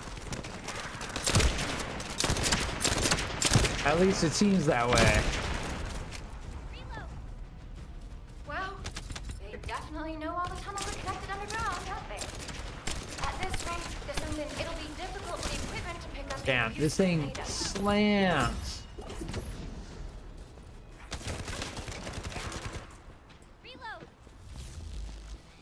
Operation complete. Kate, don't forget to share the data.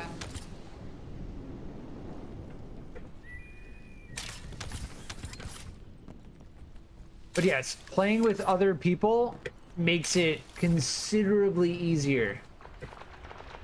And that is by design, for sure.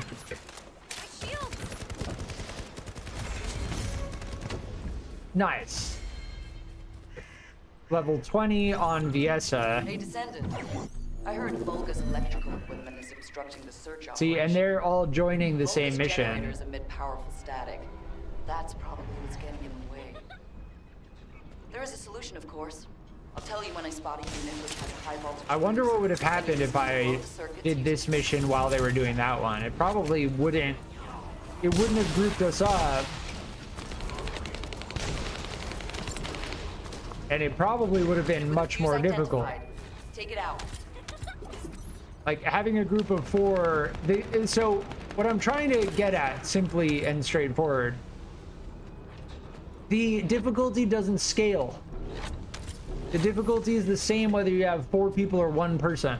So it is more difficult if you have 1 person.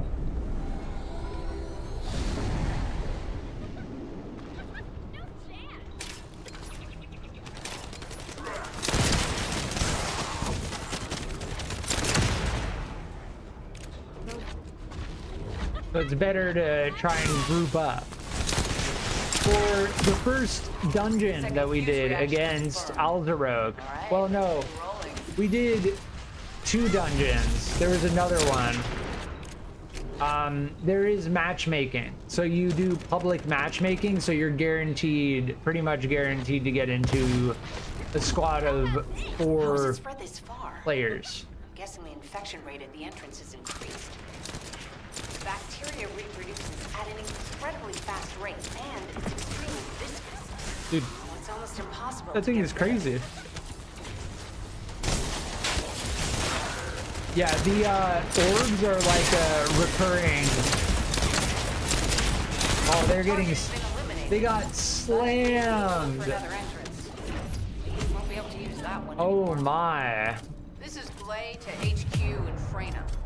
The enemy has made the entrance discovered at the ruins currently What inaccessible. is this? Freyna, what's the The situation on your side? unwelcomed tactical rifle but I'm worried and about Red how the Wolf Order's handgun. I do want to switch it up. Looking at Freyna's route, I can detect large quick pulses occurring at the Definitely place marked feeling as like the time to switch it up. There's a high chance this entrance is connected to the ancestors' ruins. Let's regroup and go together. Yeah, new launcher, new tactical rifle. That's just, well, not necessarily flat out better.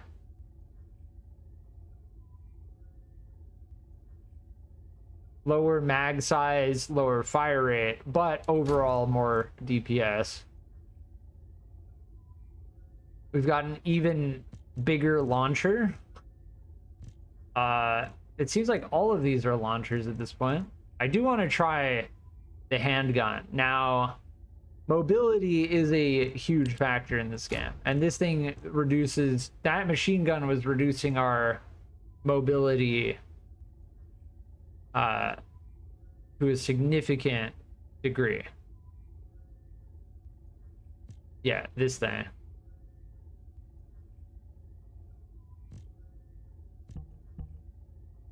I don't think we need to keep that. That chill attack is definitely tempting. Yeah, let's use that instead. And then I think pretty much everything else, except for the launcher and this assault rifle, will be dismantled. There we go. We got to make sure to equip modules on this.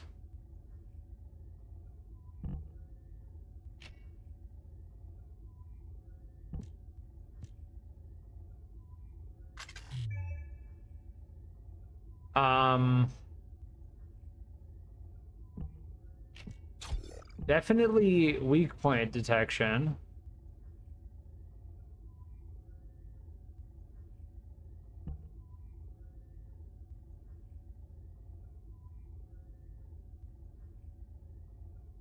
Yeah, our recoil is already at 0, so you don't need, if your recoil percent, I mean, I guess there's a base recoil, so having -11 recoil would reduce its recoil below its base recoil. That would make sense. But yeah, we're gonna go with that instead.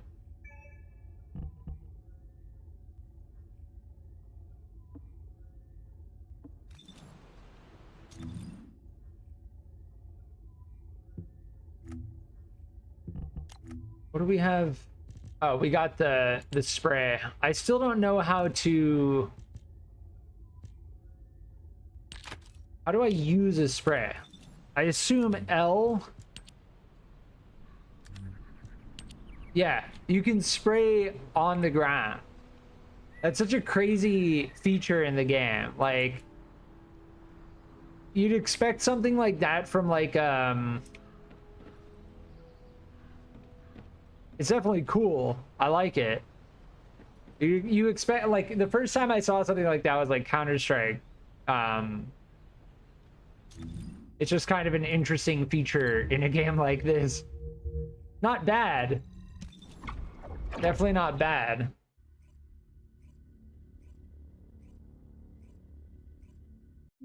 I don't know, can you spray stuff while you're in Albion?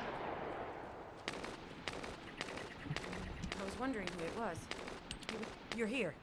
It's a good thing I took this side. Neither you nor Glay would have lasted. Let's go find this entrance. Ugh, I thought I crushed the Order. They've just regrouped. They're so horrible and dirty and disgusting. There seems to be no end to them. Freyna, calm down. Your heart rate is increasing. It could trigger a traumatic episode. We don't have any sedatives. So if you start having seizures, we'll have to send you back to Albion. All right, I get it. I'll calm down. Don't get your panties in a bunch. Yeah, this dialogue is Hey, Kate, can you hear me? Huh? Freyna? Yes, I hear you. What's happening? Anything I can help you with? it's definitely dialogue. Comms with Glay. You're doing something with the fungus, right? If we collect enough fungi, will you be able to make an antidote or antibody that gives us immunity? Of course. Although it may take some time, it's not impossible. Oh, nice. Great idea. Kate, if you have Crazy any questions recoil during there. production, get in touch right away. And remember to be methodical. Damn, this thing's Mistakes slammed. when you're rushing. Hey, that was over 5 years ago. Oh, did I just... I just leached off of their Our objective mission. is to secure as much fungi as possible. Let's hurry.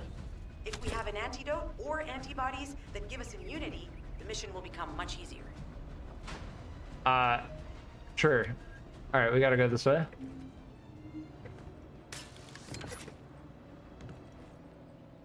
Yeah, the dialogue is definitely dialogue.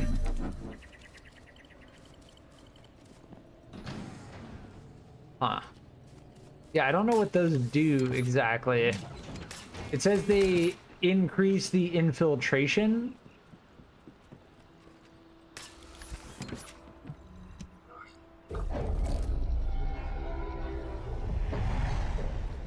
I wonder, can we both work on one at a time? Because if we can...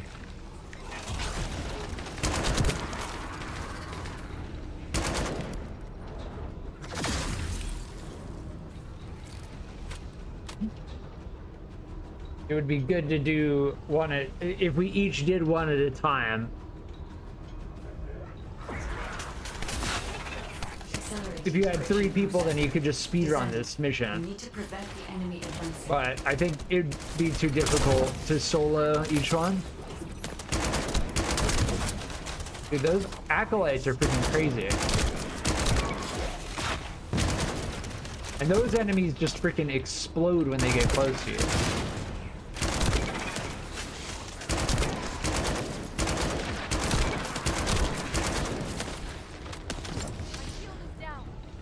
Yeah, as far as burst rifles go, like, definitely. We have to destroy the upper section of the device. That way we'll be able to find out what they're hiding inside. Access successful. Beginning decryption.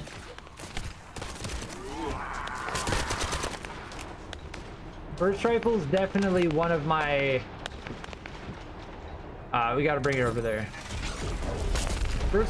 Finish my thought. Burst rifle is one of my lesser enjoyed weapons in a game like this.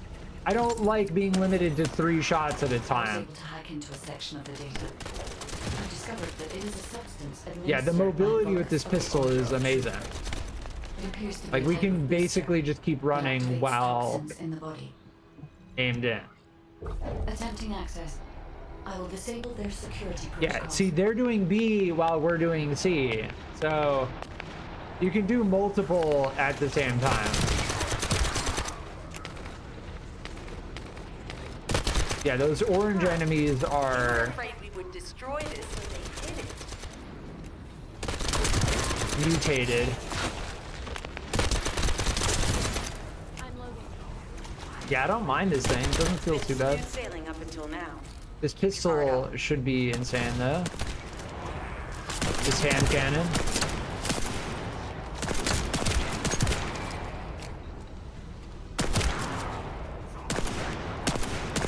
The thing is, if the hand cannon doesn't kill in one hit,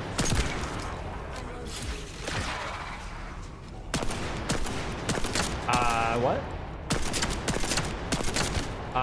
What?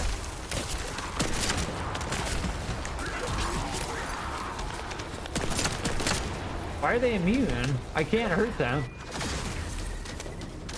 Security protocols have been disabled. Descendant, destroy the upper section. Yeah, we can use our grappling hook while we're holding this thing. That should be good enough. Great work. Which is very, very convenient. Oh, I think we just got a piece of another ultimate weapon. Yeah, the Nazastra. Nazastra's Devotion.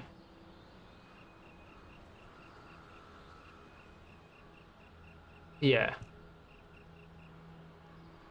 We got 3 Rascal machine guns.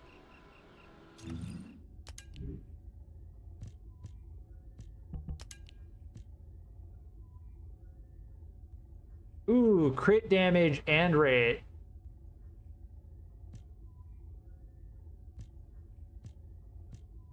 Per shot, this is doing the most. What are these? Scout rifle. The Silly Weeper.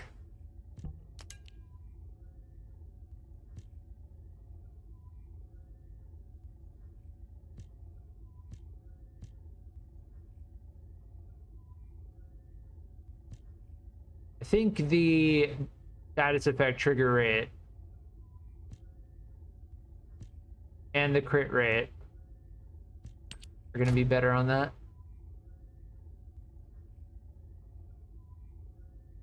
Yeah, we're pushing into level 25 now.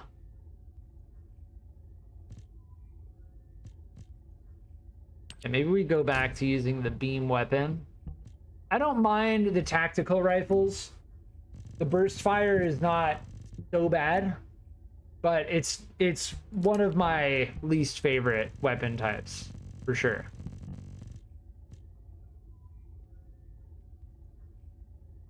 Yeah, we need the Thunder Cage. Oh, and this gets bonus from beam rifle weapon class.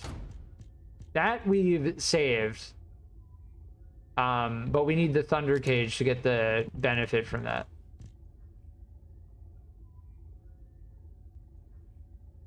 MP and HP. Yeah, let's go with that.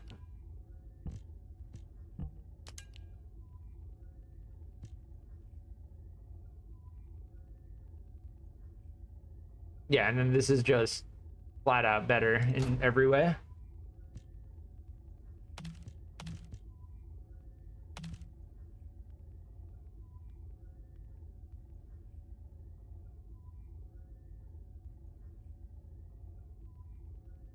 Yeah, I think the defense is going to be preferable.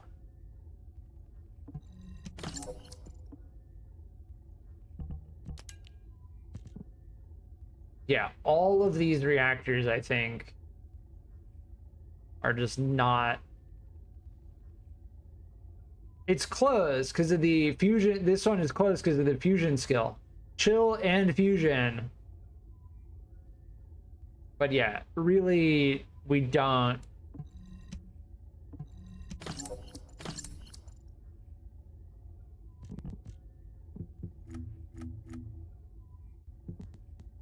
Don't need to worry about that. Yeah, we found the unfinished study, the Red Wolf, the Unwelcomed, the Silly Weeper, which we still have yet to use, and the Guardian. That's the Silly Weeper. Ooh, interesting.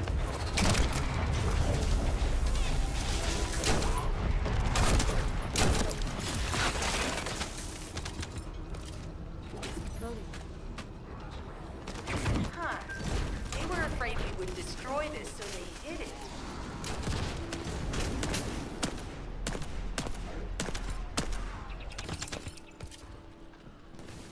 Yeah, so I just got dropped into their mission again, which is fine. I was just like messing with modules and Attempting access. weapons and stuff. Disable their security protocols. Like if I get dropped into their game, like I don't mind.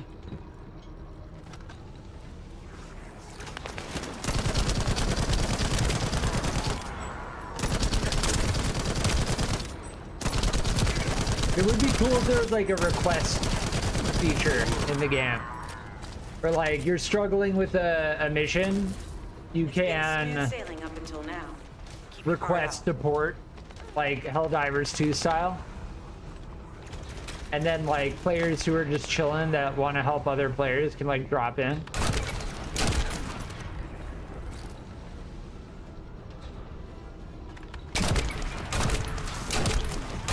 This thing is crazy.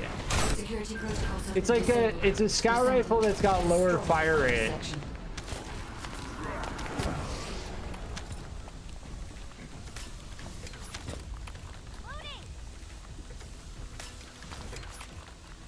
That should be good enough. Great work. Nice.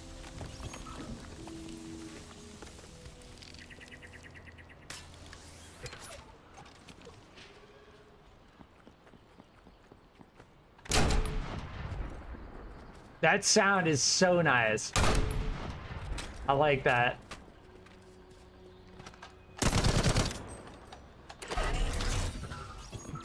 In order to create immunity antibodies or an antidote, we need to understand the type, structure, and reactive mechanism of the toxin. We'll need tissue samples from the Vulcans. Let's go collect some.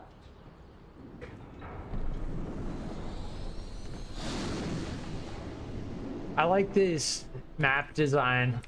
Like this arch right here is really cool.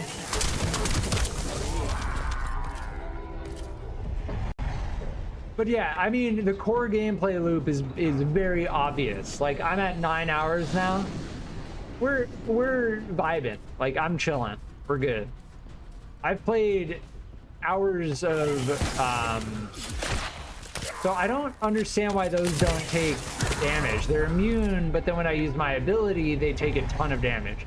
They must be immune to like weapon damage or something. But yeah, I played a ton of Warframe, a ton of Borderlands. I recently just played through all of the Borderlands skins. From Tiny Tina's Wonderlands, Borderlands 1, 2, 3. So I guess not all of the Borderlands games, because there is like Tales from the Borderlands. But once you start feeling a game like this out,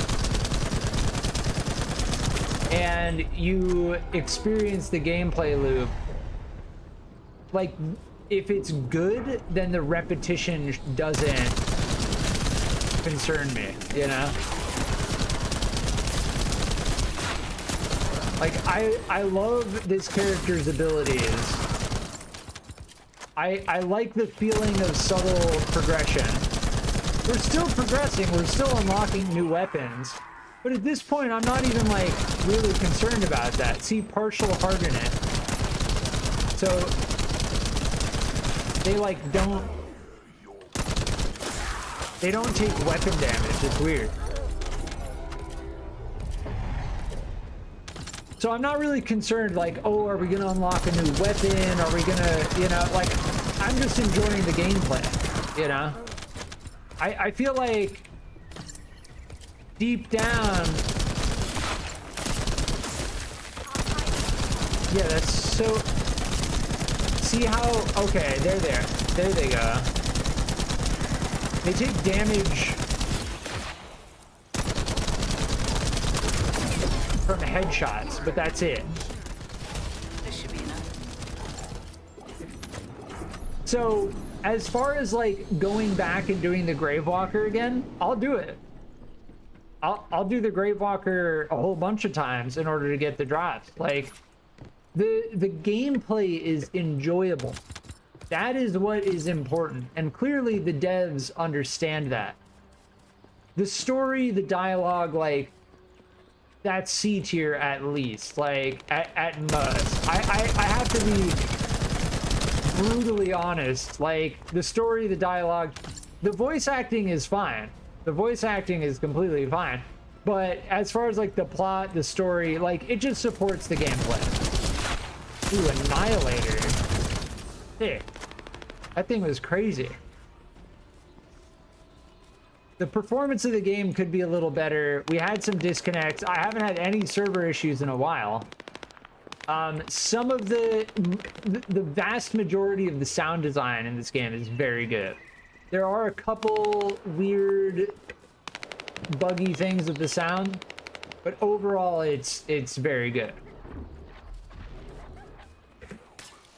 Like, the core sound design is very good. The crossplay is seamless. Absolutely seamless. Like, there have been one or two instances where I haven't even realized that I've been playing with someone. Yeah. Some bastard's been tapping our communications. If the repeater is destroyed, things are gonna get very difficult for us.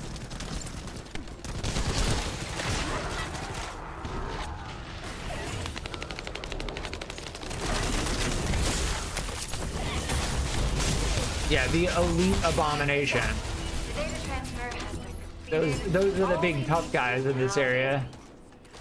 Using the material you gathered, I've made an antibody that gives immunity from the Yeah, there's the, so the weapon we just found, the blue blood bloomer. That's what we were wondering about on the battle pass. So we're the guinea pigs.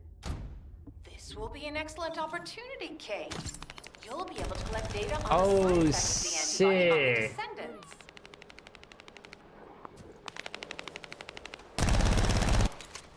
I do like that.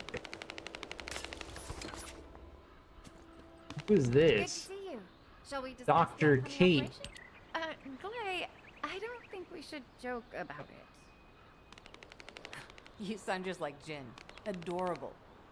Thank you for your hard work. Don't worry, I know how capable you are. I heard you worked on my RK neutralizer. I'm sure it'll be effective against the toxin again. You can trust me.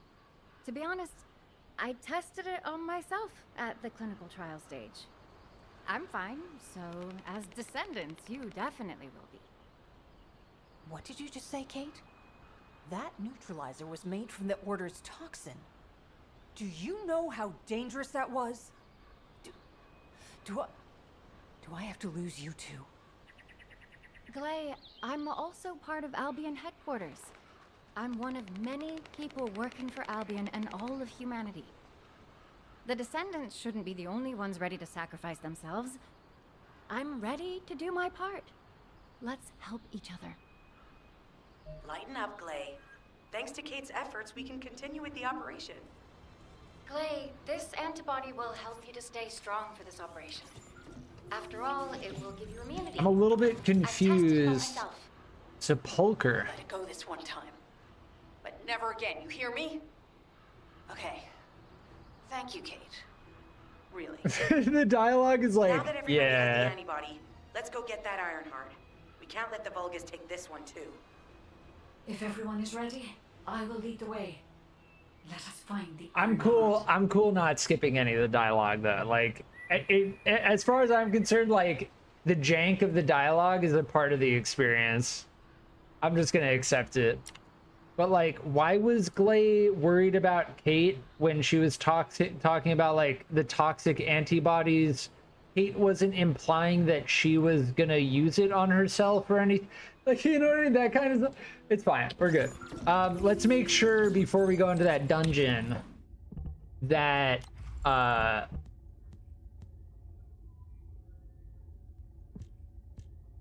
we upgrade our stuff. Nice. Yeah, the moon fragment. We already have that. See, I wish it would show.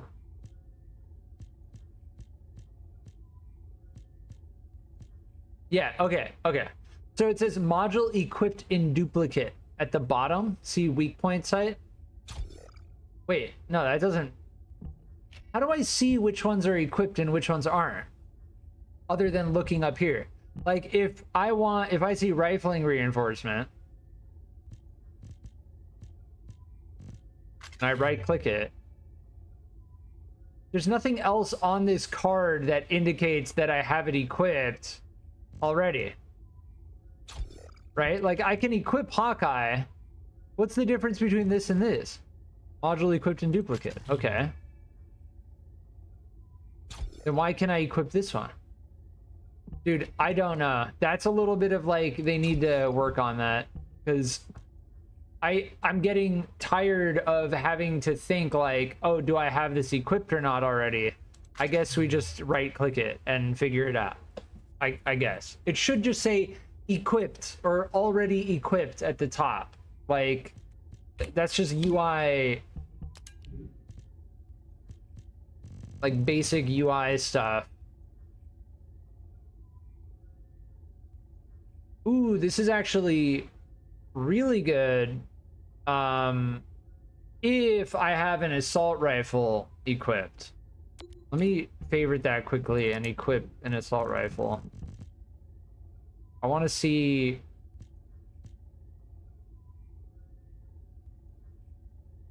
what it does. How good it is if we have an assault rifle equipped.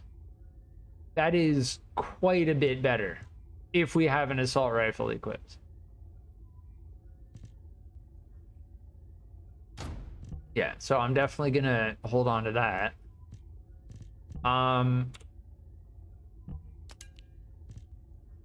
The only problem is the only assault rifle we have currently is not that great.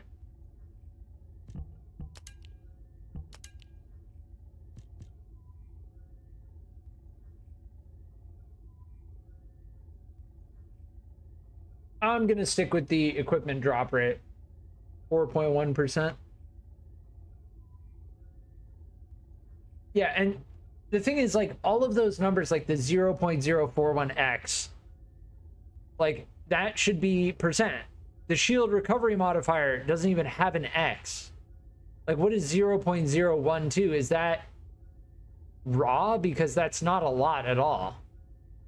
I'm just gonna go with the extra max HP.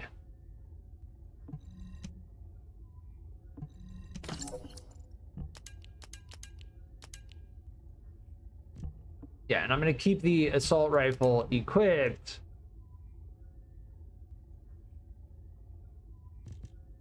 And we'll use the 338, 384.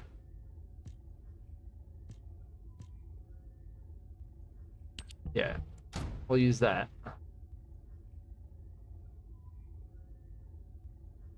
I'm gonna mark that as a favorite.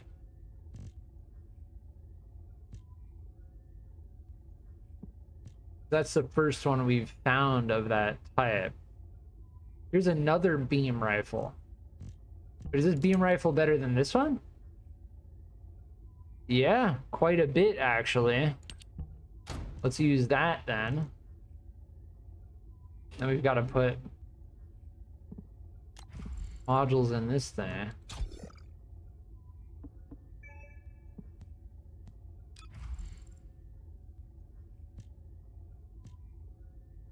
Ooh, skill crit rate. Interesting. Nice. Alright, so this operation this is a dungeon, right? So you can matchmake. This one gives us Bunny Transcendent module.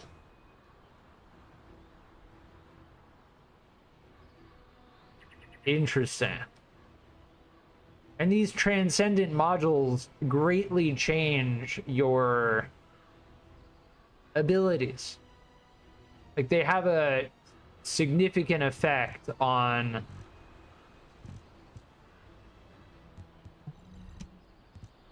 how your abilities actually work. I remember using one for Viesa. I can't remember exactly what it was, but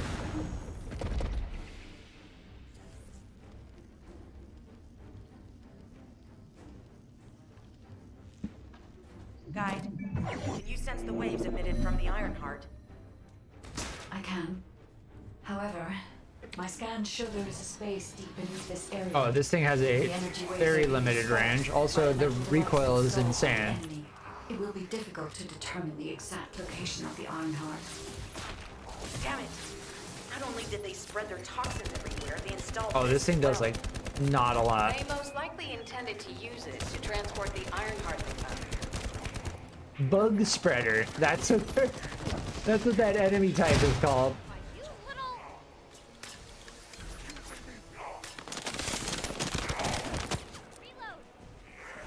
I went up to melee them and they died immediately.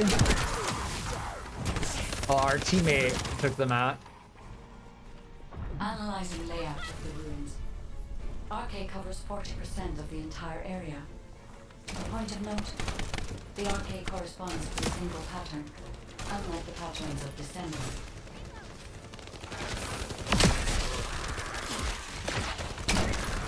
According to the layout analysis results, the location of these readings is identical to that used for tombs and altars.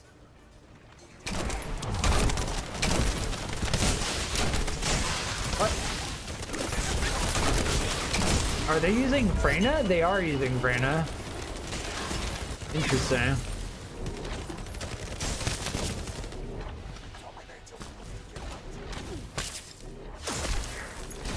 If I compile all of the data we have gathered, there is a high probability. Yeah, I think this thing was bad, but the enemies are just stronger.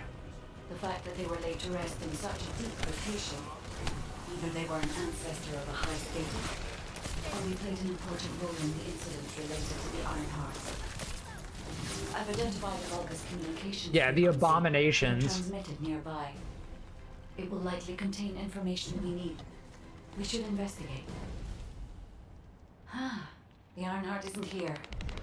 The Vulgus came to excavate the remains of the Ancestor. They plan to use this to open the Ancestor's vault. I don't understand. The remains of an ancestor or a vault? What do you mean? If the vault contains an Ironheart, Nice, level 21. place there intentionally to prevent someone. Where do I go, dude? Come on, man. Don't do me like this. DNA from the remains is likely because the vault can only be accessed through a bioscan. Am I going the wrong way? Then the occupant of this tomb is the same individual who locked the vault. Bro, this is not the way we go. Okay, whatever. We got teleported. Use the DNA to allow them to Oh, I remember this fight. authentication. This area is awesome.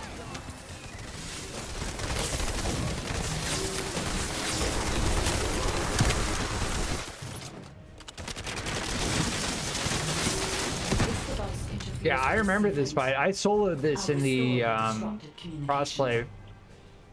Or not the crossplay beta, the technical test. Sender, Enzo.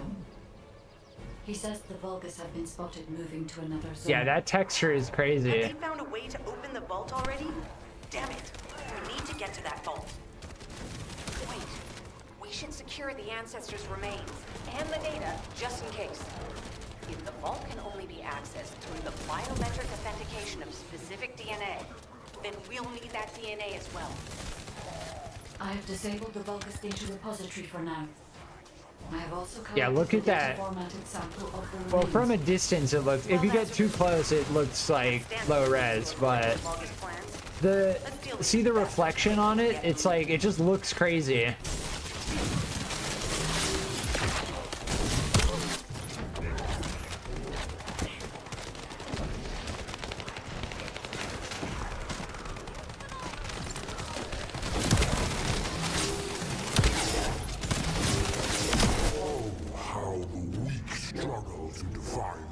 Narcissus.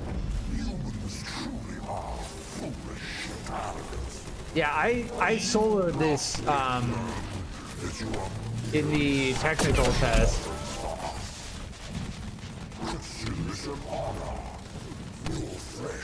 Interesting. They are definitely different than how I remember them.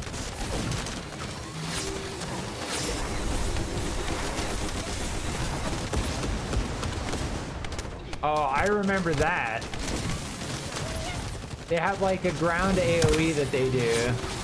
That right there. Yeah. Yup, that is way bigger than I remember it.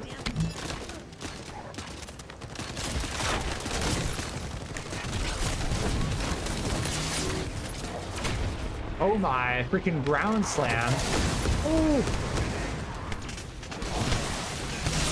That's insane.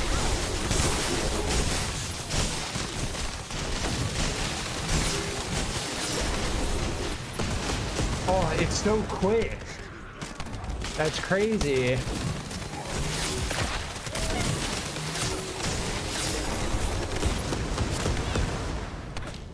That's crazy.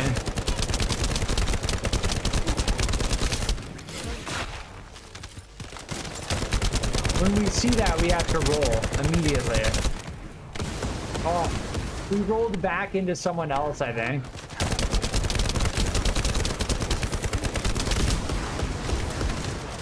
Man, it's so fast.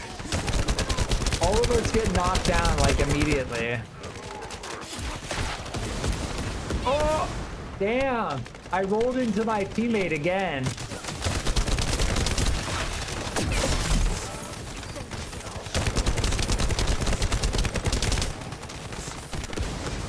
Oh no. So even when you roll, it follows you. That's crazy.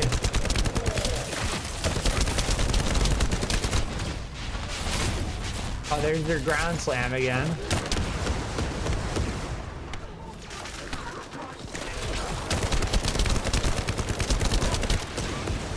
Yeah, see, I timed that one right. That's crazy. That timing is very, very precise. Got it. Yeah, I got it. That's nice.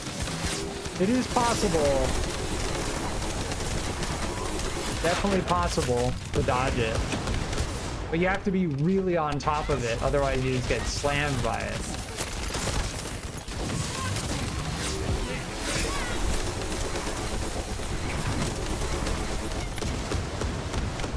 Damn.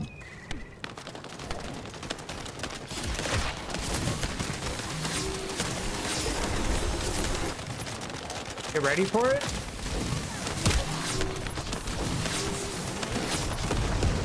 Oh, I ran into a wall.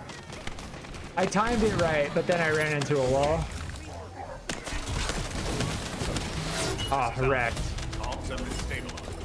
GG. Return to Albion to prepare for the next operation. Sick. That boss fight was solid. Now, I remember soloing it in the technical test. It was much better than I remembered. That was much more interesting. The timing on that roll dodge, dodging their AoE, is very, very, very precise. And if you run into a teammate or a wall, like, you get hit by it. Thankfully, it doesn't do too much damage, but getting knocked down,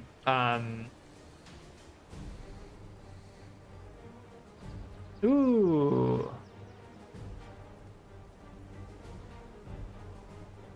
VS Transcendent module.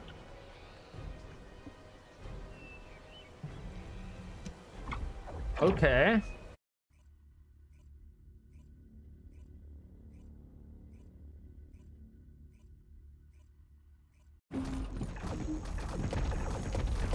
Oh, look at everyone jumping in. That's so crazy. I think they create a new instance. So like they're constantly creating fresh instances. That's crazy. Oh, here's another. So we just got this from that boss, I'm pretty sure. Toxin resist. Percent. Shotgun weapon class. Interesting.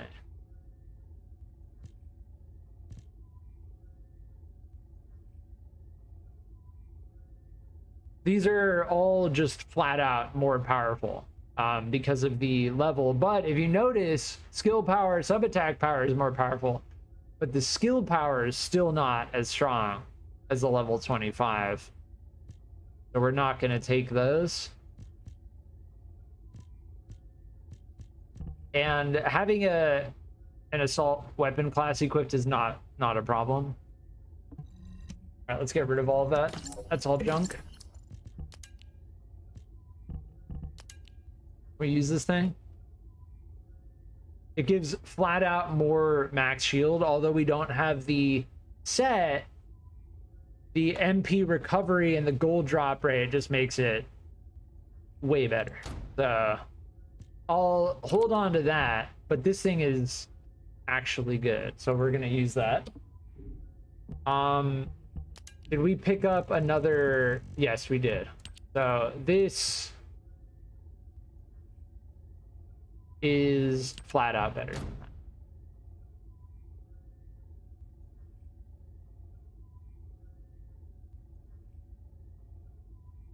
I think, well, see this. Firearm attack, chill attack.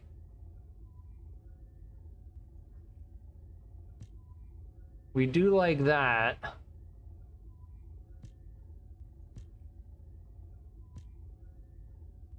Yeah, I think we like this one. This one's quickly becoming out-leveled. That submachine gun is very fun, though. The variability of the weapon types and how they operate is very satisfying. Like, so much so that I could see myself cycling through different weapons at like a much higher level without even worrying about too much about the progression, the fundamental like leveling and all that. Like trying different weapon combos with different module combos against different bosses, like that is becoming, in my mind, an actually enjoyable end game.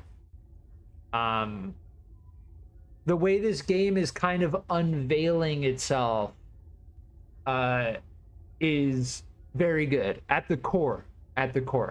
You know, they're like, I can joke about the dialogue, I can complain about the server disconnects, but what the devs of this game have created, it's very clear that they've put a lot of work into this game. Like a lot of thought has gone into this game, and I can just feel it. Like I've played many video games. Clearly, and you know, the elephant in the room from a bird's eye view is this game clearly takes inspiration from other games. But you can say, come on, like every game has inspiration from somewhere else, unless you're looking at a game like freaking Pong or Asteroid. You know, like everything has inspiration from somewhere else. And if a game takes inspiration from other games and refines it and makes it a really enjoyable experience, then who cares? It's great. I don't think anyone's going to say that this is like a ripoff of anything else. Yes, this is the Transcendent module that we just got. Now, the capacity cost is 15. So let's read this. I need to understand it. When using skill, increases skill power and decreases skill cost and skill cooldown. But frost roads are not created when moving. Now, here's the problem. I don't know. We'll test, right? We need to test this. So 15. Let's get rid of this. Let's save that. So it's just flat, right? If I equip this, we don't know exactly what that does. Cold-bloodedness, I don't know what exactly what that does.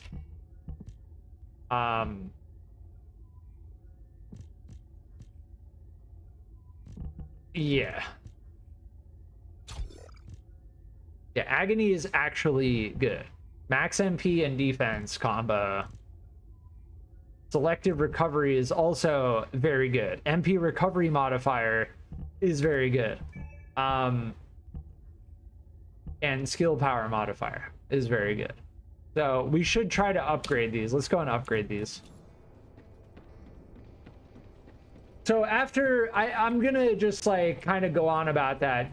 After 9 hours of gameplay, 9.5 hours of gameplay, I can say this game is definitely worth giving a try. And as for like the cosmetics and the premium stuff and the monetization, it's a free-to-play PvE game. Like, you can, if you want to spend money on it, spend money on it. Just recognize that they'll happily take your money. Just recognize that. That's all I have to say about that.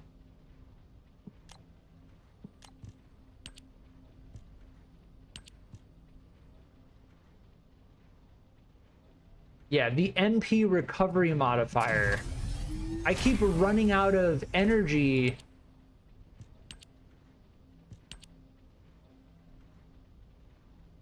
See, this needs to... I can upgrade this, the cold-bloodedness. I need more information on this. Like, you can't do that, right? If I increase this, it will take my Kuiper Shard and my gold. But I don't know what it's even increasing.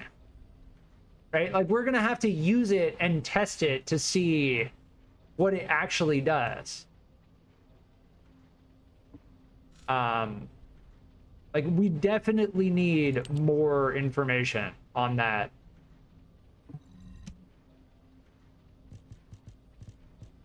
Yeah, we have an insane amount of duplicate modules. So, yeah. I'm gonna upgrade...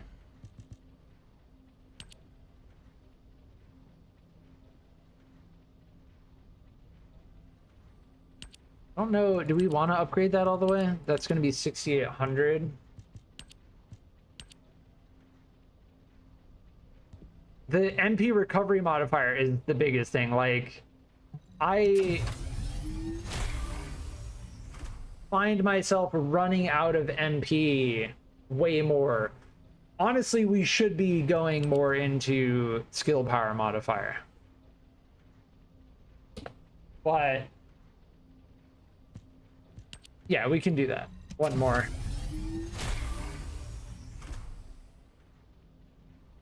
Yeah, there we go. So now we're at 42 of 42.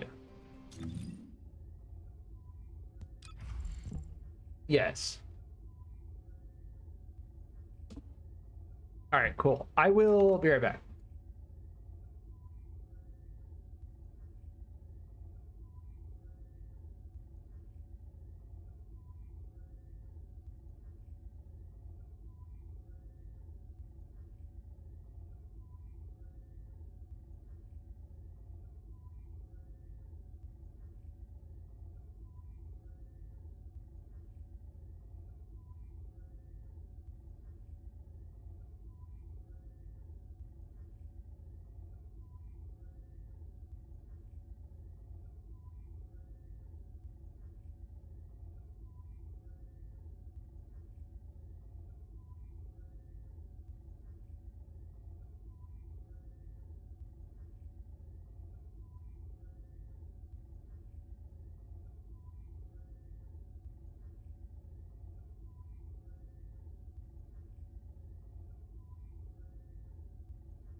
All right, I'm back.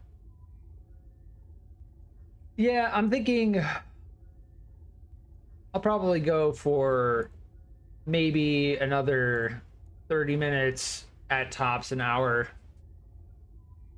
I don't think I want to go too much beyond a 10-hour stream. I'm kind of like feeling a little tapped, if I'm being brutally honest. I typically keep my streams at like 5 hours at most. I have done 11-hour streams in the past. But yeah, after a certain amount of time, it's just like, ugh, I don't know. Tomorrow is another day, you know?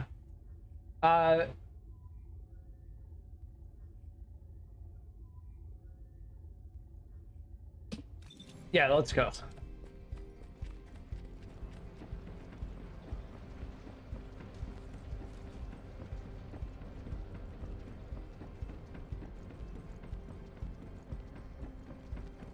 We're at this point, we're at beyond where the technical test ended. There isn't much time. We have to hurry. We've confirmed the transmitted data. There's a vault where the ancestors kept the Ironheart. We can use this to our advantage. The Vulgus will need time. And I mean, with 9 hours, 9.5 hours in game, it's like, it's pretty clear what the core gameplay loop is, right? Like, we need to analyze the DNA and activate the biometric authentication before the Vulgus do. And like I was saying before, it feels pretty good. Combat forces in the field.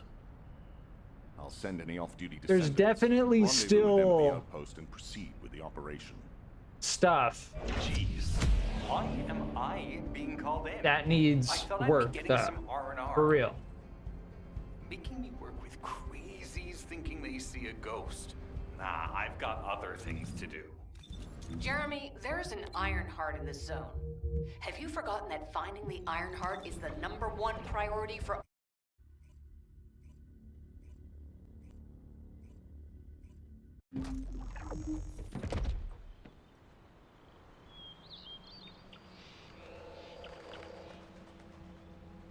Yeah, it's kind of cool how his character actually like teleports in place. Get to the point. I only picked up bits and pieces earlier. I didn't realize it was such an emergency. An Ironheart. Why does it sound like the dialogue got a lot quieter? The place will be crawling with Corell's minions, but don't worry. I can take this opportunity to show you what an awesome Descendant I am. I'm curious what Guide's reaction. There's a little bit of jank with like the audio ducking with the dialogue. Let me know, will ya? Alrighty, shall we get this show started? I'll use my incredible teleportation skills to scout all of the underground spaces. If the Vulgus are on the verge of opening the vault, then they'll likely report to their superior, Corell. In which case, we'll need a way to tap into their comms. Guide, check and see if there are any ally devices nearby we can use to wiretap. There's one ally communications repeater. If I modify the code, it can be altered to enable wiretapping. That should work. We should spread out and continue with the mission. Yeah, that should be fine. I'd rather it be a little bit on the quiet side anyway. But I noticed that like the audio ducking sometimes like ducks itself. It's the dialogue audio ducking ducks itself. It's just weird how it sometimes does that. This guy's name is Chemical Clown. Nice.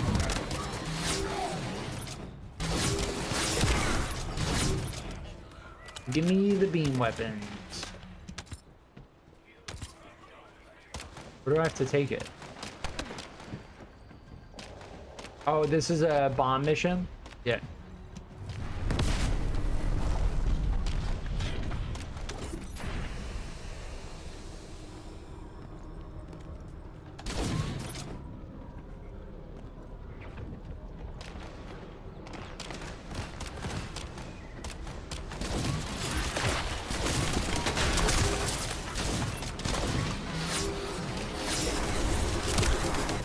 Yeah, the beam weapons are pretty sick. The way they like power up and do more damage the longer you hold them down.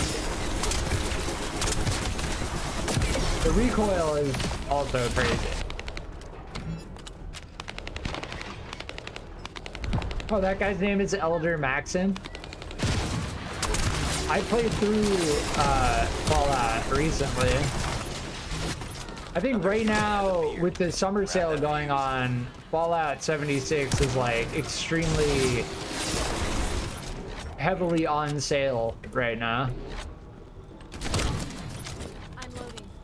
But if you're gonna play any Fallout game, play Fallout 4.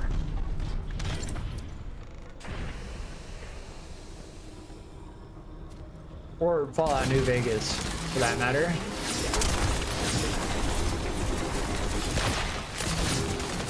Oh, nice. And our beam doesn't...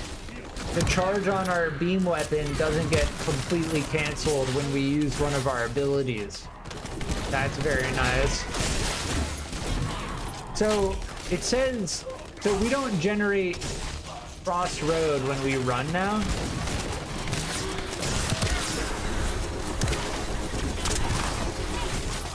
This is the last one.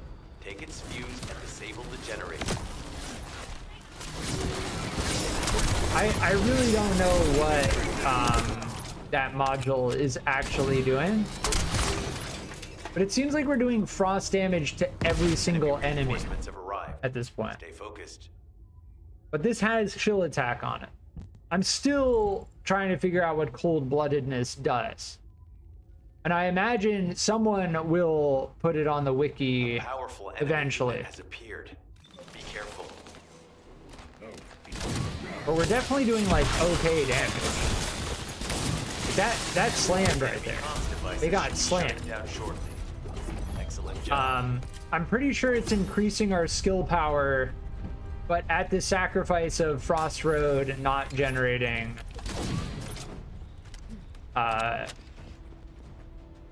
frost behind us. As expected, the enemy has discovered our location. So that's why Alpha's upset. Oh well, it can't be helped. We have to do everything we can.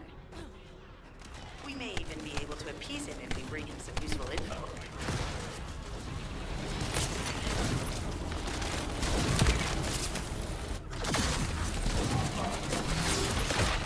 Yeah, look at that chunk. Our abilities are doing an insane amount of damage. Yeah, these are all cryo soldiers.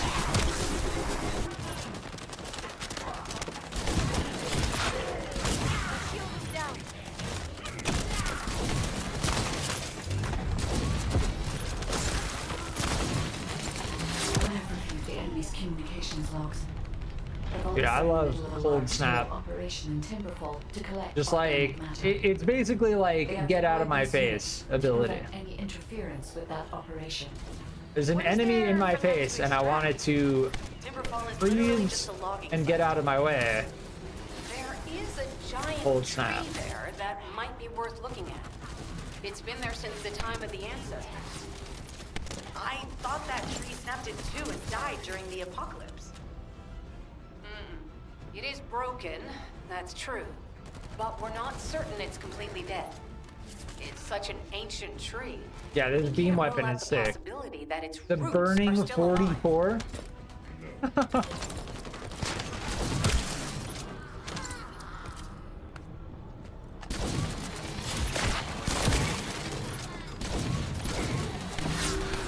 The recoil is difficult to control, but if that's like the major downside of it, I'm cool with it. Because then it's like a little bit of a mini game to like control the recoil. It's not so bad that it's like uncontrollable, you know? It just stops you from like pinpointing headshots constantly.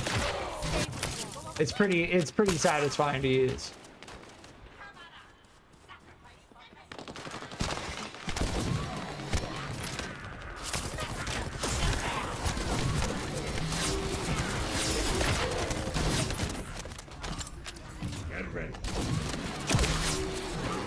This is a nice switch up from the sterile lands, where like you're in a freaking desert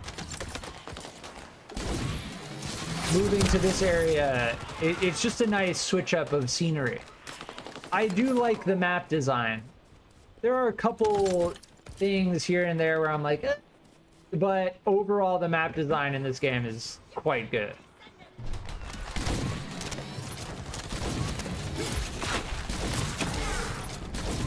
That Ajax slam down ability is... I keep seeing them use it and I'm just like, I should get Ajax. We have to figure out exactly what kind of organic matter the Vulgus are extracting. I'm gonna be sticking to Viesa for the most part.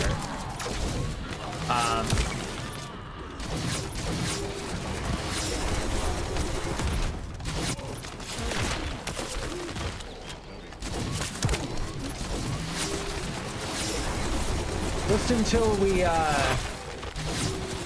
genetically enhanced Greg clone.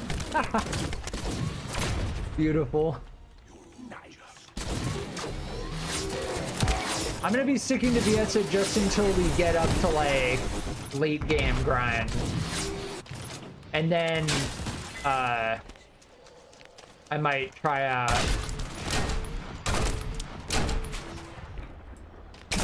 other characters. Like level up Bunny and whatnot.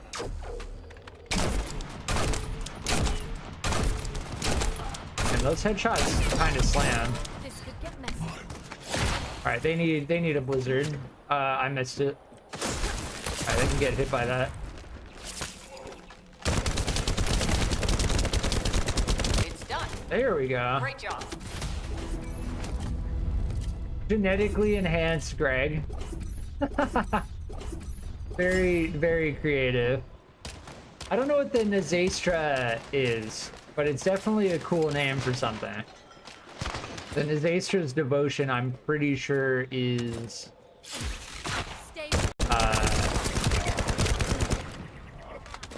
I'm pretty sure it's an ultimate weapon.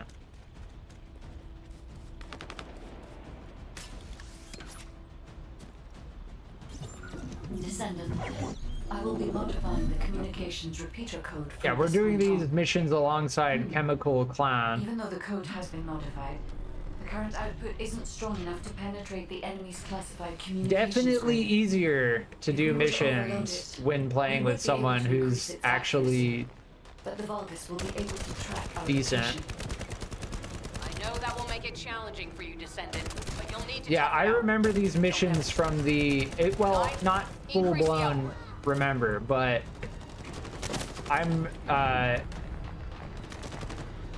kind of remembering these missions from the crossplay beta. Surveillance accuracy has increased by 40%. I don't distinctly recall these missions, but like this thing right here, particularly standing like right here and looking down this way, is ringing a bell. Like we did these missions in the crossplay beta. In the crossplay beta, it felt more raw. I don't know how to explain it. I mean, I streamed the whole thing. I will try to maintain a level that will not cause the device to malfunction. I streamed the entire thing. That's what I suspect Cold-Blooded is doing. I suspect Cold-Blooded is increasing our skill power considerably at the sacrifice of not leaving a Frost Road behind when we use Frost Road. Thankfully, I don't really derive a lot of damage from Frost Road, so that seems like a pretty fair trade-off. Yeah, we've got to protect this thing right here.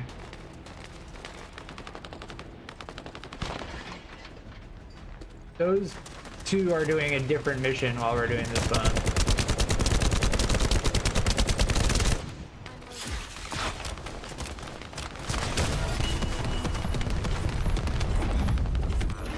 Thanks for sharing the surveillance info. Timberfall. Unfortunately, Alpha's just called us in to explain the overload. He is furious.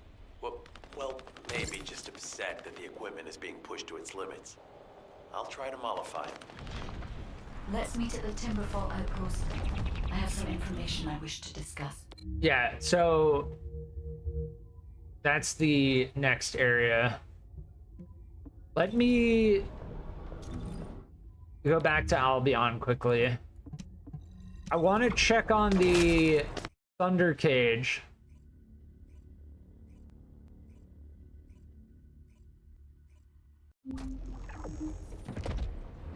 Because if we unlock the Thunder Cage, like, we're good. And then we just use the transmission to upgrade it to our level, and then we have a really powerful electric weapon. Yeah, it'll be great. Oh, there's another dinosaur onesie. Nice. I want to see them add more cosmetics like that. Like the panda outfit, 18 minutes on the Thunder Cage. We will unlock the Thunder Cage before I end the stream, and I will use it.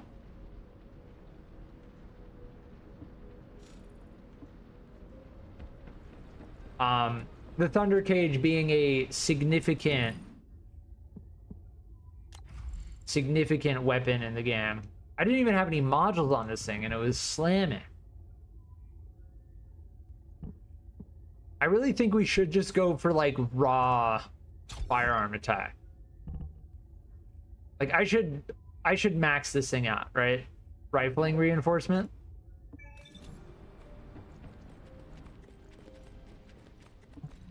Hi there. What can I help you with? Yeah. This, as much as I possibly can put into it.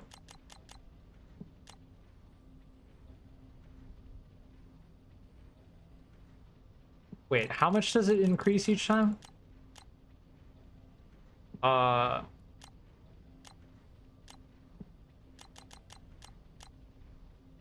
I'm checking if it's diminishing. So 0.9, 1.1. No, it's not diminishing. It's actually 15.3, 1.6. No, it's not diminishing. That's actually great. Okay.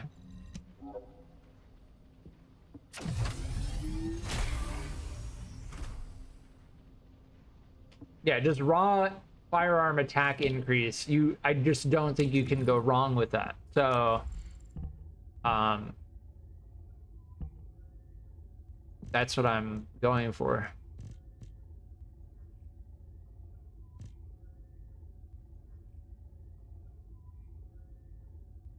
Yeah, slow art as well. I'm feeling like I want to increase that as well. I think we can probably do it a couple times, right? Yeah.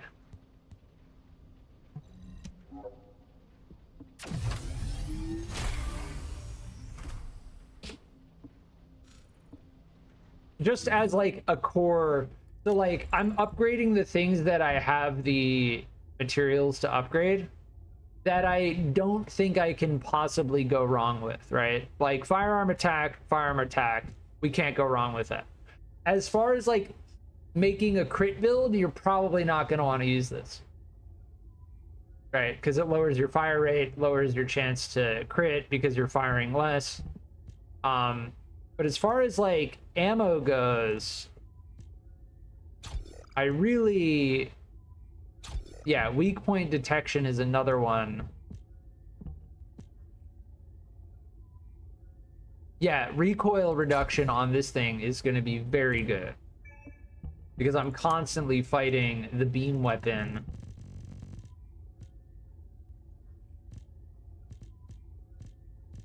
Recoil.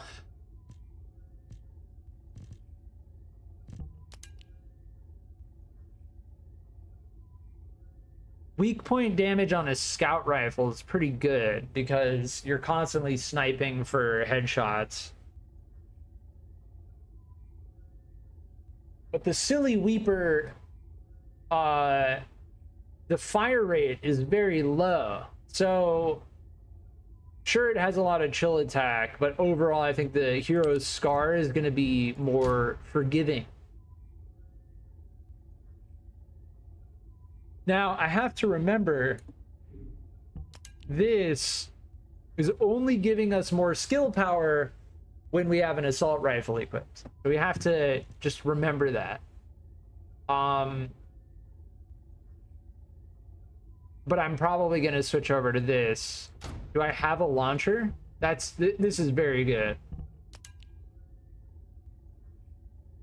Yes, we do have a launcher.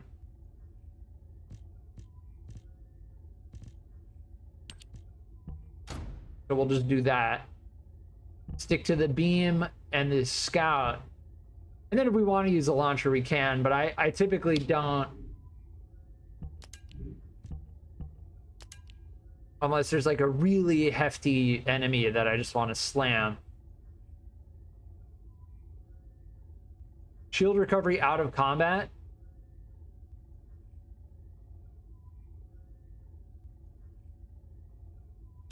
Let's do that.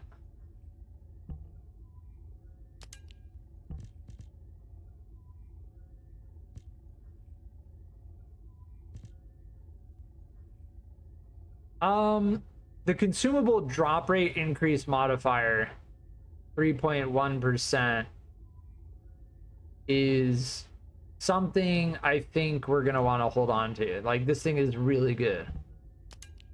Like this, I'm probably even gonna go as far as to register it as a favorite, because that's gonna be good for a while.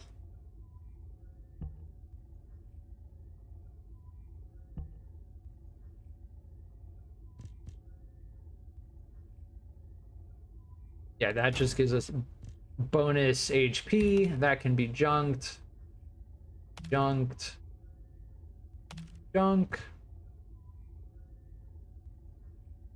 MP recovery in combat is actually not bad, but the consumable drop rate, I think, is just going to be better. We're going to have a slightly less survivability, but it'll be fine. Yeah, we haven't found auxiliary power in a while, which is a little bit strange.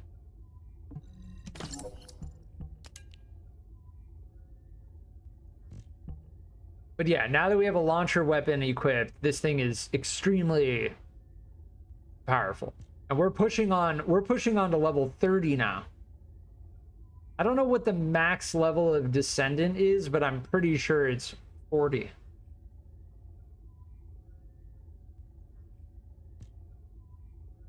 I'm not entirely sure about that, though.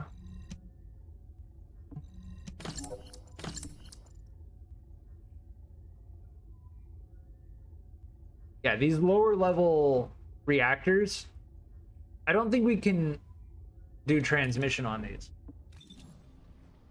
I think we can only do transmission on weapons. Don't quote me on that. Enhance unique ability. Select a weapon to enhance. Yeah, see, weapon readjustment is... I want to test this. Okay. So, we don't have adjustment control axis. So we need to get an adjustment control axis. I do want to test the weapon readjustment.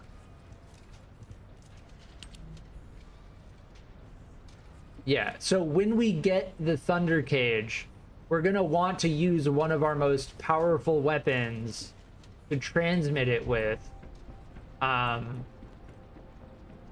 Yes. Humanity is very weak. That's why humans need us so desperately. Yes, the adjustment control axis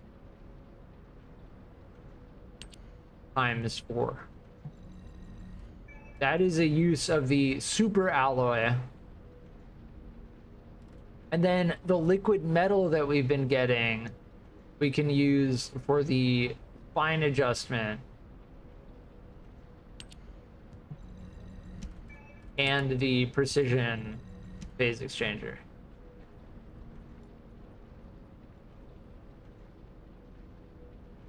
I don't know what the precise ion accelerator does, but I'm gonna craft it. Because we don't have any, and I have the materials for it. And I assume we're gonna need it somewhere down the line.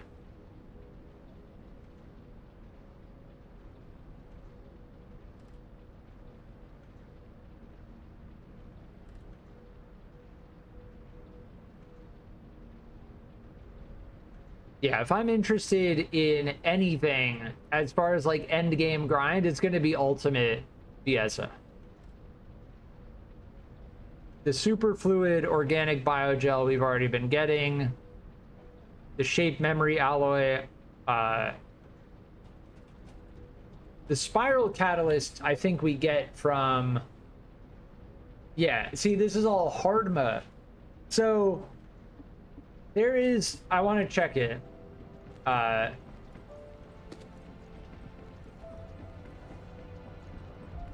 I wanted to also test. You can. So you can spray on the ground in Albion.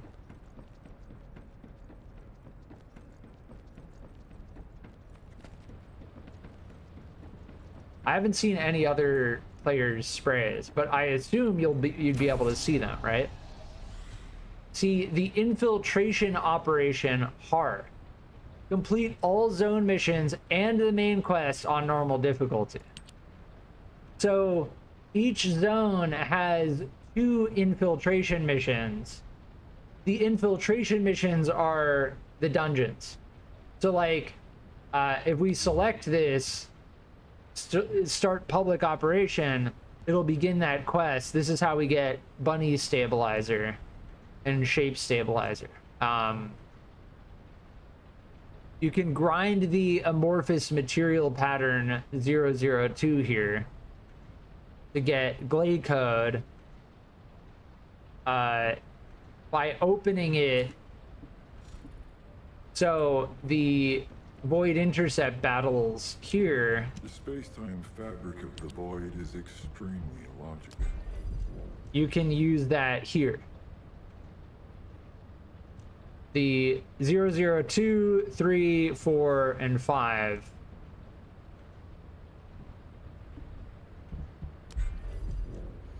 And then at the Stunning Beauty, 9, 10, 11, 12.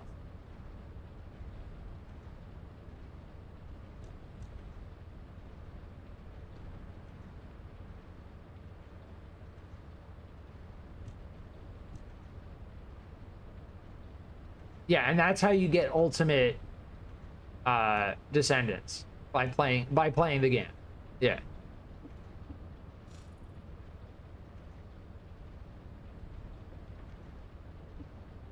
The thing the thing that still hasn't clicked with me is why on the battle pass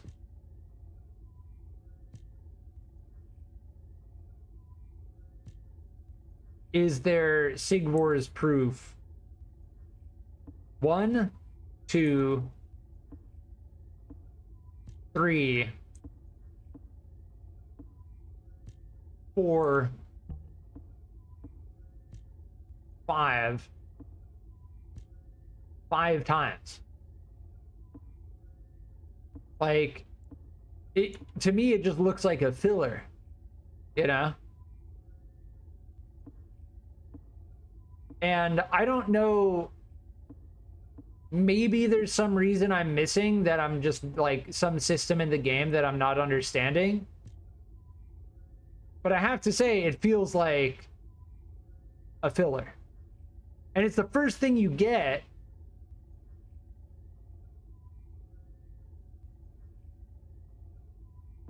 And don't get me wrong, it's an awesome looking weapon. But why is it on the battle pass 5 times? Like, that's not how. And I get, yeah, okay, here you get it free at level 16 after getting it as the first thing if you pay for the premium upgrade. It's just like, it feels a little bit weak, you know? It makes me like not want to get the battle pass. I have to be brutally honest, like some of the weapon skins are pretty solid. I don't know when you ever see the grappling hook, but sure. This red eye skin is pretty sick.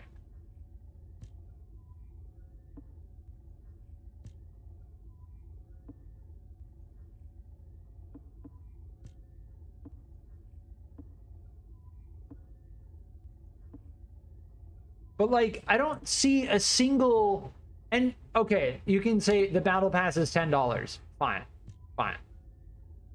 I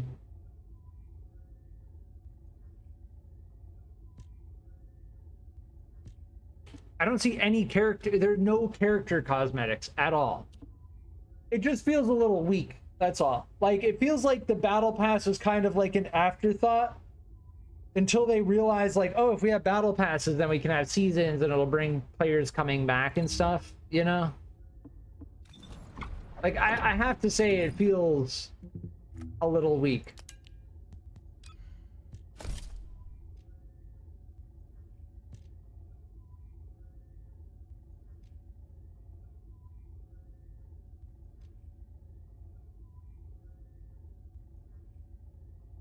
Yeah, you get an Eceive pattern from this. From getting, from unlocking mastery rank. Yeah.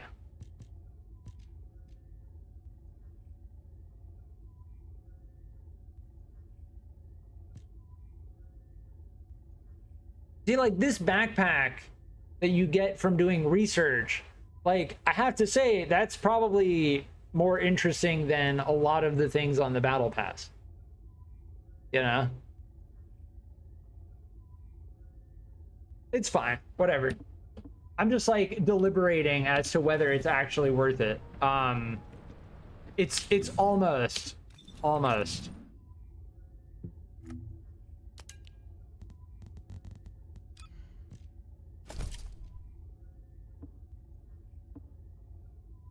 Yeah, that's, this is totally completionist stuff.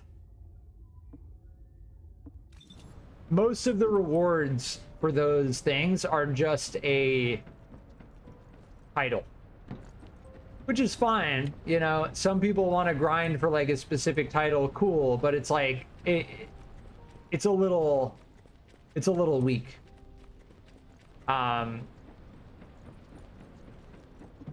If it's new research, I'm listening. 1 minute 30 seconds. Okay, that I was kind of like buying myself time a little bit, just like looking at the battle pass and stuff. I just want to test the Thunder Cage primarily.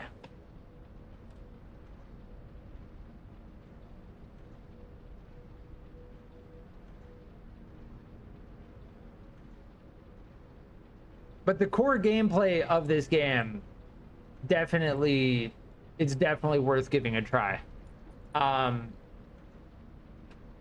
As far as me getting the battle pass for $10, the main reason I would get it is as a vote of support for the game. Like, that's primarily why I would get the battle pass.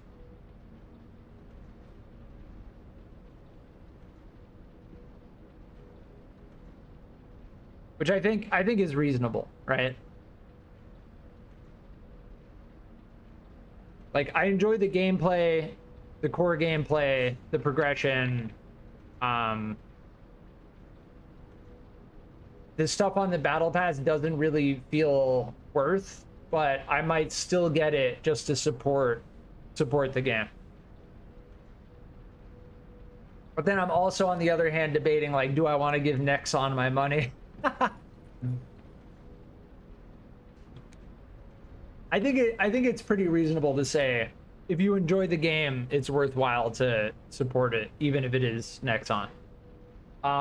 Yes, we now have the Thunder Cage. Hold on, before I do that, I want to make sure. Yeah, okay, we have the quest to do it. What do you need? Nice.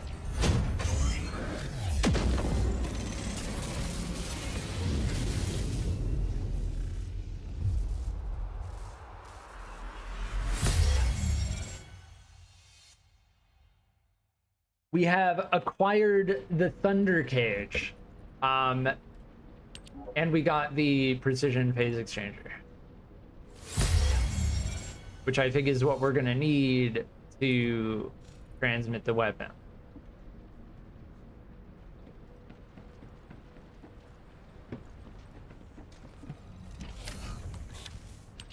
Transmission. This is what we want to transmit.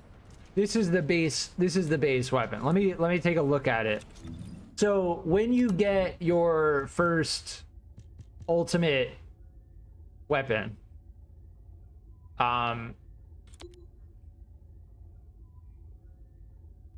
it has a set of stats. Now, I don't know if that's a random roll or if that's a set level of stats. If I had to guess, it's a random roll. And it has overcharge ability.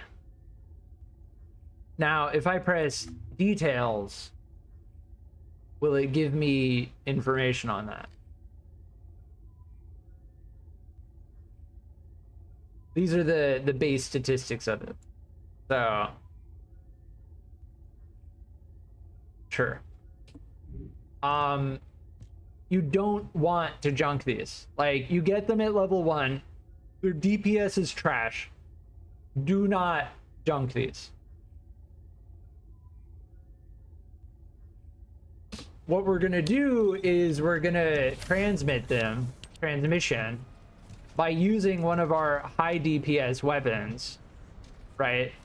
I could use this thing, yeah. Let's use the scout rifle. Hold on. Click that and then transmit it with that. So we're gonna go from level 1 to level 28.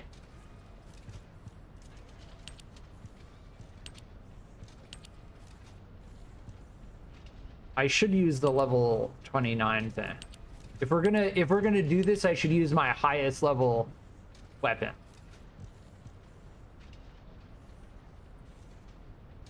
Yeah. The fire rate is 666.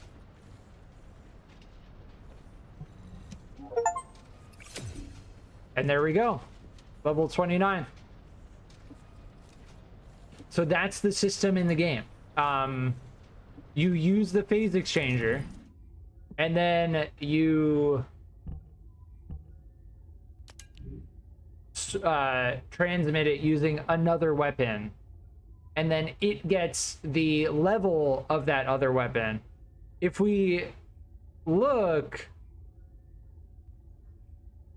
I don't know if any of the stats changed, but what we can do now is use this weapon readjustment on the Thunder Cage. I don't care about any of these. All of this is great. Yeah, I don't care about any of those. So what we can do is use the fine adjustment control axis to re-roll the options. Now, we're going to want to re-roll those options because those base statistics are doo-doo. Now what do you want? Go on. So we need to wait for this thing. And that's going to take another hour. And no, you can't just use an adjustment control axis. You need to use the fine adjustment control axis for when you're using an ultimate weapon. Let's just triple check that. If I wanted to adjust this thing, you can use adjustment control axis, right? If you want to adjust this thing, you need fine adjustment control axis because it's an ultimate weapon. So yes, that is the case. Enhance a unique ability. So, okay, here's what overcharge does. I couldn't figure out anywhere else where it said this. When defeating an enemy, the defeated enemy has a set chance to discharge electric shockwave, which deals additional damage to nearby enemies. That's what the Thunder Cage does as an ultimate weapon, which is sick. That's awesome. I don't know if I could actually find, like, if I go to details, that doesn't really explain it, but sure, that's fine.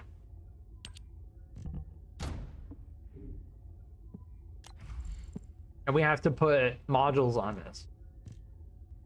So we're going to increase the electric attack.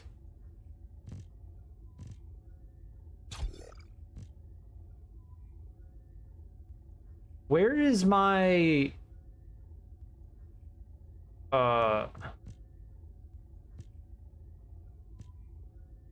Where is my upgraded rifling reinforcement? Didn't I upgrade one of these? Hold on.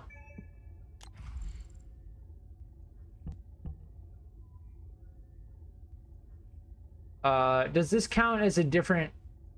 Oh, because it's a different ammo type. Special rounds versus... Okay. So for the different modules, there's the different ammo type. Okay, that makes sense. It's like, didn't I upgrade that? So we can upgrade that now. Rifling reinforcement for the submachine gun. If all modules were the same, I'd be out of a job, right? See, it shows, yeah, different. There we go. Okay.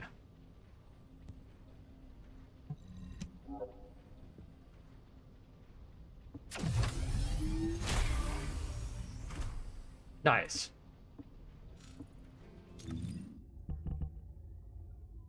Now, I don't know what these 4 dots are on the side of it.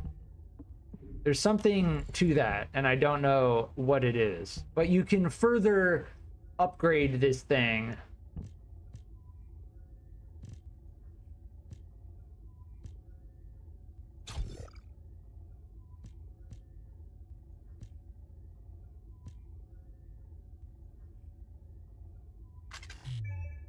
Ah, so that you can only have one attribute attack.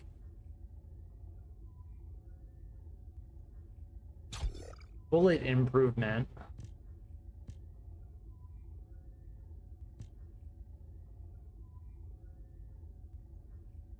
It's gonna lower our move speed, but give us more ammo.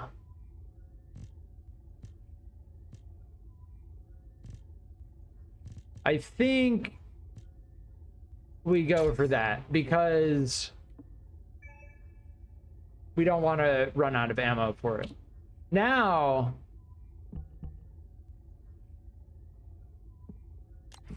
wasn't the DPS higher? Hold on.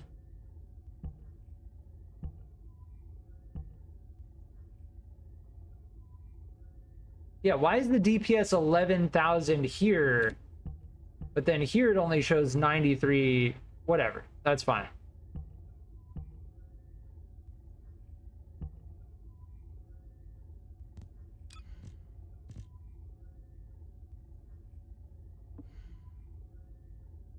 Yeah, I don't know.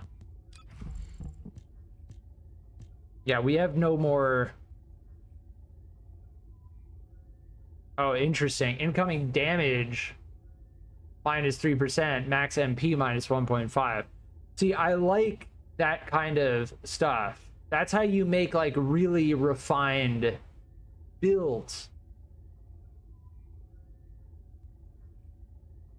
Yeah, non-attribute skill power. I don't think we have anything that's non-attribute, so that's not going to help us. Regardless, I kind of want to fight. I kind of want to do another Void Intercept battle as a repeatable, just to get a taste of like doing a Void Intercept battle multiple times, because that is something that we're gonna have to do, because the Gravewalker drops specific things. Fighting the Gravewalker is how we decode this amorphous material.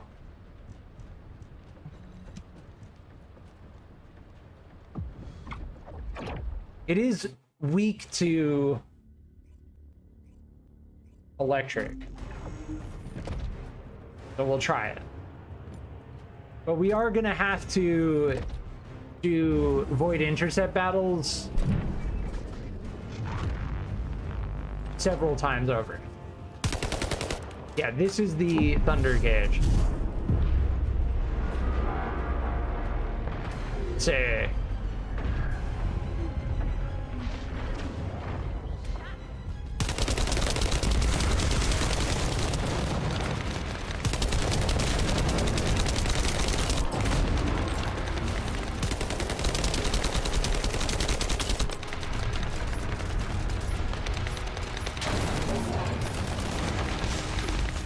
There we go.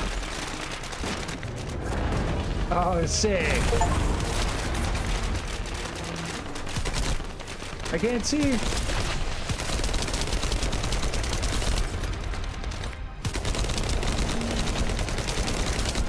Yeah, this thing is slamming.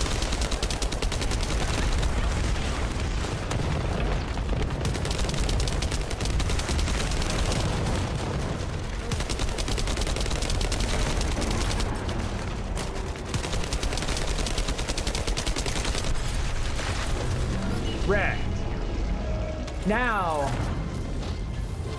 we use the reconstructed device. We use one of these, and then we can roll for a drop from one of these.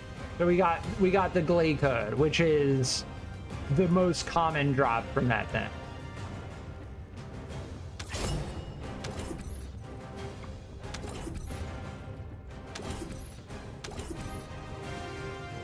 Picking these up is probably not even worth it.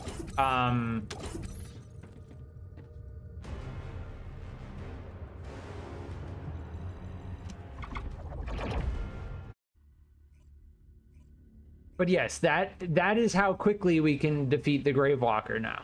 So those things that drop from the amorphous material, we basically use the Gravewalker as a function to get those as drops, right? Like, oh, we need this drop from this amorphous material. Okay, we have that drop.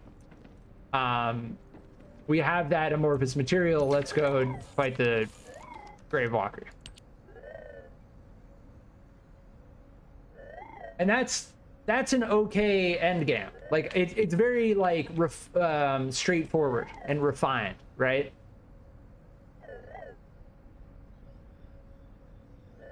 But not every Colossus fight is going to be that quick. That's the thing that we need to realize. That was the crazy thing about Ederlick, because Ederlick was actually more difficult than it felt like unnecessarily difficult. That enemy that we fought earlier in the stream that had the shield bubble felt insanely difficult because they were regenerating the orbs.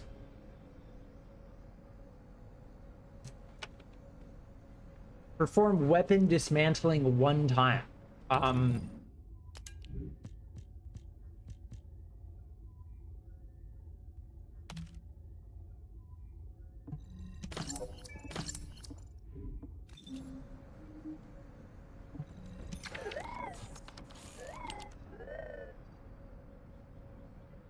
Yeah, so this, let's skip this. This is basically just like explanations for stuff that we've already done. Like, I get it. The Descendant instructor is meant for players who don't know the systems in the game, but that may as well just be like a thing you can read, as far as I can tell.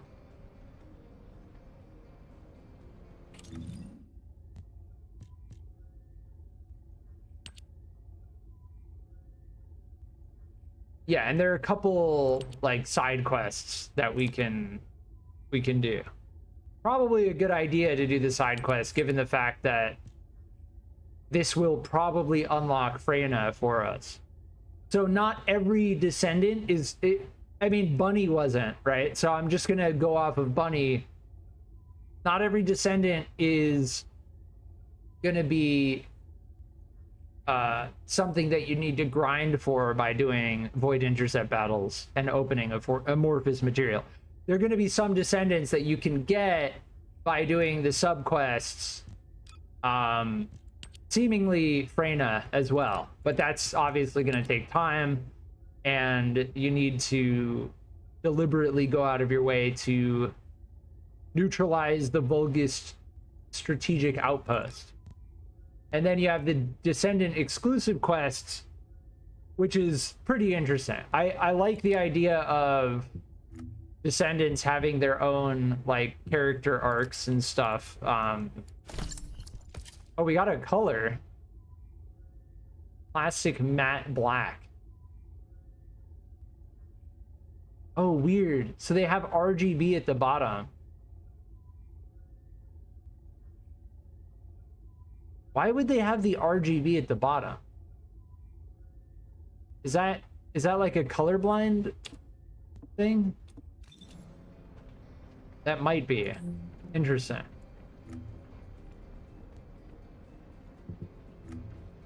I don't think we have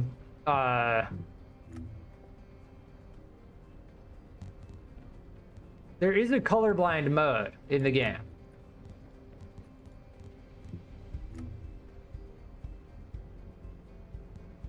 I don't think we have colorblind mode on, because colorblind mode like changes the colorblind correction. They do have it. I'm personally not colorblind, but that is nice that they have that for anyone who may be colorblind.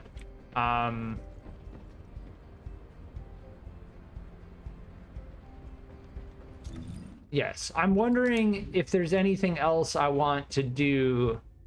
I've been streaming 10.5 hours at this point. It is currently 4:30 p.m. for me local time. I started streaming at 6 a.m. Yeah, these are all trash. Yeah, these were not. I don't think that there's a way to transmit these. Like, this looks like it would be really good for Bunny with the Thunder Cage mounting, but it's only going to give us another 60%. What we need is this. We need this exact thing, except for Frozen, Chill Skill, Tech Skill, and level 29. Yeah.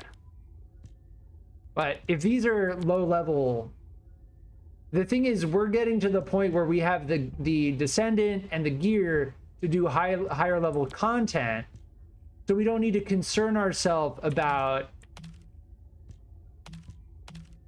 I'll hold on to these. I'll still hold on to them until I start running out of space, because I want to quadruple check that you can't transmit reactors and external components, because some of these could be actually good if you could raise the level of them. I don't know if that's possible though. But yes, that's how we got the Glade code, from doing the Void Intercept battle again. Why is there a red dot here? Oh, because we have color. See, here's a weird thing about the cosmetics. Like, I don't think we can actually use colors on our character unless we have, like, we can't use colors on this cosmetic. We would need to get another cosmetic, and then by using another cosmetic, we would be able to add colors to it.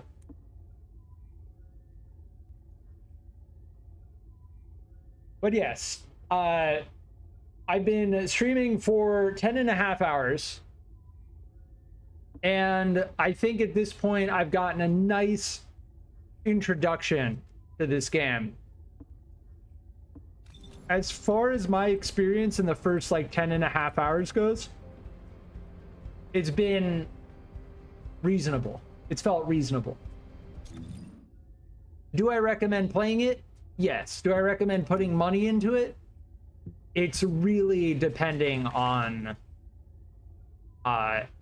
your decision. Like I can't say that I'm gonna buy anything in this game just yet. In terms of the progression, nothing interests me because I want to play the game. You know, I don't mind waiting for something to finish. I don't mind doing another void intercept battle. I don't mind doing a mission to get an amorphous material to then open in a void intercept battle. As far as the preseason battle pass, this looks like a good start, right? The colors for people who have cosmetics is probably the most desirable thing. Some of the weapon, like this gladiator skin for the gangster shotgun, is pretty sick. Like that looks pretty sick. But as for the Sigvor's proof being on the battle pass 1, 2, 3, 4, 5 times, like, why? You should have just made it 50 levels. Having duplicates on a battle pass is like, why? Who said that was a good idea? You should have just had 50 levels. Whatever. And then the bonus coins with the bonus shop, which unlock the... You use these to transmit your weapons and re-roll certain attributes. Like I guess that's okay. That's okay. It's a good compromise compared to how the battle pass was before. And then you get caliber in return, right? We did 1, 2, 3, 4, 5, 6, 7, 8, 9, 10, 11, 12. So 12 times 25. I can't even do that basic math in my head right now. 12 times 25 is 300. So you get 300 caliber back if you complete the battle pass. The battle pass costs 500. So there's that. Grinding the battle pass, it almost feels worth it. I like the idea of the cosmetic, this weapon skin is awesome. I like it a lot. I definitely understand why they made it the max level last thing on the shop. It is disappointing though that like there isn't a single backpack. There's not a single backpack. So I think my take on it is like it feels kind of weak. But at $10 you get 300 caliber back, and if you roll that over into the next battle pass, you know, you'll have more caliber left over for other cosmetics that you may want. That's kind of it. As for today, I'm gonna leave it here. I've been overall enjoying my time in this game. I will be returning to it tomorrow. As for launch day, we got that 10-hour stream in, 10.5 hours. If you've been enjoying my videos, please consider liking and subscribing. And I will be on in the future. Thank you.